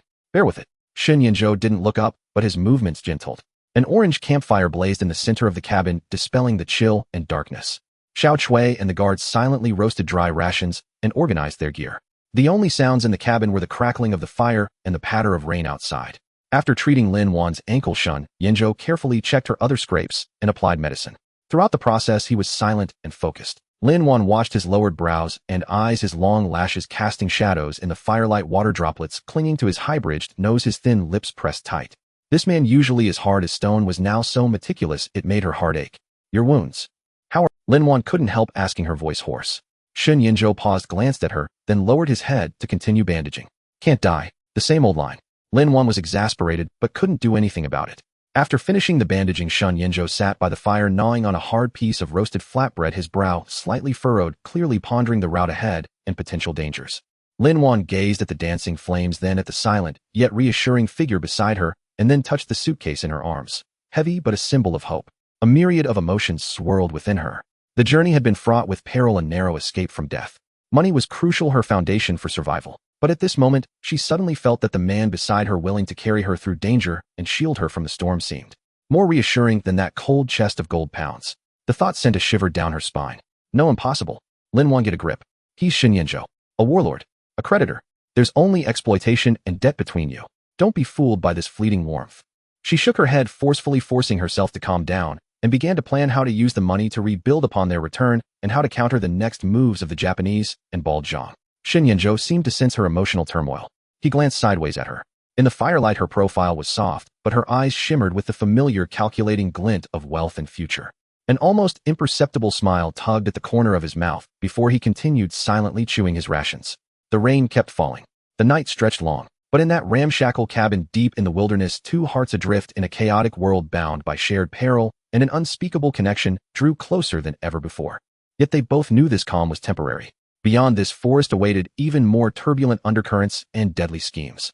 The dilapidated hunter's cabin swayed precariously in the wind and rain, yet the warmth of the campfire and the fleeting sense of safety within allowed the exhausted group to catch their breath. Lin Waner's ankle, treated by Shen Yinzhou, had eased in pain, but the swelling remained. Xiao Chui had fallen asleep against the wall while the guards took turns keeping watch. Shen Yinzhou sat by the fire polishing his pistol, his sharp eyes sweeping across the pitch-black, rain-soaked night outside, never relaxing his vigilance. Lin Waner clutched the suitcase containing silver pounds and the bill of lading, her back pressed against the wall, utterly sleepless. The day's harrowing escape, the icy river water, Shen Yan's hiss, solid back, and this eerie stillness all churned within her restless heart. Though her fortune had stabilized for the moment, the perilous situation left her deeply unsettled. Tell me, how could those attackers know our movements so precisely? Lin Waner lowered her voice, breaking the silence. This question gnawed at her like a thorn. Shen Yinzhou paused in his task of cleaning the firearm, not answering immediately. In the dim firelight, his profile was cold and hard, his eyes deep and unfathomable. The boat was hired on the spot, and the route was chosen at random. Lin Waner continued her analysis, a faint tremor in her voice. Unless they had been tracking us all along. Or there's a traitor among us. The word traitor instantly thickened the atmosphere within the cabin, growing even more oppressive. Even the sleeping Xiao Chui stirred uneasily. The guards exchanged wary glances. Shen Yinzhou looked up, his gaze heavy as he fixed on Lin Waner. Who? I don't know. Lin Waner shook her head, her brow furrowed. But it's too much of a coincidence.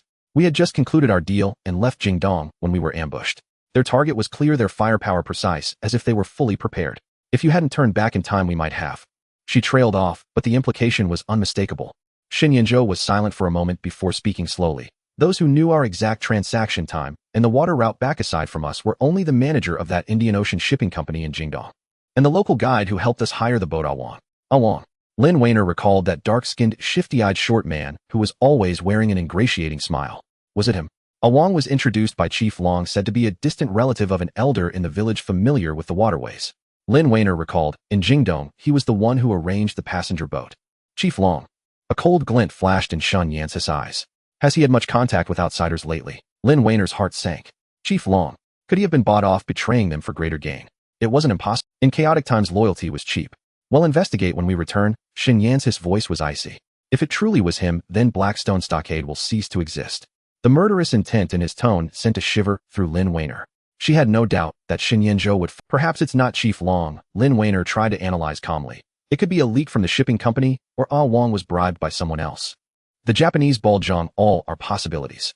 All are possible, Shen Yinzhou agreed. So the journey back requires even greater caution. Until the traitor is rooted out, there will be no peace. Just then the guard captain on watch at the door suddenly hissed. Everyone inside tensed instantly. Shen Yinzhou sprang to his feet, his gun trained on the door. Lin Waner quickly tightened her grip on the suitcase and her pistol. Outside, amidst the wind and rain, there seemed to be faint sounds of footsteps squelching in the mud approaching from a distance. More than one person. Prepare for battle. Shen Yinzhou ordered in a low voice, signaling the guards to take advantageous positions. The footsteps halted just outside the cabin. A somewhat familiar accented voice called out through the rain, tinged with hesitation, Boss Shen. Boss Lin. Is that you in there? It's me, Ah Wang. Ah Wang. That guide. What was he doing here? Lin Waner and Shen Yinzhou exchanged a glance, both seeing the shock and wariness in each other's eyes. This was far too abnormal. He should be in Jingdong, or long gone, not appearing in this desolate wilderness in the dead of night. Are you alone? Shen Yinzhou asked in a deep voice, his gun still aimed at the door. There are a few brothers with me. Ah Wang's voice trembled slightly. We ran into some beasts in the woods and got lost. Seeing the firelight here. It's really great that it's you. Please let us in out of the rain. The story was full of holes. Ran into beasts. Got lost. And found this exact place. Lin Waner's heart was in her throat. She was almost certain that there were far more than just Ah Wang outside, and their intentions were hostile. Shen Yinzhou clearly didn't believe it either. He made a gesture signaling the guard captain to observe from a crack in the window. The guard captain quietly moved to the window. After one look, his face changed drastically, and he whispered urgently, Commander, there are at least a dozen men outside, armed. They've surrounded the cabin in a fan formation. Ah Wang is in front and the ones behind. They look like bandits. A trap indeed. Ah Wang was the bait. Their aim was to lure them out of the cabin or confirm their location. Open the door. The rain is too heavy. Ah Wang kept shouting outside, his voice laced with feigned anxiety. Shen Yan's eyes were glacial. He made a prepare to engage gesture to the guards. He said to Lin Wainer in a low voice, "Get to a corner. No matter what happens, don't come out." Lin Wainer hugged the suitcase tightly, her heart pounding wildly. She knew a fierce battle was unavoidable. Just at this critical moment, another change occurred. Bang, bang, bang. A sudden burst of intense gunfire erupted outside. It wasn't directed at the cabin, but from the woods on the flank, aimed at Ah Wang's group. Screams, curses, and return fire instantly filled the air. An ambush. We've been set up. Retreat. Ah Wang's group was clearly caught off guard, their formation thrown into chaos. Xin Yanzhou and Lin Wainer were stunned. What was happening? A third party. Seizing the opportunity of the chaos outside, Xin Yanzhou made a snap decision. Charge out. Break through in the confusion. He kicked open the already flimsy wooden door and rushed out, first his submachine gun spitting fire. The guards followed closely, unleashing full firepower.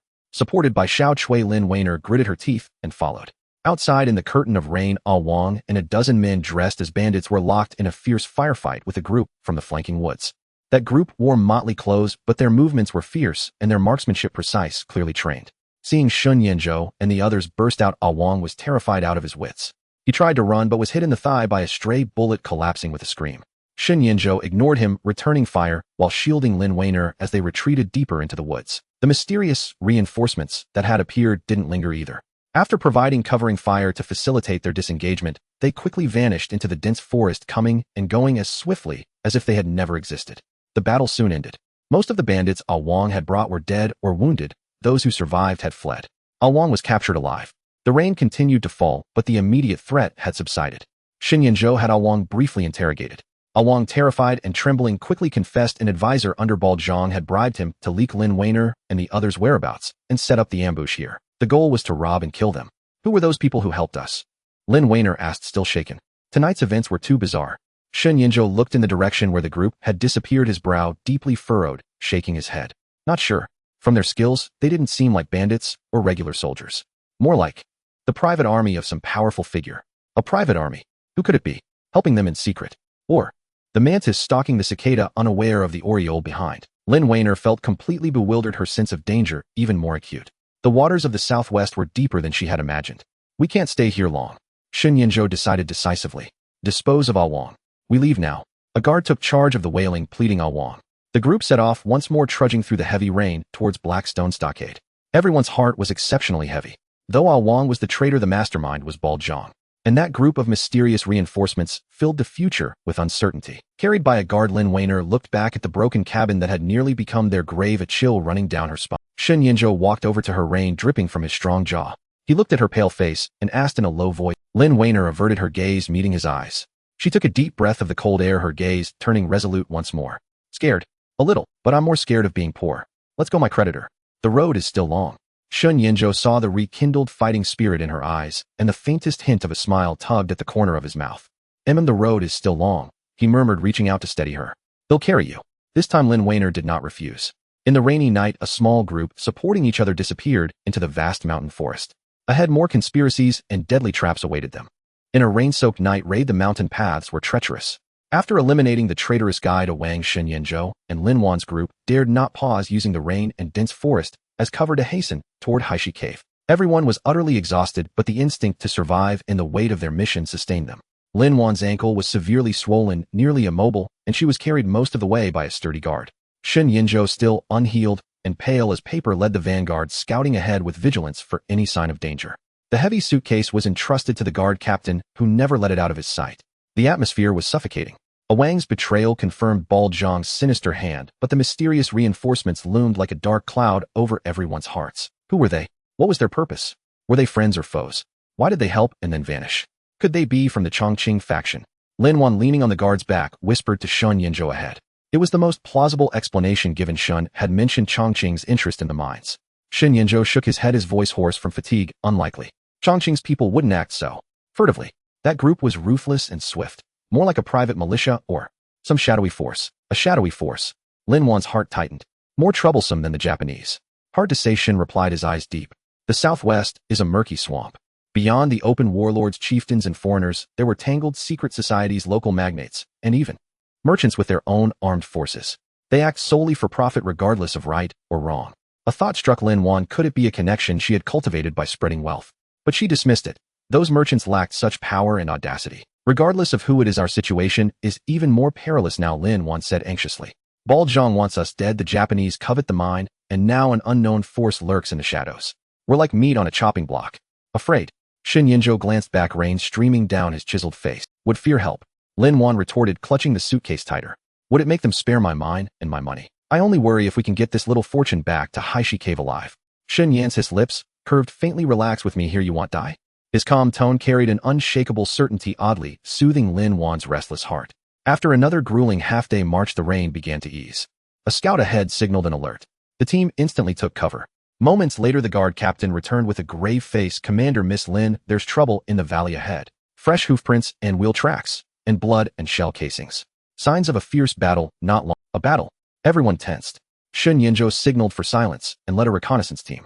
Lin Wan, could it be Baozhang's men ambushing them ahead? Or the mysterious group reappearing? After a while, Shun returned, frowning deeply. What happened? Lin Wan demanded. It's Hu Yanwang's men, Shen said grimly. From the scene, they were ambushed, took heavy losses, and fled, leaving behind gear and corpses. Hu Yanwang, Baozhang's subordinate. Ambushed? By whom? Can you tell who did it? Lin Wan pressed. Shen Yinzhou shook his head. Clean work. No survivors, no clear marks. But it resembles the style of last night's reinforcements. Again, the mysterious group. They not only helped them escape, but also cleared threats ahead. It felt like they were paving the way. The realization sent chills down Lin Wan's spine. They knew their every move and seemed to be secretly escorting them. Was this goodwill or a hidden agenda? Being scrutinized under a magnifying glass with fate controlled by invisible hands was more unsettling than facing open enemies. What do they want? Lin Wan's voice was dry. I don't know, Shen Yinzhou said, his sharp eyes scanning the silent woods as if seeking hidden watchers. But we must speed up and return to Haishi Cave. Only on our home ground can we uncover the truth. The rest of the journey was eerily smooth. No more ambushes, and even dangerous beasts and rough paths seemed to avoid them. Occasionally, they found abandoned food pouches or bamboo tubes of fresh water by the roadside, left as deliberate. This meticulous care didn't bring comfort, instead it deepened the group's unease. Everyone felt unseen eyes fixed on them, a constant prickling sensation. Days later, the familiar silhouette of Haishi Cave appeared on the horizon. Sentries on the stockade walls spotted them and cheered. Chief Long rushed out with his men. Seeing Lin Wan and Shun Yan's bedraggled return, he was both shocked and relieved. Commander Shun. Miss Lin, you're back. I heard you ran into trouble. Thank heavens you're safe. His face showed genuine concern, seemingly without pretense. Lin Wan and Shun Yinzhou exchanged a glance, temporarily setting aside their suspicions of Chief Long. Back in the relative safety of the bamboo lodge after washing off the grime and treating wounds, Lin Wan's first task was to inventory the suitcase's contents. Thankfully, the silver pounds and delivery orders were intact.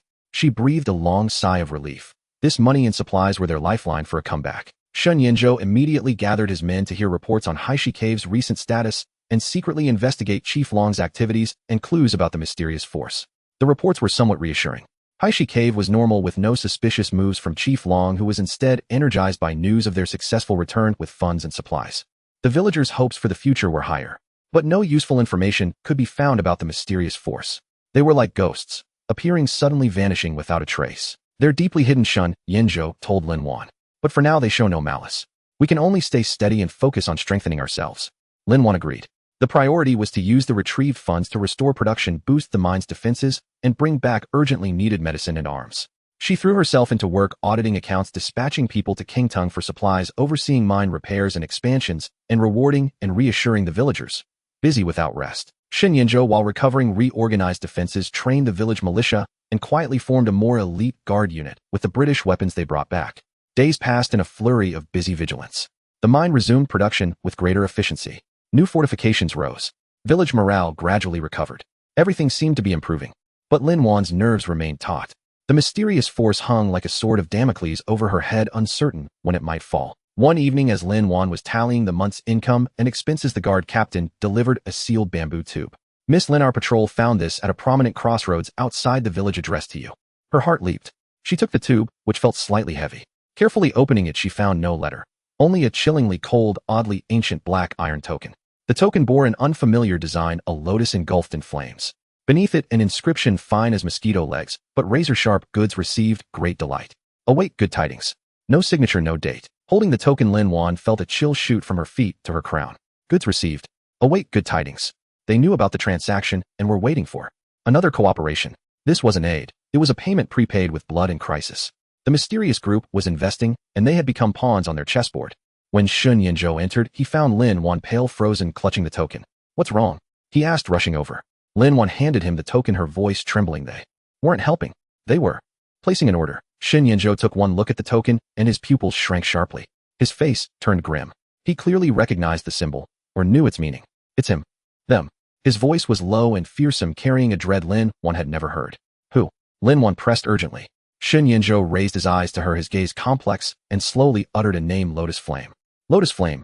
Lin Wan repeated the unfamiliar name, watching Shun Yan's face suddenly change color, alarm bells ringing in her heart. She had never seen Shun Yinzhou show such a wary expression. Even when facing the encirclement of the Japanese and Bald Zhang, he had only displayed anger and killing intent, not this. Almost solemn vigilance. What is that? An organization? Or a person? Lin Wan pressed, her voice unconsciously lowering. Shun Yinzhou gripped the cold black iron token tightly, his knuckles turning white. He walked to the window, cautiously scanning the deepening twilight outside, as if invisible eyes lurked in the darkness. An very ancient, very mysterious, and very dangerous organization. Shun Yan's voice was low, carrying a barely perceptible hoarseness. No one knows who their leader is, or where they spread like shadows everywhere, infiltrating all walks of life, even the military and political spheres. They don't deal in open trade, they specialize in intelligence, assassinations, arms smuggling, and even manipulating certain shady transactions. This burning lotus is their mark. Intelligence, assassinations, smuggling, manipulation. Lin Wan gasped. This sounded far more terrifying than gangs like the Green Gang or the Hong Min. It was practically a dark empire hidden behind the scenes. Why would they help us? And why leave this? Lin Wan pointed at the iron token, her mind in turmoil. Goods received. When did we give them any goods? Shun Yinzhou turned his gaze sharp as he looked at Lin Wan. They aren't helping us, Lin. They are investing. The attack on the Mekong River and the annihilation of Hu Yanwang's men were likely their methods of clearing obstacles and demonstrating their power to us. What they're after is the mine at Haishatong, or rather our potential to open up the southwestern corridor. He paused, his tone growing heavier. That batch of smoothly traded ore and weapons has probably been regarded by them as accepted samples. Awaiting good news means they're waiting for us to produce more or open up more important channels. Lin Wan felt a chill run up her spine. So that night's helping hand wasn't some act of chivalry at all, but a meticulously planned pre-sale service. She and Shun Yinzhou unknowingly had become suppliers for this Lotus Flame organization, and the kind that was targeted and couldn't easily shake off. How do they know about the mine?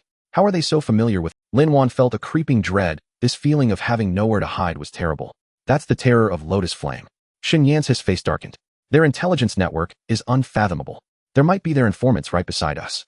Or perhaps among the Su family, the Japanese, or even Bald Zhang's side, they have their people. Informants everywhere.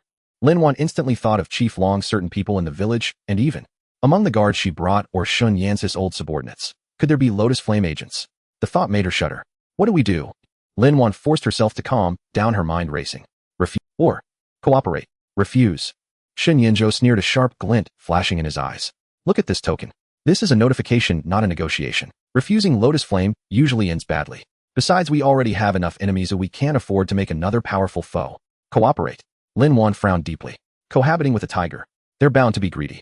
Would we have to give away most of the, or we painstakingly mine to them? And getting involved with such an organization will bring endless trouble. There's no better choice for now. Shun Yinzhou walked to the table, set down the iron token, and tapped his fingers on the surface. Lotus Flame is dangerous, but at least for now they need our goods. In the short term they won't harm us, and may even provide some protection, helping us fend off obvious enemies like Bald Zhang and the Japanese. We can use this time to strengthen ourselves. He looked at Lin Wan, his gaze profound. Most importantly, they have what we urgently need. Safe channels to the outside world and top-tier buyers. Through them or can fetch higher prices, bringing us the advanced equipment, weapons, ammunition, and even intelligence we desperately need. Lin Wan fell silent. Shun Yan's analysis was harsh, but it might be the most realistic way out. In the southwest, surrounded by wolves, a seemingly dangerous shortcut had appeared, offering a huge temptation. Refusing might mean immediate destruction. Accepting meant dancing on a knife's edge, but offered a glimmer of hope. How do we split the profits? Who bears the risks? Lin Wan asked the most critical questions, her merchant instincts instantly putting her into negotiation mode. They want the goods, fine, but we set the price or at a premium over market rates. Transactions must be secure cash on delivery, and they must provide necessary information and protection as part of their partner obligations. Shun Yinzhou looked at her with some surprise, as if he hadn't expected her to adjust her mindset so quickly. A flicker of admiration passed through his eyes, then he nodded. These are negotiable, but the initiative isn't with us. How do we contact them? How do we ensure transaction security? Those are all problems. They'll contact us again. Lin Wan said confidently, picking up the iron token, its touch icy. Since they've placed an order they won't leave us alone. We just wait. Before that we must resume production as quickly as possible and build up our leverage. In the days that followed, Haishatong was shrouded in a strange and tense atmosphere. On the surface, with funds and supplies in place, the mine intensified its extraction and construction, and the villagers worked with great vigor. Secretly, Shen Yinzhou and Lin Wan were on edge, on one hand guarding against retaliation from Bald Zhang and the Japanese, and on the other carefully observing everyone around them, trying to identify possible Lotus Flame informants. Yet all was calm. Bald Zhang's side seemed to have temporarily backed off due to the loss of Hu Yanwang's men and the intervention of Lotus Flame. The Japanese Onojiro also seemed to have vanished without further action. This calm before the storm was even more unsettling. One day Lin Wan was calculating the estimated profits from a new batch of, or when Chief Long rushed in excitedly, "Boss Lin, great news. We've discovered another rich vein in the back mountain. The grade is even higher than before. We're going to be rich." Another rich vein. Lin Wan's heart stirred. This was a godsend. More capital meant more leverage in negotiations with Lotus Flame. She immediately took people to inspect it. The new vein was in a hidden location with astonishing reserves and grade. Lin Wan was ecstatic, as if seeing a mountain of gold beckoning to her. However, as she carefully examined the vein's direction, her foot suddenly slipped, and she nearly fell. The guard captain beside her reacted swiftly and caught her. "Boss Lin, be careful," the guard captain said in a low voice, deftly slipping something into Lin Wan's hand. Lin Wan grasped it instinctively. The touch was another cold, small object. Her heart jolted violently, but she kept her composure, finished the inspection, and then, using fatigue as an excuse, returned to her bamboo house. Closing the door, she opened her palm. Another black iron token. The style was identical to the previous one, the burning lotus pattern, vividly lifelike. But on the back, a new line of small engraved characters had been added. "New vein, excellent. 3 days hence, midnight, Hafing Pass. Come alone." The information was clear: time, place, and demand. Moreover, they were fully aware of the new vein they had just discovered and not yet made public. That guard captain who had steadied her. Was he a Lotus Flame agent? How long had he been lurking beside them? Lin Wan held the token in her palm, icy, her heart pounding like a drum. Lotus Flame's tentacles had indeed reached their side and were everywhere. 3 days hence, midnight, Hafing Pass. Come alone. Was this a blessing or a curse? She took a deep breath, a resolute look flashing in her eyes. There was no avoiding it. Since that was the case, she would go and meet this mysterious Lotus Flame and see what they truly wanted. She clenched the iron token tightly in her hand. Great wealth lies in peril. The skies over the southwest were about to change. In the 3 days since receiving the Lotus Flame iron token, Lin Wan spent her time in extreme anxiety, and she did not immediately inform Shen Yinzhou that the captain of the guard was a mole, fearing it would alert the enemy, and also that Shen Yinzhou might act irrationally in his fury. She merely intensified her covert observation of the guard captain and became more cautious in her words and actions. Shen Yinzhou noticed her unusual behavior and questioned her several times, but Lin Wan brushed him off with the excuse of worrying about the new mine's operation. She needed the right moment and more concrete evidence. The meeting place, designated by Lotus Flame, Black Wind Pass, was a perilous mountain gap 30 li northwest of Blackstone Cave. The terrain was narrow, flanked by steep cliffs, a place easy to defend, yet also prone to ambushes. Choosing this location was a clear demonstration of intimidation and warning. As the hour of midnight approached, the moon was dark and the wind howled. Under the pretext of inspecting the terrain around the new mine, Lin Wan took only Xiao Chui, the guard captain she had already marked, and 2 seemingly reliable guards riding horses toward Black Wind Pass. She did not tell Shen Yinzhou the truth, only saying she would return soon. She did not want to involve him in this perilous meeting, at least not until she understood Lotus Flame's true intentions. Though Shen Yinzhou found it suspicious seeing Lin Wan's firm resolve and that she brought her own people, he did not forcefully stop her. Instead, he secretly dispatched a squad of elite scouts to follow at a distance for protection. By the time the group arrived at Black Wind Pass, it was deep night. The mountain wind howled, whipping their clothes and chilling them to the bone.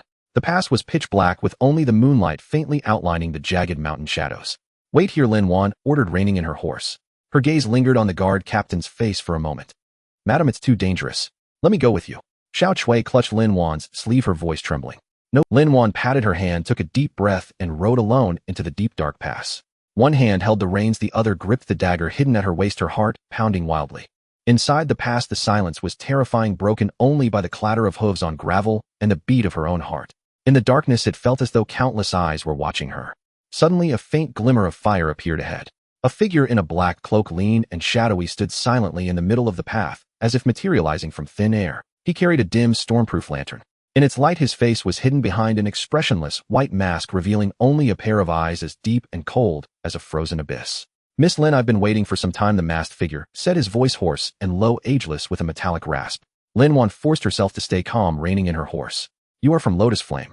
"Representing Lotus Flame, I wish to discuss a business deal with Miss Lin." The masked figure nodded slightly, his tone flat. We are very interested in the new mine. So it was indeed about the new mine. Lin Wan sneered inwardly, but kept her face neutral. Business is possible. But how shall we proceed? What about the price? How will transaction security be ensured? And my people, what do you plan to do with them? She glanced meaningfully toward the entrance of the pass. The masked figure let out a low laugh like a night owl's call. Miss Lin is a straightforward person. The price will be 30% above market rate settled in gold or US dollars. Security will be our responsibility, ensuring goods are delivered and payments cleared. As for the people beside you, he paused, his gaze seeming to pierce the darkness toward the pass entrance. He is our man, but also your protector. With him you will be safer. Admitted. The guard captain was indeed Lotus Flame's spy, and from the tone it seemed there was no malice, rather a kind of protective surveillance. Lin Wan's heart calmed slightly, but her vigilance remained. 30% above market. Sounds good. But how do I know you won't kill the goose that lays the golden eggs? Once the mine is nearly exhausted, you might swallow us whole. Lotus Flame seeks profit, not to make enemies lightly, the masked figure replied, still flat. Miss Lin is a rare partner, intelligent, courageous, and has the channels we need. Swallowing you would bring us no benefit.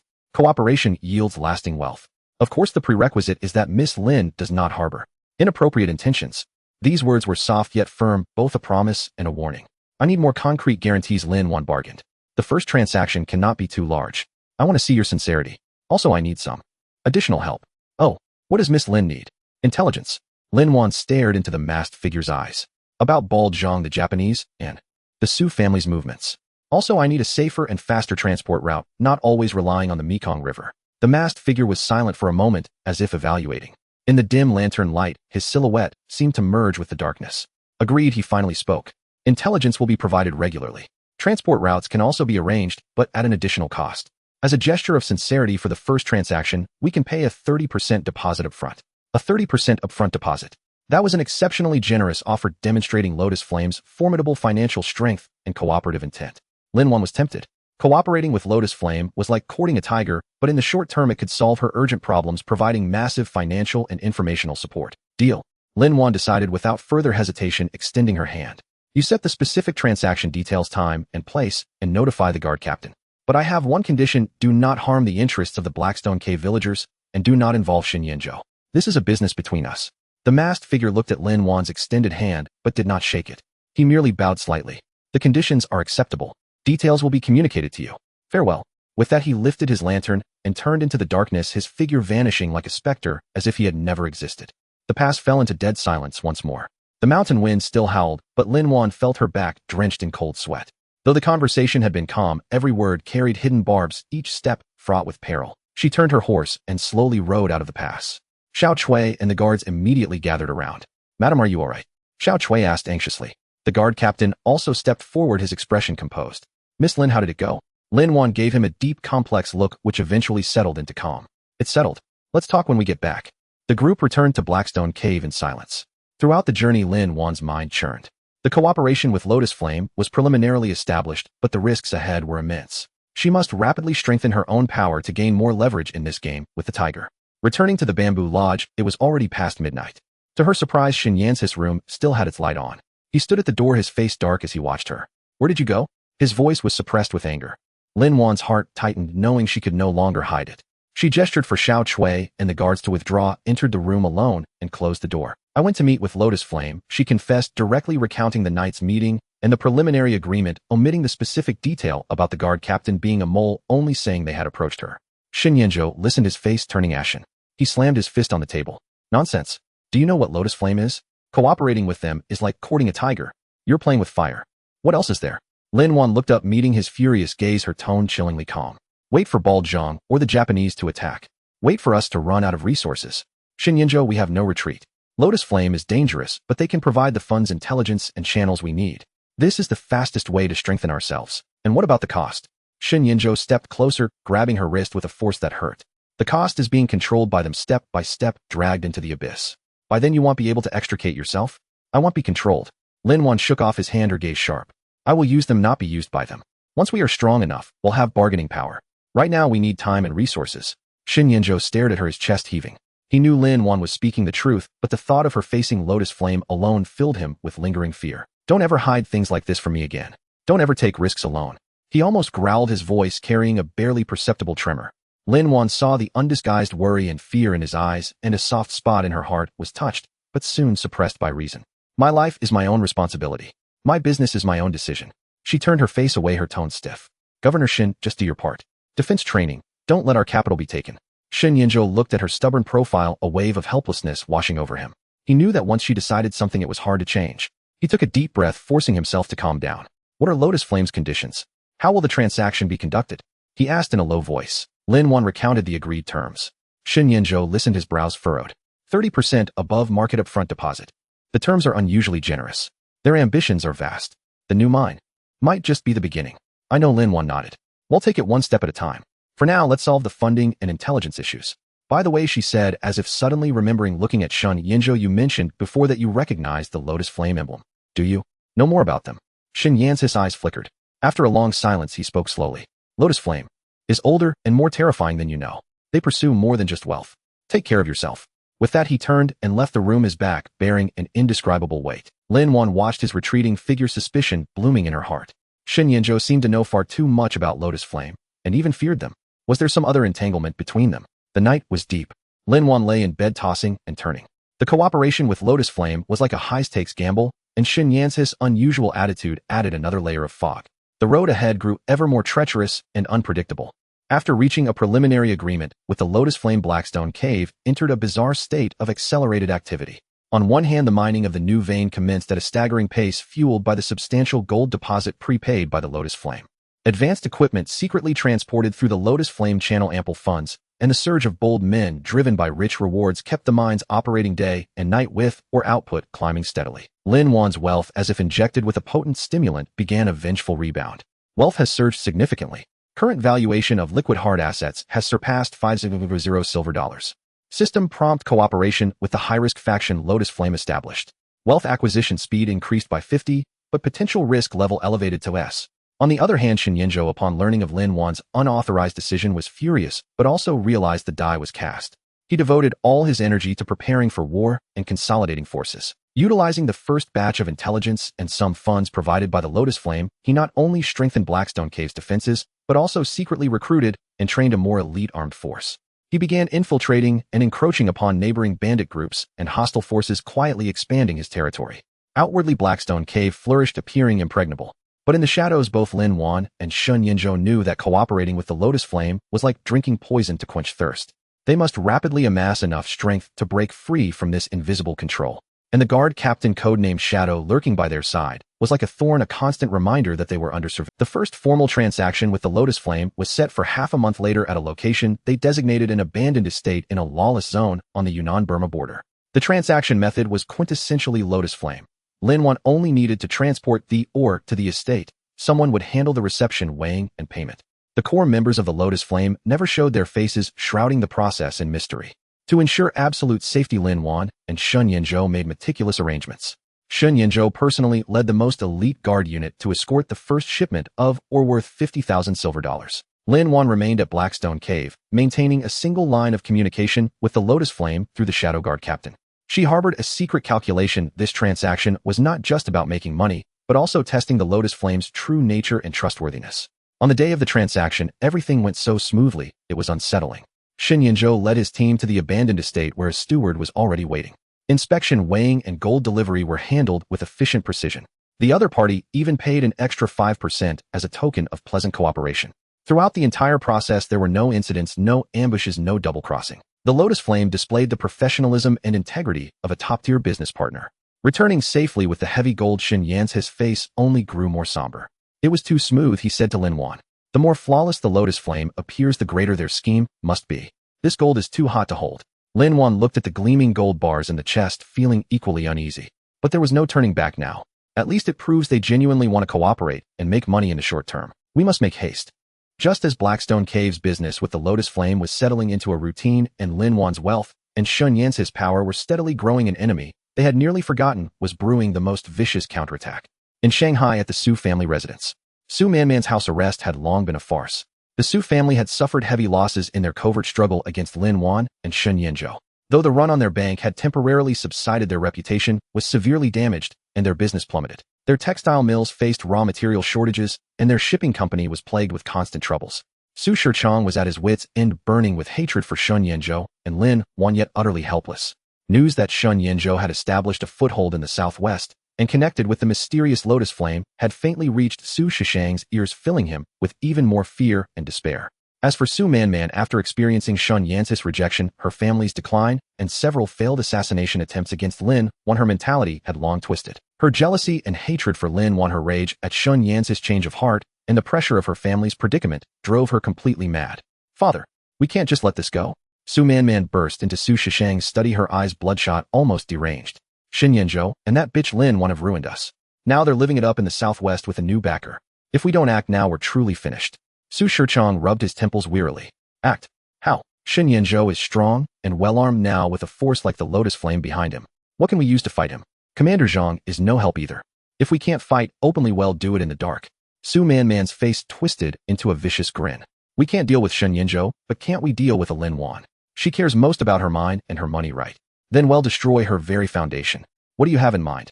Su Shichang frowned. "I've learned." Su Manman leaned in, lowering her voice with venom, "that Lin Wan's mind relies on a German engineer named Hans. All the equipment installation and technical guidance depend on him. And the geological structure of the vein is complex, making accidents easy. What if this engineer Hans had an accident, or if the mine tunnel suffered a massive collapse due to a technical error?" Su Shichang gasped. You want to blow up the mine and kill someone? Man, this is too risky. If we're found out. Found out. Su Manman sneered. "It's a lawless place far from the capital. It's not unusual for someone to die there every day. Mine collapses are common. As long as we're clean, who would suspect us? Father, this is the only way to cripple them. Without the mine and their technical core, Lin Wan won't have anything to be arrogant about. And Xin Yanzhou won't have the funds to support his army. When chaos erupts within their ranks, we can ally with Commander Zhang, or even the Japanese, and perhaps turn the tables completely." Su Shichang was stunned by his daughter's insane plan, but faced with his family's declining fortunes and his deep-seated hatred for Shun Yanzhou and Lin Wan, the evil within him was also ignited. "Yes, if we can't win in the open, we'll use underhanded means. Destroy their foundation. Are you sure you can do it?" Su Shishang's eyes turned sinister. "I still have an undercover contact there. He's not in a high position, but he can access Engineer Hans and get explosives." Su Manman's eyes gleamed with madness. "As long as we pay enough, someone will risk their life." The father and daughter conspired for a long time, finalizing a malicious plan targeting the Blackstone cave mine aimed at completely destroying Lin Wan's economic lifeline. Su Manman mobilized the last of the Su family's strength and resources, secretly sending instructions and funds to the southwest. Days later at the Blackstone cave mine, the German engineer Hans, a meticulous and rigid technician, was very satisfied with the high salary and excellent working conditions Lin Wan provided and worked with dedication. That day, as usual, he led a few apprentices from the local tribe deep into the main tunnel of the new vein for routine inspections and data measurements. The mine security guards mostly focused on preventing external attacks, paying little attention to internal personnel, especially the technical core Hans. No one noticed a young, usually silent tribal apprentice tasked with carrying tools. As Hans focused on measuring the rock strata, the apprentice's eyes flickered. He stealthily stuffed a small package wrapped in oiled paper and disguised as dry rations into an inconspicuous gap in a support timber directly above where Hans habitually stood to observe. Inside that package were high-grade explosives and a simple time fuse procured by Su Manman at great expense. That afternoon, the mine buzzed with its usual activity. Lin Wan was in her office calculating the profits from the recent transaction, while Shun Yanzhou drilled new recruits on the training ground. Suddenly, boom! A deep, thunderous explosion erupted from the direction of the new vein in the rear mountain. It was followed by an earth-shaking tremor and billowing clouds of dust and smoke. Then came the terrified screams and wails of the miners. "Cavian, the mine tunnel has collapsed. Her Hans is still inside. Help! Someone help!" Lin Wan's abacus clattered to the floor. Her face instantly turned deathly pale. She rushed out the door, staring at the thick smoke billowing from the rear mountain, her heart nearly stopping. Xin Yanzhou also sprinted over with his men. Seeing the scene before him, his eyes turned icy cold. A mine collapse. Their technical core Hans was trapped. This was no accident. Lock down the mine. No one in or out. Shun Yanzhou barked orders, his killing intent palpable. Investigate. A thorough investigation. Find out exactly what happened. Lin Wan's legs gave way and Xiao Chui caught her. She looked at the chaotic mine and the rising dust, and a wave of icy dread and overwhelming fury instantly engulfed her. Her mind, her money, her future, and lives. Su Manman, it's you. It must be your Su family. This time it's a fight to the death. The thunderous explosion and the ensuing cavian struck Lin Wan's heart like a heavy hammer. Thick smoke billowed, rubble cascaded down, and the Hans engineer along with at least 5 or 6 miners were trapped deep inside, their fates unknown. The mining site instantly descended into chaos, a cacophony of wails, cries for help, and the hoarse shouts of Shen Yan's men struggling to maintain order. Save them. Organize people to go in and rescue them. Lin Wan's face was pale, but her voice was surprisingly sharp as she grabbed a terrified mine foreman. How extensive is the cavern? What's the condition of the main tunnel? Where was Mr. Han's last seen? I don't know, Boss Lin. The foreman said, his face contorted in misery. The explosion was in the middle of the main tunnel. The smoke is too thick to see anything. I reckon. It's completely blocked. Completely blocked. Lin Wan's vision went dark. Hans was the technical core of the mine. If he died, the exploitation of the new vein would be severely hindered, perhaps even rendered completely useless due to technical issues. Not to mention the innocent miners. Move aside. Shun Yinzhou charged over with a squad of elite guards, his face ashen and his eyes seething with murderous intent. He recognized at a glance that this was no ordinary accident. Guards, seal off all exits. No one is allowed to leave. Detain everyone who was at the mine today, especially those near the main tunnel. Interrogate them one by one. He turned to Lin Wan, his voice low and urgent. You stay here and command. Gather all available hands, prepare tools, and get ready to rescue people. I'm taking a team in to have a look. No, it's too dangerous. It might still be collapsing. Lin Wan immediately objected, grabbing his arm. The mine tunnel was extremely unstable after the cavern, with a high risk of a secondary collapse. Hans must be rescued, and I have to go in to assess the situation and find the cause of the explosion. Shun Yinzhou shook off her hand with an air that brooked no argument and ordered the guard captain, bring ropes, crowbars, and miners' lamps. Anyone who can still breathe, follow me. He personally led 10 of his most elite guards who were most familiar with the mine's terrain, charging into the pitch-black mine entrance, which gaped like the maw of a monstrous beast as rubble continued to shower down and smoke and dust filled the air. Lin Wan watched his back disappear into the smoke, her heart clenching. But she knew this was no time for panic. Forcing herself to remain calm, she quickly took command of the scene. Xiao Chui, go and summon all the doctors in the stockade and the women who know how to bandage. Prepare hemostatic medicine bandages and splints. Chief Long, immediately gather all able-bodied men who haven't gone down the shaft. Bring shovels, baskets, any tool you can find. Get ready to clear the debris and rescue people. You, go to the warehouse and bring out all the spare support beams and waterproof tarps. And you few maintain order. No one is allowed near the mine shaft to cause trouble. Anyone who spreads rumors or stirs up panic will be dealt with by military law. A series of clear and decisive commands temporarily stabilized the chaotic scene. Chief Long, also frightened by the sudden incident, felt somewhat reassured seeing Lin Wan's calm composure under pressure and hurriedly followed her instructions. Time ticked by each second, an agonizing torment. The mine was eerily silent, broken only by the suppressed sobbing and hurried footsteps of the crowd outside. Lin Wan stood at the mouth of the mine, her eyes fixed on the dark entrance, her nails digging so deep into her palms they nearly drew blood. Ding. Detected severe damage to host's core asset mine. Critical technical personnel Hans in critical condition. Potential economic losses incalculable. System warning: this incident will severely impact future wealth accumulation speed. Host is advised to minimize losses immediately. The system's warning was cold and jarring, but what concerned Lin Wan at this moment was more than just money. Although Hans was an instrument she had hired at a heavy price, the strict and rigid German old man had through their time together become an indispensable partner in her career. And those trapped miners were all living people from the stockade, her employees. More importantly, Shin Yinzhou, that bastard, his wounds barely healed, and he dared to rush into the most dangerous place.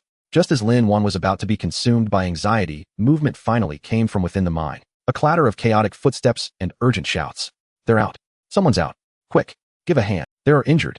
Shin Yinzhou emerged covered in dust with scratches on his face, staggering out, supported by behind him several guards carried or supported 4 or 5 miners covered in blood and unconscious. The last guard to come out had the unconscious engineer Hans on his back, blood streaming from a gash on his forehead. Mr. Hans. Lin Wan's heart sank as she rushed over. He's alive, but he has internal injuries and a blow to the head. Shun Yinzhou panted heavily, grabbing Lin Wan's arm, with surprising force, his eyes sharp and terrifying. Inside the tunnel, there are traces of explosives. It was arson. Someone deliberately set off a blast, causing the cavern. As expected, it was murder, aimed at Hans at the mine. Did you catch anyone? Lin Wan's voice trembled with rage. Shun Yinzhou shook his head, his eyes dark and menacing. The blast point was very well hidden using a time delay device. The one who set it off probably escaped in the chaos, or is hiding among the crowd. I've already started interrogating. He paused, watching Hans and the wounded being carried away for treatment, then looking at the devastated mine, his voice hoarse. The tunnel is severely damaged. The support structure is destroyed. We can't resume mining for a while. Our losses are heavy. Lin Wan felt a chill rise from her feet, instantly spreading through her body. Heavy losses. Not just money, but time and the opportunity for development. Su Manman, the Su family. They were trying to destroy her very foundation. Investigate. Dig 3 feet into the ground if you have to, but root out the mole. Lin Wan's eyes blazed with a chilling light. Shin Yinzhou, lend me your soldiers. I want those behind this to know the price of messing with my mind. Xin Yinzhou gave her a long hard look and did, but be careful yourself. If the enemy failed once, they might try again. Just then the guard captain in charge of interrogations rushed over holding a small piece of special oiled paper stained with black soot and a crudely made, but obviously newly crafted silver ring. Commander, Boss Lin, we found this on a dead miner at the edge of the Cavian area. This oiled paper was used to wrap explosives. This ring. The guard captain handed the ring to Xin Yinzhou. Xin Yinzhou took the ring, and with a single glance his face turned extremely ugly. On the inside of the ring was engraved a faint but discernible emblem, a phoenix holding a pearl, the Su family's mark. Next to it were two small characters man. Su Man. It was her indeed. She had been audacious enough to send people directly into the mine to plant explosives. This ring was probably a token or payment for the mole. Su Man. Lin Wan enunciated each syllable through gritted teeth, her eyes filled with murderous intent. The previous commercial attacks and assassination attempts she could dismiss as business rivalry and personal grudges. But this was a blatant, reckless terrorist attack that disregarded human life. It had crossed her line. She's out. Sun Yan's voice was cold as ice, devoid of any warmth. He clenched the ring so hard it nearly embedded itself in his palm. The Su family doesn't need to exist anymore. Leave this to me. Lin Wan suddenly spoke, her tone eerily calm enough to send chills down one's spine. Su Man is coming for me. My people will handle it. You focus on dealing with Bald Zhang and the Japanese, and beware of Lotus Flame. Xin Yinzhou frowned. What do you plan to do? The Su family has deep roots in Shanghai. Roots? Lin Wan sneered. The Su family's roots are money. Now their bank is teetering, their business is in shambles. All it takes is one gentle push. Her eyes sparkled with a mad, shrewd calculation. And for Su Man to reach this far, she must have an inside man. Besides the dead mole, there must be others. I'm going to cut off their claws in the southwest one by one. She looked at Sun Yinzhou, her gaze resolute. Xin Yinzhou, this time, I want the Su family completely bankrupt. I want Su Man to pay blood for blood. Will you help me? Xin Yinzhou looked at the flames of revenge burning in her eyes, so dazzling, so dangerous, yet so captivating. He knew he couldn't stop her. All right. He reached out, holding her cold, trembling hand in his scorching palm. Whatever you need to do, I'll support you. Need men, guns, or money, just ask. But one thing, he stared into her eyes, his tone brooking no argument. Don't you dare take risks alone again. Revenge is fine, but your life is worth more than all the Su family's lives put together. Do you hear me? Lin Wan's heart trembled, scalded by the warmth of his palm and the resoluteness in his words. She looked away, withdrew her hand, and said stiffly, I know. You're so long-winded. My life is precious, I still have debts to collect. She turned and began to methodically assign tasks, assess the damage, console the miners and villagers, contact the Lotus Flame side to explain the situation and the potential delay in subsequent deliveries, and secretly began to plan a lethal strike against the Su family. The smoke of the mine had yet to clear, but a far more ruthless and intense storm of revenge was already brewing in Lin Wan's heart. Su Man, just you wait.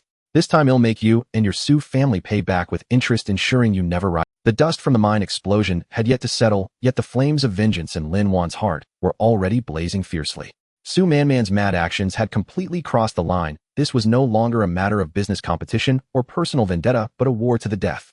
Lin Wan knew she must retaliate with overwhelming force, or her opponent would only escalate. She did not wallow in loss or anger, but immediately sprang into action. With Sun Yan's full support, an invisible net targeting the Su family was cast simultaneously from the southwest and Shanghai.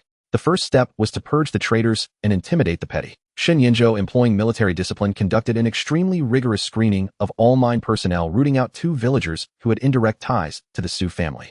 They had been responsible for passing messages and reporting Han's whereabouts. Lin Wan showed no mercy. She publicly announced their crimes and handed them over to the village for judgment under the rule of colluding with bandits and causing harm. The bloody spectacle chilled everyone present and completely severed any potential Su family informants within Haishi Cave. The second step was to sever the Su family's tentacles in the southwest. Through intelligence provided by Lotus Flame, Lin Wan paid an additional price, but they pinpointed several small trading firms in Kunming and Guiyang used by the Su family as fronts and money laundering channels, along with 2 secret smuggling routes. Sun Yinzhou dispatched elite squads disguised as bandits or hostile forces to employ a dog-eat-dog strategy, eliminating these strongholds one by one. Goods and money were seized, and personnel met with accidental disappearances.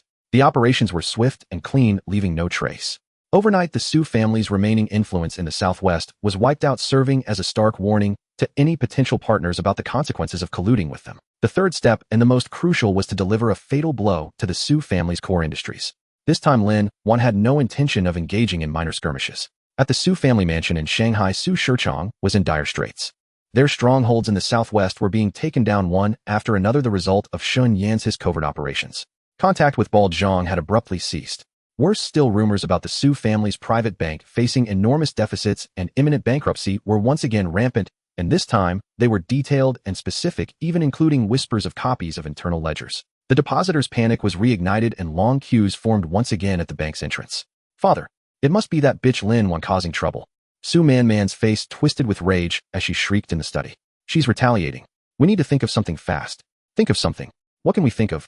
Su Shichong smashed his teacup, his eyes bloodshot. Our cash flow is nearly cut off. The goods from the southwest are gone. Commander Zhang is useless, and now even our last bank is about to fall. This is all your fault. That brilliant idea of yours to blow up the mine. Now look what you've done. You've stirred up a hornet's nest. I did it for the family. Su Man replied, both aggrieved and furious. At that moment, the butler stumbled in, pale as a ghost. Master, miss, something terrible has happened. Representatives from HSBC Citibank. Several foreign banks have arrived simultaneously, claiming there are issues with the deeds and fleet documents we mortgaged to them. They are demanding early loan repayment. Otherwise, they will seize the collateral. What? Su Shichong felt as if struck by lightning, collapsing into his chair. The foreign banks were making their move too. This must be Shun Yanzhou or Lin Wan leveraging higher-level connections. They intended to completely sever the Su family's capital chain.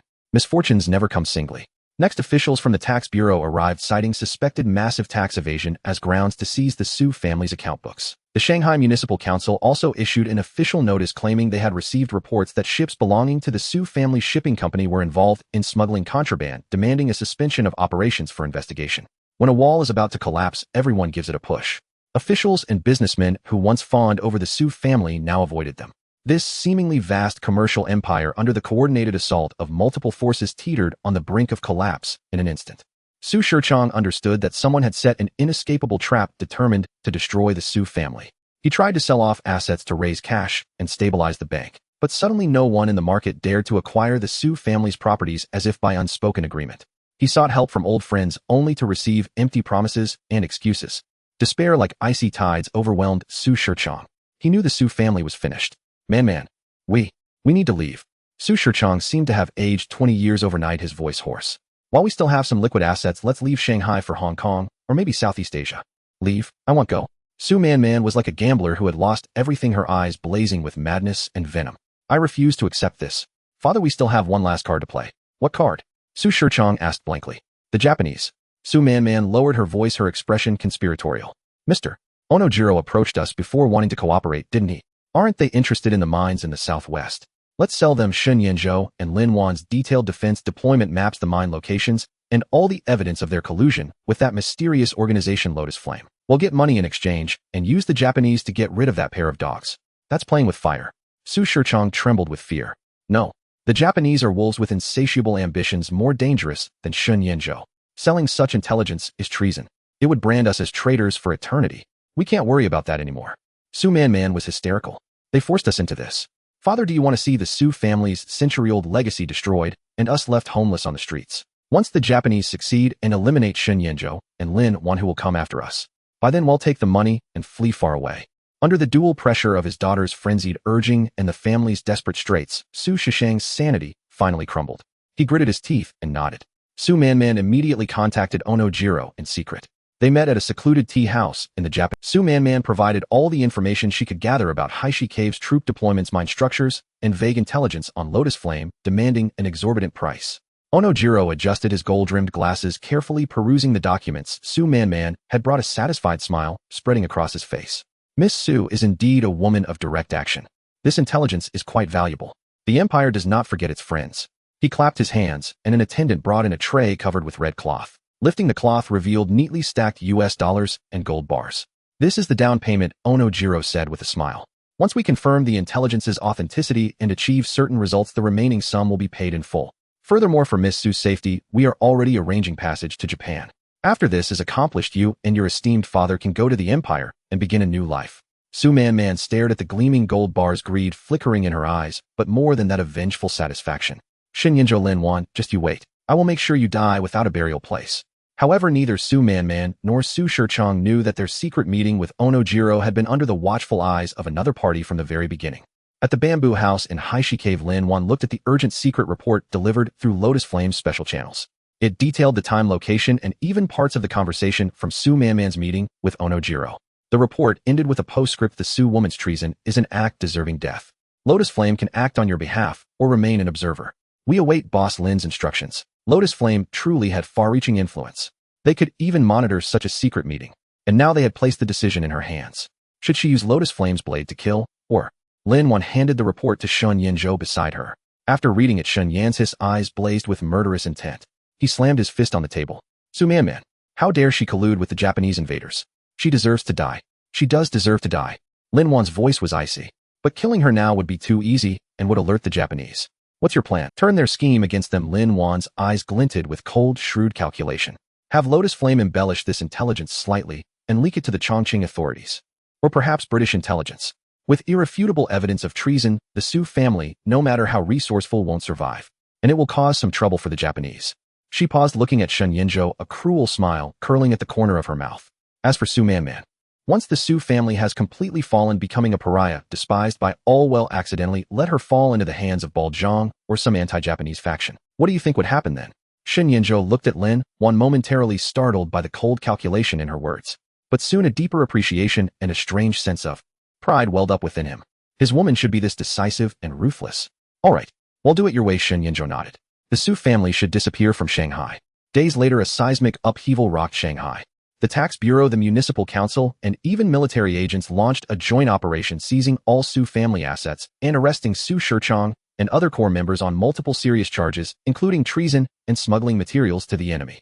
Newspapers ran endless front-page stories detailing the Su family's crimes of selling military intelligence to the Japanese, accompanied by conclusive evidence. Overnight, the Su family became public enemy number one, reviled by millions. Su Man, under Japanese arrangements, attempted to flee in disguise, but was captured by a coincidentally patrolling military police at the dock. During the arrest, a fierce struggle ensued, and Su Man accidentally fell into the Huangpu River. Her fate was unknown, but officially she was declared drowned. And the Japanese ship meant to pick her up was coincidentally detained by customs on suspicion of smuggling. The once illustrious Su family thus crumbled into dust, vanishing without a trace. Their property was confiscated, family members scattered, and their reputation ruined. When the news reached Haishi Cave, Lin Wan merely uttered a faint continuing to calculate the budget for mine repairs. Her great revenge achieved, she felt little satisfaction, only a cold sense of finality. Su Man was dead, the Su family was finished. But her path still lay ahead. More powerful enemies and more treacherous partners awaited. Lotus Flame's assistance this time was both a gesture of goodwill and a display of strength. Her cooperation with them would require even greater caution. Meanwhile, Shun Yinzhou stood by her side, watching her serious profile as she calculated under the lamplight. He suddenly felt that this woman in her moments of ruthlessness was more captivating than ever. Deadholder Lin Wan said, without looking up, although we didn't directly feast on the Su family's fat, we've cleared this obstacle. Now in our upcoming business with Lotus Flame, we need to seriously discuss the profit-sharing ratio. What do you think we should ask for? Shun Yinzhou chuckled softly, walking behind her and leaning over to look at the dense figures on the ledger. It's up to you. After all, it's all yours. Lin Wan's pen paused, her ears warming slightly. On her journey to make money, it seemed she had gained a partner she couldn't shake off, and one that was becoming increasingly troublesome. The Su family collapsed in ruins, and the news of Su Man's drowning in the Huangpu River was like a boulder thrown into a placid lake, stirring up immense ripples among various factions. The business circles of Shanghai fell into a deathly silence, both stunned by the ruthless and thorough counterattack of Lin Wan and Shun Yinzhou, and secretly relieved that they had not been drawn into this relentless conflict. On Baozhong's side, with the disappearance of the Su family pawn and the terrifying energy displayed by the Lotus Flame, he temporarily sheathed his claws, retreating to the north of the river. Though his covetous desire for Blackstone Cave remained, his actions became far more cautious. As for the Japanese, Ono-jiro, having lost the Su family connection, was enraged, but also temporarily ceased open provocations, shifting instead to more covert infiltration and intelligence gathering. Blackstone Cave thus welcomed a brief, precious period of peaceful development. Lin Wan did not wallow in the euphoria of revenge, as she knew well that this calm was merely the prelude to a storm. She poured all her energy into restoring the mine, expanding industries, and accumulating wealth. Under the direction of the miraculously recovered Hans engineer, the mine resumed partial production after emergency repairs. Though the mining of the new vein was delayed due to the accident, exploration results indicated astonishing reserves. Using the gold and US dollars gained from cooperation with the Lotus Flame, Lin Wan not only imported more advanced equipment, but also hired more skilled workers, elevating both the output and safety of the mine to new heights. Yet this was far from enough. A single mining operation carried too much risk. Lin Wan's goal was to establish her own diversified commercial empire. Though dangerous, the partnership with Lotus Flame provided an exceptional springboard. Through their channels, Lin Wan not only sold ore at high prices for hard currency, but also began to venture into other domains. Leveraging the abundant medicinal herbs, furs, and tea resources of the Southwest, she used the Lotus Flame smuggling network to sell them in Shanghai, Hong Kong, and even overseas, yielding higher profits than mirror sales. She even started small-scale imports of domestically scarce foreign goods, such as medicine hardware, and even some embargoed industrial parts, reaping enormous margins on the black market. The wealth value soared continuously. Current total wealth estimate broke through 8.0 silver dollars. Progress toward the target of 10 million silver dollars 80. The ever-rising numbers on the system panel were Lin Wan's greatest motivation. But she was not content with mere trade. She began to set her sights on real industries. Xinyinzhou, what do you think about building a small arms factory here? One day Lin Wan pointed at a remote valley near the mine with a water source, struck by a sudden inspiration. Xinyinzhou, who was reviewing military reports, looked up with sharp eyes. An arms factory? You want to make your own guns? Not just guns, Lin Wan replied. Her eyes gleamed with ambition. Bullets, grenades, even repairing firearms. We have the mine now, and some machine blueprints and channels from the Lotus Flame. We can't make heavy weapons, but producing simple ordnance for our own use or selling to nearby small factions short of ammunition would be extremely lucrative. Moreover, with our own arms factory, your troops' equipment upgrades and ammunition supply won't rely entirely on outsiders. It's safer. Xinyinzhou gazed at her, deeply impressed by her boldness and foresight. This woman's mind was filled with ideas for making money and strengthening their power. Technology, raw materials, workers, all are problems. And if the outside world finds out, it will bring big trouble. Xinyinzhou pointed out the difficulties. Technology can be slowly explored, and we can hire skilled workers with high pay. The Lotus Flame might offer some help if we pay the price, Lin Wan said. Raw materials. We have our own mine, which solves part of it. Workers. We can select reliable ones from the villagers and refugees and train them. As for trouble, Lin Wan sneered, as long as we are strong enough, trouble becomes someone else's. Bald Zhang and the Japanese. Who doesn't want us dead? Instead of passively defending, we should arm ourselves to the teeth proactively. Xinyinzhou pondered for a long time and finally nodded. We can try. Let's start with repairs and bullet reloading. It'll handle security and secrecy. But this must be absolutely confidential. The fewer who know, the better. The arms factory plan was set in motion under the utmost secrecy. Xinyinzhou selected the most loyal veterans and technicians, while Lin Wan, through the Lotus Flame channels, purchased some second-hand machine tools and gunpowder materials at high prices. By coercion and bribery, they invited 2 master craftsmen skilled in military technology who had drifted to the southwest due to the war. The site selection and construction were all conducted in the shadows. Meanwhile, Lin Wan's commercial tentacles also extended into the realm of people's livelihoods. She invested in setting up small oil presses, mills, and even a rudimentary weaving workshop in Blackstone Cave and several neighboring villages. By purchasing agricultural products from the villagers at fair prices, processing them, and then selling them, she revitalized the local economy, brought tangible benefits to the people, opened new revenue streams, and more importantly, won their hearts. The villagers no longer saw her merely as the boss who hired them, but as a benefactor who could bring stability and a better life, their loyalty soaring. The night was deep, and the stockade of Blackstone Cave lay shrouded in silence. Having finished his military affairs, Xinyinzhou stood by the window of the command post, gazing at the sparse lights in the distance, a complex emotion he had never felt before surging within him. The light in Lin Wan's room was still on. He stood for a long time, finally made up his mind, and walked toward that direction. When the knock came, Lin Wan was checking the system panel. The wealth value was steadily increasing, drawing closer to the 10 million target. What caught her attention more was that Xinyinzhou's regret value had skyrocketed by 500 points in one go after the life and death moment at Eagle's Beak Cliff. Current regret value 850-1000. Final reward approaching. The door opened, and Xinyinzhou stood outside, still wearing the military uniform from the day, but with 2 buttons at the collar undone. He looked at her, a depth in his eyes that Lin Wan had never seen before. Still awake. His voice was a little hoarse. Still have some accounts to check. Lin Wan stepped aside to let him in and casually closed the account book. The room was very quiet, with only the faint light from the kerosene lamp. Xinyinzhou sat down at the table, his gaze fixed on her face for a long time.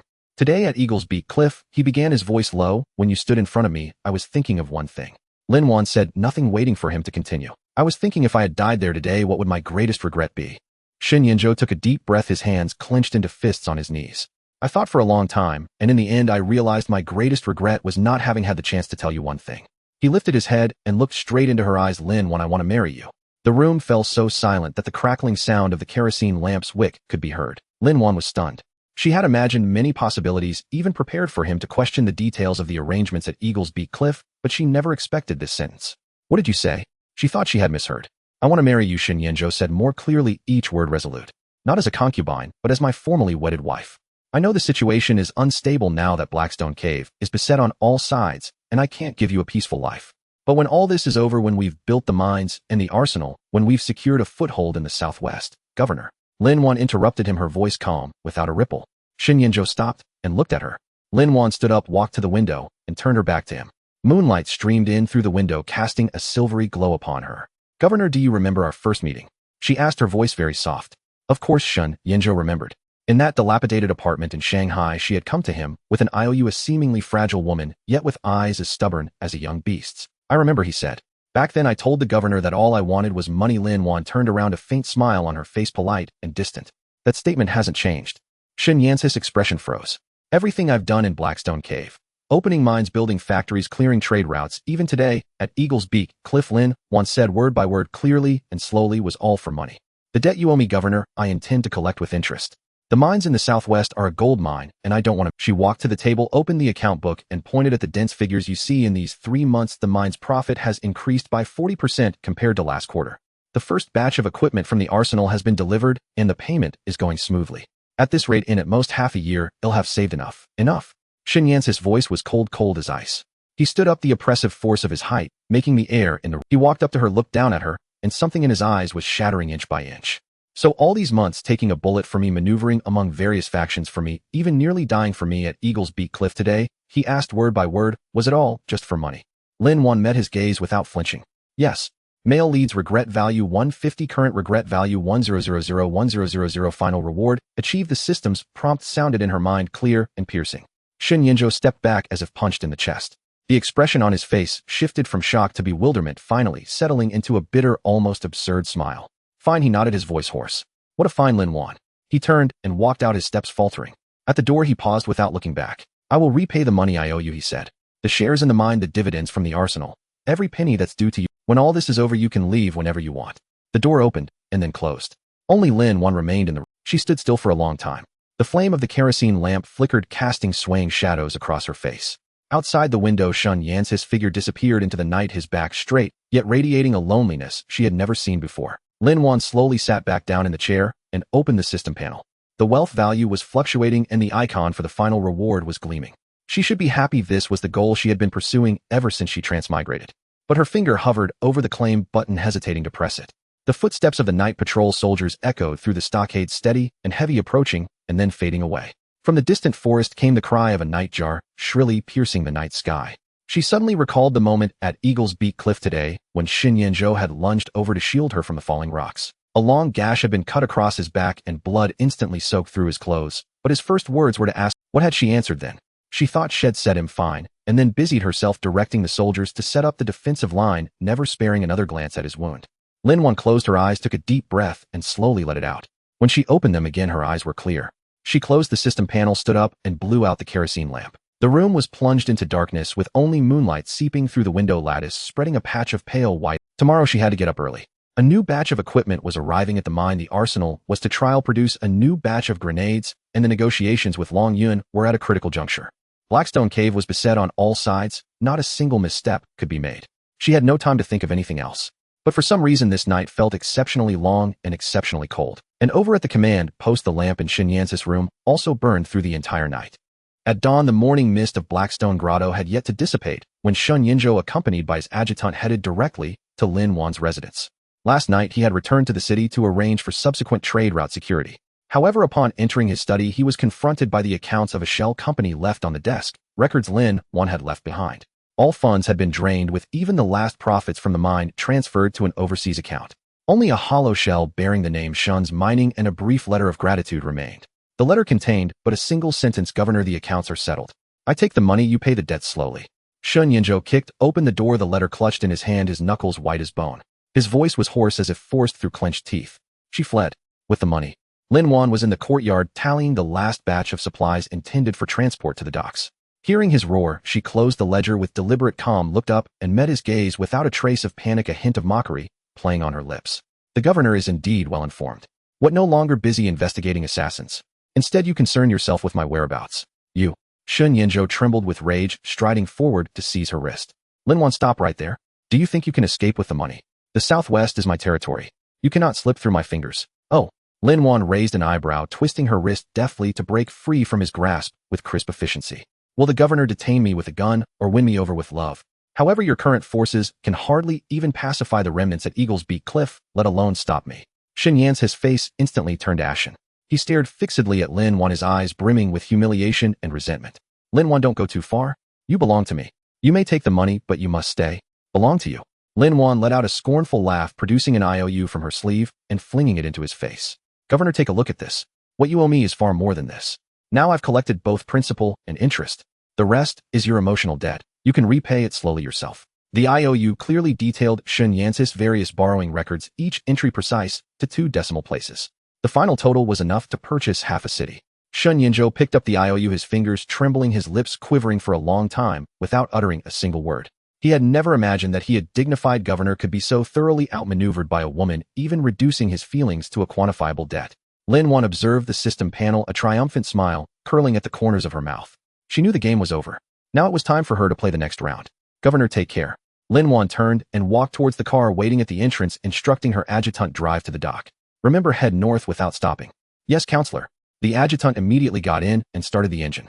Shun Yinzhou stood rooted to the spot, watching Lin Wan's car drive away, its silhouette disappearing into the morning mist. Suddenly, he lunged forward to give chase, but the adjutant blocked his path. Governor, you can't chase. It's a trap. They might have set up an ambush. Move aside. Shun Yinzhou roared, slamming his fist into the adjutant's shoulder with such force that the man grunted in pain, yet still held his ground. I have to go after her. I have to bring her back. I can forfeit the money, but she must stay. The adjutant had no choice but to let him pass, his eyes filled with concern. Governor, please calm down. Counselor Lin. She was well prepared. If we go out now, we'll only fall into her trap. Deaf to the adjutant's words, Shun Yinzhou charged out of the gate like a man possessed, mounted his horse, and galloped madly in the direction Lin Wan had gone. He had to catch her, even if it meant using chains to keep her by his side. Seated in the car, Lin Wan watched Blackstone Grotto grow smaller in the rearview mirror, her heart utterly calm. She produced the time-space passage ticket, and with a light flick of her finger, a soft white light enveloped her. Ding! Time-space passage initiated. Destination: Modern Metropolis. 2024 coordinates: Huaxia, Hu City. Outside the window, the scenery began to warp and blur, eventually dissolving into a resplendent sea of light. Lin Wan closed her eyes, a serene smile of release on her lips. Farewell, Governor Shun. When we meet again, it will be 100 years from now. Back in Blackstone Grotto, Shun Yinzhou chased relentlessly, yet never managed to catch Lin Wan's car. He watched helplessly as the vehicle vanished into the frontier's mist, his heart filled with unprecedented panic and rage. He reined in his horse, threw back his head, and let out a mournful, desperate howl. Lin Wan, come back to me. What is Blackstone Grotto without you? The adjutant rode up beside him, observing his dejected state, and sighed. Governor, let's return. Counselor Lin. She won't be coming back. Shun Yinzhou slumped from his horse in defeat, burying his head in his hands, his body trembling violently. He finally understood what he had lost. It wasn't money or power, but the one woman who could make him lay down his pride and kneel in submission. Unbeknownst to Shun Yinzhou, his regret had already transcended time and space, transforming into an invisible seed that would in a future moment take root and grow into a mighty tree named Pursuit. Lin Wan, meanwhile, had opened her eyes once more on a street in the modern metropolis. The sun was bright, skyscrapers lined the horizon. Everything felt both alien and familiar. She patted the modern business basics pack in her pocket and glanced at the return eligibility and time-space passage ticket on her system panel, a sharp glint flashing in her eyes. The grand scheme of making money has only just begun. She pulled out her phone and dialed a number. Hello, President Wang. It's Lin Wan. I heard you have a new energy project that needs investment. I'm interested, but you'll have to listen carefully to my investment terms. On the other end of the line, President Wang paused before laughing. CEO Lin, weren't you in the Republic? Weren't you in Blackstone Grotto? How come you're suddenly back in modern times? And still with such a bold tone. Lin Wan chuckled softly. Where the money is, there I am. President Wang, do you want this capital, or do you prefer to remain? President Wang instantly grasped her meaning and quickly replied, I want it. Of course I do. CEO Lin, just name your price. I'll agree to any condition. Excellent. Lin Wan hung up the phone, gazing at the bustling traffic outside the window, a confident light shimmering in her eyes. System activate modern mode. Ding, modern mode activated. Current task, accumulate wealth in the modern metropolis. Goal, become a hidden female tycoon. Rewards, unlock modern social skills pack, language proficiency pack, wealth inheritance pack. Lin Wan took a deep breath, pushed open the car door, and stepped into the vibrant city. She knew a new game had begun, and that remorseful governor from the Republican era would 100 years later transcend time and space to appear before her once more. On Nanjing East Road pedestrian street, in Shanghai, Shun Yinzhou was jolted awake by a cacophony of car horns and the clamor of the crowd. He snapped his eyes open, his vision blurring before gradually sharpening. Above him was not the low rafters of Haishi Cave, nor the blood-red sky of Ingzue Cliff, but a gray towering cliff, a skyscraper, with strange glowing objects flickering upon it. Beneath him was the cold, hard ground etched with peculiar patterns. He propped himself up to sit, discovering he was clad in a dusty dark blue Republic-era military officer's uniform, the collar twisted askew, and worn-out leather boots on his feet. Around him, men and women in bizarre attire, short-sleeved t-shirts, hot pants, dresses, stared at him as if he were a circus act, pointing and whispering, "Look, a cosplayer. The costume looks real, but it's too dirty. Hey buddy, lost your film set. You can't just lie around here." Look at his eyes, all dazed. Maybe he's got a screw loose. Shen Yance's head throbbed, his temples pounding. His last memories were of the terrifying dark red rift beneath Ingzui Cliff, the poisoned curved blade of the assassin in black, Lin Wan's resolute departing back, and the overwhelming avalanche of rock and endless darkness. He wasn't dead. Where was this? Hell. Or the century later Lin Wan had spoken of. He instinctively reached for his waist. The holster was empty. He then felt his chest, finding only a few crumpled slips of paper bearing strange portraits and numbers, and a small hard object wrapped in oilcloth, a faded black and white photograph of a woman in a plain cheapao, standing sideways before a mine, her features cold, a faint calculating smile on her lips. Lin Wan. His heart clenched as if seized by a vice, a dull ache mingling with a wild, disorienting joy at having found her again. He was alive. Was Lin Wan? Was she here too? Move. Move. A gruff voice cut through his thoughts. A sanitation worker in an orange vest wielding a broom impatiently poked his leg with the handle. Go, beg. Don't block the way. Beg. Shen Yance's face darkened, the authority and ferocity of a warlord instantly flaring. He shot to his feet, standing tall as a pine, his gaze sharp as a blade as he swept it over the worker. How dare you? This warlord. Warlord. Ha ha. The sanitation worker laughed as if it were the funniest joke, and the surrounding crowd joined. A warlord, my foot. More like a lunatic. Call the cops, maybe he escaped from somewhere. Tisk, not bad looking, but what a shame. Shen Yance's words died in his throat as he looked at the sea of strange, mocking, even pitying faces. A wave of unprecedented absurdity and helplessness washed over him. This wasn't his territory. This wasn't Haishi Cave, where his word was law. He didn't even know where he was. He took a deep breath, forcing himself to calm down. His priority was to figure out the situation and find Lin Wan. He remembered her last words. Next time we meet, it'll be a century later. Could it be that he had truly arrived a century later in Lin Wan's modern era? Just then a beggar in tatters, squatting on a street corner, shuffled over, extending a grimy bowl and mumbling in a thick local dialect. Boss, have a heart, spare some change for food. Money. Shen Yanzhou felt in his pocket. Besides the worthless notes, there were a few hard objects. He pulled them out, several silver dollars. He always carried them for tipping his men or emergencies. He picked one up, examined its quality, and held it out to the beggar. Is this enough? The beggar's eyes lit up and he reached for it, but after weighing it in his hand and holding it up to the light, his expression turned strange. He spat and threw the silver dollar back at Shen Yanzhou, cursing, "You crazy. Trying to pawn off a fake on me. This is a toy. Get lost. Fake. A toy." Shen Yanzhou was stunned. This was a genuine eagle dollar from his army's treasury. How could it be a fake toy? Oh, playing with antique silver dollars for your cosplay, eh? A young bystander, eager for entertainment, pulled out his phone and snapped a picture of Shen Yanzhou and the silver dollar on the ground. He'll post this on Douyin. Republic warlord begging on the streets with fake silver dollars. It'll go viral. Shen Yanzhou didn't understand Douyin, but the man's actions and the crowd's mocking looks told him it was nothing good. His face turning ashen, he bent to retrieve the silver dollar, but the beggar stomped on it, glaring at him fiercely. A confrontation was imminent. What's going on here? Clear off. Two figures in dark blue uniforms and peaked caps parted the crowd. They looked at Shen Yance's attire, then at the silver dollar and the beggar, their brows furrowing. What happened? The older officer asked. Officer, this man dressed all weird tried to cheat me with fake silver dollars, the beggar accused first. Yeah, we can all vouch for that, some in the crowd chimed in. The officer turned to Shen Yanzhou. Comrade, please show us your ID. And these clothes. What's going on? What are you doing here? ID. What ID did Shen Yanzhou have? He opened his mouth, looking at the officer's stern face, his mind a blank. Explain. How? Say he was a Republic warlord who woke up a century later. In desperation, he blurted out, I am looking for Lin Wan. I need to find Lin Wan. The two officers exchanged glances, their eyes growing more wary. The younger one muttered to his partner, Brother Wang, this guy's off. Could he be an escaped mental patient? The older officer nodded, stepped forward, and said sternly, Lin Wan. Which Lin Wan? What do you want with her? You'll come back to the station with us and explain things clearly. Go to the station. No way. He hadn't found Lin Wan yet. Panicking, Shen Yanzhou tried to back away, but the younger officer grabbed his arm. Don't move. Cooperate with the investigation. Just then a low, melodious engine roar approached from a distance.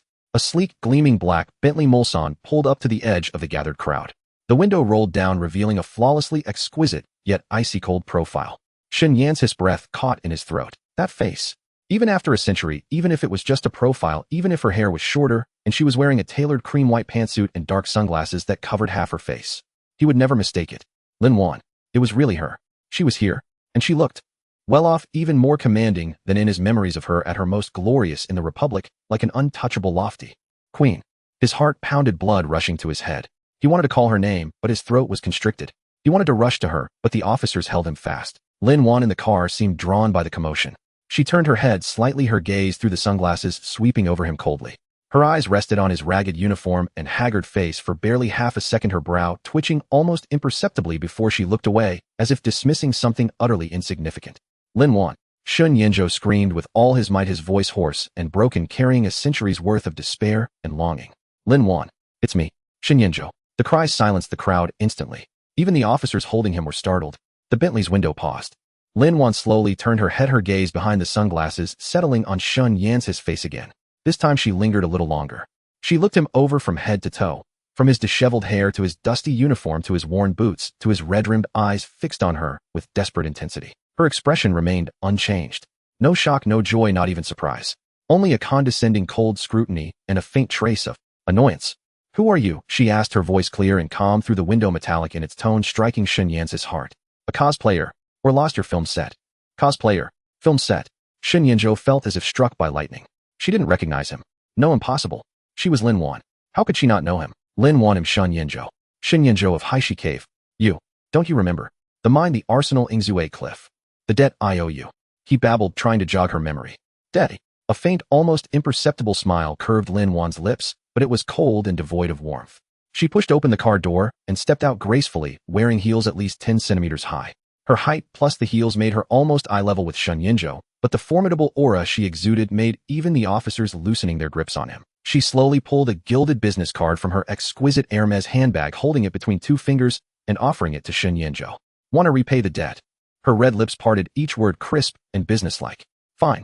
Bring 100,000 in cash or a check of equal value to this address. He'll acknowledge the debt of Shun's mining. Shun Yinzhou stared blankly at the card, which read Lin Wan, Chairwoman, Wanzhou Capital, followed by an address and phone number. His gaze locked onto the two characters Wanzhou. Wan. Zhou. His Wan is Zhou. She remembered. She must remember.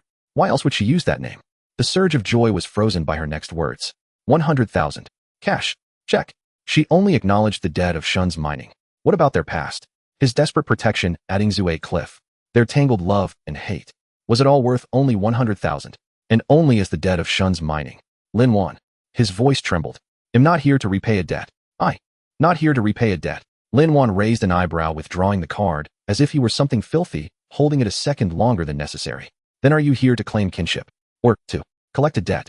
She tilted her head slightly, her sunglasses sliding down her nose, revealing a pair of clear, yet utterly cold eyes that met his directly. Shun Yinzhou, is it? I don't care if you're genuinely crazy or trying some trick. My time is precious. I don't have the leisure to play out your melodrama. She paused, her tone growing even icier. One last time, if you want to talk about old debts from Shun's mining, bring 100,000. Otherwise.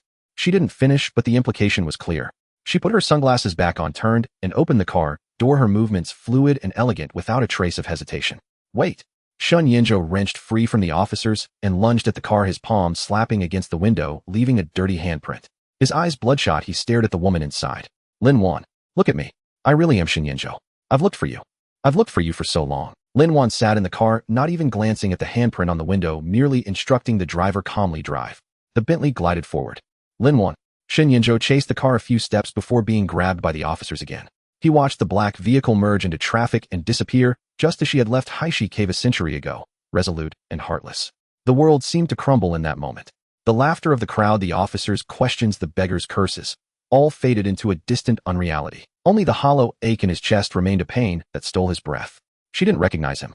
Or rather, she only recognized the Shun Yinzhou who was the creditor of Shun's mining, not the man who loved and hated her, who took arrows for her, who went mad chasing her for a lifetime. Ding. Detected intense target emotional fluctuations, regret, despair, confusion, reluctance. Converting emotional value. Conversion successful. Target Shun Yan's regret value 50. Congratulations, host Lin Wan, you have received a debt collection startup fund of RMB 100, which has been automatically deposited into your designated account. Current status of Shun's mining, debt-related person Shun Yinzhou locked. Continue to stimulate target emotions to obtain debt repayment funds and additional rewards. Inside the Bentley, Lin Wan leaned back in the leather seat, staring at the notification of a sudden yuan deposit on her mobile banking app, along with the system's cold prompt in her mind. She took off her sunglasses, revealing her beautiful, expressionless face. Her fingers unconsciously traced the Wanzhou Capital logo on her phone screen. In the rearview mirror, the handsome man in the tattered military uniform surrounded by officers and utterly lost grew smaller and smaller until he became a blurry speck. She slowly closed her eyes. Shen Yinzhou, you really came. Too bad. Too late. And you came to the wrong place. Now it's Lin Wan's era. And you. She put her sunglasses back on, masking the flicker of complex emotion in her eyes, and instructed the driver, to the office. Also look into that man's background as quickly as possible. Yes, Chairman Lin. The car accelerated, heading deep into the bustling city. Behind the car, the man who had traversed a century to humbly seek her out began his modern life on this first day in a manner both wretched, absurd, and steeped in the calculations of money. In the city of Shanghai, within the basement of an aging residential complex lay a cramped shared apartment. Shen Yinzhou spent the last 12 yuan and 50 cents he had, earned from a few plastic bottles scavenged from a street-side trash bin, to rent this so-called single room furnished only with a hard wooden bed and a dim bulb reeking of mildew and cheap tobacco. The police, concluding he posed no threat of a violent mental patient and unable to extract any identification or coherent answers, could only register him as a vagrant, reprimand him, and release him. Before leaving, the older officer kindly advised him, young man, given your attire, you clearly have it tough. Find a proper job and stop wandering the streets. You need an ID for any job nowadays. If you're stuck, try the labor market. Some day labor gigs might not check so strictly. Work, earn money. To settle Lin Wan's 100,000 yuan debt of affection. Shen Yinzhou sat on the creaking bedboard, clutching the gilded business card in his hand, his fingertips tracing the characters Wanzhou, capital Lin Wan, his gaze dark and inscrutable. Within a single day, he had fallen from a Republican-era military governor to a modern-day vagrant, from wielding military power to being penniless, from seeking his beloved to being regarded by her as a debt collector. The immense chasm nearly crushed him, but he could not collapse. Lin Wan was right there, alive, though cold, though fixated on money. She still existed. As long as she was there, he still had a chance. 100,000 yuan. He murmured to himself. In the Republican era, 100,000 silver dollars was a fortune, but for Governor Shun, it was not insurmountable. Yet here, he surveyed the cramped, dilapidated room, listening to the shouts of neighbors gaming and the cries of children, and for the first time, he felt an unprecedented, tangible anxiety over the concept of money. He had to get money quickly, even if it meant paying back only a portion, just to have a reason to stand before Lin Wan again. The next day, before dawn, Shen Yinzhou rose. He shed his conspicuous tattered uniform. Fortunately, he had used his last coins the previous day to buy a cheap, wrinkled, deep blue work suit from a second-hand stall, splashed cold water on his face, and attempted to smooth his disheveled hair in the cracked mirror of the restroom. The man in the mirror had a pallid complexion, dark circles under his eyes and stubble on his chin, but his gaze remained sharp, burning, with a desperate flame deep within. Following the vague directions the police had given him the day before, he inquired along the way and arrived at a vast open-air labor market in the western district of Shanghai. The place was a sea of people, a cacophony of noise.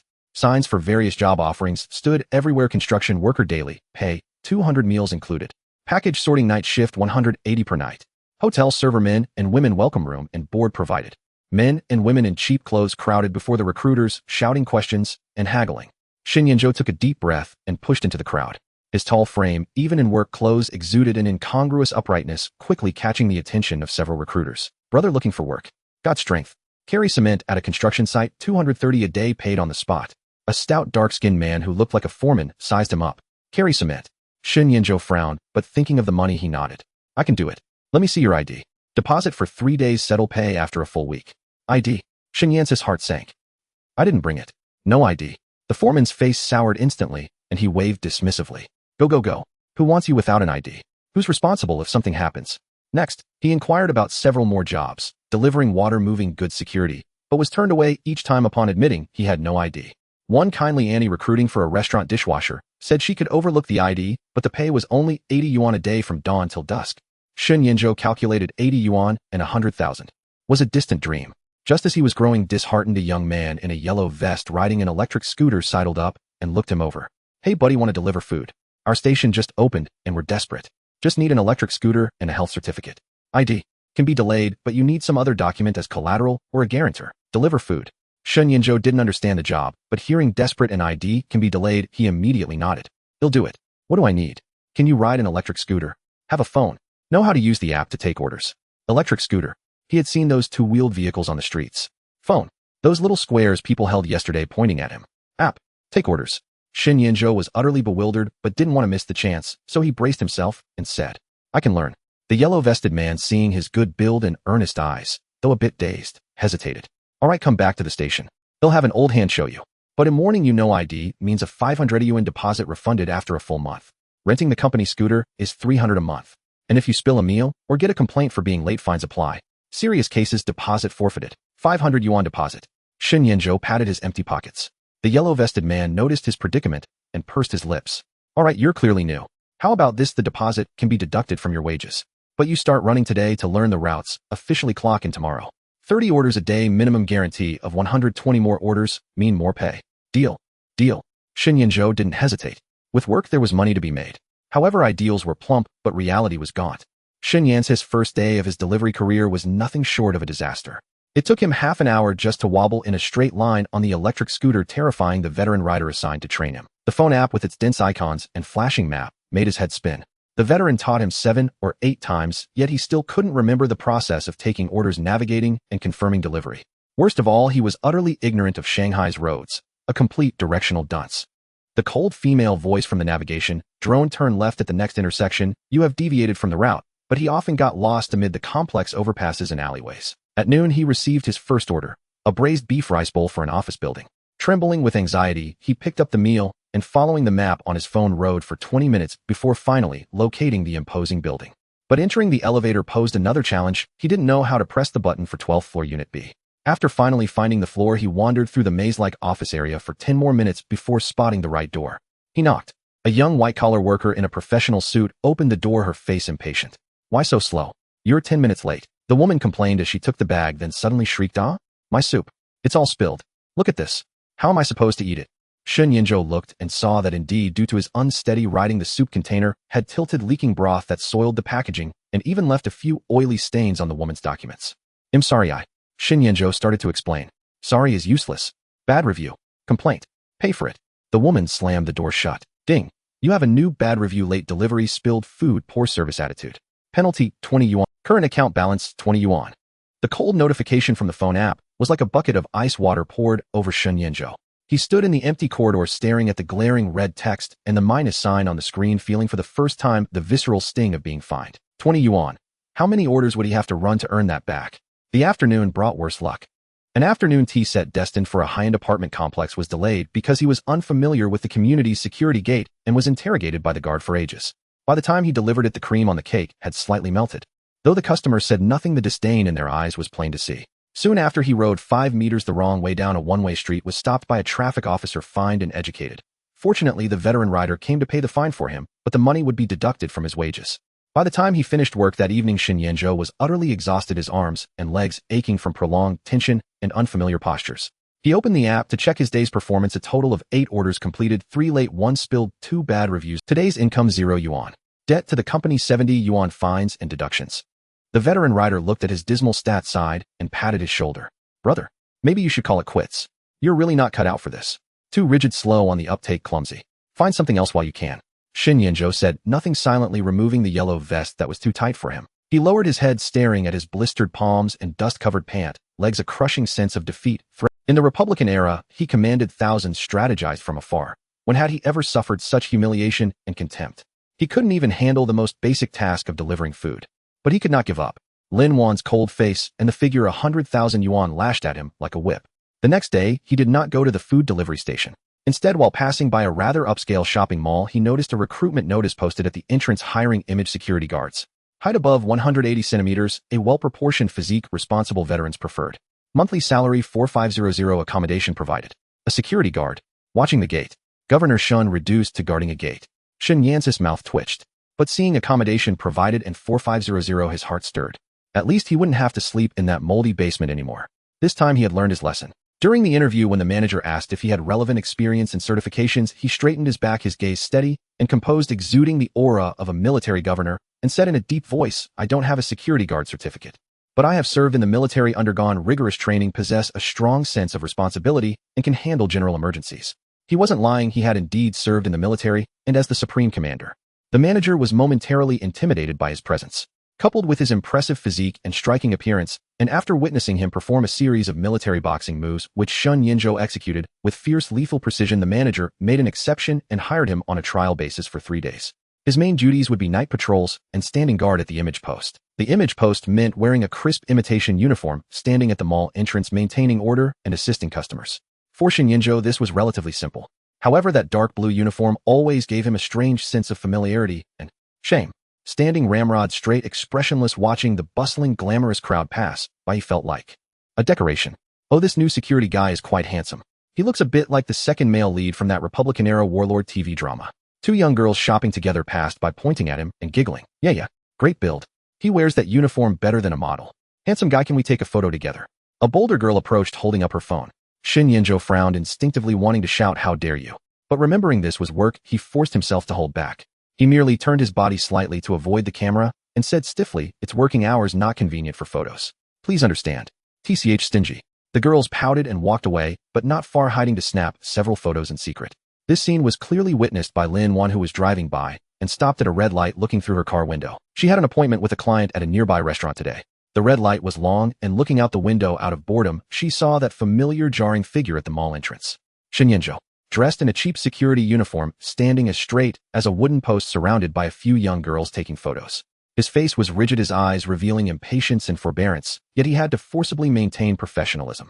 Lin Wan's fingers gripping the steering wheel tightened slightly. Behind her sunglasses, her gaze swept coldly over Shun Yan's ridiculous uniform and his embarrassed, yet forcibly composed profile as he was teased by the girls. Shin Yinzhou, the all-powerful Governor Shun of the Republican era. Now he was opening doors for her, Lin Wan, and being gawked at like a monkey by a bunch of little girls. A surge of inexplicable anger rose in her heart, whether it was irritation, contempt, or something else. She pressed the accelerator, and the car shot forward, leaving that scene behind. Shin Yinzhou was completely unaware. After his shift, he returned to the cramped security dormitory, slightly better than the basement, but still an 8-person room, his whole body aching. There had been no major mishaps today, but the feeling of idleness of standing like a wooden stake made him immensely restless. At 4,500 a month, even without spending a cent, it would take nearly 2 years to save up 1,000. Too slow. On the third day, he had a day off. He wandered aimlessly through the streets, and before he knew it, found himself near the office building where Wanzhou Capital was located. He didn't dare get too close, only looking from afar at the imposing entrance and towering glass curtain wall. Then he noticed a newly opened coffee shop with a very distinctive decor. The shop was called Old Dreams. The window displayed vintage phonographs, rickshaw models, calendar girl posters, and waitresses dressed in cheongsam. A recruitment sign stood at the entrance, hiring barista apprentices and servers. Those with a passion for Republican-era charm and knowledge of retro culture preferred. Republican era. Shin Yan's heart stirred. This was the only thing he was familiar with. He pushed open the door. Inside, the shop was filled with Zhou Xian's Shanghai nights, the air thick with the scent of coffee and old books. A female manager dressed in a Republican-era student uniform with a braid approached him. Hello, sir, how many? Are you here to apply? The female manager's eyes lit up as she looked him up and down. Although Shin Yinzhou was in cheap casual clothes, his aura, steady, cold, and bearing the imprint of a bygone era, strangely matched the shop's style. Yes, applying for a server position. Shin Yinzhou nodded. Great. We need someone like you. The female manager was very enthusiastic. Our shop focuses on a Republican-era nostalgic theme. Our servers need to know a bit about the customs and culture of that time and dress accordingly. I think your temperament is perfect, so you can start on a trial basis. Your main duties will be taking orders, serving, and occasionally posing for retro-style photos with customers. Hourly wage is 25, with commission for good performance. Includes 1 meal. Is that okay? Yes. Shin Yinzhou didn't hesitate. 25 an hour, working 8 hours a day, that's 200. Better than security and closer to Lin Wan's company. The work went surprisingly smoothly. Although Shin Yinzhou knew nothing about coffee, he had a good memory and quickly memorized the names and characteristics of several common drinks. He was quick and efficient, trained in the military, spoke little, but had the necessary politeness. Most importantly, his face and aura set in this environment made him look like he had stepped out of an old photograph, exuding a sense of story. Not long after the shop opened, many customers, especially women, specifically requested his service or asked for photos. Shin Yinzhou was initially resistant, but the female manager said posing for photos comes with extra tips. Thinking of the money, he could only grit his teeth and with a stiff face reluctantly strike a few rigid poses. Handsome, smile a bit. Don't be so serious, like a warlord kidnapping a bride. A trendy girl with a selfie stick. Shin Yinzhou tugged at the corners of his mouth, forcing a smile that was uglier than a grimace. The girl, however, became even more excited. Yes. That's the vibe. Cold, aloof warlord forced to work. So much feel. Sisters, look. I found a treasure, guy. Her shout attracted even more curious glances. Someone recognized him. Hey, isn't that the cosplayer who was wearing a military uniform on East Nanjing Road a few days ago? So he works here? Shin Yan's ears burned, and he just wanted it to end. But at that moment, the coffee shop door opened, and a familiar cool scent of perfume drifted in. Shin Yan's body stiffened. He slowly turned his head. Lin Wan, dressed in a sharp gray suit skirt, holding a folder, was quietly talking to a man in a suit who looked like an elite professional. It seemed they had just finished a meeting and had stopped by for coffee. Her gaze swept casually across the shop, then stopped on Shun Yinzhou, who was surrounded by the influencer girl and a few other customers, his face a mask of embarrassment and stiffness. Time seemed to freeze for half a second. Lin Wan's expression shifted from initial indifference to a slight start of recognition to, upon seeing him in a coffee shop apron being teased by the girls, instantly freezing into ice. The elite man beside her sensed something was wrong and followed her gaze. He also saw Shun Yinzhou, a flicker of curiosity and assessment in his eyes. Shun Yinzhou felt his throat go dry, his heart pounding wildly. He wanted to explain, but didn't know what to say. Instinctively, he straightened up, wanting to tear off the apron, but felt it would only make things worse. But Lin Wan had already looked away as if he were just an irrelevant stranger. She walked straight to the counter and said to the barista, "An iced Americano to go." Her voice was calm and flat. Okay, President Lin coming right up." The barista clearly recognized this prominent businesswoman from a nearby company and was very respectful. During the wait, the shop was quiet, only the background music playing. The influencer girl seemed to sense the tense atmosphere. She stuck out her tongue, pulled her companion back to their seats, but couldn't help stealing glances at Shun Yinzhou and Lin Wan. The coffee was quickly prepared. Lin Wan took it, paid, and turned around, her movements fluid. She didn't spare Shun Yinzhou another glance and left the coffee shop with the elite man. From start to finish, she treated him like air. Only after her figure disappeared beyond the door did Shun Yinzhou seem to have all his strength drained away, his shoulders slumping. He was still holding the order slip for another table, but the flimsy piece of paper now felt as heavy as 1,000 pounds. The female manager approached cautiously and asked Shun, "Brother Shun, are you okay? That President Lin.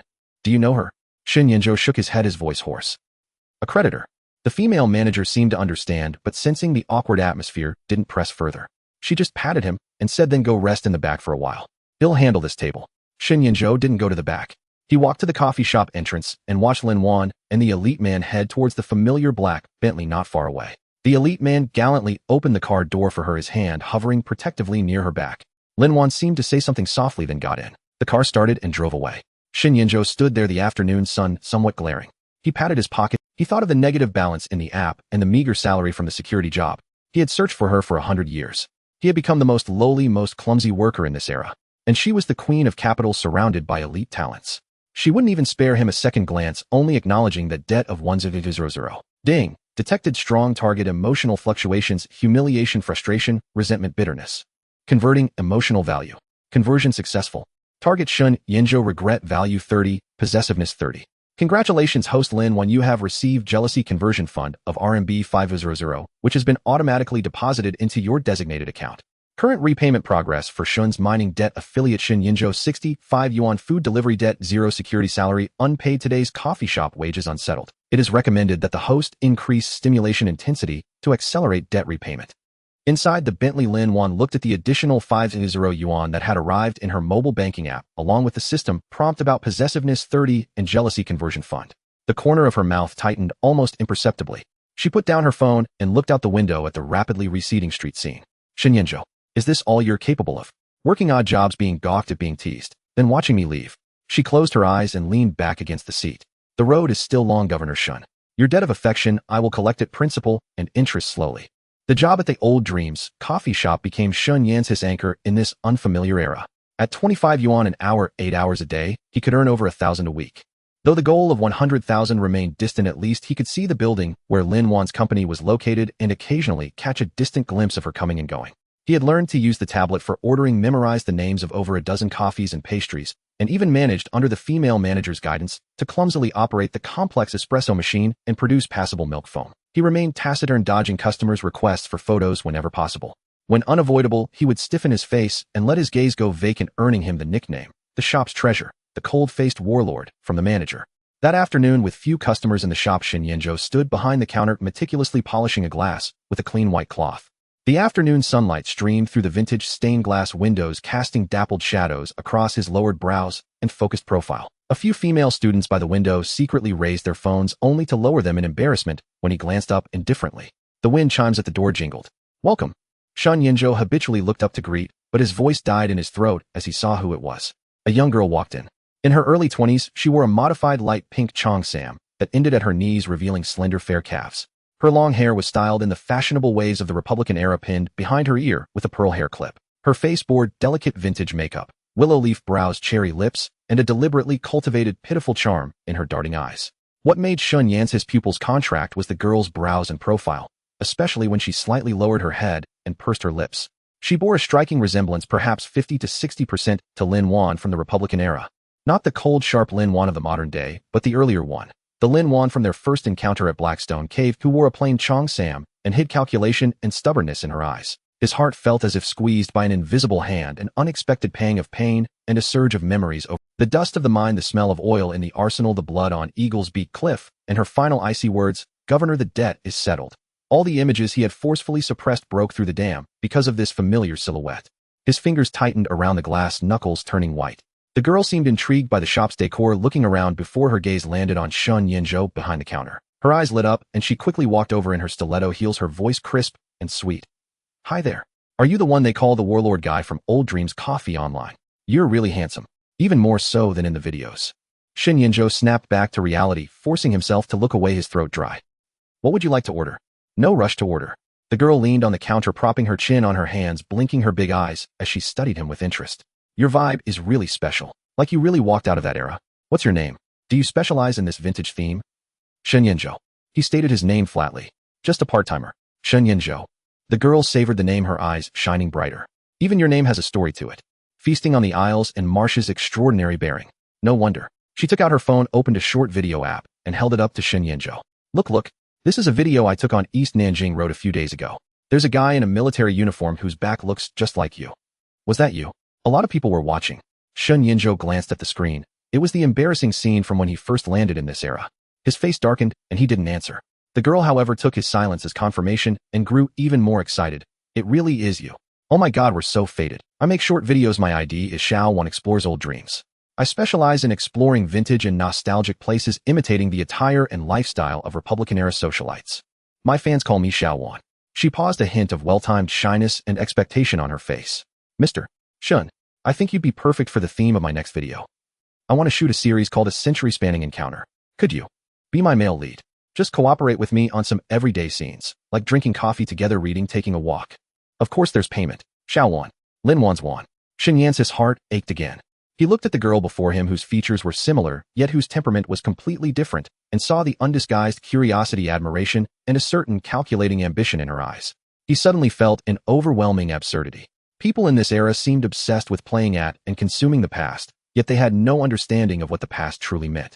"Sorry, not interested." He refused bluntly and turned to organize the supply shelf behind him. "Don't be so cold."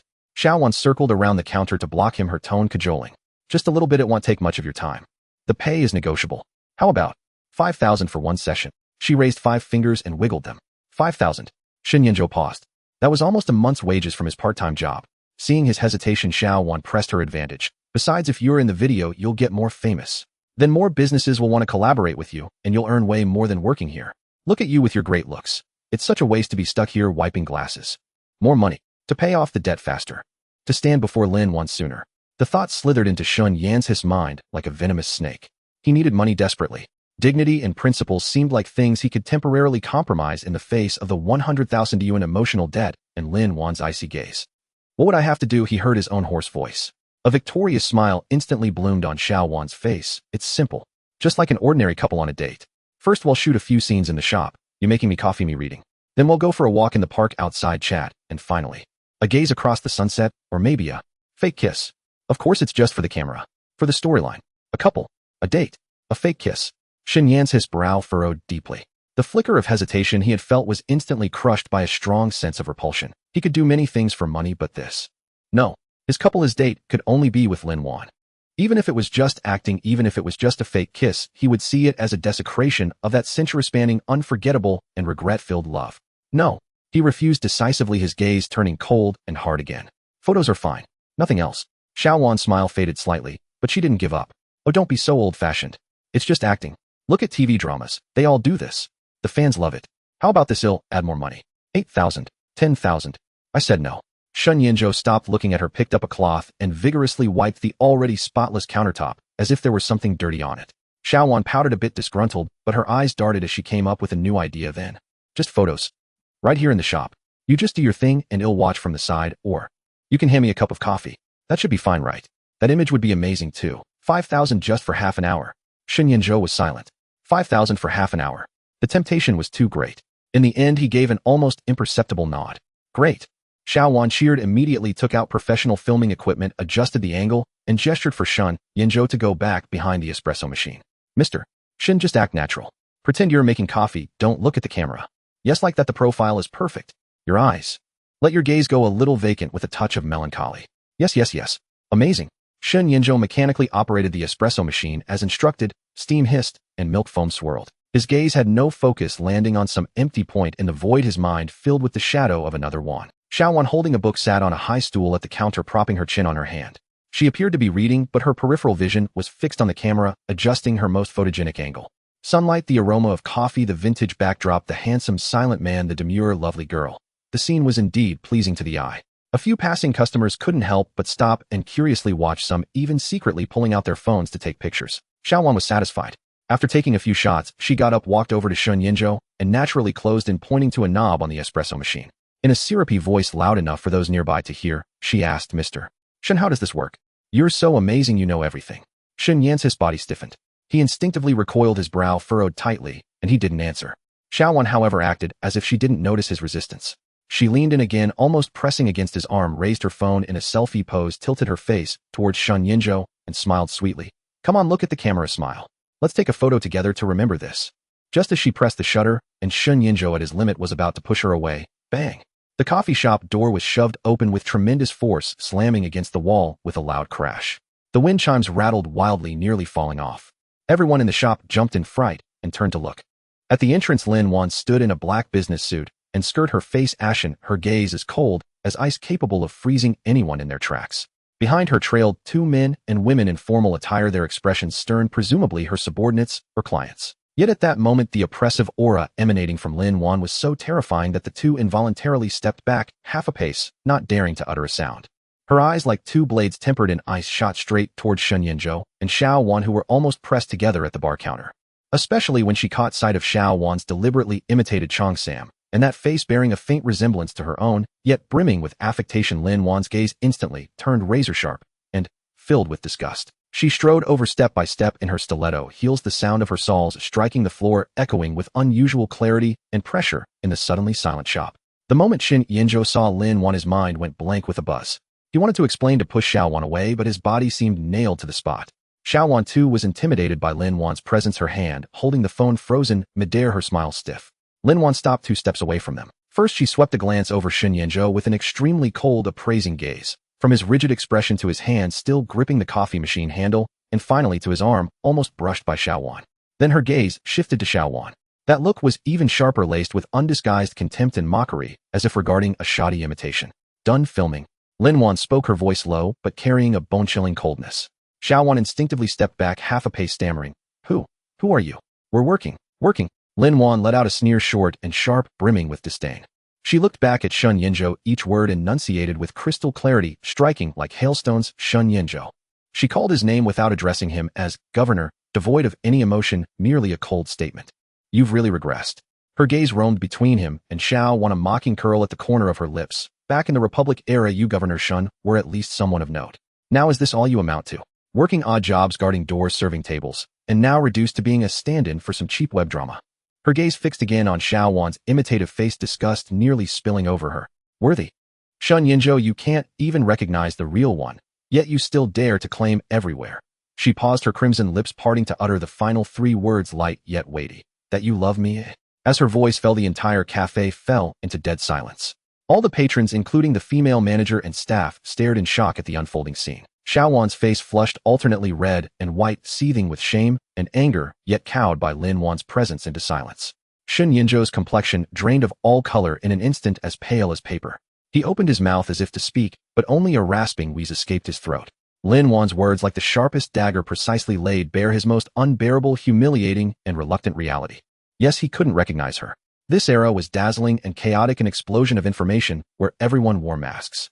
He desperately tried to cling to any familiar shadow, yet nearly fell for a clumsy imitator. He had even, for 5,000 yuan, nearly played along with her act. And now the real Lin Wan stood before him, watching his farcical performance with the iciest, most contemptuous gaze. He finally squeezed out a sound dry and hoarse. Shut up. Lin Wan cut him off, no longer looking at him, as if a single glance more would soil her eyes.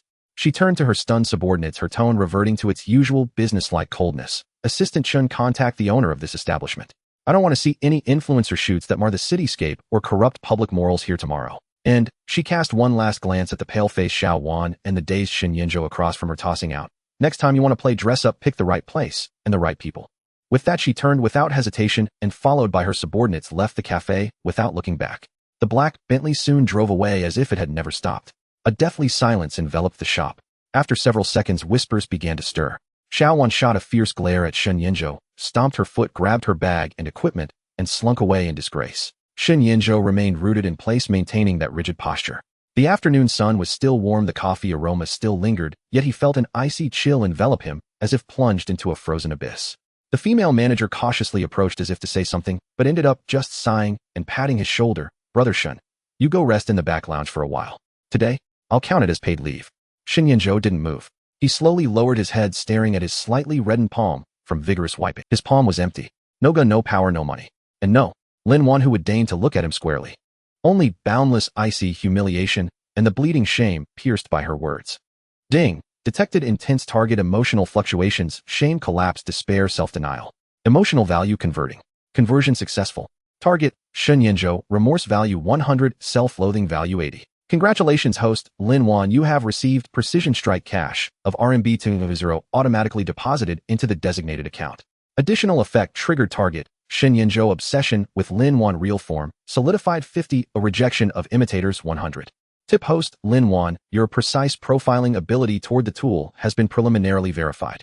Please maintain a high standard, strict requirement attitude toward debt collection. Wanzhou Capital top floor office. Lin Wan stood before the massive floor-to-ceiling window, gazing at the bustling traffic below. Her phone screen glowed, displaying the latest bank deposit notification. 20,000 yuan. From Shen Yinzhou's shame and collapse. She picked up the already cold, iced Americano on the table and took a sip. The bitter liquid slid down her throat. Setting down the cup, she walked to her desk and opened the bottommost locked drawer. Inside were no documents, only a worn hardcover notebook in a Republic-era style and a faded black and white photo. In the photo, a man in military uniform stood sideways in front of a mine, his expression stern, yet he turned slightly, looking off camera, with a hint of barely perceptible softness deep in his eyes. She stared at the photo for a long time. Then she gently closed the drawer and locked it. Turning to face the prosperous city outside the window, her gaze regained its cold resolve. Shen Yinzhou, your love is too cheap. A love that can't even recognize the real one. I can't afford it. I only want money and the debt I am owed. After the incident at the Old Dreams coffee shop, Shen Yinzhou vanished for a few days. When the female shop owner found him in the back restroom, he was staring blankly at the wall, his eyes hollow, a dark stubble covering his chin. He seemed utterly drained of his backbone, slumped in a state of despondency beyond recognition. Brother Shen, she said cautiously, placing a cup of warm milk on the small table beside him. That day, President Lin. She spoke harshly, but she wanted to comfort him, but didn't know where to begin. She vaguely guessed that there was some unusual entanglement between Shen Yinzhou and that imposing female CEO, but she dared not ask for specifics. Shen Yinzhou didn't move or look at the milk. He only rasped, "Can I still work here?" The shop owner was taken aback for a moment, then quickly nodded. "Yes, of course you can, as long as you want to." But she hesitated. "What about President Lin?" "I have nothing to do with her," Shen Yinzhou interrupted, his voice low, but carrying a resolute finality. "I'm just a worker paying off debts. Boss, I want to take on more shifts, late nights, holidays, anything. Give me all the hard and heavy work." He needed money. A lot of it. He needed to earn that 100,000 as fast as possible and then stand before Lin Wan with dignity. Not as a pitiful mocked failure who couldn't even recognize her true form, but as a man, at least one capable of repaying his debt and not seeming utterly ridiculous. The shop owner saw the flame reigniting in his eyes, fierce, yet self-destructive, and sighed inwardly. She nodded. "All right, he'll arrange it. Take a couple of days to rest and get yourself together." Shen Yinzhou didn't rest. The next day, he was back on duty, voluntarily taking on the dirtiest and toughest tasks, hauling heavy sacks of coffee beans, scrubbing the greasy kitchen, and disposing of piles of trash. He spoke little, burying himself in work like a tireless machine. He flatly refused any requests for photos from customers, his icy gaze deterring those who dared approach. Only when a child accidentally spilled a drink or an elderly person needed help with heavy loads did he silently step and clean up swiftly or lend a hand. He also observed and learned in secret everything about this era: mobile payments, online shopping, traffic rules, trendy slang. With his meager savings, he bought the cheapest secondhand smartphone. During night shifts at the security booth or after the coffee shop closed, he would clumsily tap on the small screen under dim light, reading news and searching for information, trying to comprehend this bizarre world a century later. He knew that Lin Wan's Wanzhou capital was nearby. He dared not approach rashly again, but while delivering takeout he later took on a night job delivering convenience store orders or smoking outside the coffee shop he had picked up this modern vice. He would glance quickly from afar at that towering glass building. Occasionally he caught sight of her car coming and going or saw her surrounded by a crowd, always moving briskly, with a perpetually calm and distant expression like a drifting iceberg. The distance between them seemed even greater than the century that separated their times. That evening Shen Yanzhou had just finished his shift at the coffee shop and changed out of his apron ready to head to his convenience store delivery job, when the shop owner called him over and handed him an exquisitely wrapped cake box. "Brother Shen, could you make a run? Deliver this to Ruijin Investment on the 28th floor of Dingxing Building. It's for President Wang. The address and phone number are on the slip. He says it's urgent, for entertaining important clients. The rush delivery fee is 50. The shop owner added apologetically. Xiao Lu was supposed to go, but his bike broke down. It's hard to get a taxi at this hour. Take the shop's electric scooter and be careful. Dingxing Building. Shen Yanzhou recalled it was just a block away from Wanzhou capital. He took the cake box and slipped nodding. Okay. Mounting the scooter, he merged into the evening rush hour traffic. He was much more adept than when he first arrived, but Shanghai's traffic still kept him on edge. Following the GPS, he soon found Dingxing Building, a somewhat aging office tower shabby compared to the modern glass-curtained building housing Wanzhou capital. He carried the cake box into the lobby, and needed a keycard for the elevator. He explained his purpose to the receptionist, registered, and was let through. The elevator rose slowly, the cabin filled with a stale mix of smoke and disinfectant. The 28th floor. The hallway lights were dim, and the company nameplates on either side were mostly dusty. The Ruijin Investment sign was at the end. As Shen Yanzhou approached, he noticed the glass door was ajar, and inside came the faint sound of a tense conversation. He knocked. "Come in." A man's impatient voice called. Shen Yanzhou pushed the door open. The office was small, sparsely furnished, and thick with cigarette smoke. Behind the desk sat a middle-aged man in a wrinkled suit, his face greasy, his eyes sharp with anxiety, presumably President Wang. Across from him on the sofa sat two people who made Shen Yanzhou pause. It was Lin Wan along with her ever-present elite male assistant. Today Lin Wan wore a superbly tailored dark blue velvet suit that made her skin look like snow and her demeanor even more icily captivating. She was slightly turned, listening to her assistant's low report, tapping her fingers lightly on the armrest, her brow furrowed in apparent displeasure at the environment and President Wang's attitude. President Wang's eyes lit up at the sight of the cake box in Shen Yanzhou's hands. He stood quickly, forcing a smile with a deliberate warmth tinged with barely concealed nervousness. President Lin, look. I specially ordered this cake, a Michelin 3-star chef's creation, just to make amends. Let's talk over it, shall we?" He strode over to take the box from Shen Yanzhou. As Shen Yanzhou handed it over, his gaze involuntarily drifted to Lin Wan on the sofa. Lin Wan seemed to notice the delivery person then. Her gaze swept over lightly, pausing on Shen Yanzhou's face for less than half a second. Recognizing him, her eyes showed no ripple of emotion, as if looking at a completely unfamiliar courier. She then looked away back at President Wang, her red lips parting with a cold tone. "President Wang, there's no need for cake. Let's get straight to business. You diverted project advance funds to cover your future's losses. Now the project is stalled, suppliers are demanding payment. How do you plan to resolve this?" President Wang's smile froze, sweat beading on his forehead. President Lin, it's a misunderstanding, all a misunderstanding. That money was just a temporary shift. I'm already finding a way to make it up. If you could just give me a few more days, just a few. If you'd invest another sum, I promise. Promise. Lin Wan interrupted with a cold laugh, rising to her feet. Her height plus her heels gave her an imposing presence. "Wang Zhengwo, this isn't my first investment to you. Your previous promises, were they all fed to the dogs? I'm not here today to listen to your empty talk. Either you immediately return the embezzled 8 million to the project account and sign a share transfer agreement for Wanzhou Capital to take full control of the project, or..." She paused, her gaze as sharp as a blade. "We'll meet in court, and I'll hand over evidence of your misconduct and suspected fraud to the Economic Investigation Department." President Wang's face turned deathly pale, a flicker of panic and ruthlessness in his eyes. He stumbled back, bumping into his desk and knocking over a teacup. "Lin Wan, don't push me too far. Even a cornered rabbit will bite. If you force my hand, nobody will come out of this well." "Oh." Lin Wan raised an eyebrow as if amused. "And how exactly does President Wang plan to make things not well?" Just then a side door to the office burst open. Two burly men in black vests, their arms covered in fierce tattoos and faces full of brute force, stormed in, brandishing gleaming cleavers. They had clearly been lying in ambush. "President Wang, why waste words on this bitch?" One of them, a scar-faced thug, sneered, waving his blade. "Debts must be paid, it's only right. If she won't cough up the money, let's teach her a lesson." The sudden turn of events. The elite assistant's face changed dramatically. He instinctively tried to shield Lin Wan, but being a step too slow, he couldn't reach her in time. President Wang's eyes flashed with vicious intent as he pointed at Lin Wan and snarled, "Stop her. Grab the contract." Without a word, the scar-faced thug lunged at Lin Wan, his cleaver swinging toward her arm, clearly aiming to intimidate her into handing something over or signing. Everything happened in a flash. Lin Wan's pupils contracted slightly, but her face showed little panic. Instead, she swiftly turned sideways, attempting to block with her handbag while stepping back. But her high heel caught on the smooth floor, causing her to stumble momentarily. In that split second of hesitation, the blade was upon her. Lin Wan. A hoarse roar torn from the deepest recesses of his chest exploded across the office. Shun Yinzhou, who had been standing by the door, as if forgotten, saw the blade flash toward Lin Wan, and his mind went blank. All thoughts, calculations, the 100,000 debt, the century of separation, all vanished. Only the most primal instinctive reaction etched into the depths of his soul remained: protect her. In the Republic era, he had taken an arrow for her. Here he would take a blade for her again. His body moved faster than his mind. Like an enraged leopard, he launched himself from the doorway, his speed stirring the air. In the instant before the blade could slice Lin Wan's arm, he slammed his body into the scar-faced thug, sending him crashing aside, while his left arm instinctively rose to block. A dull, clear sound of steel cutting through flesh. Warm liquid sprayed out, a few drops, even landing on Lin Wan's cold face. The scar-faced thug staggered back, his cleaver clattering to the floor. He stared in shock at this reckless delivery man who had appeared out of nowhere. Shun Yinzhou let out a muffled grunt as a searing pain shot through his right arm. The cut wasn't deep, but it was long, stretching from his elbow to his forearm. Blood gushed out instantly, staining the cheap sleeve of his work jacket and dripping onto the floor. The office fell into dead silence. Everyone was stunned, including the other thug and President Wang. Yet Shun Yinzhou seemed oblivious to the pain. He stood before Lin Wan, slightly hunched like a wounded beast protecting its young, his eyes glaring fiercely at the two thugs and President Wang. His gaze carried the murderous edge of a battle-hardened survivor and a reckless madness that chilled the three men to the bone, freezing them in place. Shun Yinzhou, you!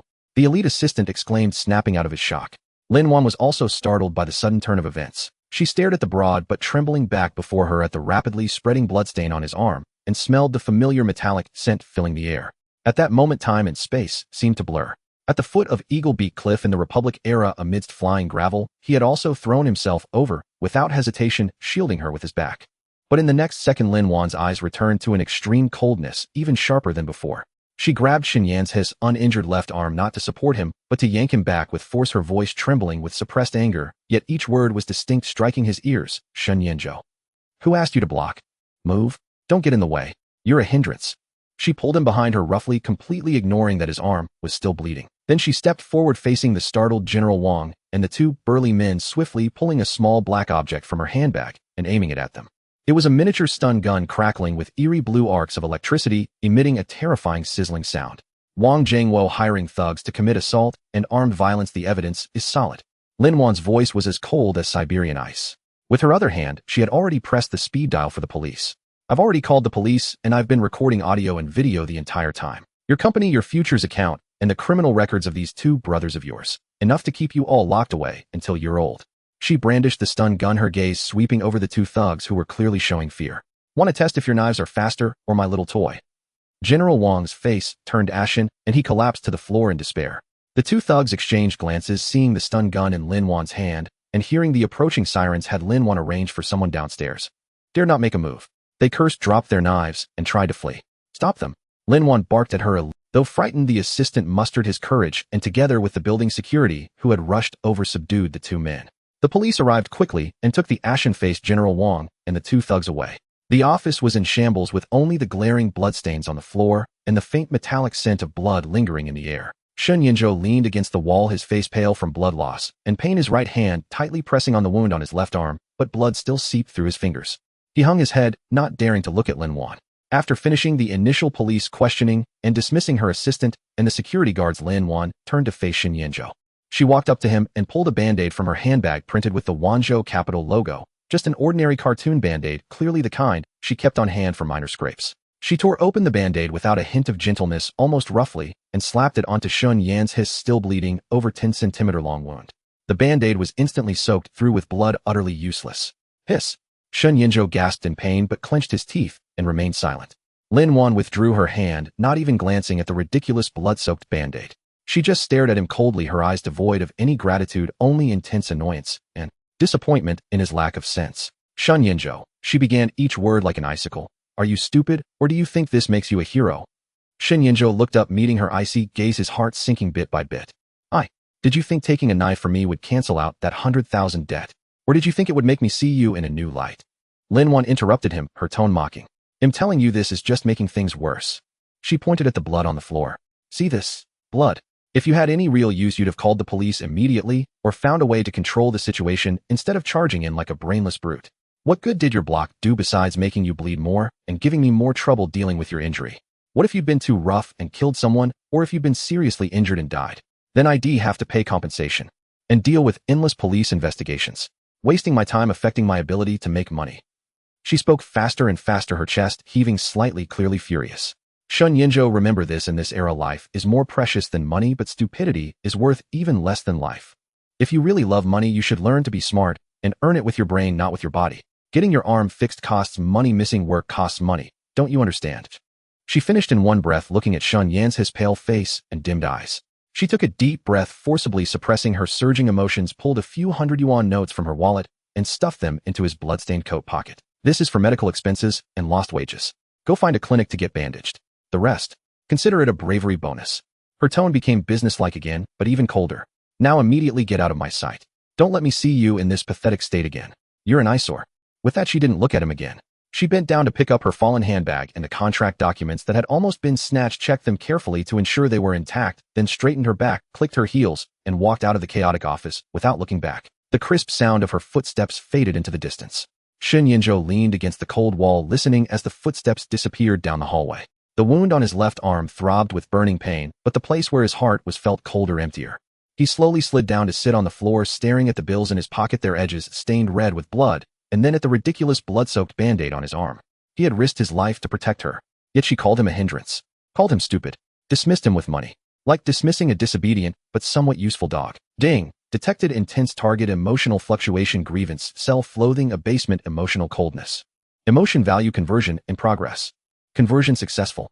Target Shun Yinzhou, remorse value 200, self-denial value 100. Congratulations to host Lin Wan for obtaining knife-blocking cash of RMB 100, which has been automatically deposited into the designated account. Additional effect triggered. Target Shun Yinzhou develops deep doubt about physical protection behavior, deepening understanding of modern rules. Tip: host Lin Wan, the instinctive behavior of the tool Shun Yinzhou has been successfully converted into high-value emotional points. It is recommended to continue the rational exploitation strategy. Wanzhou Capital CEO's office. Lin Wan stood before the mirror in the restroom, vigorously wiping the few dried bloodstains from her face with a wet wipe. Her movements were somewhat rough, her fingertips trembling slightly. Having cleaned her face, she looked at her own cold expression in the mirror and her eyes, which were unusually bright from a mix of lingering fear and anger. After a few seconds of silence, she walked to her desk and picked up the intercom.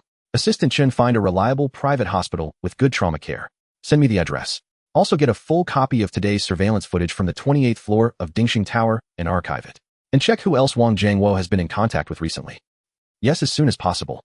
Hanging up, she sank into her large office chair and closed her eyes. But the scene from earlier uncontrollably flashed through her mind. His figure rushing over with a roar, his arm blocking the knife, his sleeve instantly stained red with blood, and finally, his dimmed eyes filled with bewilderment and grievance.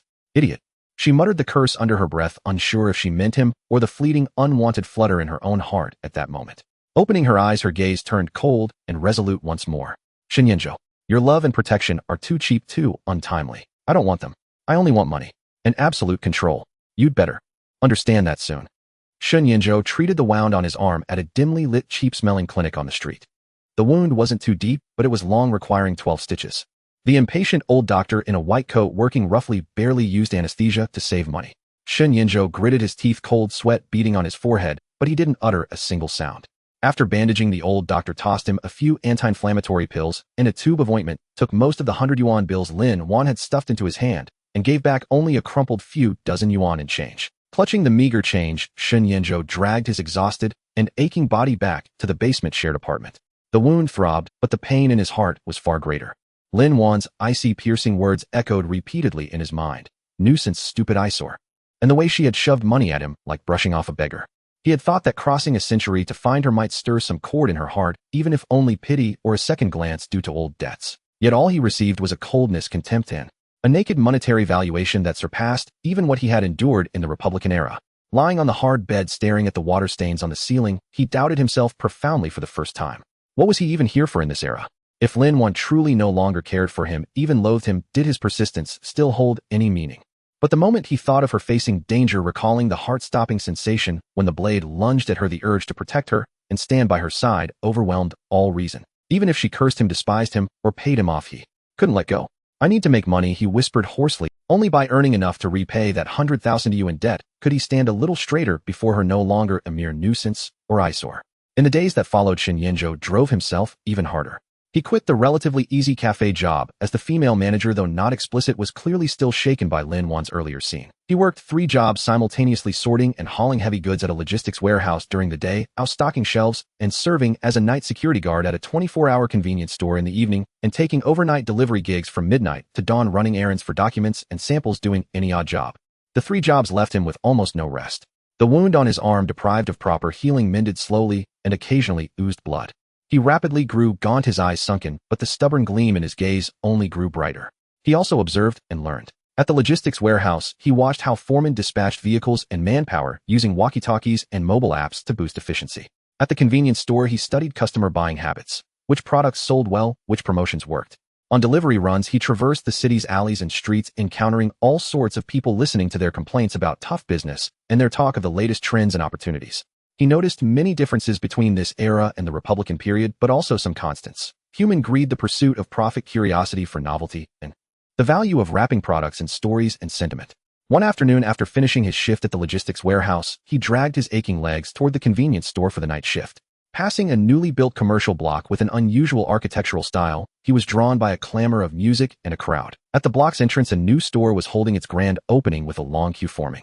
The store's sign read "Old Times" in traditional Chinese characters, its facade styled after old Shanghai's Shikumen architecture. Waitstaff in Cheongsams and long gowns beckoned customers at the door. Shen Yinzhou took one look and knew it was another Republican nostalgia-themed shop. He was about to walk away when he overheard the excited chatter of the queue. "I heard their milk tea is amazing. They add real pear syrup candy. Not only that, buy a milk tea and get a military uniform experience voucher. You can wear it and take photos inside. And there's a time travel blind box with little trinkets like vintage face powder and Cheongsam buttons. So fun. Loads of TikTok influencers have checked in here. Waiting 3 hours is totally worth it. Warlord experience voucher. Time travel blind box." Shen Yinzhou paused mid-step. He recalled the old dream cafe, the influencer Xiao, one who imitated Lin Wan, and his own humiliation at being gawked at and mistaken for a cosplayer. But this time, instead of resistance, a vague idea surfaced in his mind. That evening, while stocking shelves at the convenience store, he was distracted. His phone screen glowed, displaying fragmented information he had searched with his meager data plan about nostalgia, economy, influencer marketing, and blind box models. He only half understood, but combining it with his experience running Minds Arms factories and even dealing with mysterious forces like Lotus Flame in the Republican era, fragmented ideas began to collide and coalesce in his mind. He needed money. Lin Wan wanted money. This era seemed full of opportunities to earn it, yet they all fell out of. What did he have? Only a passable appearance, though now haggard, some real-life experience from the Republican era, though painful to recall, and the stupidity and stubbornness Lin Wan had endlessly mocked as out of place. Perhaps that very out-of-placeness was itself a form of scarcity. A bold, almost absurd plan began to take shape in his heart. A few days later, Shen Yinzhou used the money he had saved, originally meant to pay off a small part of the debt, to buy the cheapest white shirt and black trousers, and got a trim at a barber shop to look less like a vagrant. Then, clutching the business card he always kept close, Wanzhou capital Lin Wan. He returned to the towering. This time he didn't hesitate or hide. He walked straight to the front desk. "Hello, I'm looking for President Lin Wan." His voice was still a bit hoarse, but he tried to keep it steady. The receptionist looked up at Shen Yinzhou, a flicker of surprise and barely concealed disdain in her eyes. This man, though cleaned up, was still pale, his eyes carrying deep fatigue and a melancholy that clashed with the surroundings, his clothes cheap. He hardly looked like a client President Lin would see. "Do you have an appointment?" the receptionist asked mechanically. "No. But please tell President Lin that Shen Yinzhou is here to see her about a profitable project." He paused, then added, "A project about the Republican era." The receptionist frowned, clearly skeptical. But the name Shen Yinzhou, along with the keywords Republican and profit, reminded her of office gossip about President Lin being involved with a strange man by that name. She hesitated, then dialed the executive office's internal line and spoke softly. After a moment, she hung up, her expression odd. "President Lin is in a meeting. Assistant Shen says you can wait in the 28th floor meeting room." Shen Yinzhou felt a slight relief. At least she hadn't had him thrown out. The 28th floor meeting room was spacious and bright, with floor-to-ceiling windows overlooking the bustling city. Shen Yinzhou sat on the fine leather sofa, but it felt like a bed of nails. Everything here reminded him of the vast gap between him and Lin Wan. He waited nearly an hour. The tea cooled and was replaced, then cooled again. Finally, the door opened. Lin Wan entered dressed in an iron gray suit, her hair meticulously pinned back, her makeup flawless, her expression the usual cold detachment. Behind her followed the elite male assistant, Assistant Chun. She sat on a single sofa opposite Shen Yinzhou, crossing her legs, her gaze sweeping over him calmly, not lingering on his bandaged left arm. She spoke directly, her tone businesslike. Mr. Shin, what brings you here? I'm very busy. Shun Yinzhou took a deep breath, suppressing the tension and the instinctive flutter he felt at seeing her. He knew this was his chance, perhaps his last. President Lin, he said, sitting up straight, trying to make his voice sound steady and forceful, I want to discuss a business deal with you. A deal? Lin Wan raised an eyebrow, a flicker of barely perceptible mockery in her eyes. You and me?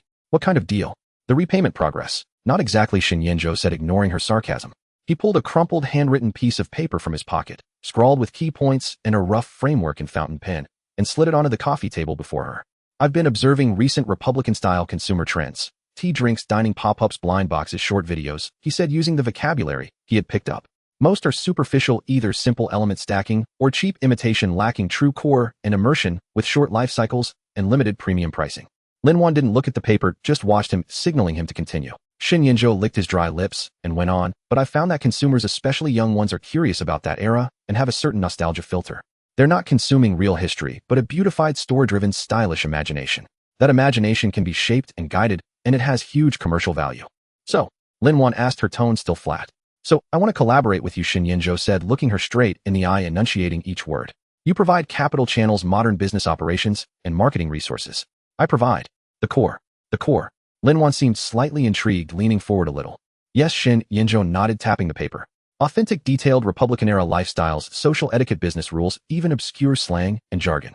I can design truly immersive Republican experience spaces, not just photo backdrops, but complete scenes with plots, interactions, and tailored service flows. I can curate salons or short videos on Republican business wisdom, packaging thought patterns of that era, like Guanxi Network's arbitrage through information asymmetry, monopolistic strategies, in ways modern people understand, to attract high-end business clientele. I can also offer product design consulting on Republican aesthetics, from clothing and artifacts to spatial arrangements, avoiding tacky mistakes and cringeworthy designs. He spoke faster, his thoughts growing clearer. These were ideas born from days of observation, reflection, and his own real experiences. Rough and idealistic perhaps, but some struck gaps in the current market. The ultimate goal, Shin Yinzhou concluded, is to build a high-end, distinctive Republican cultural IP. This IP can be licensed across dining, retail, tourism, content, even education and training. We want to loan one-off pop-ups. Well built. A brand, a lifestyle label, a cultural symbol that generates sustained premium. He finished. The meeting room fell silent. Assistant Chen looked at Shun Yinzhou with surprise, as if not expecting this previously stubborn and bedraggled man to speak with such ambition and insight. Lin Wan said nothing. She leaned back on the sofa, tapping her fingertips lightly on the armrest, her gaze fixed on Shun Yan's face, appraising and evaluating. Deep within those icy eyes, something seemed to turn slowly. After a full minute, she finally spoke slowly. Your idea. It's somewhat interesting, but it's just an idea. How do you prove that the core you're offering has value, rather than your own delusion? I can start by creating a minimal prototype, Shin Yinzhou said, prepared. For instance, a concept store named Republican-era Chamber of Commerce, covering only 50 square meters. From spatial design and service flow to the beverages and pastries offered, and even the dialogue style of the service staff, I will design and train everything myself. We'll use the lowest cost to test market acceptance and premium pricing potential. If it succeeds, we can discuss further collaboration and investment. And the money? Lin Wan asked bluntly. Everything you just said, even the minimal prototype, requires startup capital. Do you have it? Shin Yinzhou paused briefly, then shook his head. No, I don't. That's why I need your investment. Investment?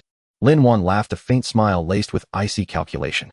Shin Yinzhou, what makes you think I'd invest? Based on this piece of paper and a few empty words that sound nice. Don't forget you still owe me 100,000. A man in debt wants to talk investment with me. Shin Yan's heart sank, but he didn't back down. This isn't empty talk. It's a business judgment derived from my observations of 2 eras and my own experiences. As for that 100,000, consider it my sincerity deposit and betting stake. I'll take full responsibility for executing this project. You only need to provide the startup capital and necessary resource support. If the project fails, it'll bear the losses, and that 100,000 debt, it'll repay double. If it succeeds, we split the profits proportionally, and that 100,000 debt will be wiped clean. He proposed a nearly draconian betting condition. Failure meant debt doubled, and he could be utterly ruined. Success meant debt cleared and he'd still earn money. Lin Wan's smile deepened, but it never reached her eyes. She looked at Shun Yinzhou as if watching a gambler who had finally wised up, but was now betting his entire fortune on the table. Sounds like you're quite confident, she asked. I need money, Shin Yinzhou admitted frankly, his gaze burning into hers. And you need new, promising, profit-generating projects. Our goals align for now. Why not give it a try? Lin Wan said nothing. She picked up the crumpled paper again, scrutinizing the scrawled, yet forceful handwriting. The only sound in the meeting room was the faint tap of her fingertips against the armrest. After a long moment, she set down the paper, raised her head, and met Shun Yan's eyes.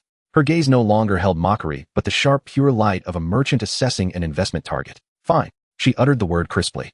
Shen Yance's heart leaped. I'll give you a chance. Lin Wan stood up, walked to the floor-to-ceiling window, and turned her back to him, gazing at the city outside. Startup capital, 500,000. For the venue, you'll find the smallest, cheapest one. For staff, you go to the labor market yourself, minimum wage.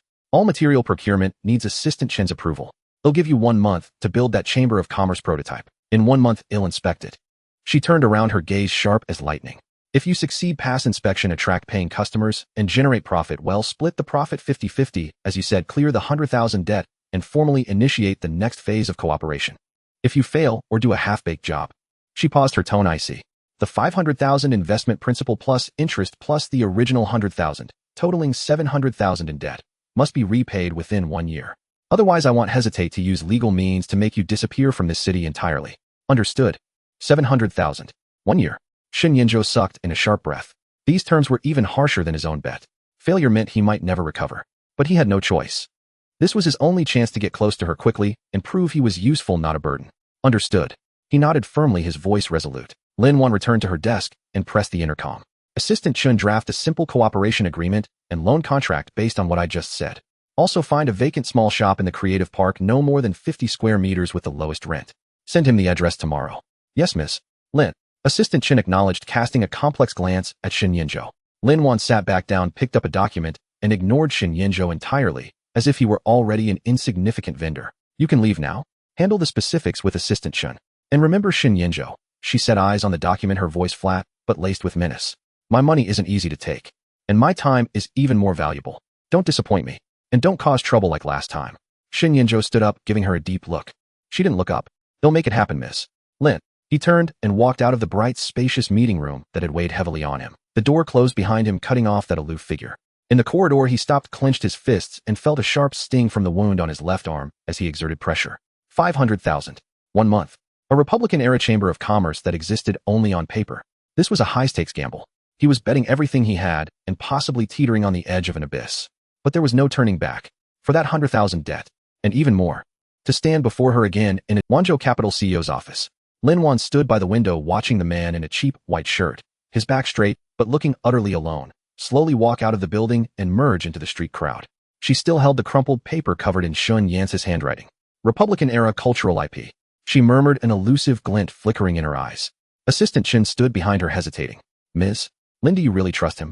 500,000 isn't much, but giving it to someone with a dubious background who was so unreliable before, isn't the risk a bit high? Lin Wan turned around and tossed the paper carelessly onto her desk. Risk? She smirked, a cold smile curling her lips. Assistant Chin, do you know what the best investment is? Assistant Chin shook her head. It's investing in people, Lin Wan said, walking to the liquor cabinet and pouring herself a half glass of whiskey. The amber liquid swirled in the glass. Especially those who are cornered, desperate, yet still harbor a fierce determination and a few unrealistic ideas. She took a sip, feeling the fiery liquid slide down her throat.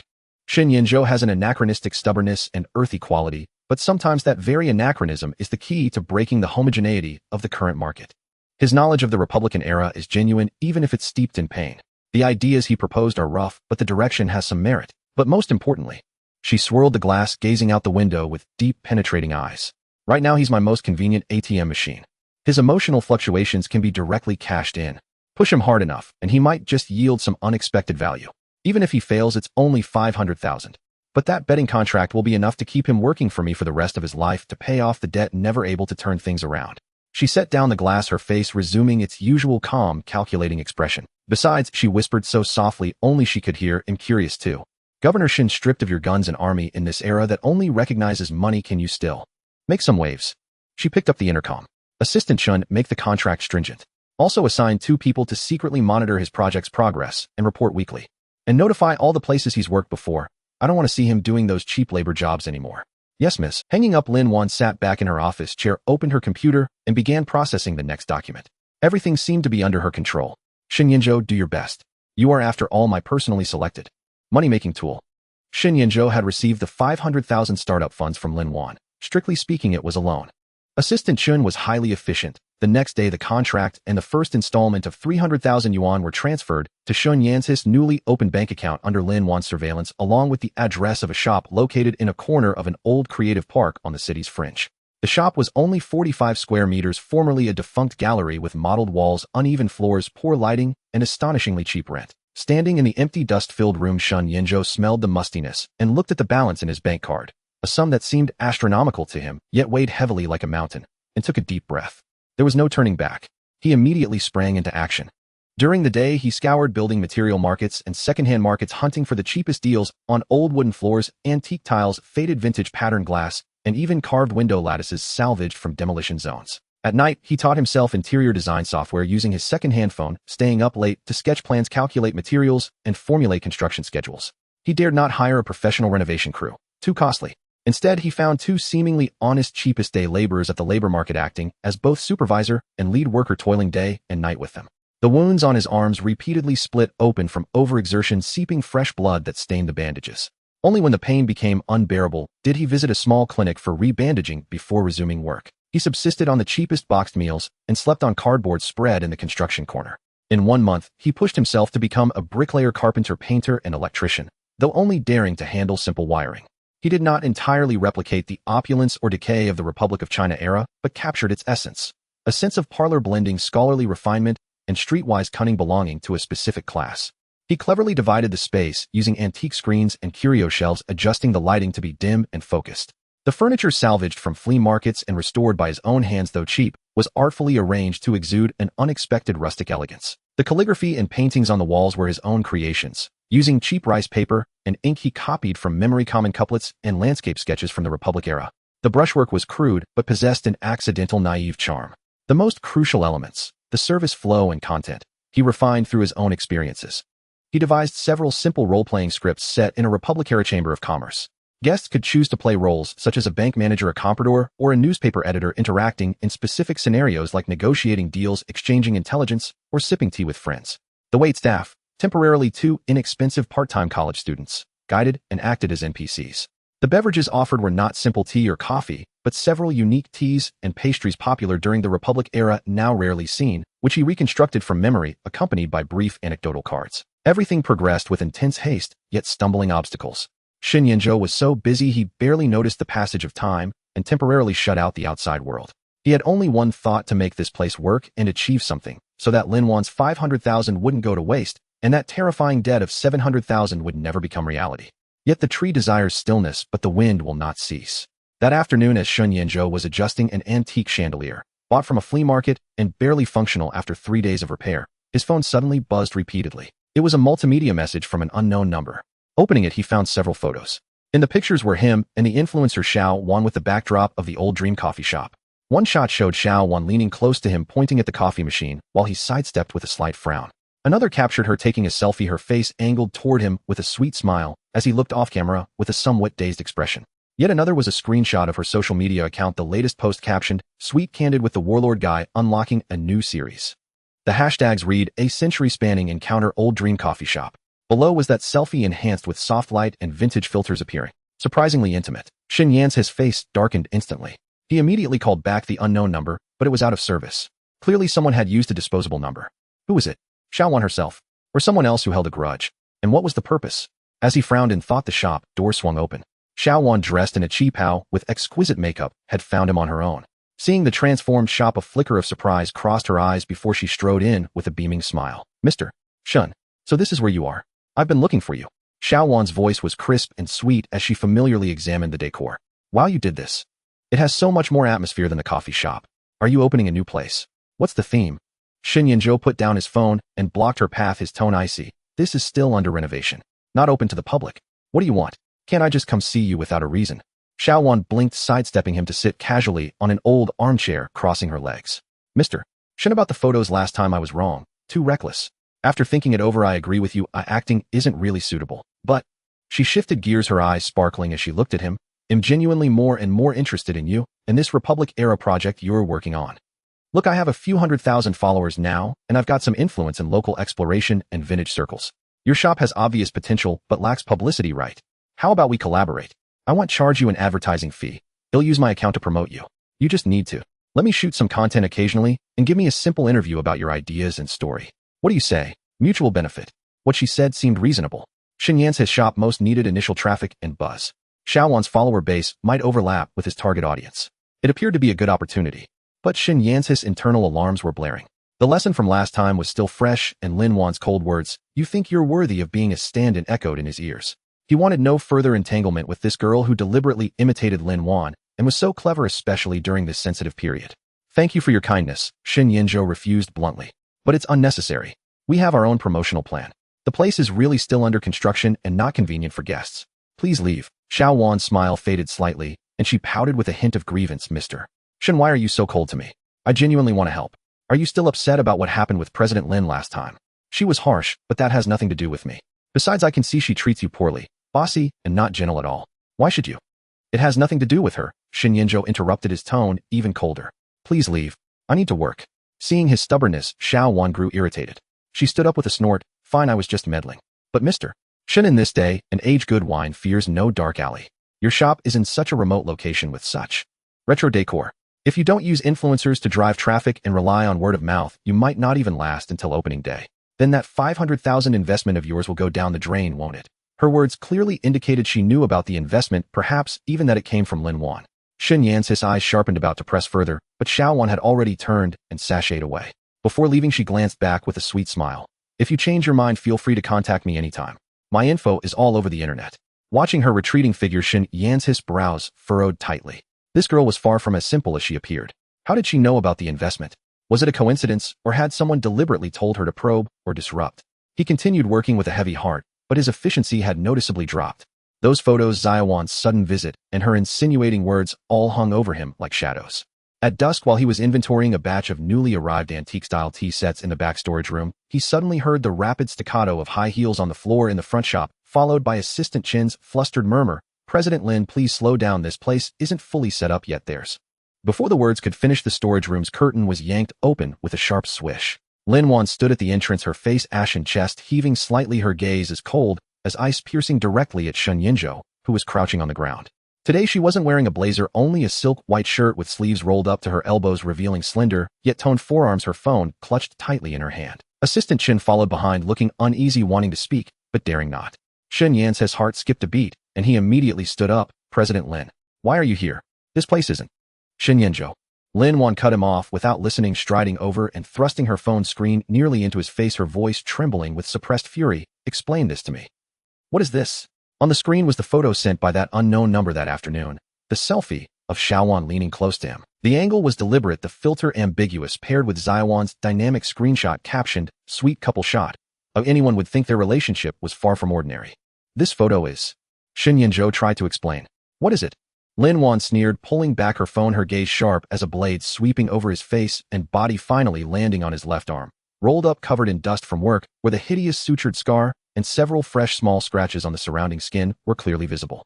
Her eyes grew even colder, mixed with a hint of something Shen Yanzhou couldn't read, and nearly furious disappointment. "Shen Yanzhou, have I been too merciful with you?" Lin Wan's voice was low, but every word felt like a venom-laced needle. "I gave you money, gave you a chance, not so you could use my funds to play some century-spanning encounter here. And certainly not so you could feign pitifulness to gain sympathy while fooling around with some disreputable internet celebrity stirring up this kind of low-class mess. I didn't. She took that photo deliberately, I refused. And she came today to talk about cooperation, which I also turned down." Shen Yanzhou defended urgently, unable to bear Lin Wan looking at him like he was trash, especially over such an unfounded misunderstanding. "Refused. Turned down." Lin Wan laughed as if she'd heard the biggest joke, pointing at his phone. "Then how did those photos come about? How did she know you were here? And about the investment? Shen Yanzhou, do you take me for a fool, or think my money is so easy to trick that you can use it to support your internet celebrity little girlfriend?" The words Xiao Wan, coming from her mouth with such a sarcastic tone, were especially jarring. "I have nothing to do..." Shen Yanzhou was furious too. The exhaustion, pressure, grievances of recent days, along with his anger at her for condemning him without reason, all surged up. He stepped forward, eyes bloodshot, roaring in a low voice, "Lin Wan, look clearly. What am I doing? I'm working day and night to get this shop right, to earn your money back. Can't you see these wounds, this dust on my hands? That Xiao Wan, I don't even know her full name. She came today spouting nonsense, and I kicked her out immediately.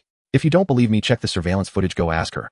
He flailed his arms, excitedly, accidentally pulling at the wound on his left arm, causing him to gasp in pain. He froze, his face growing paler. Lin Wan looked at the fresh blood seeping from his arm and his slightly reddened eyes from agitation and pain. The fury on her face froze for a moment, but was quickly replaced by an even deeper coldness. She stepped back, putting distance between them as if afraid of being tainted by the dust and blood on him. "Surveillance. Ask her. Lin Wan curled her lips in a cold, cruel smile. Do I need to shun Yanzhou? The facts are right here. You're using my money getting tangled up with this cheap imitation of me and producing these disgusting photos. It makes me sick and it makes my investment feel like a joke.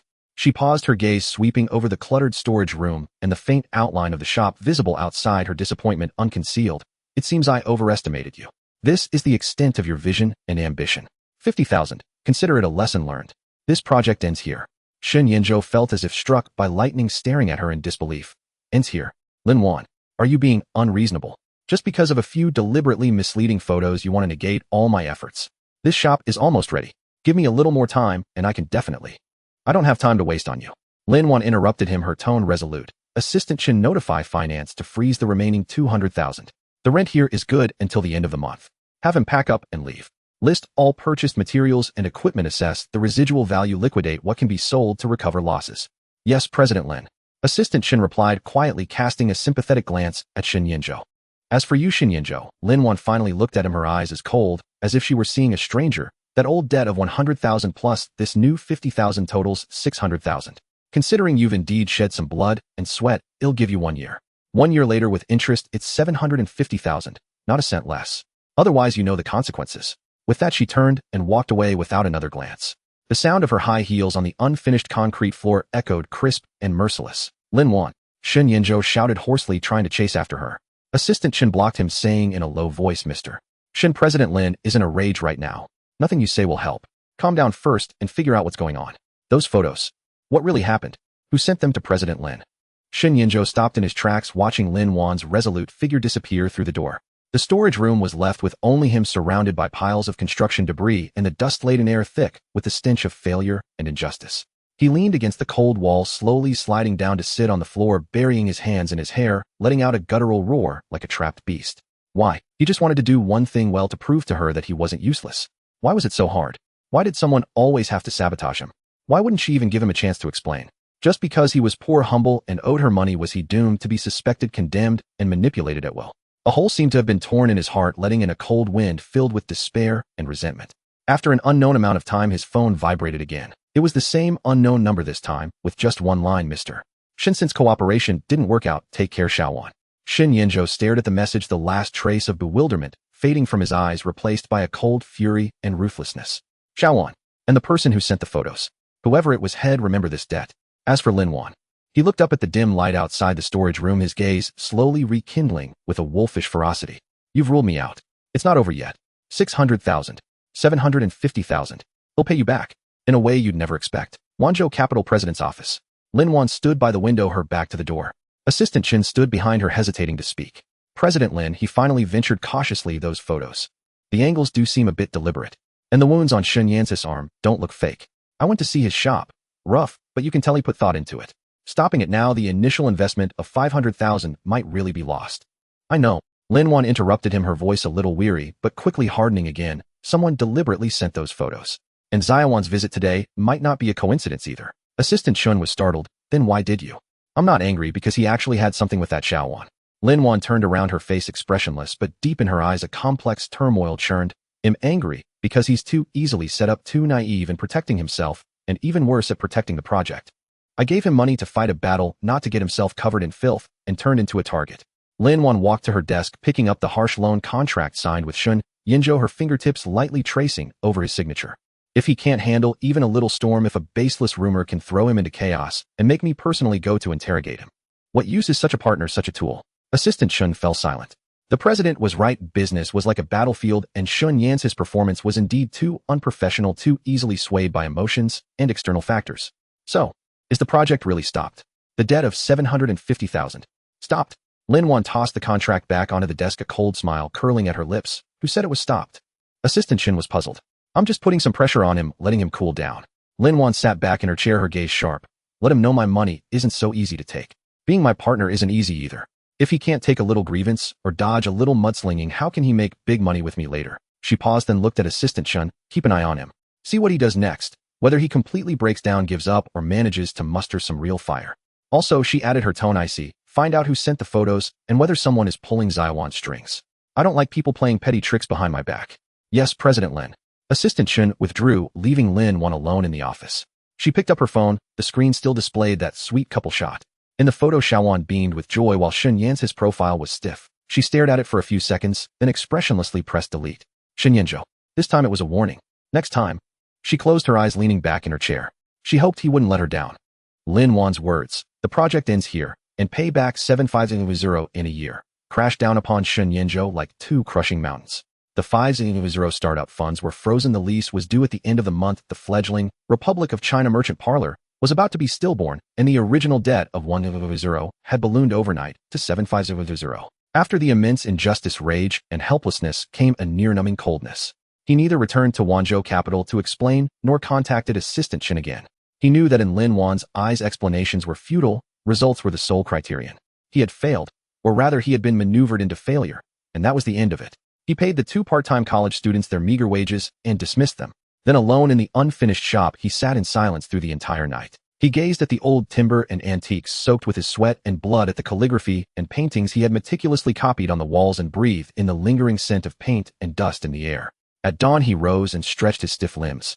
The last traces of confusion and anguish in his eyes had vanished, replaced by a stillness that was terrifyingly resolute.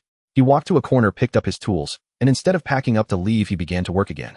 Since Lin Wan said the project was halted and the lease ran until month's end, this was still his territory. His task was not yet complete. In the days that followed, Sun Yanzhou seemed transformed.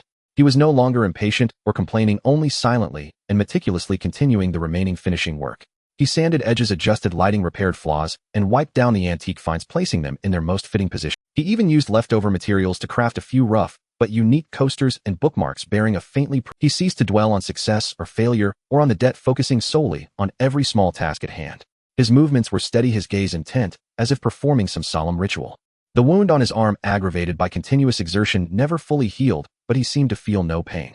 By day, he still worked at the logistics warehouse and convenience store, using his meager wages to sustain basic living expenses and pay the last few days' utilities for the shop. At night, he returned to this small store that would soon no longer be his, continuing to refine the details.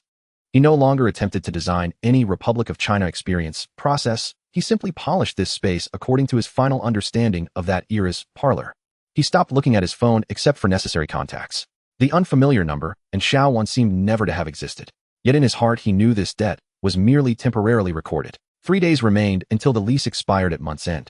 The shop was now completely finished. Though the materials were cheap and the craftsmanship rough, under Sun Yan's almost obsessive polishing and arrangement, it had taken on a peculiar atmosphere, one imbued with the sedimentation of time and a sense of story. Dim light, aged objects, faint traces of ink and wood. Standing within, one could almost feel cut off from the bustling traffic outside. That evening, as usual, Sun Yanzhou finished sweeping away the last specks of dust and was about to lock up when the shop door was pushed open. It was neither the landlord nor Xiaowan. It was Assistant Chen. Folder in hand with a complex expression, he stepped inside and surveyed the transformed storefront, a flicker of surprise in his eyes. "Mr. Chen," Assistant Chen began, his tone more businesslike than last time with a hint of barely perceived. Sun Yanzhou put down his rag and looked at him calmly. "Assistant Chen, here to collect the property. There are still 3 days left." Assistant Chen shook his head and handed over the folder. "President Lin sent me. Look at this." Sun Yanzhou took it and opened it. Inside was not a termination agreement or a demand letter, but a new, more detailed draft contract titled Supplementary Agreement on the Republic of China Cultural IP Project Cooperation and Debt Settlement. He skimmed through it. The core terms were 1. Project restart. Lin Wan acknowledged the execution ability and immersion Sun Yanzhou had demonstrated during this phase and decided to restart the Republic of China Merchant Parlor pilot project. The initial 500 investment would be converted into project shares, accounting for 70. Sun Yanzhou would contribute core creativity, content output, and operational management as equity, holding 30. 2. Debt restructuring and the knowledge monetization clause. The 750 debt owed by Sun Yanzhou was split into 2 parts: base debt of 500 converted into a long-term subscription right for Sun Yan's 30 equity stake, subject to stringent exercise conditions. Knowledge gap debt of 250. Lin Wan believed that this crisis had exposed Sun Yan's severe knowledge gaps in key areas such as modern business rules, online public opinion, and intellectual property protection. The reduction of this part of the debt was directly tied to Sun Yan's progress in filling the knowledge gaps. 3.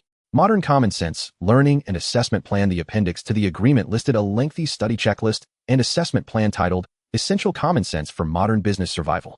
The content included but was not limited to basic tools, proficiency in mainstream office software, financial software, and basic design software operations, mastery of fundamental concepts in mobile payments, online marketing, and data analysis.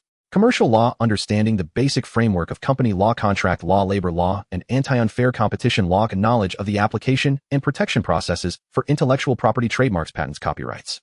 Market and risk, comprehending basic business models and key indicators of financial statements, income statement, balance sheet, cash flow statement. I possessing basic awareness of public opinion monitoring and crisis public relations. I recognizing common commercial fraud and contract pitfalls. Digital literacy, understanding the operational rules of social media and the laws of content creation and dissemination. Ability to identify online trolls, malicious marketing, and information pollution. Mastering basic knowledge of network information security protection. Upon completing each module study and passing Lin Wan's designated assessment written test, plus practical simulation, a corresponding portion of the knowledge gap debt, ranging from 5,000 to 20,000 yuan, could be reduced based on the assessment score. Completing all modules and passing the final assessment would result in a full waiver of the 2,500 yuan debt. Shen Yinzhou was required to finish all studies and assessments within 6 months. Should he fail to meet the deadline, or if any assessment was failed and the retake was unsuccessful, the knowledge gap debt would be reinstated with an additional 20 penalty interest, and 30 of his project shares would be diluted. During the 6-month pilot operation period of the project, if monthly profitability was not achieved, or if another major error, due to Shen Yan's knowledge or capability deficiency, occurred, Lin Wan had the right to unilaterally terminate the cooperation, recover all investments, and Shen Yinzhou would bear the corresponding losses, with the debt reverting to its original amount of 7,500 yuan. This was an agreement harsher and more humiliating than before, yet it also offered a faint glimmer of hope. It was no longer merely a monetary wager, but an evaluation and transformation of Shen Yinzhou himself, from head to toe, inside and out, as a product riddled with defects in need of being reforged. Shen Yinzhou stared at the densely packed agreement, filled with professional jargon and cold clauses, and remained silent for a long time. His fingers unconsciously rubbed the edge of the paper. Assistant Chen stood by without urging him. He could understand what Shen Yinzhou was feeling. This agreement virtually trampled Shen Yan's dignity and knowledge reserve into the ground. But Lin Wan's stance was clear: either accept it, remold himself according to her rules to earn a fighting chance, or bear the 7,500 yuan debt and sink into oblivion in this city. Did Miss Lin say anything else? Shen Yinzhou finally spoke, his voice somewhat hoarse. Assistant Chen hesitated for a moment, but still relayed Lin Wan's exact words. Miss Lin said, Shen Yinzhou, your stubbornness and old-fashioned ways might be somewhat useful in certain specific situations. But in this era, relying solely on those leads to a dead end. If you want to repay the debt and stand before me, first transform yourself from a Republic of China relic into a barely usable modern tool. Without even understanding the most basic rules of the game, you don't even qualify to sit at the table. The knowledge gap debt is the price you pay for your ignorance and backwardness. Learn fast, repay fast. If you can't learn or don't want to then keep carrying the debt and go back to being your governor's shun, don't bother me anymore. Every word cut to the heart, yet hit the nail on the head. Shen Yinzhou recalled all his embarrassing moments since traveling through time, unable to understand mobile payments, confused by traffic rules, being charged by food delivery platforms, schemed against by internet celebrities, unable to defend himself over a few photos, and having his hard-earned project abruptly halted. Lin Wan was right. He knew almost nothing about this era. His thinking and methods clashed with this world. In many cases, his so-called efforts and desperation might have been nothing more than causing trouble and acting foolishly. To repay the debt, to get close to Lin Wan, and to establish himself in this world relying solely on brute strength and some outdated Republican memories, was far from enough. He needed to relearn to understand the rules of this era and to become useful. This agreement was a shackle and humiliation, but perhaps also a brutally tailored survival guide. He slowly raised his head to look at Assistant Chun, his eyes no longer showing anger or resentment, only a calm, almost resigned determination. A pen. Assistant Chen immediately pulled a signing pen from the folder and handed it over. Shen Yinzhou took the pen, didn't glance at the agreement again, turned to the last page where the signature line was, and neatly wrote his name, Shen Yinzhou. The 3 characters were deeply imprinted on the paper. He'll bring the agreement back to Miss Lin. The relevant study materials and first phase course schedule will be sent to your email shortly. Also, Assistant Chun said, putting away the signed agreement with a slightly softer tone, Miss Lin said this shop can continue to be used as your venue for preliminary learning and simulated operations. The rent will be deducted from the project reserve funds. But remember, only 6 months. Shen Yinzhou nodded. Assistant Chen left, and the shop was once again empty, leaving only Shen Yinzhou alone. He walked over to the old-fashioned desk and sat down, taking out his second-hand phone. For the first time, he actively and earnestly opened those learning apps and web pages that had previously seemed dazzling and useless to him. The flickering light from the screen reflected in his calm eyes. The learning journey of Republican Governor Shen Yinzhou had officially begun, in a humiliating yet starkly realistic way. A few days later, in the president's office of Wanzhou capital, Lin Wan was reviewing a financial report when Assistant Chen knocked and entered. Miss Lin, Shen Yinzhou has started. He signed up for an online business crash course and borrowed books from the library, including Introduction to Company Law and Financial Statement Analysis from Entry to Giving Up. Assistant Chun reported with a subtle tone. Also, it seems, he's genuinely studying hard. He quit his job at the coffee shop and adjusted his shifts at the logistics warehouse and convenience store. Now he spends most of his daytime in the shop reading books, watching videos, and taking notes. When he doesn't understand something, he looks it up on his old phone or audits open classes at the nearby university. Lin Wan didn't look up, merely responding with a faint Also, Assistant Shin paused. He asked me to inquire if there are any recommended resources on practical cases of online public opinion monitoring and crisis PR, or if a simulation drill could be arranged. Lin Wan's hand, turning the page, paused slightly. She finally looked up at Assistant Shin, a barely perceptible glimmer flashing in her eyes. Send him the internal review report of last year's Meili skincare product public opinion handling case. Tell him that next Wednesday afternoon, I'll have someone from the marketing department go over to give him a simple media ambush interview simulation. Let him prepare. Yes, Miss Lin. Assistant Chin acknowledged and prepared to leave. Wait. Lin Wan called him back. Assistant Chin turned around. His arm injury. Lin Wan's tone sounded casual. How is it? Assistant Chun was momentarily stunned, but quickly replied, I discreetly asked the doctor at the clinic downstairs. He said the wound keeps reopening and isn't healing well, but Shin Yinzhou insists on not using better medication, just changing the dressing on time. The doctor said he pushes himself too hard and doesn't rest enough. Lin Wan was silent for a few seconds before waving her hand. I see. You may go. After Assistant Chun left, Lin Wan put down the financial report and rubbed her temples. Her gaze fell on an encrypted folder on the computer containing the preliminary investigation results just sent by the technical department. The source of those provocative photos traced back to an online marketing company indirectly linked to Wang Zhengwo, the one from Dingxing Building. And Xiaowan seemed to have been merely a pawn used by others. She closed the folder and looked out the window. Shin Yinzhou learning quite fast. But this was only the beginning. The first lesson in modern common sense was often the most painful. Let me see and how much value you can realize for me. She picked up the financial report again, her gaze sharper than before.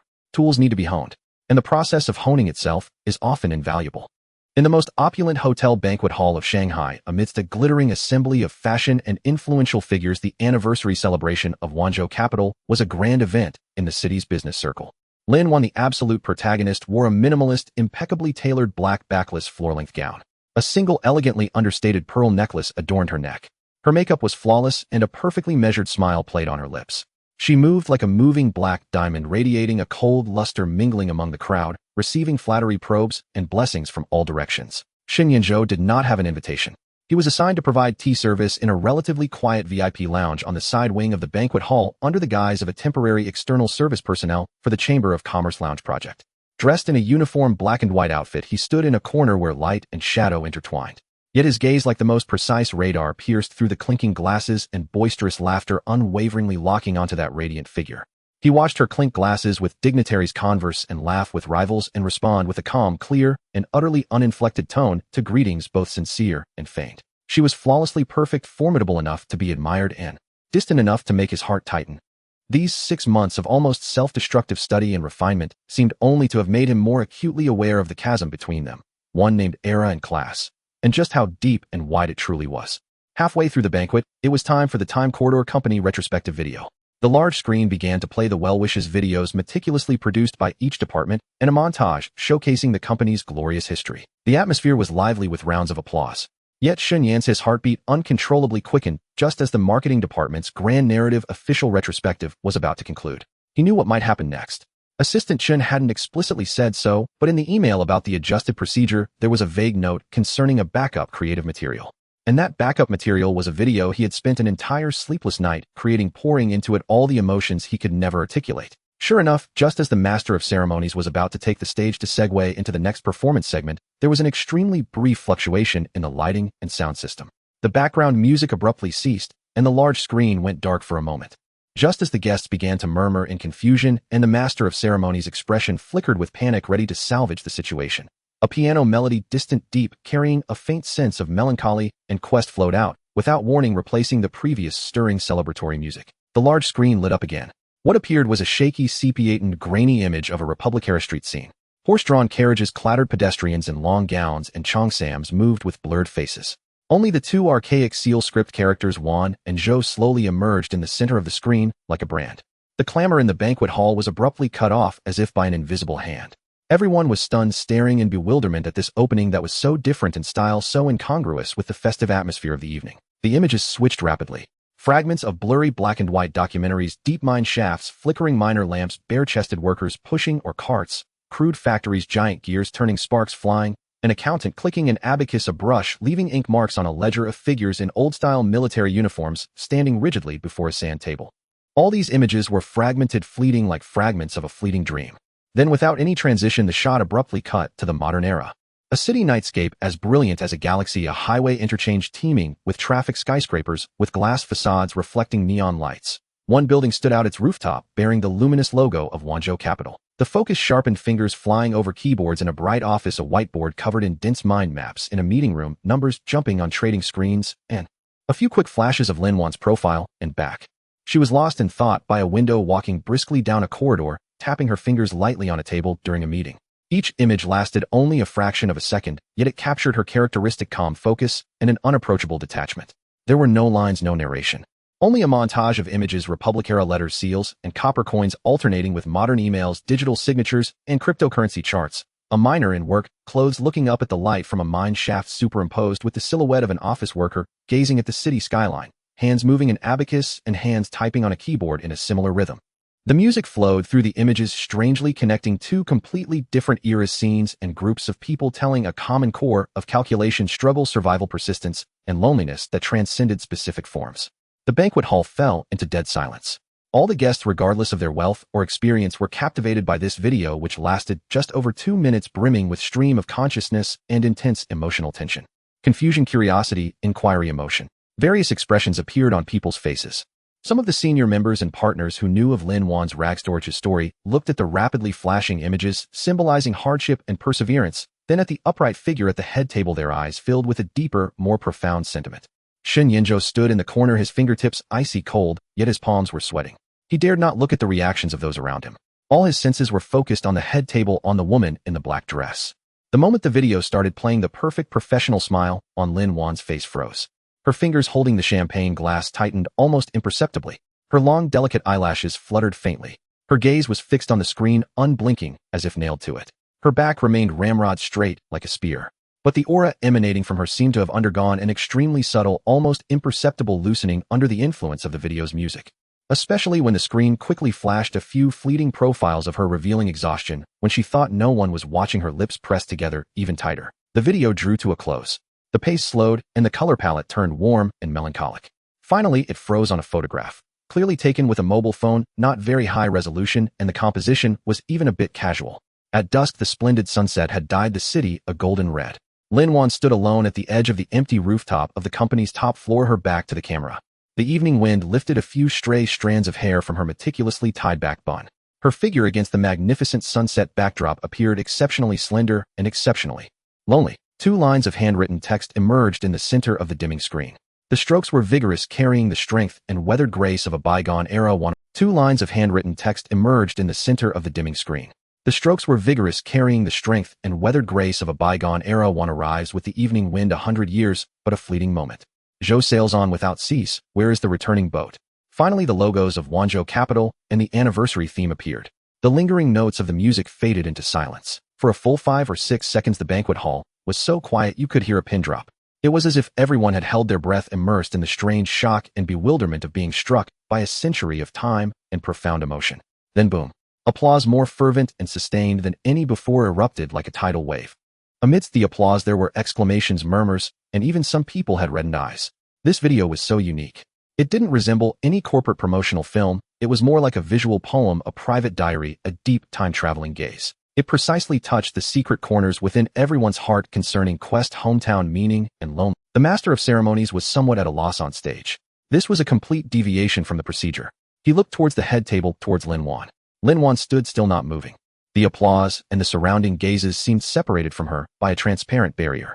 She just stared at the large screen, which had already dimmed, and was now replaying the celebratory background image, as if those 2 lines were still branded upon it. In her hand, the champagne glass liquid surface rippled with subtle, continuous tremors. Her face under the brilliant lights appeared somewhat pale. Deep within those always calm and sharp eyes, it seemed as if a storm was silently surging and crashing, yet was forcibly suppressed beneath an even thicker layer of ice. Ding! Detected intense target, emotional fluctuation, core memory triggered, emotional defense system under high intensity assault, cognitive coordination disrupted. warning host Lin Wan's mercenary persona under direct attack from high-concentration emotional projection. Stability decreased to 71. Crack detected in DET-tool cognitive framework. The concept of 100 years forcibly injected. System prompt: it is recommended to immediately initiate emergency emotional isolation protocol to sever current environmental emotional link. The system's alarm blared sharply in her mind, each warning more urgent than the last. But she seemed not to hear. She just closed her eyes with force, almost painfully. When she opened them again, the surging waves in the depths of her eyes seemed forcibly subdued, recondensing into an even thicker, icier frost. Yet beneath that ice, cracks were already densely packed. At that moment, a figure stirred from the very edge of the banquet hall from the dimmest corner. He walked through the crowd, still abuzz with applause and excited chatter, step by step towards the stage, towards the black. Dressed in the waiter's uniform that clashed with the finery around him, his posture was as straight as a pine tree, his steps steady, carrying a desperate determination. The brilliant lights swept across his angular, gaunt, yet resolute profile, illuminating his eyes. Eyes that burned with a desperate flame, held the weariness of a century's storms, and flickered with naked pain and profound affection, finally stripped of all pretense. It was Shen Yanzhou. A security guard instinctively moved to stop him, but was halted by a single look from Assistant Chen, who had appeared nearby. Assistant Chen's expression was extremely complex, a mix of worry, helplessness, and a faint trace of. He silently stepped back half a pace, watching Shen Yanzhou walk like an unsheathed ancient sword, tarnished yet still sharp, towards the direction he had admired, pursued, and been entangled with for an entire century. All gazes instantly shifted from the large screen and Lin Wan to this waiter, who had suddenly intruded into the center stage. Surprise, curiosity, contempt, amusement, speculation. A myriad of looks interwove upon him, but he seemed oblivious. In his world, only that one person ahead remained. Lin Wan saw him too. The moment he moved, her gaze was drawn to him, as if by a magnet, locking onto him firmly. She watched him walk through the crowd, watched him draw nearer, watched the light in his eyes. A light both familiar and strange that made her very soul tremble. Her heart at that instant felt as if it were violently seized by a cold, powerful hand, stopping its beat abruptly, only to be followed by a more violent, almost suffocating rebound. The wine glass in her palm emitted a faint, nearly imperceptible creak of imminent fracture. Shen Yanzhou stopped just a few steps away from the head table. He did not look at the guests with their varied expressions on either side, nor at the embarrassed master of ceremonies on stage. His gaze, as if having traversed a century-long arduous journey, finally landed precisely and unobstructedly on Lin Wan's face. He saw the subtle tremors she struggled to control beneath her icy mask, the storm in her eyes she desperately suppressed, yet still revealed, and her bloodless lips. Then he took a deep breath. That breath seemed to inhale a century's worth of storms, all the grievance, resentment, humility, and struggle, and also his last shred of disguise and hesitation. The entire banquet hall had unknown when fallen into dead silence once more. Everyone held their breath, waiting to see what this man who had created the astonishing video and appeared so abruptly would do next. Shen Yanzhou's voice resonated from his chest. It was not loud, even a bit hoarse, yet it strangely pierced through the lingering musical notes and whispers, reaching everyone's ears, clearly carrying a heavy quality, as if bearing the weight of endless time. Lin Wan. Lin Wan. He called her name. Not President Lin, not Boss Lin, just Lin Wan. Those two words seemed to drain every ounce of his strength, yet they also dismantled all the barriers erected between them. Barriers forged from money, debt, time, and misunderstanding. That video, Shen Yanzhou's gaze swept across the faces around him. Some stunned, some curious, some waiting for a spectacle. Before finally, like a weary bird returning to its nest, it settled steadily and heavily into the depths of Lin Wan's eyes, which seemed frozen in eternal ice. I made it. He paused, as if organizing his thoughts or gathering courage. All the so-called modern communication skills and PR tactics he had learned over the past 6 months failed him utterly in this moment. He could only follow his instincts, using the most primitive and genuine way to lay himself bare. I know this is presumptuous, his voice steadied but grew heavier and ill-timed. Just like me appearing here in this era. Equally presumptuous, equally ill-timed. Self-mockery hung clearly at the corner of his mouth, a bitterness so sharp it ached the heart. I've done many foolish things, made many mistakes. He continued, his tone as calm as if recounting someone else's story, yet every word was steeped in lessons of blood and tears. I didn't understand the rules of this era. I was like a blind man, a fool. I caused you so much trouble, brought you endless problems, and made you a laughingstock. He recalled the awkwardness of their first street encounter, the clumsiness of his odd jobs, the frustration of being outwitted by Xiao, the grievance of being scolded for making trouble after taking a blade for her, the despair when his project was halted. Each memory was like a dull knife, repeatedly cutting into his dignity. I tried in the most foolish and ridiculous way to get close to you, to repay my debt. His Adam's apple bobbed violently, a barely perceptible tremor in his voice too. Prove to you that I'm not useless, not just a burden dragging you down. The banquet hall fell into a terrifying silence. Only his low, hoarse voice echoed through the vast, opulent space, striking the hearts of everyone present. The gazes that had once been mocking and contemptuous gradually shifted. The pain in this man's eyes was too real, his posture too humble, yet it radiated a moving, unyielding resilience. Lin Wan still stood rooted to the spot, like a flawless ice sculpture. Only those closest might notice that the fingers gripping her wine glass had turned white from the strain, and the golden liquid within rippled in increasingly violent circles. Her face under the lights was almost translucent pale. Her lips were pressed into a bloodless line. Those eyes, once capable of seeing through everything and making decisive judgments, now seemed unfocused, staring blankly at Shen Yance's figure. The system's shrill alarms blared into a cacophony in her mind, but she completely blocked them out. Shen Yanzhou watched her unresponsive face, or rather a face so overwhelmed it could no longer react normally, and his heart felt as if it had been plunged into an icy sea of bone-chilling cold seeping in. But he didn't retreat. Having come this far, there was no turning back. He took a deep breath as if to wring the last trace of air from his lungs, and then in a tone lower, heavier, yet clearer, each word carrying the rust and blood of time, he slowly said, "You were right, Lin Wan. I don't even understand modern common sense. I almost mistook your true self. I was reckless, foolish. I deserved it." He stopped, the immense pain nearly suffocating him. He closed his eyes, and when he opened them again, only a desperate resolve remained in his gaze, along with an obsession that 100 years of storms had failed to erode. But he lifted his head, no longer evasive, no longer pleading humbly, but with a calm, almost cruel, as if stating a fact, looking directly into Lin Wan's eyes that seemed to shatter in that instant, revealing boundless shock and fragility. Word by word, he uttered the sentence that had weighed on his heart for a century, traversed time and space, and tormented his soul. "I found you, Lin Wan." From the miner's lamp at Haishi Cave to the bloodstains on Yingzue Cliff. From the shattered mountains and rivers of the Republic era to this unfamiliar, dizzying city. From holding military power and having nothing to being penniless and drowning in debt. From one time and his voice grew steadier, yet heavier, each word like a solemn drumbeat, striking the hearts of everyone in the hall, and especially the crumbling fortress of Lin Wan's heart. Like a ghost, a joke, a stubborn madman, I searched for you. He paused, gathering the last vestiges of his live's strength into 3 final words spoken with crystal clarity, shattering a century of separation, breaking through all worldly barriers, and striking the deepest part of Lin Wan's soul. For a full 100 years. Boom. The moment the words fell, it was as if thunder had exploded in the banquet hall. Not a sound, but an invisible shockwave of cognitive upheaval. 100 years. Time travel. How is that possible? Was it madness? An elaborately crafted melodrama? Or an unbelievable truth? Everyone was stunned, mouths agape, eyes wide, looking from Shen Yanzhou to the business empress at the main table, Lin Wan, renowned for her extreme rationality and cold shrewdness. A profound sense of absurdity and an indescribable spine-chilling fatalism gripped every heart. The strange temporal dissonance and emotional resonance evoked by the earlier video now found an explosive, incredible explanation. This explanation was so bizarre, yet it eerily aligned perfectly with the video's tone, the pain in this man's eyes, and his previous out-of-place behavior. Time seemed to stretch and freeze in that moment. Lin Wan stood there as if struck heated by that invisible thunder. Those last 3 words from Shen Yanzhou, 100 years, were like 3 poisoned ice picks piercing through her layered armor and striking the deepest, softest, most untouchable corner of her soul. 100 years. He searched for me. For 100 years. This realization with cataclysmic force shattered all the psychological defenses she had painstakingly built with debt collection, instrumentalization, and monetary valuation. Those fragments she had forcibly suppressed, twisted, and rationalized. The shock and joy in his eyes at their first meeting that could not have been feigned, his silent persistence and clumsiness at work, his instinctive, unhesitating act of taking a blade for her, his almost self-destructive diligence in learning, and every frame of the video that contained codes and pains only they understood. All of it in this moment was given new crushing weight and meaning by those 3 words.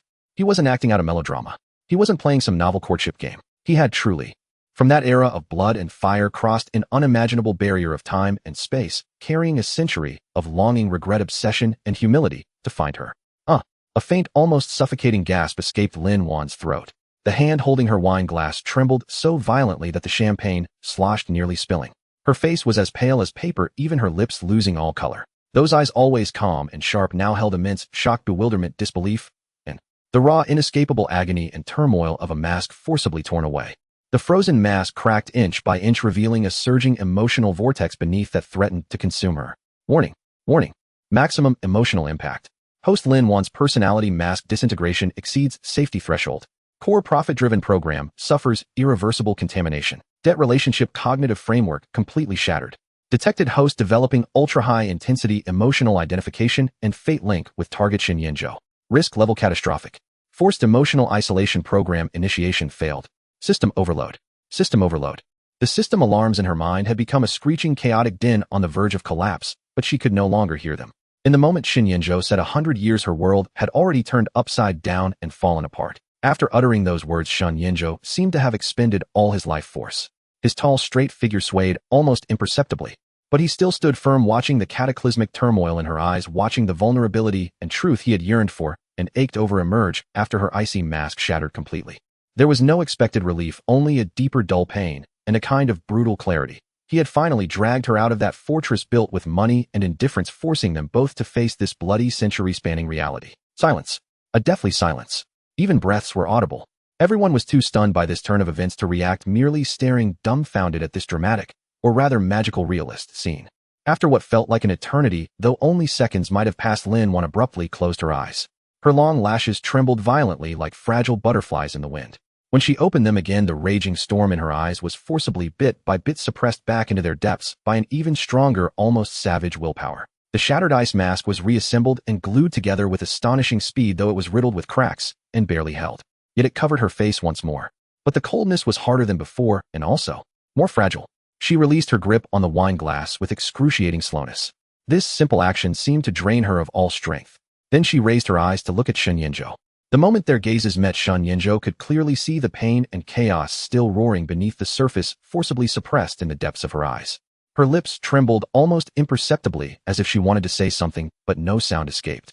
Lin Wan's lips trembled several times before she finally found her voice. That voice was dry and hoarse, stripped of its usual mellifluence and composure, carrying even a faint, almost imperceptible tremor.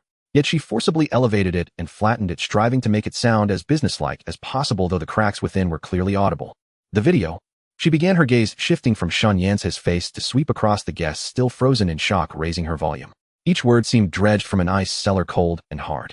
While edited, she paused as if weighing her words or battling the chaos still roaring in her mind. Creative, atmospheric. The use of cinematic language shows a breakthrough.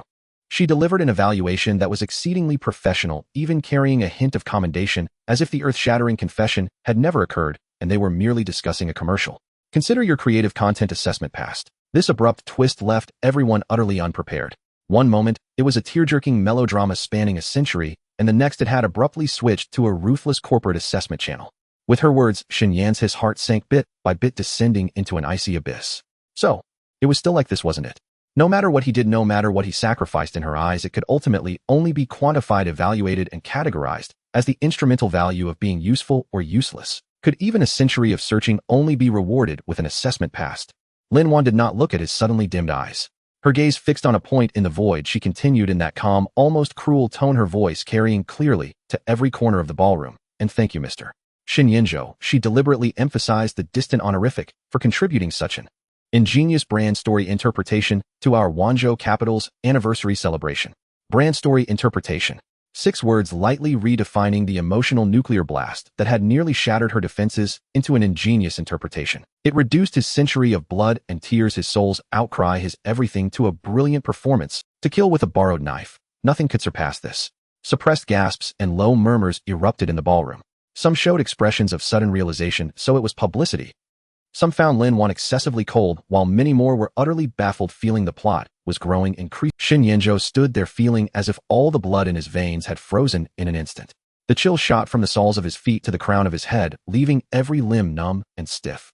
He looked at her, at the face that had donned its icy mask again, but appeared even more twisted and fragile due to the cracks, at the eyes that dared not meet his and could only forcibly gaze elsewhere. Heartache. He was already numb. Resentment. It seemed pointless now. Only a barren, icy, dead silence. Then Lin Wan turned her gaze back to him. This time her eyes were as sharp as an unsheathed ice blade, devoid of any trace of the fragility and wavering that had leaked out moments before.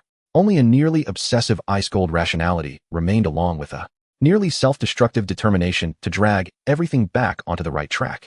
Her voice regained that authoritative calm that Shen Yinzhou recognized as belonging to President Lin, unquestionable and even more resolute than before. According to the agreement, this assessment is excellent. Creativity and emotional resonance have reached this grade standard. She announced a nearly perfect grade that had never appeared in previous assessments. Reducing the knowledge gap debt. She deliberately paused, her gaze sweeping over Shen Yance's pale face, then clearly uttered a figure that made many knowledgeable attendees gasp. 300,000. 300,000. At once. It nearly covered the entirety of his knowledge gap debt. This gesture was so generous it bordered on absurd, yet also utterly ruthless. She used a sky-high bonus to confirm it was merely an excellent assessment, a quid pro quo. Another wave of commotion swept through the room. 300,000. All for a video. A performance. Was Lin Wan insane, or did she have so much money she didn't know what to do with it?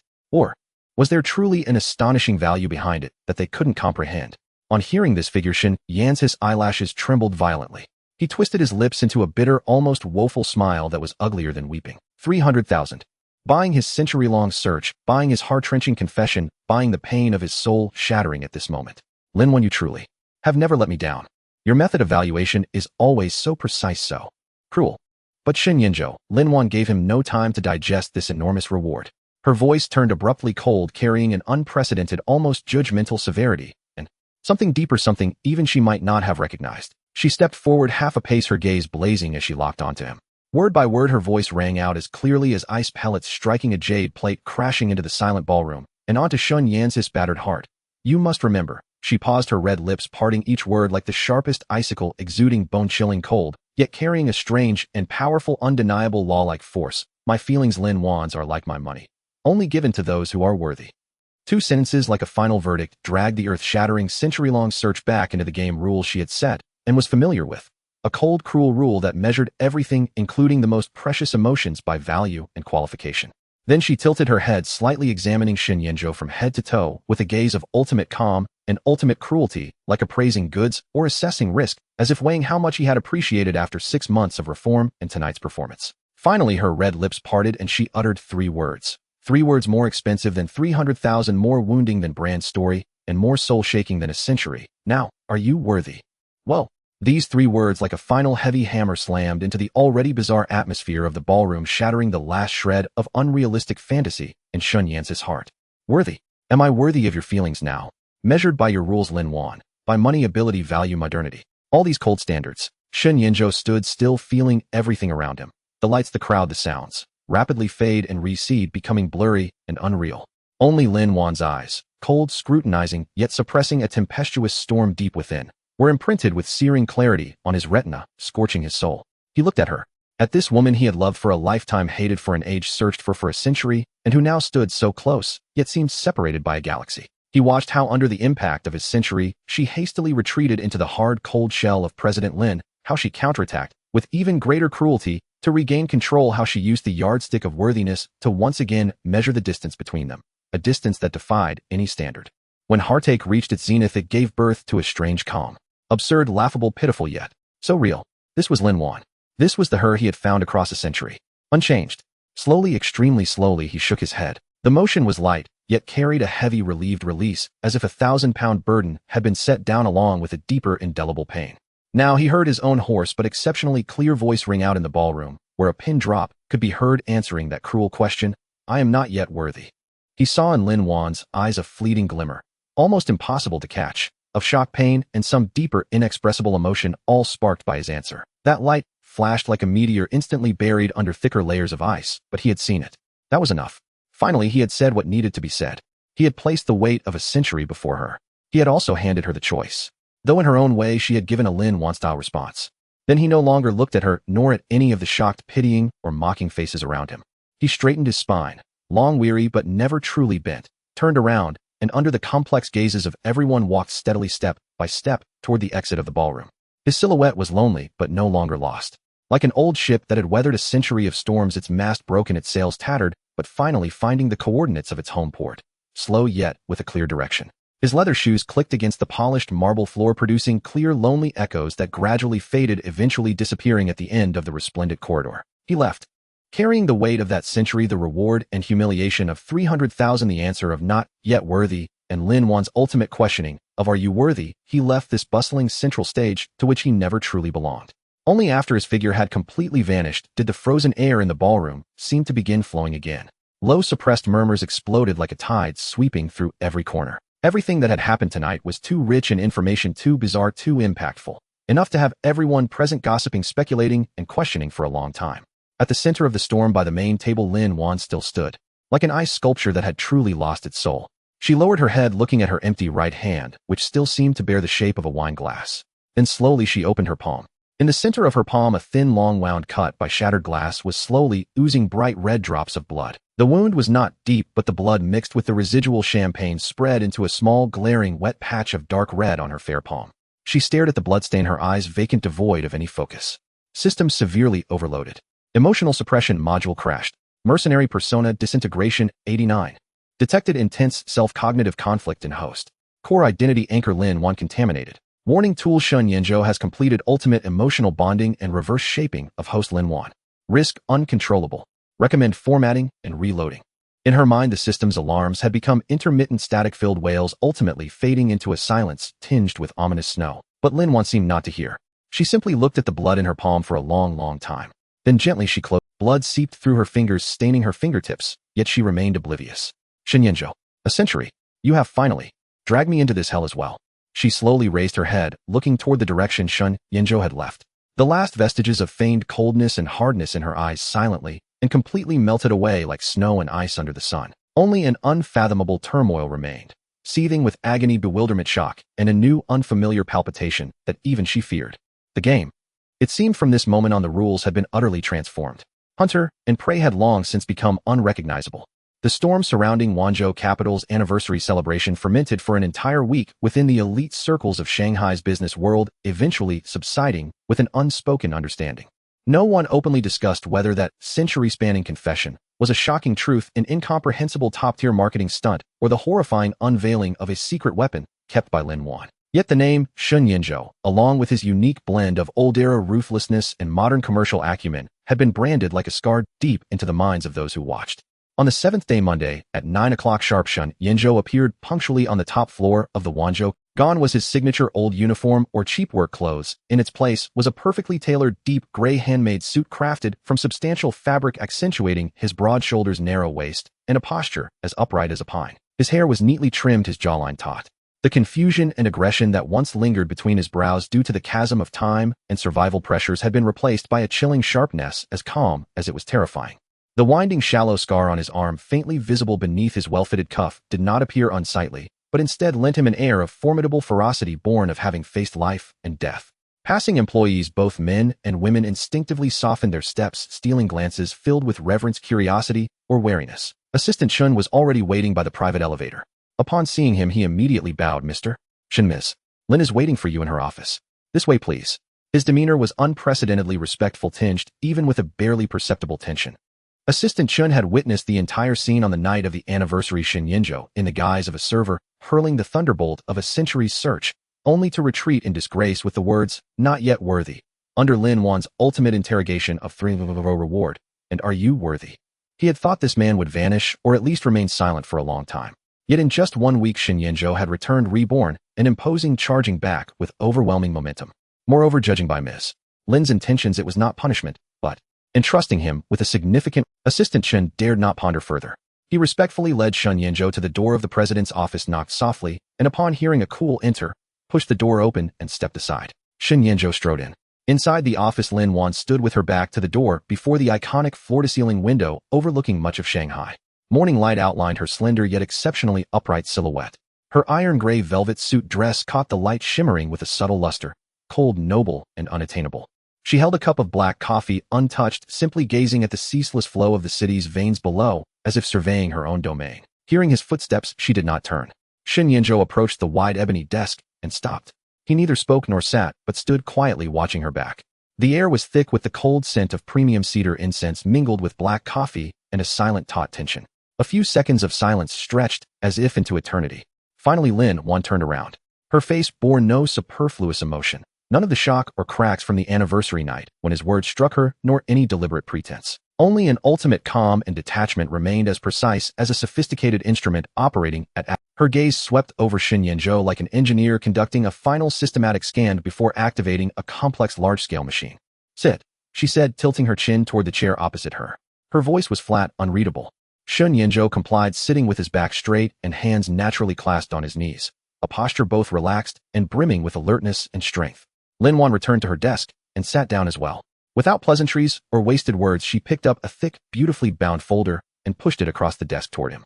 The charter for the Wanzhou Joint Project Department, the agreement on special project advisor rights and responsibilities, and supplementary clauses on confidentiality and non-compete. Her tone was steady, her words precise. Take a look. Sign if it's acceptable. Your office is next door, it's already prepared. Assistant Chun will assist you in forming the initial team with priority selection from within the group. You have veto power. Xin Yanzhou picked up the folder and flipped through it quickly and intently. The terms were clear, the rights and responsibilities defined to the point of being almost harsh.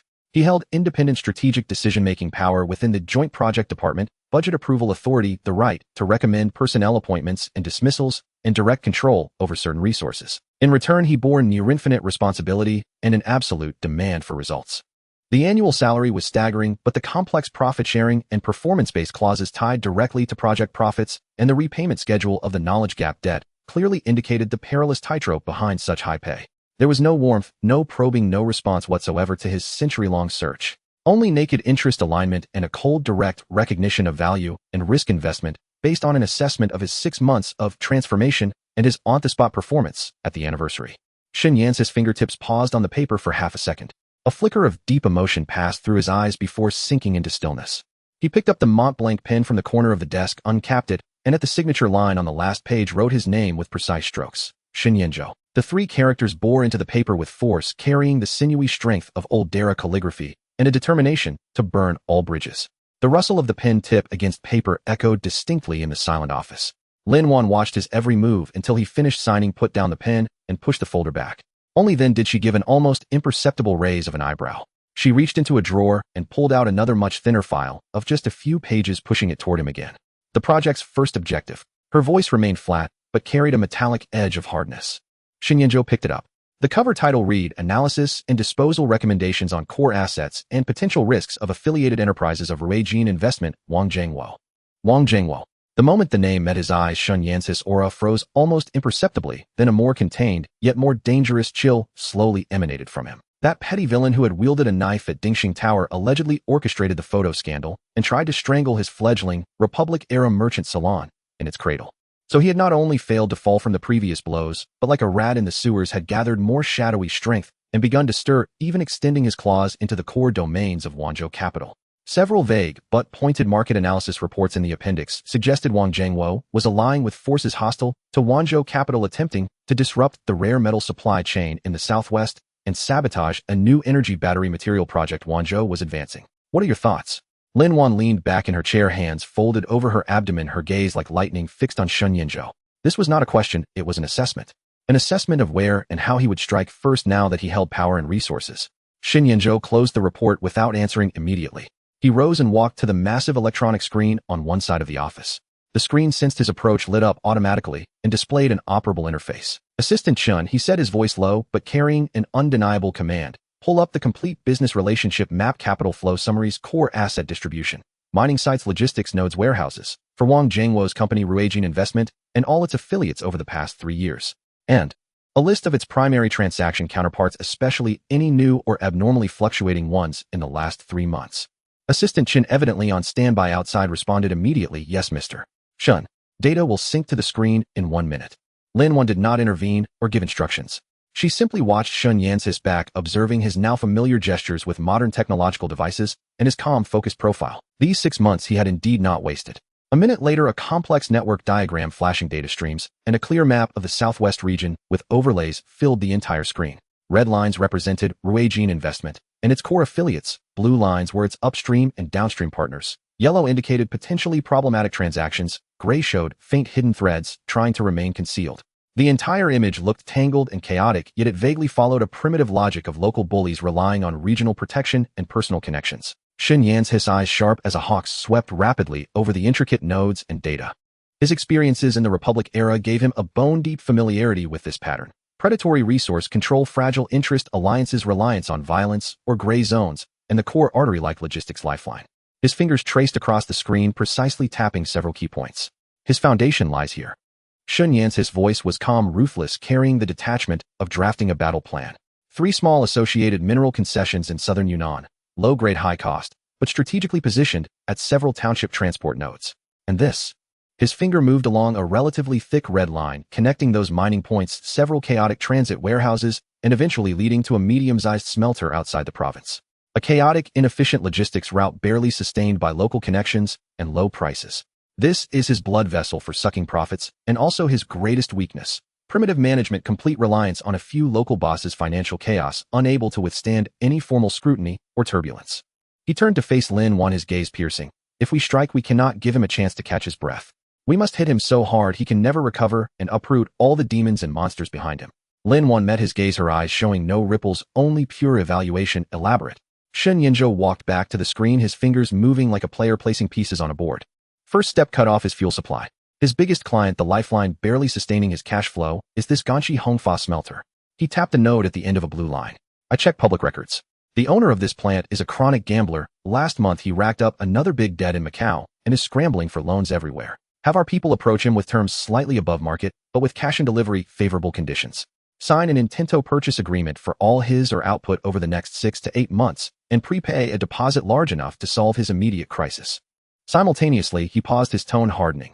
Use all available channels in industry, media, and consulting firms to leak credible news. Wanzhou Capital, in partnership with Zhenhua Mining, one of China's top 3 mining groups, is systematically surveying high-grade, easily accessible rare metal sources in southern Yunnan with a preliminary strategic cooperation intent to establish a new stable, compliant, large-scale procurement supply chain.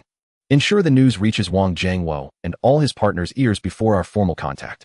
He was sowing panic, cutting off Wang's expectations and retreat. Second step, sever his limbs. Shen Yan's finger moved to several critical red-marked nodes on the logistics line.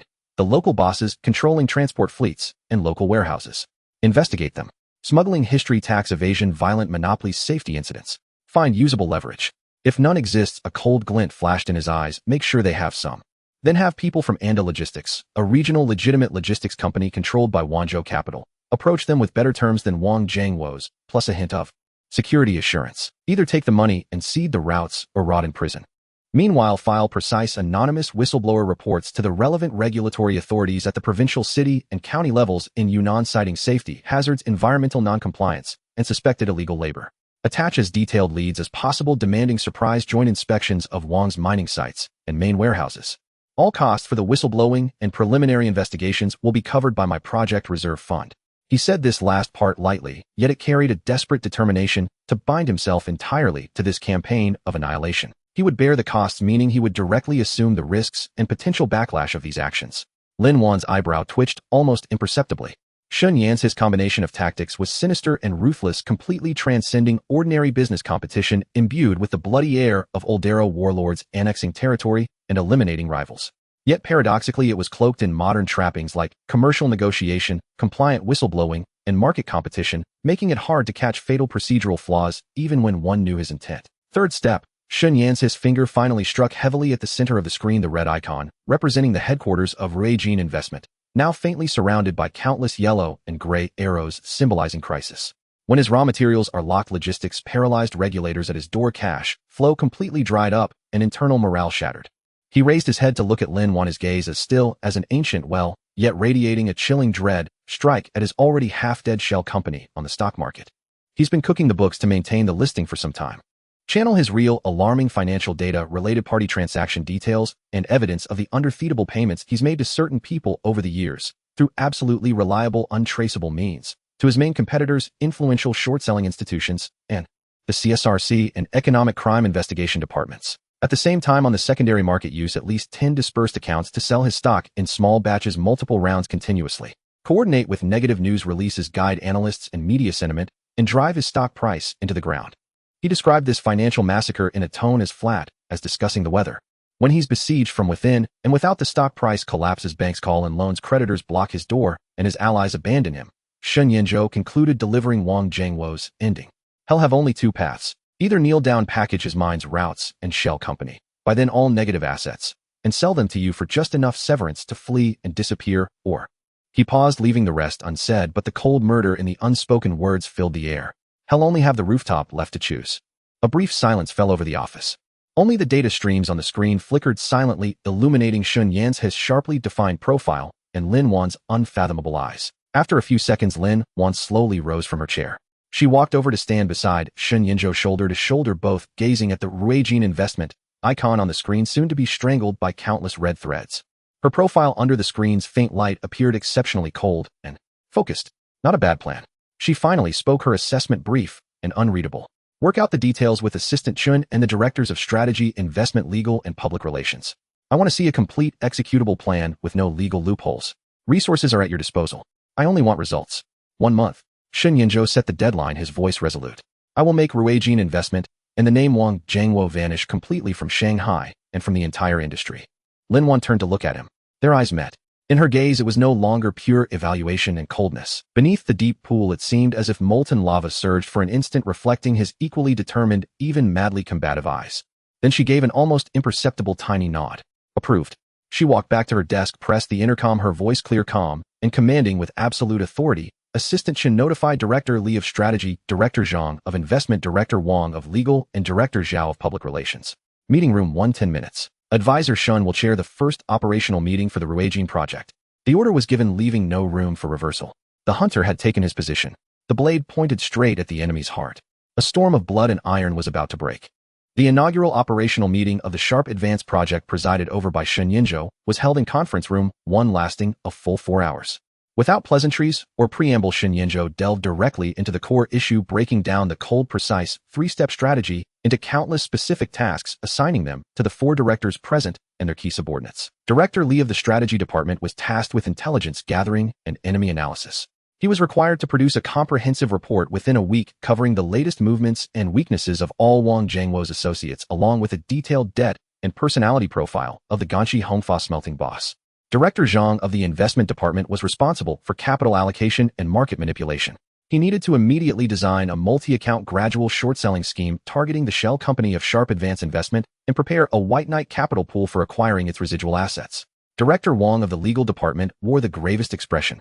He had to ensure that all gray area operations in Shun Yance's plan could be cloaked in at least one layer of legal compliance, while also preparing to counter any legal counterattacks Wang Jiangwo might launch in desperation. Director Zhao of the Public Relations Department was to manage public opinion, subtly releasing favorable information about Wanzhou Capital while monitoring and preparing to counter any potential media warfare from the opponent. The atmosphere in the meeting room was tense and silent, broken only by Shun Yance's clear, harsh directives and the sounds of the directors quickly taking notes and occasionally raising questions on details. This newly appointed advisor Shun exuded an overwhelming aura, his thinking too cunning, his methods too ruthless, completely unconventional, yet oddly logically coherent, striking directly at the vital points. The directors, veterans of the business world for years, may have initially harbored some scrutiny or defiance, but they were quickly subdued by the terrifying ability Shun Yinzhou displayed, a blend of old-school warlord decisiveness and modern calculated precision. I want to remind you all, Shen Yinzhou said as the meeting neared its end, his gaze sweeping across the room like cold lightning. This is not a conventional business competition. Our opponent is an unscrupulous local tyrant who has operated in gray areas for years. He will counterattack in ways you can and cannot imagine. Therefore, every step we take must be swift, precise, and ruthless, leaving him no chance to catch his breath or organize a counterattack. Any delay, oversight, or soft-heartedness, he paused, his tone growing heavier, that leads to the plan's failure or brings unnecessary trouble to President Lin or Wanzhou Capital, the responsible party will hand in their resignation. He didn't mention more severe consequences, but his icy tone sent a chill down everyone's spine. Meeting adjourned. Execute your tasks. Daily progress briefing at 5 p.m. in Assistant Chen's office. I want to see tangible progress, not excuses. Shen Yinzhou finished speaking and stood up first, leaving the conference. Over the next 3 weeks, a business war, invisible to the public yet enough to terrify those in the know, raged fiercely between the southwestern frontier and the financial hub of Shanghai. On the Yunnan front line, Shen Yinzhou personally flew to Spring City to oversee operations. Several capable subordinates, selected by Assistant Chun, armed with ample operational funds and clear directives, rapidly infiltrated Wang Jiangwo's long-established territory like ink drops diffusing into clear water.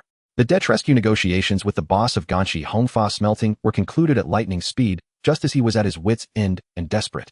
A secret exclusive purchase agreement with favorable terms and a substantial down payment was signed. Wanzhou Capital's funds arrived like timely rain, instantly alleviating the other party's pressing needs and completely severing Wang Jiangwo's largest and most stable cash flow source. Simultaneously, news of Wanzhou Capital in partnership with Jinhua Mining planning a large-scale deployment targeting high-grade mineral sources in Yunnan began to spread convincingly through several seemingly neutral industry consulting firms and financial media outlets, which were in fact closely tied to Wanzhou Capital. The reports were detailed, even leaking possible mine locations, estimated reserves, and cooperation frameworks, immediately causing a major stir within Yunnan's small mining circle. Many small mine owners and middlemen, who had previously maintained a lukewarm relationship with Wang Zhengwo, began to waver, privately seeking connections. The offtake value of Wang Zhengwo's few low-grade mines plummeted instantly. More devastating was the dismantling of his logistics lines. Shun Yansis negotiators armed with real money and formal cooperation contracts from Anda Logistics approached the local strongmen controlling several key transport nodes and warehouses. Beneath the negotiating table, Shun Yansis men casually displayed copies of investigation materials regarding the other party's unsavory past, along with the implicit threat of the power represented by Anda Logistics, Wanzhou Capital, and even higher authorities. Through a combination of carrot and stick, the two biggest local bosses, after a few days of hesitation, chose to take the money and step aside. The remaining stubborn ones soon faced joint inspection visits from tax, industry, and commerce, traffic police, and safety supervision departments. A host of old accounts and newly discovered problems were unearthed, leading to fine suspension of operations and utter chaos. Almost simultaneously, detailed solid anonymous tip-off letters targeting Wang Zhengwo's several mines and main warehouses rained down like snowflakes into the complaint boxes and online platforms of regulatory agencies at all levels. The letters described safety loopholes, environmental pollution, illegal employment, and tax evasion with such meticulous detail that it seemed the informant had lived on the mines for 3 years. Soon a joint inspection team led by the provincial authorities arrived unannounced, catching Wang Zhengwo completely off guard. Seals, fines, and rectification notices plastered the gates of mines and warehouses, bringing production to a complete standstill. On the Shanghai home front, the investment department's traders, following Shun Yan's strategy, began patiently and ruthlessly harvesting the already fragile stock price of Sharp Advance Investment. Small orders, odd lots, and a continuous stream of sell orders like fine persistent rain silently suppressed the stock price. Meanwhile, several keen financial self-media outlets and independent analysts began objectively analyzing the myriad negative factors plaguing Sharp Advance Investment: shrinking main business, depleted cash flow, litigation troubles, and asset seizures, churning out one bearish report after another. Market confidence melted away like a snowman under the sun. The stock price, already at a low point, began a cliff-like descent, hitting new historical lows every day. Wang Zhengwo did fight back. He used every connection he had, trying to lobby regulators, appease the local bosses, and even attempted to countersue Wanzhou Capital for unfair competition. But each time his counterattacks felt like punching a thick, invisible cotton wall. The regulatory investigation procedures were according to law with no trace of human interference. The local bosses either took the money and disappeared or were in deep trouble themselves. The so-called unfair competition lawsuit faced with Wanzhou Capital's massive legal team, and Shun Yan's pre-prepared, impeccable business logic appeared feeble and struggled even to get filed. He tried to find new capital injections, but every potential investor, upon learning a bit about the situation facing Sharp Advance Investment and the power of its opponent, unhesitatingly backed away. Banks began calling in, loan suppliers blocked the gates demanding payment, and employees, gripped by panic, started looking for other jobs. Within just 3 weeks, Wang Zhengwo's Sharp Advance empire, built painstakingly over years, and once a notable name in the southwest, collapsed like a giant, with its bones ripped out, leaving only a hollow shell, a mountain of debt and unsheddable negative assets. On Monday of the 4th week, the stock price of Wang Zhengwo's company hit the exchange's daily limit down within half an hour of opening. Furthermore, having closed below the nominal value of 1 yuan for 20 consecutive trading days, it triggered a mandatory delisting warning. The exchange's announcement hung over them like a death sentence. That same afternoon, Wang Zhengwo, like a cornered beast, his eyes bloodshot, stormed into the lobby of the Wanzhou Capital building with his last 2 loyal, or perhaps having no other choice, bodyguards. Waving a document bag, he screamed hoarsely, demanding to see Lin Wan to seek justice, hurling curses like adulterous pair and die a miserable death. The news reached the top floor almost instantly.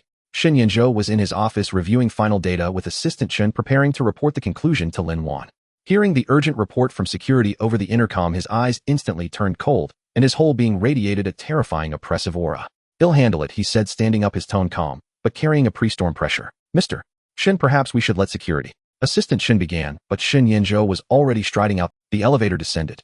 Shen Yanzhou watched the floor numbers change, his face expressionless. But when the elevator doors opened on the first floor, and he stepped out, seeing Wang Zhengwo in the lobby, haggard, hollow-eyed, held back by several security guards, yet still screaming hysterically, the last trace of warmth in his eyes vanished. Wang Zhengwo saw him too. Enemies meet, eyes blazing with hatred. Wang Zhengwo immediately redirected his fury at Shen Yanzhou, pointing at him and roaring with all his might, spewing filth like dirty water. "Shen Yanzhou, you gold-digging pretty boy, a man who climbed up by warming a woman's bed. You think you've won? Let me tell you, I know all the dirty deeds you and that bitch Lin Wan have done. You're a pair of dogs, climbing up by selling your bodies, destroying me with unfair competition. It'll show all of Shanghai, all of China, what a filthy nest Wanzhou Capital is. What a piece of trash Lin Wan is. What kind of thing are you?" His shouts echoed through the lobby, drawing stares from passers-by and people doing business on the first floor, some of whom secretly pulled out their phones to film. The security guards tried to cover his mouth, but he struggled wildly. Shen Yance's footsteps stopped the moment Wang Jiangwo began insulting Lin Wan. He slowly turned his head to look at Wang Jiangwo. That gaze no longer held the previous calm or sharpness, but was a bottomless, bone-chilling cold that seemed to harbor blizzards and the breath of death. The side of him that belonged to the Republican-era warlord who had walked through seas of blood and held the power of life and death was now released without reservation. The air around them seemed to drop in temperature because of that single look. He didn't speak, but simply started walking step by step towards Wang Jiangwo. His pace wasn't fast, but it was steady, as if stepping on everyone's heart. The security guards in front instinctively parted to make way for him. Wang Jiangwo, intimidated by the murderous intent in those eyes, involuntarily faltered in his shouting and even took a half step back, but then forced himself, blustering, "Well, what do you think you're doing? Let me tell you, this is a society governed by law. Just try to lay a finger on me." Shen Yanzhou stopped a step away. He was half a head taller than Wang Jiangwo, looking down on him from above, as if regarding a filthy yapping ant. Wang Jiangwo, Shen Yanzhou spoke, his voice not loud but icy and piercing, carrying an unquestionable authority and a tone of judgment. "If you want to die, I'll grant your wish." But before that, he leaned in slightly, bringing his face close to Wang Jiangwo's, twisted with fear and rage, and said in a voice only the two of them could hear, word by word, "Clearly swallow back every single word you just used to curse Lin Wan. Then get out of here. If I ever hear a single defamatory word against her from your mouth again," he paused, the chill in his eyes nearly solidifying into icy blades, "I promise you'll lose more than just your company and your money." Wang Jiangwo, shocked by the undisguised, naked, murderous intent in his words, trembled all over, a chill running from the soles of his feet to the top of his head. He opened his mouth to say something, but under the gaze of Shen Yance's eyes, which seemed ready to snap his neck in the next second, he couldn't utter a single syllable. That was the look of someone who had truly seen blood killed and regarded human life as nothing. Just then another executive-only elevator dinged, and its doors opened. Lin Wan, accompanied by Assistant Chen, stepped out. She had clearly received the news and rushed down. She was still wearing that iron gray suit, her makeup impeccable, her expression icy, as if the farce before her had nothing to do with her. Her gaze first swept lightly over the stunned Wang Jiangwo, cowed by Shen Yance's presence, then settled on Shen Yance's, his tense, terrifyingly cold back. Her footsteps paused for an imperceptible fraction of a moment, and Shen Yanzhou, upon hearing the elevator and sensing her arrival, stiffened almost imperceptibly. But he didn't turn around. He continued to fix Wang Jiangwo with those cold, bloodthirsty eyes, waiting for his reaction, or rather waiting for his choice, to continue courting death or to wise up and scram. The atmosphere in the lobby solidified to its utmost point. Wang Jiangwo ultimately caved under the suffocating, almost tangible, murderous intent emanating from Shen Yanzhou, compounded by the deeper, intangible pressure brought by Lin Wan's presence. The muscles on his face twitched violently. Finally, under the icy glare of Shen Yanzhou, his Adam's apple bobbed as he squeezed out a trembling, slurred phrase from between his teeth. "I'll leave." Having said that, as if draining his last ounce of strength and courage, he shoved aside the security guard blocking his way. The guard released him after a glance and a silent nod from Shen Yanzhou, and head down stumbled out of the Wanzhou capital lobby like a beaten cur, not even bothering to pick up the file folder he had dropped. The farce ended with Wang Jiangwo's ignominious retreat. The gathered onlookers murmured in low, ambiguous tones as they dispersed, but many cast more complex, unfathomable glances at Shen Yanzhou and Lin Wan. Phone cameras were discreetly put away, but it was foreseeable that the intensely confrontational scene, especially Shen Yance's imposing aura and Wang Jiangwo's final mumbled curses and capitulation, would soon circulate in various versions within a small circle. Shen Yanzhou stood still until Wang Jiangwo's figure completely vanished beyond the door. Only then did he slowly retract the suffocating malevolence that surrounded him. He turned to look at Lin Wan. Lin Wan was looking back at him. Her expression remained calm, as if the tense, nearly violent confrontation had never happened. But Shen Yanzhou could clearly see deep within her always sharp and composed eyes a tempest of extremely complex emotions churning. A fleeting ripple stirred by his undisguised murderous intent and protective stance, but more so a rapidly solidifying icy scrutiny and a hint of displeasure. She didn't like him doing this. She disliked him protecting her in public in such a personal, emotionally charged, and even violently threatening manner. This violated the rules of the game. She had set the calm and rational partnership that should exist between CEO Lin and consultant Shen. True to form, Lin Wan stepped forward, approaching Shen Yanzhou. The heels of her shoes clicked crisply and rhythmically on the marble floor, each step seeming to tread on some invisible boundary. She stopped before Shen Yanzhou, maintaining a distance that was neither too close nor too far, a socially safe distance, yet carrying a condescending, scrutinizing air. "Consultant Shen," she began, her voice calm and flat, yet more biting than the air conditioning in the lobby. "Your handling of that just now was unprofessional." Shen Yance's heart sank slightly with her address of Consultant Shen and the critique of unprofessional. He pressed his lips together and offered no defense. "This is the first-floor lobby of Wanzhou Capital, a public place with cameras and countless eyes. Lin Wan's tone was like that of a manager analyzing a failed PR case. Wang Jingwo is a mad dog. It was expected he would lunge and bite. But dealing with a mad dog requires professional methods. Have security escort him out, call the police, send a lawyer's letter, hold him accountable for disturbing public order and defamation. She paused, her gaze sharp as she looked into Sun Yance's eyes, correcting him word by word, as if drawing a clear line. Not for you in a personal capacity to engage in pointless arguments or even hint at physical confrontation with him using near-threatening tactics. Aside from satisfying your personal emotions, handing others ammunition, and leaving the public with the impression that Wanzhou Capital acts brutally and bullies with power, or worse, does this help solve our actual problem at all? Her words, like a precise scalpel, dissected all the irrationality and potential risks of Sun Yance's actions, reducing his instinctive protective impulse to pointless arguments and satisfying personal emotions. Sun Yance's Adam's apple moved. He wanted to say he couldn't tolerate anyone insulting her like that. Not a single word. He wanted to say that against someone like Wang Jingwo, sometimes the most direct and brutal threat was more effective than any lawyer's letter. He wanted to say he didn't care what others thought. He only knew he had to protect her. But all his words lodged in his throat under the gaze of her cold, rational, evaluating eyes. He looked at her. The woman he had loved for a century, searched for a century, now so close, yet seemingly separated by an invisible wall of ice. And the faint warmth that had risen in his heart after defeating Wang Jingwo rapidly cooled and froze.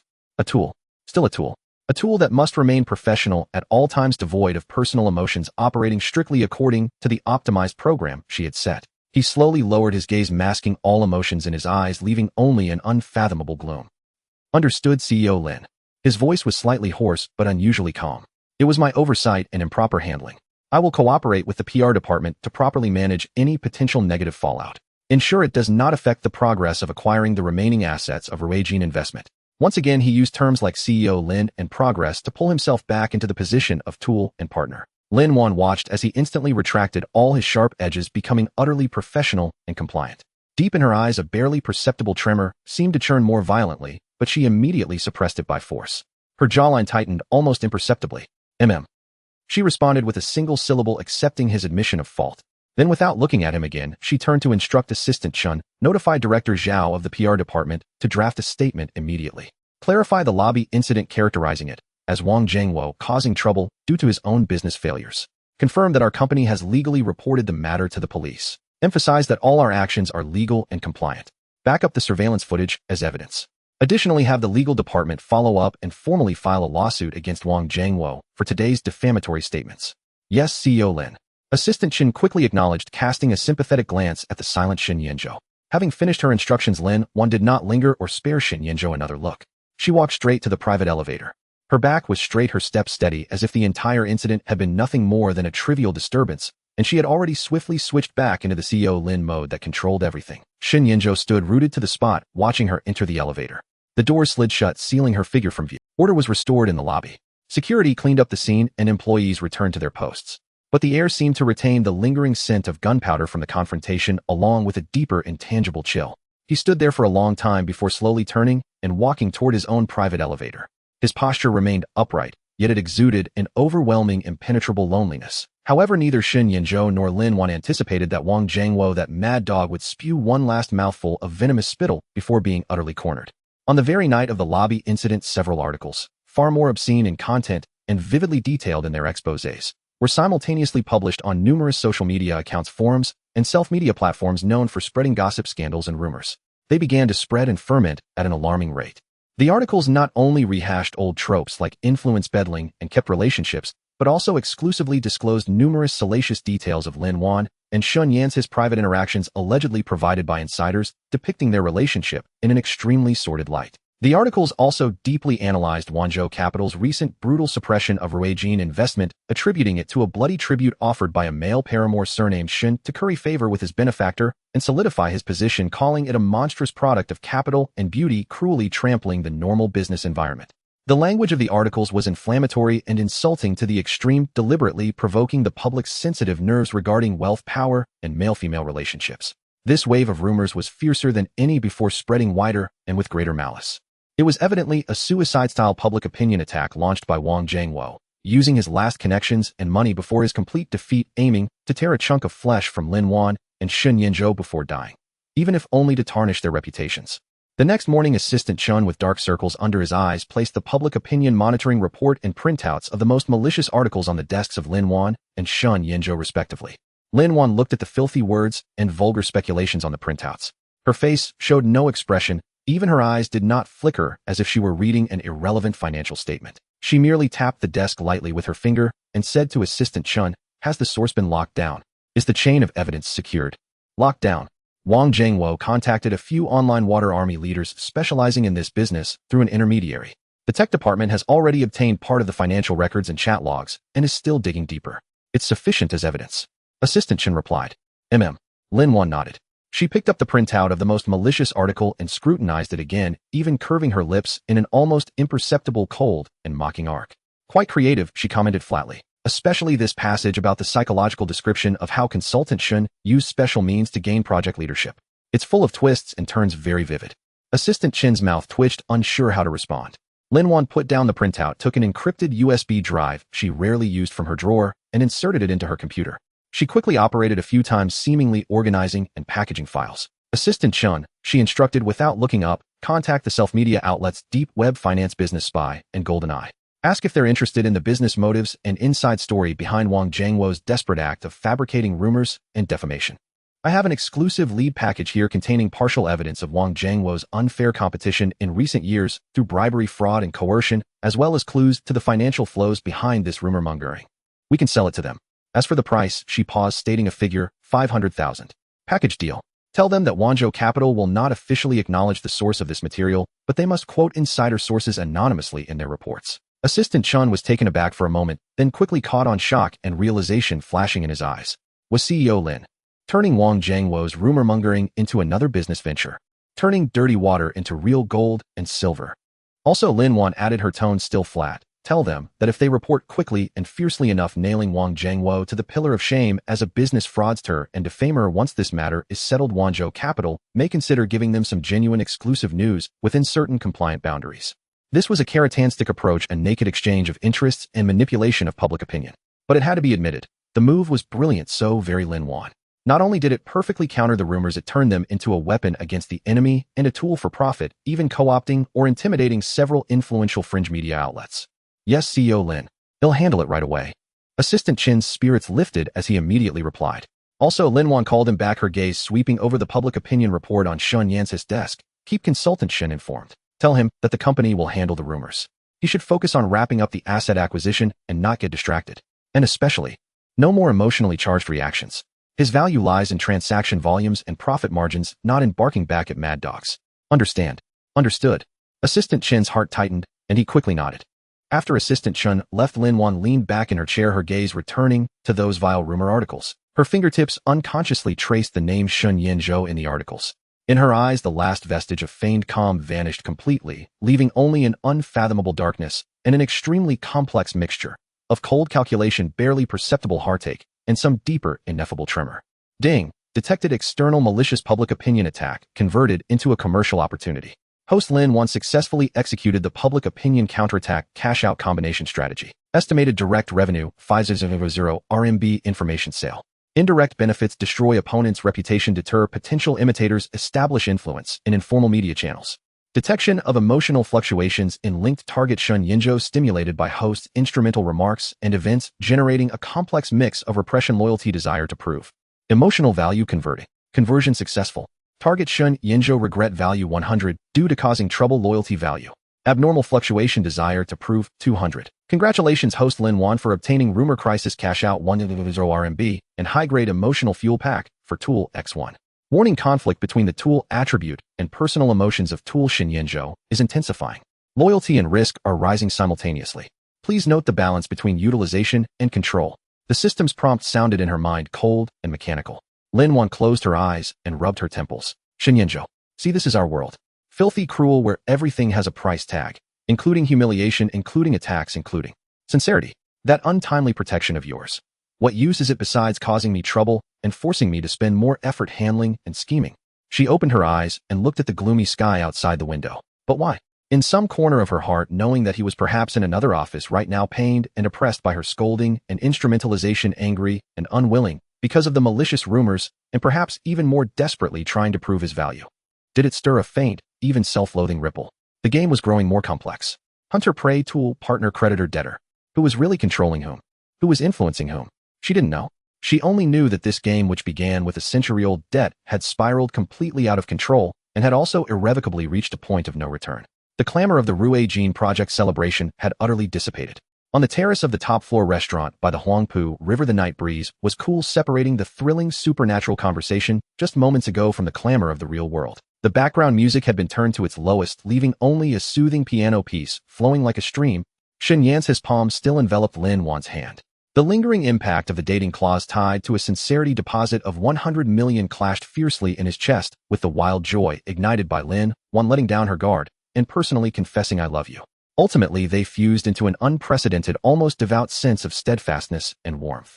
He looked at the woman before him, saw the traces of tears still glistening in her eyes, yet the familiar light, a blend of shrewdness and gentleness, had reignited.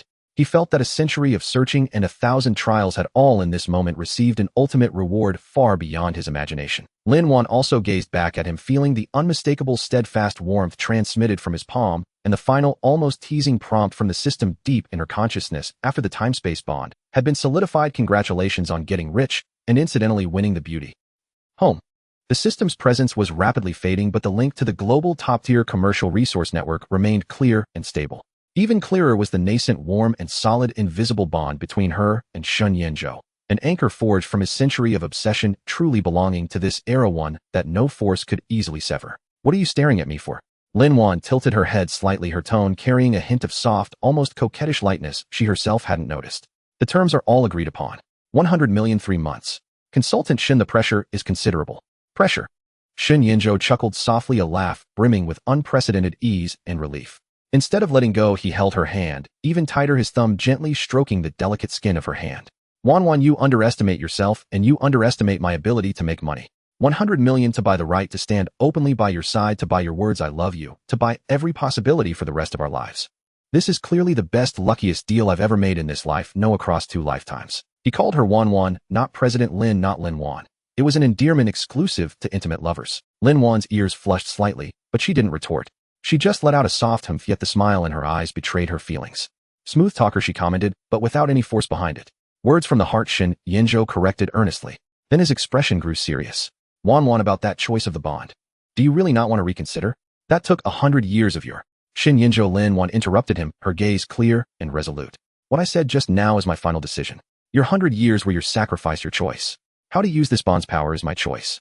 I choose to use it to anchor our future. It's fair, and it's worth it." She paused, seeing the emotions surging in his eyes, and softened her voice further. "What do you regret it?" "Don't want— No, he'll never regret it." Shen Yanzhou denied, immediately urgent as a child afraid of having candy taken away. "I just worry that you might later think there was a better use, maybe." "No maybes," Lin Wan said decisively. "For me, you are the best use, the best investment, the best future." Shen Yance's throat tightened. He could no longer speak, only gazing deeply at her, as if engraving her image and these words into the deepest recesses of his soul, never to be erased through countless reincarnations. After a long while, he calmed his emotions and remembered another important matter. "Then, the system, I mean the special perception or gift you mentioned. It has fulfilled its mission, or rather achieved the goal we agreed upon." Lin Wan chose her words carefully. She didn't want to hide too much from him, but the truth of the system was too bizarre, so she chose a more understandable way. "Now it has given me the key and the network to a broader world, and then it's resting. Or rather, it has transformed its form, integrating deeper into my— well, you could call it business intuition and fortune. And the anchoring regarding you was the final option it offered based on your own power. Now that the option has taken effect, it has retired successfully." Shen Yanzhou nodded thoughtfully. Having experienced time travel, he was highly receptive to supernatural matters. What concerned him more was, does it affect you? That key and network. Could there be any cost or risk? "For now, it's all benefit, no cost." Lin Wan smiled confidently, the smile of the business queen Lin Wan, yet rendered exceptionally charming by the tenderness in her eyes for him. "Risk? Any enormous opportunity comes with risk. But with you by my side, do you think we'll fear any risk?" The word we slipped out naturally, carrying an undeniable sense of belonging. Shen Yance's heart was struck again, flooded with boundless warmth and pride. "Yes, he repeated, his tone firm. "Whatever lies ahead, we face it together." They exchanged a smile, and countless unspoken words were already understood. "All right." Lin Wan gently withdrew her hand, though she was reluctant to let go of the warmth. She needed some space to calm her overly stirred emotions, and habitually steered the conversation back to business. "It's late. There's work tomorrow. Consultant Shin, do you have any ideas for your sincerity deposit fundraising plan?" If you need startup capital, I could lend you some in my personal name, first with interest at. Stop right there, Shun, Yinzhou laughed, interrupting her again, this time with a hint of helplessness and affection. Wan, we're in a romantic relationship, now not a lending one. I can handle the 100 million myself. The subsequent asset disposal and integration of the Ruijin project, the few new mineral sites in the southwest we were eyeing, and the upstream and downstream expansion of the new energy materials project. The profit margins and operational opportunities within these are enough for me to legally earn that amount in 3 months. You just need, as before, to give me the green light at critical moments, provide necessary resource support, and then wait to collect the money and verify your boyfriend's ability to deliver. He spoke with confident ease, clearly having a well-thought-out plan. This was not only ability, but also an attitude. He wanted to prove that Shen Yinzhou was not only worthy of loving her, but also capable of standing by her side as an equal, even in a way she could rely on to fight alongside her in the business world and create a future together. Lin Wan admired the sharp light of a hunter and commander reigniting in his eyes. This was the man she loved, vulnerable enough to shield her from a blade strong enough to conquer new territories for her. Very well, she nodded and stood up. He'll be watching with anticipation. Let's go, it's late. He'll have my driver take you. No need, I drove. Shen Yinzhou also stood up, naturally picking up her shawl from the back of the chair and gently draping it over her shoulders. He'll take you. Lin Wan didn't refuse this slightly intimate gesture. She just looked up at him. You know where I live. Shen Yinzhou paused, his ears reddening slightly, but his gaze was honest. I looked it up. Before you agreed, I only knew the address. I never approached. Lin Wan couldn't help but laugh, a truly joyful laugh this time. Governor Shen, you really did your homework thoroughly. She didn't press further and walked towards the elevator first. Shen Yinzhou followed half a step behind, watching her graceful upright back, his heart filled with unprecedented satisfaction and peace. As the elevator descended, the cramped space held only the two of them. Shen Yan's gaze could barely tear itself away from Lin Wan's profile. Lin Wan could feel his intense stare, her cheeks warming, but she pretended to be calm, watching the floor numbers change. Wan, Shen Yinzhou called her softly. Nothing. He shook his head, but couldn't hide the smile at the corners of his mouth. Just wanted to confirm again that all this is. Lin Wan's heart softened. She turned to meet his gaze, so tender it could drown someone, and whispered, silly, it's real. From now on, every day will be real. The elevator reached the underground garage. The driver had already driven Lin Wan's Bentley to the elevator entrance. Shen Yinzhou opened the car door for her, his hand chivalrously shielding the door frame. Lin Wan got into the car and rolled down the window, looking at him. Be careful on the road. See you at the company tomorrow. See you tomorrow. Shen Yinzhou bent down and through the car window gave her a deep look. 1,000 words unspoken were conveyed in that gaze. The car slowly drove away. Shen Yinzhou stood still until the taillights disappeared around the corner of the garage. Only then did he let out a long, satisfied sigh and turn to walk towards his own car. It was a low-key but powerful black SUV which he had bought with his first dividend from the Ruijin project. Sitting in the driver's seat, he didn't start the engine immediately. Instead, he took out his phone, opened an encrypted notes app, and quickly typed ultimate goal update from staying by her side to becoming her irreplaceable pillar and pride. Short-term goal, 13 months raise sincerity deposit of 100 million renminbi. Path integrate residual value of Ruijin strike at target X, advanced project, YO expand network Z. Notes maintain professionalism, control emotional expression within her permitted scope, study modern couple interaction patterns, urgent need for catch-up, prioritize her health and emotions highest priority. New identity, Lin Wan's boyfriend. Must uphold image, avoid any words or actions that might embarrass her. Ultimate belief, she is the destination. Everything is worth it. After finishing typing, he locked his phone and looked out at the tranquil night. His eyes shone with determination. A century of searching had reached its end, and a new journey was just beginning. What he wanted to give her was not just a Shen Yinzhou who stayed by her side, but a partner who could make her proud, set her mind at ease, and stand shoulder to shoulder with her, looking down upon the world. Meanwhile, inside the Bentley, Lin Wan leaned back in the rear seat, resting her eyes.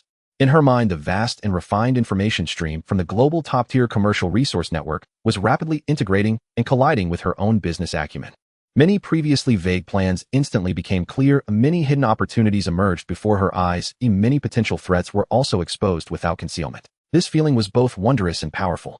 It was as if overnight the chessboard in her hands had grown immeasurably larger and the pieces had become sharper and more obedient. But what unsettled her emotions more was a few trivial matters that Assistant Shun reported in a low voice through the in-car communication system from the passenger seat. President Lin, Mr. Shen's company Shen's Consulting has just completed a capital increase. He personally injected 50 million sourced from his entire dividend from the Ruijin project and some personal savings. The new company's business direction, besides continuing previous strategic consulting, has added a focus on new energy mineral investment, supply chain finance, and cross-border resource integration. Additionally, half an hour ago, Mr.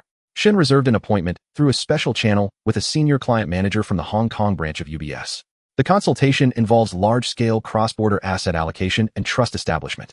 Preliminary judgment indicates it's related to his preparation for the sincerity deposit. Also this afternoon, he had his secretary order a batch of books, including The Psychology of Intimate Relationships Research on Contemporary Women's Emotional Needs, a guide to high net worth family asset planning, and the Michelin Guide Shanghai edition and recommendations for the world's top luxury resorts. Assistant Chin's report was flat and unemotional, but the corners of Lin Wan's mouth curled up uncontrollably. This Shen Yinzhou. His execution ability was truly formidable. While swiftly handling business and raising money, he was secretly taking romance lessons and life lessons on the side. It seemed her lifelong money-making partner not only had maxed out business talent, but was also determined to be exceptionally boyfriend material. That was fine. The man belonging to her Lin Wan should be like this. She opened her eyes and looked at the city's flowing lights outside the window. The future had never seemed so clear nor so anticipated. Making money, she had reached the peak. Loving someone, he was already in her arms. The world lay at her feet. What could be more perfect than this? Over the following 3 months, the commercial landscape of Shanghai seemed to have entered a new epoch. The capital battleship with Wanzhou Capital as its core, after receiving the intangible endorsement of a global top-tier business resource network, expanded with a speed and precision that left onlookers utterly astounded. Within the cockpit of this vessel, the synergy between Lin Wan and Shen Yinzhou reached an unprecedented level of tacit understanding. The residual assets of the Ruijin project were swiftly and efficiently dismantled, restructured, and infused with new technology and management, soon radiating remarkable vitality, becoming a crucial pawn for Wanzhou Capital in the southwestern resource sector. Through this, Shen Yinzhou proved he was not only adept at destruction, but also excelled at construction and operations. His proposed four-dimensional integration model of resources, technology, finance, logistics received high acclaim within the group and was rapidly promoted to other related business lines. Simultaneously, Shen's consulting, established under Shen Yan's personal name along with several investment platforms he secretly controlled, began to strike with precision like blades hidden in the shadows. Leveraging the near-prescient industry trends and critical node information provided by Lin Wan's network, combined with his own sharp and seasoned operational tactics, he executed a dizzying series of maneuvers: layout, acquisition, integration, and cash out, in several unassuming yet high-potential niche markets such as new battery materials, industrial IoT sensors, and niche rare metal trading. The efficiency of his capital operations and the precision of his timing left the few insiders in the know in awe, privately regarding the Shen name as an emerging capital force not to be underestimated. All these thunderous commercial actions formed a peculiar yet harmonious contrast with Shen Yan's clumsy yet earnest boyfriend training in private. He had indeed fallen for the tricks of those love guidebooks. This manifested in Lin Wan's office, receiving beautifully packaged, understated handcrafted chocolates or niche perfumes that perfectly suited her taste, accompanied by his handwritten cards with neat script but slightly formal wording. Her schedule occasionally being inadvertently slotted by Assistant Chun with invitations to an exclusive private kitchen restaurant or an art exhibition, Shen Yinzhou accompanying her throughout, speaking little, but his gaze rarely leaving her, and after her late-night work sessions, a thoughtful gift box containing soothing essential oils, an eye mask, and a light blanket would coincidentally appear in the trunk of the company car. He even went so far as to study the Michelin Guide and top global resort recommendations, then one evening over dinner casually mentioned, "I hear the Northern Lights season in Iceland is approaching. There's a hotel where you can see the aurora from your room, and the privacy is excellent. After you sign that cross-border merger deal next month, how about taking a few days to relax? Consider it a test run of my life coordination skills." His eyes held a cautious hope and a barely perceptible trace of nervousness. Lin Wan always maintained a cool exterior, occasionally even offering a few criticisms. "This chocolate is too sweet. Stop staring at me during the exhibition. A look at the art." But the smile in her eyes and the increasingly soft and relaxed aura she exuded were undeniable. She would accept his gifts, keep his dates, and even began to direct him, "I need a male companion for next week's charity gala. Are you free? Match your tie with my dress. They'll have Assistant Chin send you the color palette later. I've booked a yoga session for the weekend. I heard that studio also offers men's classes. Want to give it a try? Wouldn't want you holding me back on our hikes later." Shen Yinzhou agreed to everything, executing each task with meticulous precision, even finding joy in it. He began learning to distinguish lipstick shades, though he still thought they all looked similar, memorized her coffee temperature and preferences, and when she chaired meetings late into the night, he would silently have his assistant order light midnight snacks delivered to the conference room. He had truly begun to integrate into her life, not as a humble suitor or a mere utility player, but as an equal partner whom she acknowledged and allowed into her private domain. Of course, the clearly priced rules of their relationship were still being meticulously followed. The number in Shen Yan's salary and dividends account grew at an astonishing rate. On the rare occasions he cooked, his skills were surprisingly good, reportedly from an emergency training session with the female owner of the Old Dream Cafe, or fixed a slightly loose cabinet door in her study, he would seriously pull out a calculator, calculate his hourly housework wage, and record it in a shared online spreadsheet, calling it keeping accounts clear to avoid disputes. Lin Wan in turn was responsible for auditing and investing his ever-growing housework income, channeling it into stable funds with the returns flowing back into his account, creating a perfect closed loop. As for the 100 million sincerity deposit, Shen Yinzhou completed the task ahead of schedule by the end of the second month. He employed no aggressive or high-risk methods, relying purely on precise business judgment, efficient resource integration, and a slight informational advantage to achieve a brilliant capital accumulation in several rapidly rising sectors. When that massive sum of money, as per Lin Wan's instructions, was deposited into their jointly supervised family trust account in the Cayman Islands, even the private banker handling the transaction was privately astounded by Mr. Shen's wealth-generating speed and strict adherence to the rules. On the evening the funds arrived, Shen Yinzhou arranged no grand ceremony. After work, he simply went to Lin Wan's office, printed out the trust account confirmation, placed it on her desk, then walked behind her, gently wrapped his arms around her waist, rested his chin on the top of her head, and murmured, "Wan, the sincerity deposit has arrived. Inspect it." Lin Wan leaned back, relaxing into his embrace. She picked up the confirmation, glanced at it, and a smile curled at the corners of her mouth. "Efficient work, Mr. Shen. It seems your boyfriend performance in fulfilling obligations has passed the initial assessment with distinction." Shen Yinzhou let out a low laugh, his warm breath brushing against her ear. "Then, is there a reward?" Lin Wan turned her head, casting him a sidelong glance, her eyes shimmering. "What reward do you want?" "A discount on the 500 per hour housework. I want."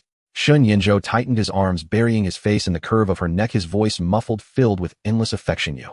Lin Wan's heart instantly melted into a pool of spring water. She said nothing, only raised her hand to gently cover his on her waist, her fingers intertwining with his. The main lights in the office were off, leaving only a desk lamp and the neon glow of the city outside the window to silhouette their embracing figures. Time was still, the years peaceful. After a long while, Lin Wan spoke softly, "Shen Yinzhou. Let's go public." Shen Yan's his body stiffened almost imperceptibly. Then came a tighter embrace and a voice suppressed with excitement and uncertainty. "Really? Lin Wan's voice was calm, but carried an unshakable resolve. "I didn't want to before because I didn't think it was necessary and I was afraid of the trouble. Now, I think it's time. You are my boyfriend, the co-founder of Wanzhou, and an indispensable part of my... There's no need to hide it. Those rumors should be completely cleared up." She paused, then added, "Of course, the method and scale of the announcement need to be planned. It must not affect the company's stock price or normal operations. A formal, low-key but clear approach. Let the PR department handle the specifics." Shen Yan's heart was filled with immense happiness and a sense of validation. He had searched for her for a century, rising from the humblest dust, and now finally, he could stand in the sunlight openly as Lin Wan's boyfriend. "All right, whatever you say." His voice was a little choked. But Lin Wan's tone shifted, carrying a hint of slyness. "Going public doesn't mean our relationship terms are void. Especially the rules for the sincerity deposit. If Mr. Shen doesn't perform well in the future and disappoints me, I really will donate that money to the entrepreneurship fund for older single women." Shen Yinzhou chuckled, the last shred of uncertainty in his heart dissipating. This was his Wan, forever rational, forever in control, forever making him love her to the bone. "Don't worry," he kissed her hair, vowing solemnly, "you'll never have a reason to use that rule. Never." A few days later, a high-profile industry forum themed industrial empowerment and capital responsibility in the new era, hosted by Wanzhou Capital, was held at the Shanghai International Convention Center. Lin Wan, as the chair of the host organization, delivered a major keynote speech. At the end of her speech, while elaborating on Wanzhou Capital's core future strategy and talent philosophy, she introduced for the first time in a public forum in a calm and powerful tone. "Therefore, we will place greater emphasis on the long-term value and ecological co-creation with our core partners. Here I am also delighted to introduce to you one of the most important strategic partners of Wanzhou Capital and also the most important companion in my personal and professional life, Mr. Shen Yinzhou." As her words guided them, the spotlights and cameras instantly focused on the man in the front row who had been sitting upright, his gaze calm and fixed on the podium. Shen Yinzhou rose gracefully, nodding slightly to the cameras and the assembled guests. He was dressed in a charcoal gray suit that complemented the color of Lin Wan's speech outfit, exuding a calm, restrained demeanor, yet carrying an undeniable air of authority and presence that came from long-held power. That face, which had appeared multiple times in financial news and gossip columns, sparking endless speculation, now appeared under the official lights, incredibly clear, upright, and standing beside Lin Wan possessed a strange harmony and suitability. Lin Wan's voice, transmitted clearly through the microphone, reached every corner of the venue. "Mr. Shen Yinzhou is not only the overall head of the Wanzhou joint project, having demonstrated exceptional strategic vision and execution in a series of key campaigns, he is also the most important fellow traveler I have chosen on the path of exploring the infinite possibilities of business and life." There were no exaggerated confessions or saccharine sweet talk. Only the two clearly defined, weighty identity confirmations: most important strategic partner and most important fellow traveler. But these brief sentences, combined with the unmistakable trust-filled and tacit understanding exchanged in their gazes across the stage, and the audience instantly shattered all past slanders and speculations declaring their relationship to the world a solid, equal alliance and partnership based on deep mutual recognition and shared goals at the highest adult level. The audience was silent for a moment, then erupted in thunderous applause. There was surprise, realization, envy, blessings, and a sense of awe and evaluation at this power couple union. After the forum, a carefully worded official press release and several high-definition on-site photos released by Wanzhou Capital's PR department quickly dominated the headlines of major financial media and social platforms. The press release continued Lin Wan's style, calm and objective, emphasizing their professional cooperation and shared philosophy, mentioning their private relationship only briefly as important fellow travelers. However, the accompanying photos, Lin Wan's gaze towards Shen Yanzhou during her speech, Shen Yanz's profile as he listened intently, and their departure side by side after the forum heads bent in quiet conversation, spoke volumes more than any words could. Capital Queen and her Warlord advisor, true love after all. Power couple. Wanzhou Capital's Lin Wan officially announces partner relationship, unveiling Shen Yanzhou the path of advancement from mysterious advisor to most important fellow traveler. Reports poured in from every angle, but the tone was a world apart from the previous rumors, filled with amazement, analysis, and blessings. This time no mud could be slung at them. Their strength, their suitability, and the calm, yet powerful emotion in each other's eyes were the best firewall. Standing at a new starting point, looking back at the journey, a century of trials, the vicissitudes of the business world, all faded into the past. Ahead lay a future as vast as the stars, and the sea of future that belonged only to them.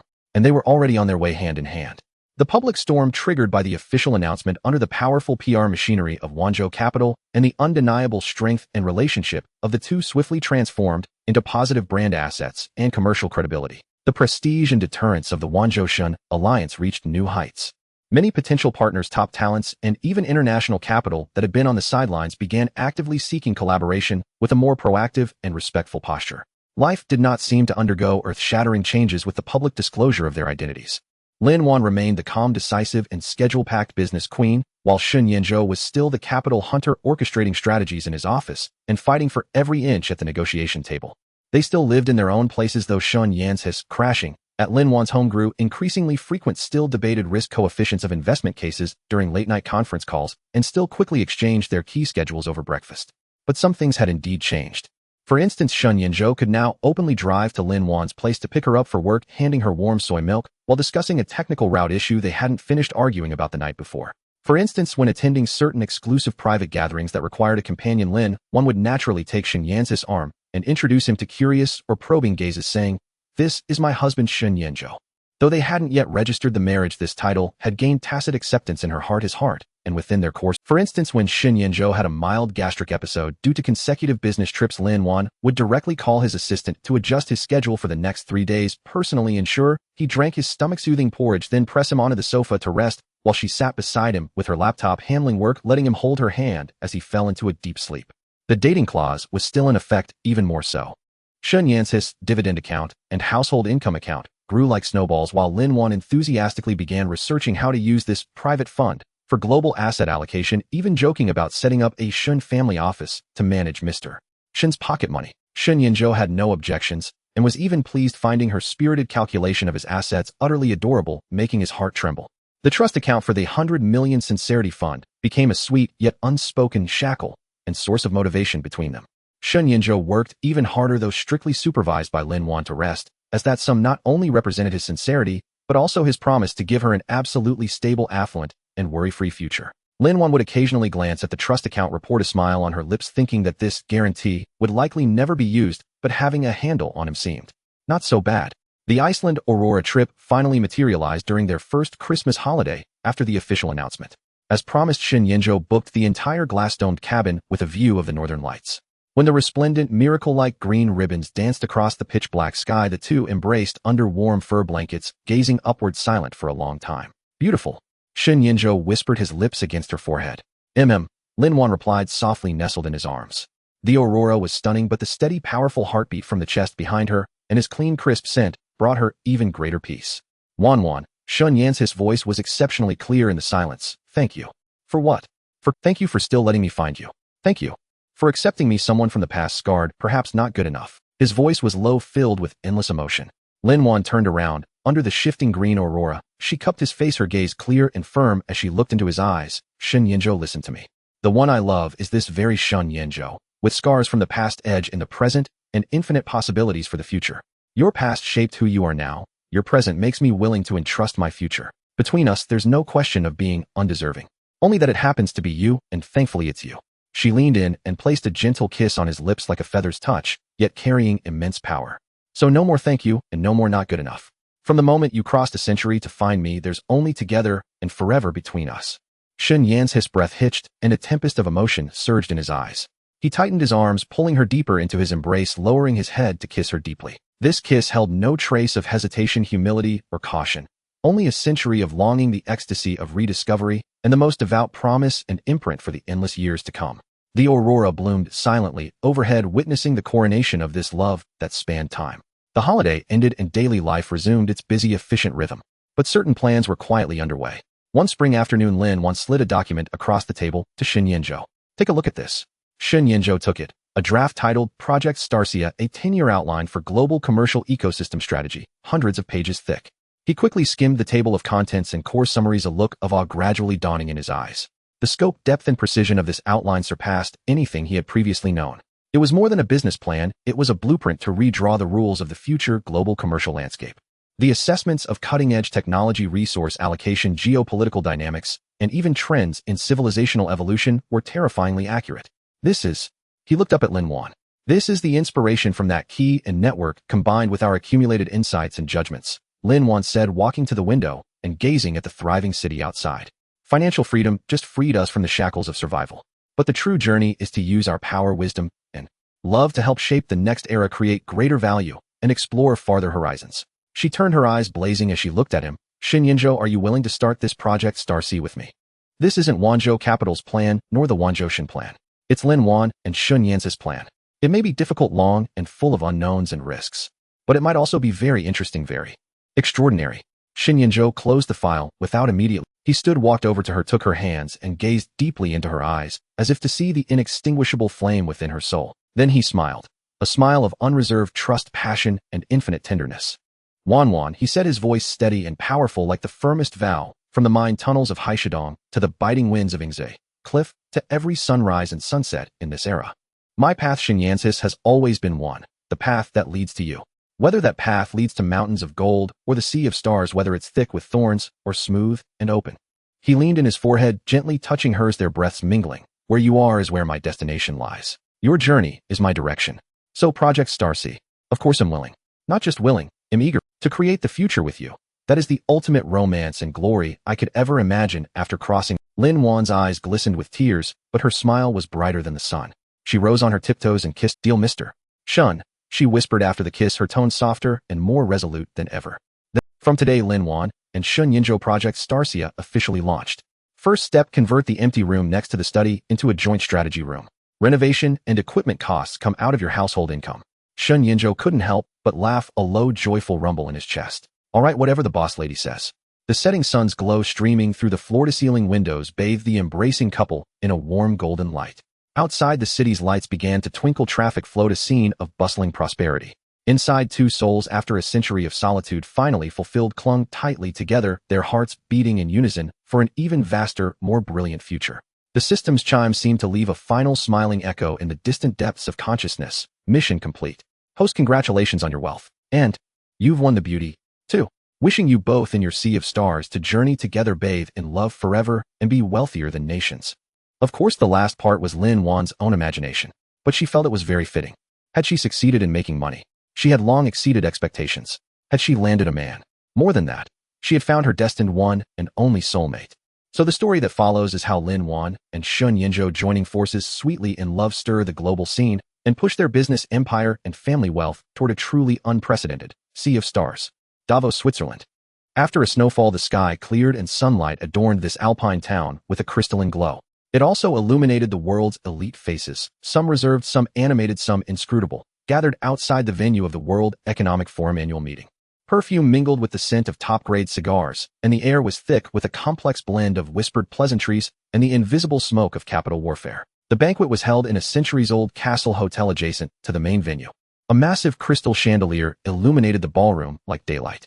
The long tables were adorned with exquisite art-like dishes crafted by a 3 Michelin-star chef. Servers moved silently, pouring expensive champagne for the guests.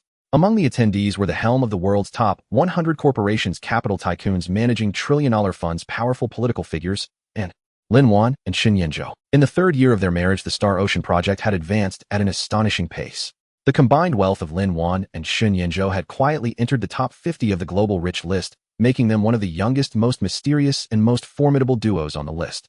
They rarely appeared together at such public social events, especially Shen Yenzhou, who had little interest in gatherings requiring prolonged small talk, smiles, and platitudes.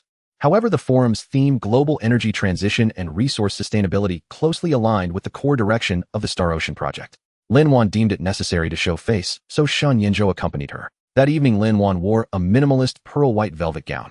Her long hair was elegantly tied up, adorned only with a pair of teardrop diamond earrings that accentuated her slender neck. Her demeanor was as cool as moonlight atop a snowy peak. She was engaged in a low conversation with the heir to a long-established European mining conglomerate who was probing the limits of Star Ocean's lithium mine layout in Africa. Lin Wan's responses were flawless, demonstrating sincerity for cooperation while firmly guarding their core interests. A polite, yet distant smile lingered at the corners of her mouth. Shen Yenzhou stood slightly apart, his back as straight as a pine. He wore a pure black, unbranded handmade suit that accentuated his broad shoulders and long legs, exuding an imposing aura. He held a glass of champagne, barely touched, his gaze calmly sweeping the room. Occasionally, he nodded to familiar partners, mostly those who had fought hard battles, been dealt with by him, or had pleasant collaborations. For the majority who approached with obvious intentions, he offered only a slight nod, being sparing with his words. The aura he exuded, a mix of the dignity of an old-world power broker and the calmness of a modern apex predator, deterred many who sought to ingratiate themselves. The banquet proceeded to the charity auction segment, a staple of such gatherings intended to raise funds for the Global Environmental Protection and Climate Action Foundation. The auction items included famous paintings, antiques, vacation rights to private islands, and even the opportunity for a lunch meeting with a tech mogul. The bidding proceeded tepidly, with most participants bidding to maintain decorum or fulfill social obligations. Amounts fluctuated between hundreds of thousands and millions of dollars, accompanied by restrained applause and polite smiles. The final item, an early painting by an abstract master, was won by a Middle Eastern prince for $8 million. The host enthusiastically thanked all guests for their generosity and prepared to move to the next segment, brief speeches by a few wealthy representatives accomplished in environmental protection, sharing their green philosophies and grand visions. The first speaker was the third-generation head of a major U.S. energy conglomerate, a silver-haired, elegant old gentleman. He passionately described how his company had invested billions in developing carbon capture technology, pledged to achieve net zero emissions by 2050, and was committed to leaving a better planet for future generations. His speech was full of sentiment, citing data and expert opinions, earning rounds of applause from the audience. Shen Yenzhou listened, his brow furrowing almost imperceptibly as his fingers tapped lightly on the champagne glass. The second speaker was the female heir to a European family business known for luxury goods and wine. She shared how she practiced biodynamic farming at her estate in southern France, reduced packaging, and supported artisans, integrating sustainable development into the brand's DNA. Her speech was emotional and elegant, with a distinctly French romanticism, earning many approving glances. Shen Yan's brow furrowed deeper, nearly forming a frown. He glanced at Lin Wan beside him. Sensing his gaze, she tilted her head slightly and asked with her eyes, "What's wrong?" Shen Yenzhou shook his head almost imperceptibly, but his lips were pressed tightly. The third speaker was a Silicon Valley nouveau riche who had made a fortune overnight through cryptocurrency and the metaverse. He excitedly described using blockchain technology to tokenize forests and oceans, allowing everyone to own a piece of a virtual rainforest and invest in its protection, calling it the ultimate solution to save the planet with technology. His speech was futuristic, but also carried clear overtones of hype and showmanship. The applause from the audience continued, but many guests truly engaged in industry and research wore expressions of disapproval or amusement. Listening to those increasingly flighty speeches and watching the applause, some sincere, some perfunctory, some purely for image, Shen Yenzhou felt the suffocating pressure that had been building since entering the banquet hall reach its peak. He recalled a century ago, the miners in Haishi Cave, toiling in sweat in dark, dangerous tunnels, the mountains ravaged by crude mining, and the scientists in Star Ocean's labs, their eyes red from staying up late, to improve photoelectric conversion efficiency by 0.1 percentage point, and the tens of thousands of failed experiments to find greener metallurgical methods. Protecting the environment. Sustainability. Future generations. These words, spoken by those who had profited immensely from resource consumption, pollution, shifting, and financial games, paired with their flawless smiles and empty promises, grated on Shen Yan's ears. It was even nauseating. Just as the host was about to invite the next speaker, reportedly a Hollywood star, an environmental activist, Shen Yenzhou suddenly set down his champagne glass. The glass made a light clink against the table, unusually clear in the gradually quieting ballroom. All eyes instinctively turned toward the sound. Shen Yinzhou stepped forward, moving from his original position. He didn't look at the host or the podium, but walked directly to the small table at the side of the stage where Foundation staff were recording donation amounts and intentions. His steps were steady, carrying an undeniable decisive force. The ballroom fell into dead silence. Everyone was stunned, including the host and the celebrity about to take the stage. Lin Wan also widened her eyes, slightly watching Shen Yance's back. A sense of foreboding crossed her mind, but more than that there was a feeling of "I knew it," and a hint of anticipation. She knew her Mr. Shen was about to get practical. Shen Yinzhou approached the staff table where a middle-aged woman with glasses looked nervous. He nodded slightly, his tone calm, his voice not loud, but clearly reaching everyone due to the silence. "Excuse me, please register this." The staff member looked at him blankly, then at his empty hands. "No paddle, no donation card, sir, you mean?" "A donation," Shen Yinzhou said succinctly, then stated a number: $5 billion. $5 billion. The staff member's hand trembled, nearly dropping the pen, her voice changing pitch. Not just her, but the entire ballroom erupted in suppressed successive gasps. $5 billion. That was several times the total annual donations for this charity gala. And it was cash, not equity, not artwork, not a pledge. As if oblivious to the reactions around him, Shen Yinzhou continued in that calm tone, as if discussing tomorrow's weather-designated purpose to establish the Global Clean Energy Technology Transfer Acceleration Fund.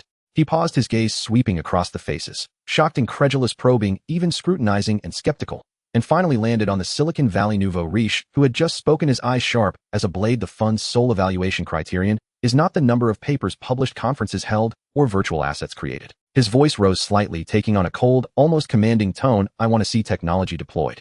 I want to see batteries from the lab actually installed in cars and running with costs at least 30% lower than now.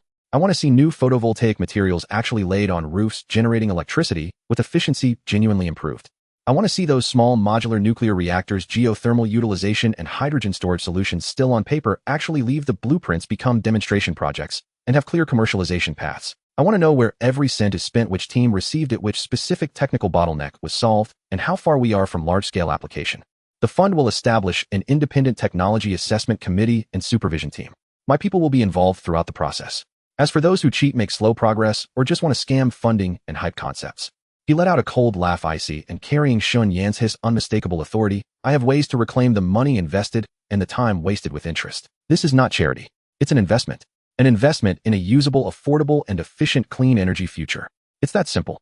Having said that, he didn't look at anyone else. He nodded to the thoroughly stunned staff member. "My team will contact the foundation tomorrow with the specific legal documents and transfer procedures." "Excuse me." Then he turned around, and under the focus of hundreds of eyes walked back to Lin Wan with an unhurried stride. As he passed Lin Wan, he naturally extended his hand. Lin Wan hesitated for a moment, then placed her hand in his. Shen Yinzhou grasped it firmly and led her under the stunned gaze of everyone straight toward the ballroom exit. Only after their figures disappeared beyond the door did the ballroom erupt in an uproar. "My God, $5 billion. Cash. Is he insane? Or does Star Ocean have so much money it's burning a hole? A technology transfer fund, only investing in what can be deployed. This is a slap in the face of all those who only tell stories and do nothing." Did you see the look he gave Carl, the Silicon Valley nouveau riche? My God, Carl's face turned green. This is a true pragmatist. Compared to those empty promises, this is the attitude to solve problems. And Lin Wan just left with him like that. Wasn't she always focused on public image? All sorts of discussions, exclamations, analyses, and speculations bubbled like boiling water. Some thought Shen Yinzhou was rude and had disrupted the elegant atmosphere of the banquet. Others were shocked by his immense wealth and decisiveness. But those who truly cared about technological development and industrial future, especially a few top scientists and engineer-turned-entrepreneurs who had been silently present, had eyes shining with surprise and admiration. Finally, a big shot who speaks plainly and gets things done, a white-haired German materials science professor murmured to his companion. The company he founded had long struggled to find capital willing to patiently support long-term technology transfer. Outside the ballroom, the cold mountain air was refreshing. Shen Yinzhou released Lin Wan's hand and instead put his arm around her shoulder, pulling her closer to shield her from the night breeze. "Cold?" he asked, his tone returning to its usual gentleness. Lin Wan looked up at him. In the night, his profile was sharply outlined by the distant banquet lights, yet his gaze at her was soft and focused. Marshal Shen. Lin Wan began slowly, her tone unreadable. "Your earthy donation tonight has shaken up half the world's elite. The headlines on tomorrow's financial and gossip pages will probably be about us." Shen Yinzhou frowned slightly. "Earthy? I was just stating facts. Those technologies can make money and solve big problems. It's a win-win. Why does it have to be shrouded in fog as if we're giving alms? True charity is making good things affordable and increasing the number of people who can use them, not issuing empty checks or playing conceptual games." Lin Wan looked at him earnestly, explaining, even with a hint of grievance, thinking she might not understand, and finally couldn't help but burst out laughing. She reached out to smooth his slightly wind-tousled hair, her eyes full of laughter and indulgence. Yes, yes, mister. Shin speaks with great insight, every word a pearl that awakens the deaf, she teased, then turned serious. But next time you make a shocking move, could you give me a heads up first? So I can have the PR team prepare a response, at least to polish your reclaim with interest thread into something more fitting for an international friendly investor image. Seeing no real blame in her eyes, only appreciation and laughter, Shen Yinzhou relaxed and smiled. All right, next time for sure. But Wan, don't you think sometimes being direct is more efficient? Now everyone knows exactly what we want to do and how well do it. Saves a lot of probing and nonsense. Lin Wan thought about it. Given their current status, they indeed didn't need to be too roundabout. Shun Yan's his brutally direct approach, though shocking at first glance, instantly established their flag as leaders of the pragmatic technology faction, filtered out partners who only wanted to play games, and attracted those who genuinely wanted to get things done. You have a point, she said, taking his arm and leaning against him. Let's go back to the hotel. Assistant Shun is probably already flooded with calls inquiring and seeking collaboration. Mr. Shin, your 5 billion has dropped a depth charge. As long as it dredges up some real gold, Shin Yinzhou replied, his arm around her as they walked toward the waiting car, his voice deep and confident. Wan, our Star Ocean doesn't need flashy bubbles. What we need is ballast that can truly change the course of the world. The car drove away from the castle, merging into the serene, snowy night of Davos. Behind them, the charity gala thrown into chaos by Shun Yan's his $5 billion bomb seemed to be just entering its true climax. And thus began the chapter of Lin Wan and Shun Yan's his pragmatic and efficient global clean energy technology transfer acceleration fund. On the private jet returning from Davos to Shanghai, Lin Wan was holding a video conference with her assistant Shun and the core members of Shanghai via encrypted communication devices, dealing with the ripples caused by Shun Yan's his $500 million bomb. As she had expected, the phone was nearly blown up and the inbox was flooded with emails. There were those probing and questioning, but more were excited scientists, tech company founders, and capital genuinely interested in clean energy transition, sending detailed cooperation intentions and technical proposals.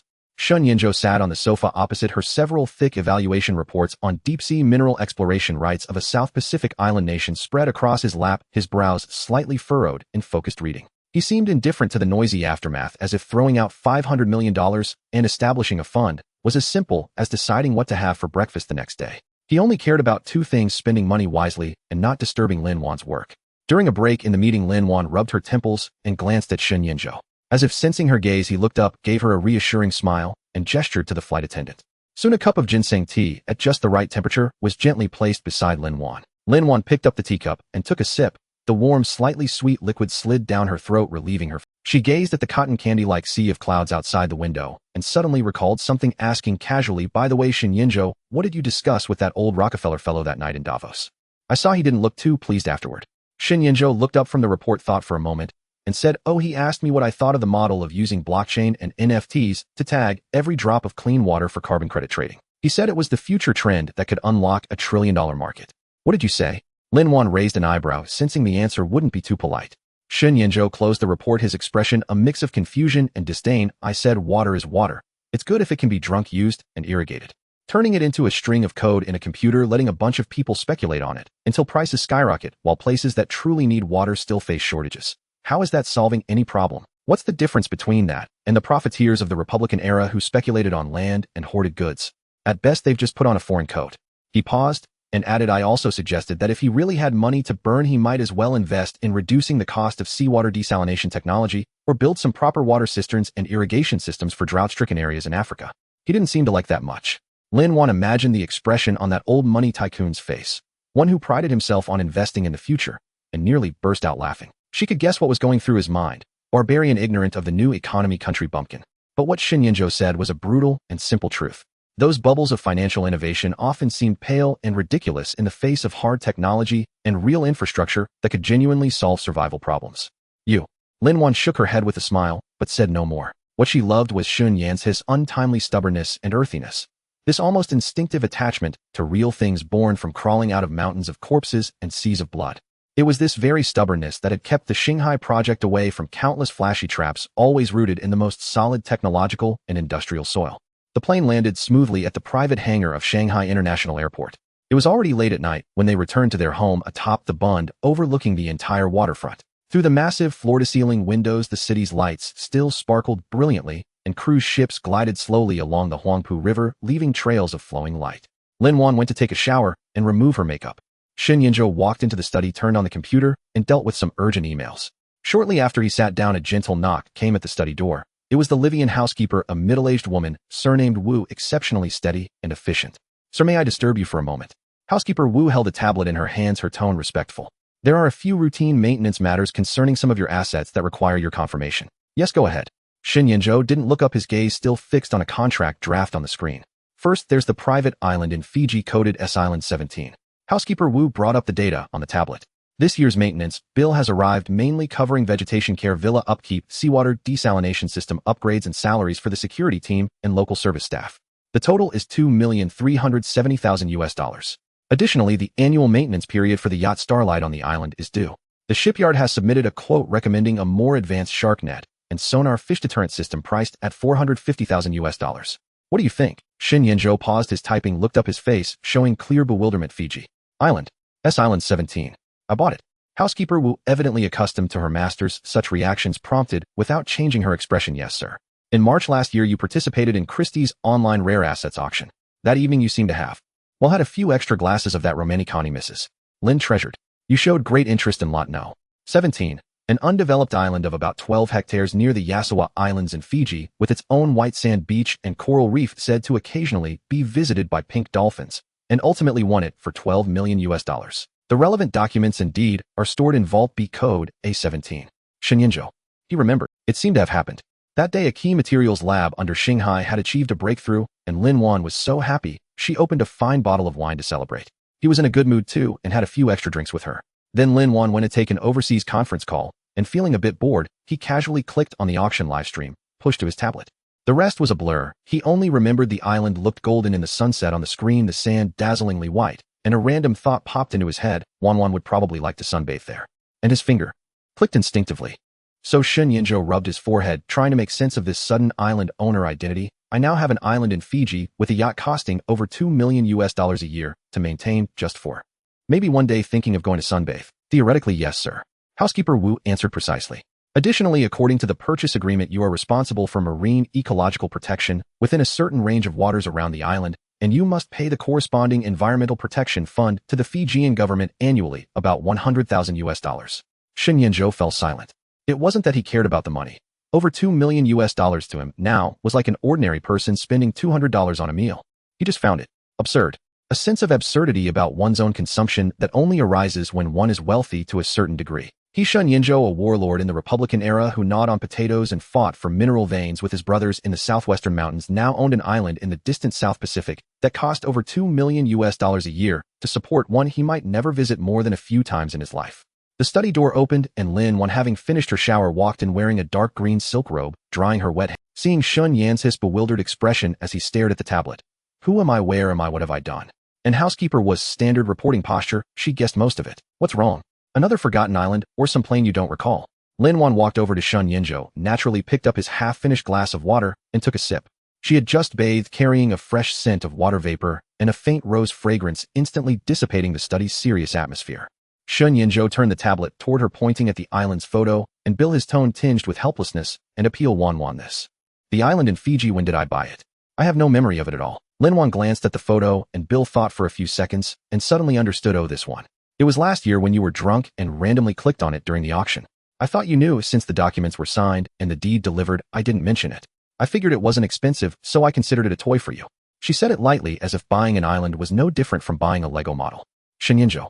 A toy. $12 million plus over $2 million in annual maintenance. What else? Lin Wan put down the glass, picked up the tablet, and zoomed in on the island's satellite image and villa design with interest. The location isn't bad. The coral reef seems well preserved. But do you really need to upgrade the shark net on your yacht? Afraid a shark might swim over for dinner with you. Housekeeper Wu couldn't help but twitch the corner of her mouth, lowering her head. Shen Yinzhou, distracted by her teasing, also found it somewhat amusing. He pulled Lin Wan over, sat her on his lap, rested his chin on her shoulder, and looked at the island on the tablet together. "So what do you think we should do with this toy? Wasting over $2 million a year seems a bit extravagant." Leaning in his arms, Lin Wan thought for a moment. How about turning it into a marine scientific research station? Doesn't Shanghai have a sub-project on marine microorganisms and new energy materials exploration? The water quality there is good, far from continental pollution, making it ideal for long-term fixed-point observation and sampling. The villa can be converted into temporary quarters and living areas for researchers. As for the yacht, Research vessels don't need such luxury. Sell it or donate it to a local Fijian marine conservation organization and exchange it for a smaller ship suitable for scientific work. The maintenance costs can be covered by the project budget, and it can even be tax deductible. As for the Environmental Protection Fund, it aligns perfectly with our research goals.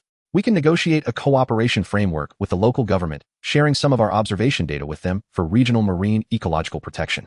In just a few words, she transformed a luxury toy island into a strategic asset with scientific value, environmental significance, and manageable costs. Shen Yinzhou listened, his eyes growing brighter. He knew his Lin Wan always had a way of turning any seemingly frivolous consumption into a valuable investment. He couldn't help but kiss her cheek. Great idea. Let's do it. Housekeeper Wu, contact the head of Xinghai's marine project and the legal department tomorrow to start the island function conversion and yacht disposal process. Also communicate with Fiji to see if we can convert the Environmental Protection Fund into support and cooperation terms for our research station. Yes, sir, ma'am. Housekeeper Wu immediately acknowledged, quickly took notes on the tablet, and quietly exited the study. The study was left to the two of them. Shen Yinzhou wrapped his arms around Lin Wan's waist and said with admiration, Wan, you're amazing. I was just thinking the island was a waste of money, but you turned it into something valuable. Lin Wan turned to face him, tapped his nose with her finger, and laughed. Marshal Shen, shouldn't you change this habit of buying islands like an avalanche and disposing of them like pulling silk? Next time you get drunk and randomly bid on things, I'll tie you up and confiscate all your electronic devices. Shen Yinzhou chuckled lowly, took her hand, and kissed it. I humbly accept your instruction, my wife. But his eyes darkened slightly, his voice lowering. How exactly does my wife plan to tie me up? Lin Wan's face flushed. She shot him a glare, but didn't pull her hand away. Instead, she wrapped her arms around his neck, buried her face in his neck, and laughed softly. Shen Yinzhou, I now think the biggest trouble with being rich isn't having too much money, but having to keep an eye on you all the time to prevent you from turning money into all sorts of weird fixed assets, and then I have to figure out how to revitalize them.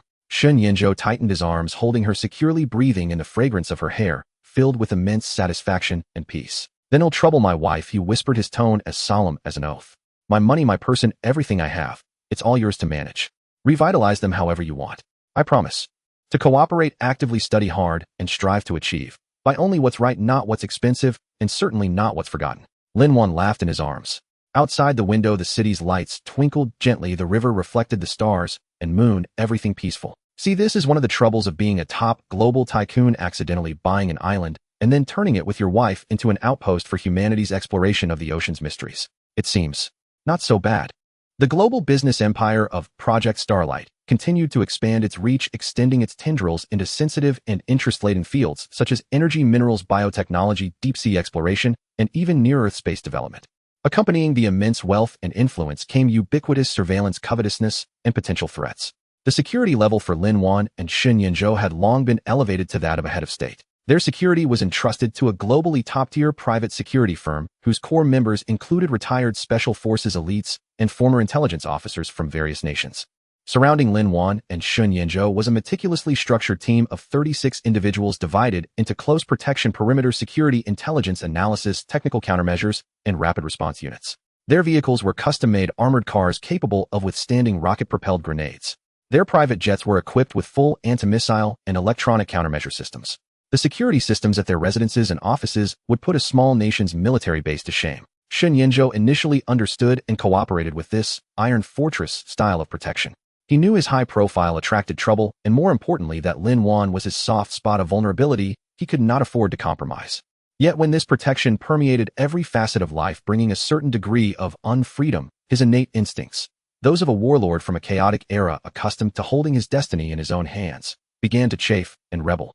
He particularly disliked the perpetual shadows trailing him, the mandatory security sweeps and checkpoints before going anywhere, and the way diners at adjacent tables and restaurants wore miniature communication devices in their ears, their sharp eyes scanning every corner. It felt like being confined in a gilded, supremely secure cage, luxurious yet suffocating. Lin Wan, however, adapted well. Intellectually, she fully endorsed the necessity of security and could remain composed amidst the heavy guard handling work and enjoying life, treating the bodyguards as an extension of necessary office equipment. But she understood Shen Yan's discomfort, a restlessness akin to an eagle with clipped wings. The conflict erupted on a Friday night. That day, after a lengthy video conference for a cross-border merger negotiation, Lin Wan felt weary. Gazing out the window at the cool early summer night breeze and the dazzling neon lights, she suddenly craved the smoky, bustling flavors of the barbecue stall near her university. She casually remarked to Shen Yinzhou, who was reviewing a report on rocket engine materials beside her, I suddenly feel like having some barbecue. The street-side kind, grilled over charcoal loaded with chili and cumin. Shin Yinzhou looked up from the report, his eyes lighting up. It had been ages since he last experienced the unbridled, lively atmosphere of street life. With hardly a moment's hesitation, he closed the report. Let's go. They'll take you. Now, Lin Wan glanced at the time, 10:30 p.m. What about security? Forget them, Shin Yinzhou said, rising to his feet. A glint of long-missed mischief and rebellion flickered in his eyes. Just the two of us. We'll sneak out. I know an alley in the old city district. It'll still be open this late, and the food is authentic. Seduced by the light in his eyes, Lin Wan felt her own suppressed yearning for freedom and spontaneity stir. She made her decision in an instant, flashing a sly smile.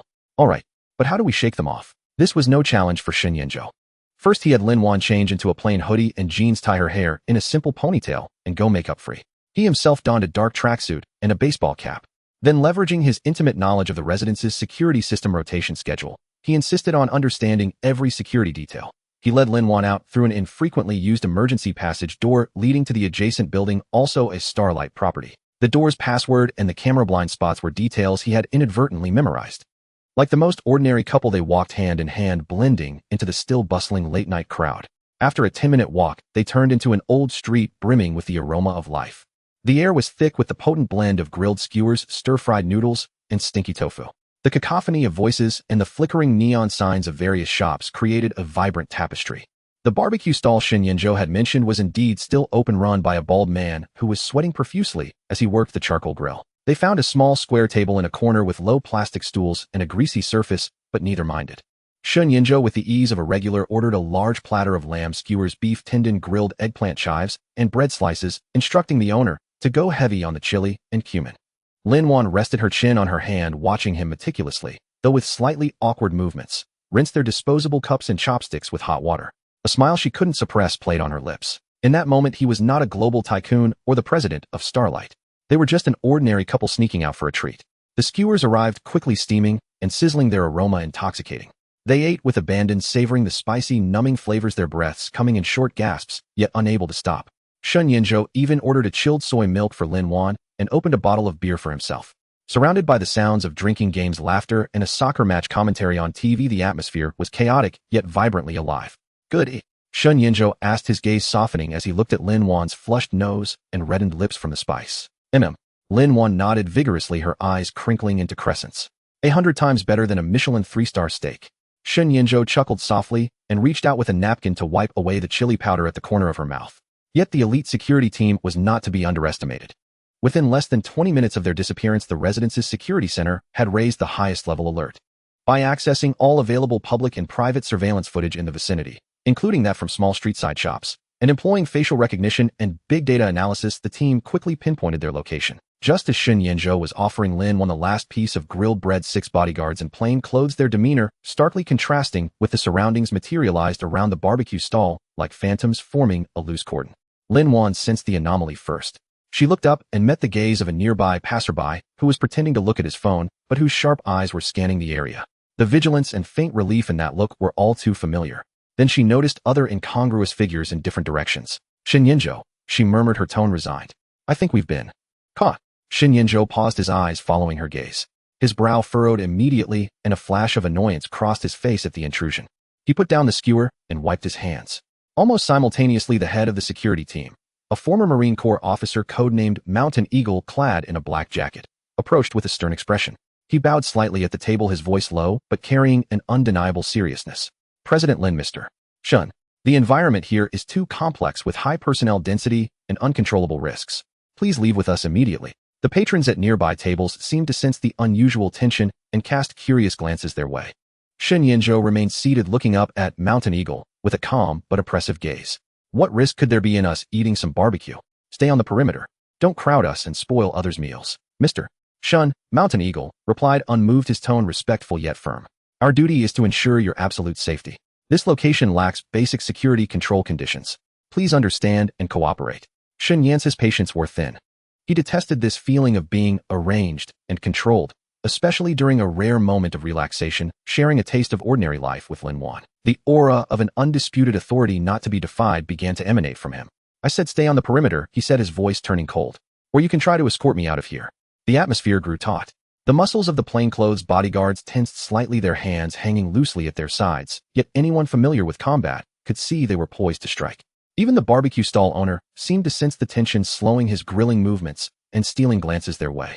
Lin Wan sighed inwardly, knowing Shun Yan's his stubborn streak had surfaced. She gently nudged his foot under the table and offered Mountain Eagle a placating smile. "Captain, thank you for your hard work. We'll finish up quickly and leave okay. Promise we won't run off." Mountain Eagle looked at Lin Wan, then at Shun Yan's his displeased expression, recognizing that a forceful approach would not work and that internal assessments had already noted Mr. Shun's formidable temperament and capabilities. He gave a slight nod. "President Lin, we understand. But for your safety, we must tighten the control perimeter. Please be quick." With that he gestured, and the bodyguards, though not closing in further, took more restrictive positions, their eyes scanning like radar for any potential approach. Shun Yinzhou knew the barbecue was ruined. Irritated, he took a sip of his soy milk and said to Lin Wan, "Let's go.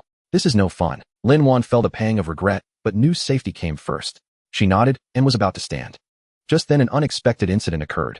From the side, a young man in a baseball cap who had been squatting by the roadside playing on his phone suddenly charged toward them without warning, clutching something that glinted under the neon lights. His movements were swift, his target clear. Lin Wan. "Watch out." Mountain Eagle barked, lunging forward with the two nearest bodyguards. But someone was faster. The instant the man in the baseball cap moved, Shun Yan's left hand, which had been resting casually under the table, shot out like lightning. Instead of blocking, he precisely gripped one leg of Lin Wan's plastic stool and yanked it toward him. Simultaneously, his right hand seized the half-full beer bottle on the table. Without looking, he flicked his wrist, sending the bottle in an arc, its weight and contents crashing precisely into the side of the charging man's knee. Crack! The bottle shattered, liquid splattering. "Arg!" The man in the baseball cap screamed, his forward momentum abruptly halted as he lost balance and stumbled forward. The object in his hand clattered to the ground. It was a phone with its recording function on and a mini-fill light. It seemed to be a crazed influencer or paparazzo trying to capture a sensational exclusive. By then, Mountain Eagle and the other bodyguards had pounced, pinning the writhing, grimacing man to the ground. The entire sequence from the man's charge to his subdual took less than 3 seconds. The other patrons at the barbecue stall hadn't even fully registered the commotion, only hearing a sharp crack and a scream before seeing a scuffle. Lin Wan was yanked off balance, nearly falling into Shun Yan's arms, where he caught her securely. Still shaken, she looked at the pinned man and the phone on the ground, then at Shun Yinzhou. Shun Yan's face was icy. He didn't even glance at the man on the ground, his eyes fixed on Lin Wan, scanning her for any injury. Only when he confirmed she was unharmed did his tense body relax slightly. He helped her stand, and then turned his gaze sharp as a cold bolt of lightning toward Mountain Eagle and the other bodyguards who had just secured the situation. There was no relief in his eyes, only cold scrutiny and a hint of dissatisfaction. After confirming the man had no other weapons and was fully subdued, Mountain Eagle immediately straightened up, looking at Shun Yinzhou and Lin Wan. His eyes held not only lingering fear, but also a barely concealed shock. Shun Yan's lightning-fast reaction, the preemptive stool pull, the precise throw, the control of force, was unnaturally fast and ruthlessly precise, far beyond what an ordinary wealthy man or fitness enthusiast could achieve. It was the combat instinct and muscle memory forged through countless trials. "President Lin, Mr. Shun, are you all right?" Mountain Eagle's voice was deeper now. "I'm fine." Lin Wan steadied herself and waved a hand. Shun Yinzhou said nothing, instead bending down to pick up the cracked phone from the ground. He pressed the power button. The screen lit up, showing the camera app. He sneered and tossed the phone to Mountain Eagle. "Investigate thoroughly. If he's a paparazzo, charge him with invasion of privacy and endangering public safety. Pursue it to the fullest extent. If it's something else." He left the sentence unfinished, but the chill in his eyes sent a shiver down Mountain Eagle's spine. "Understood." Mountain Eagle acknowledged solemnly, immediately directing his team to take the man away, clean up the scene, and disperse the onlookers. The barbecue was thoroughly ruined. Surrounded by a heavy guard of bodyguards, they got into another armored car that had been urgently dispatched and returned to their residence. Inside the car, the atmosphere was heavy. Lin Wan looked at Shun Yan's still tense profile and reached out to take his hand. "Were you scared?" He gripped her hand tightly, in return shook his head and said in a low voice, "It was my carelessness. I shouldn't have taken you to a place like that." His tone was laced with self-reproach and lingering anger, at the audacious stalker, at the seemingly tight, yet flawed security, and at the fear of having nearly put Lin Wan in danger. "Don't blame yourself," Lin Wan said, leaning against his shoulder. "Who would expect someone to be that crazy? And your reaction was incredibly fast." She recalled his fluid movements, her heart still fluttering. Her Mr. Shin, no matter how expensive the suit or how modern the surroundings, at his core was still the formidable warrior who could fight his way through blood and fire to protect those he cared about. Shun Yinzhou didn't reply, just pulled her closer. Back home, after the necessary checks and reports, the night had grown late. After her shower, Lin Wan found that Shun Yinzhou wasn't in the bedroom. She went to the study and saw him standing by the window, gazing out at the night. His back was straight, but it radiated an indescribable solitude.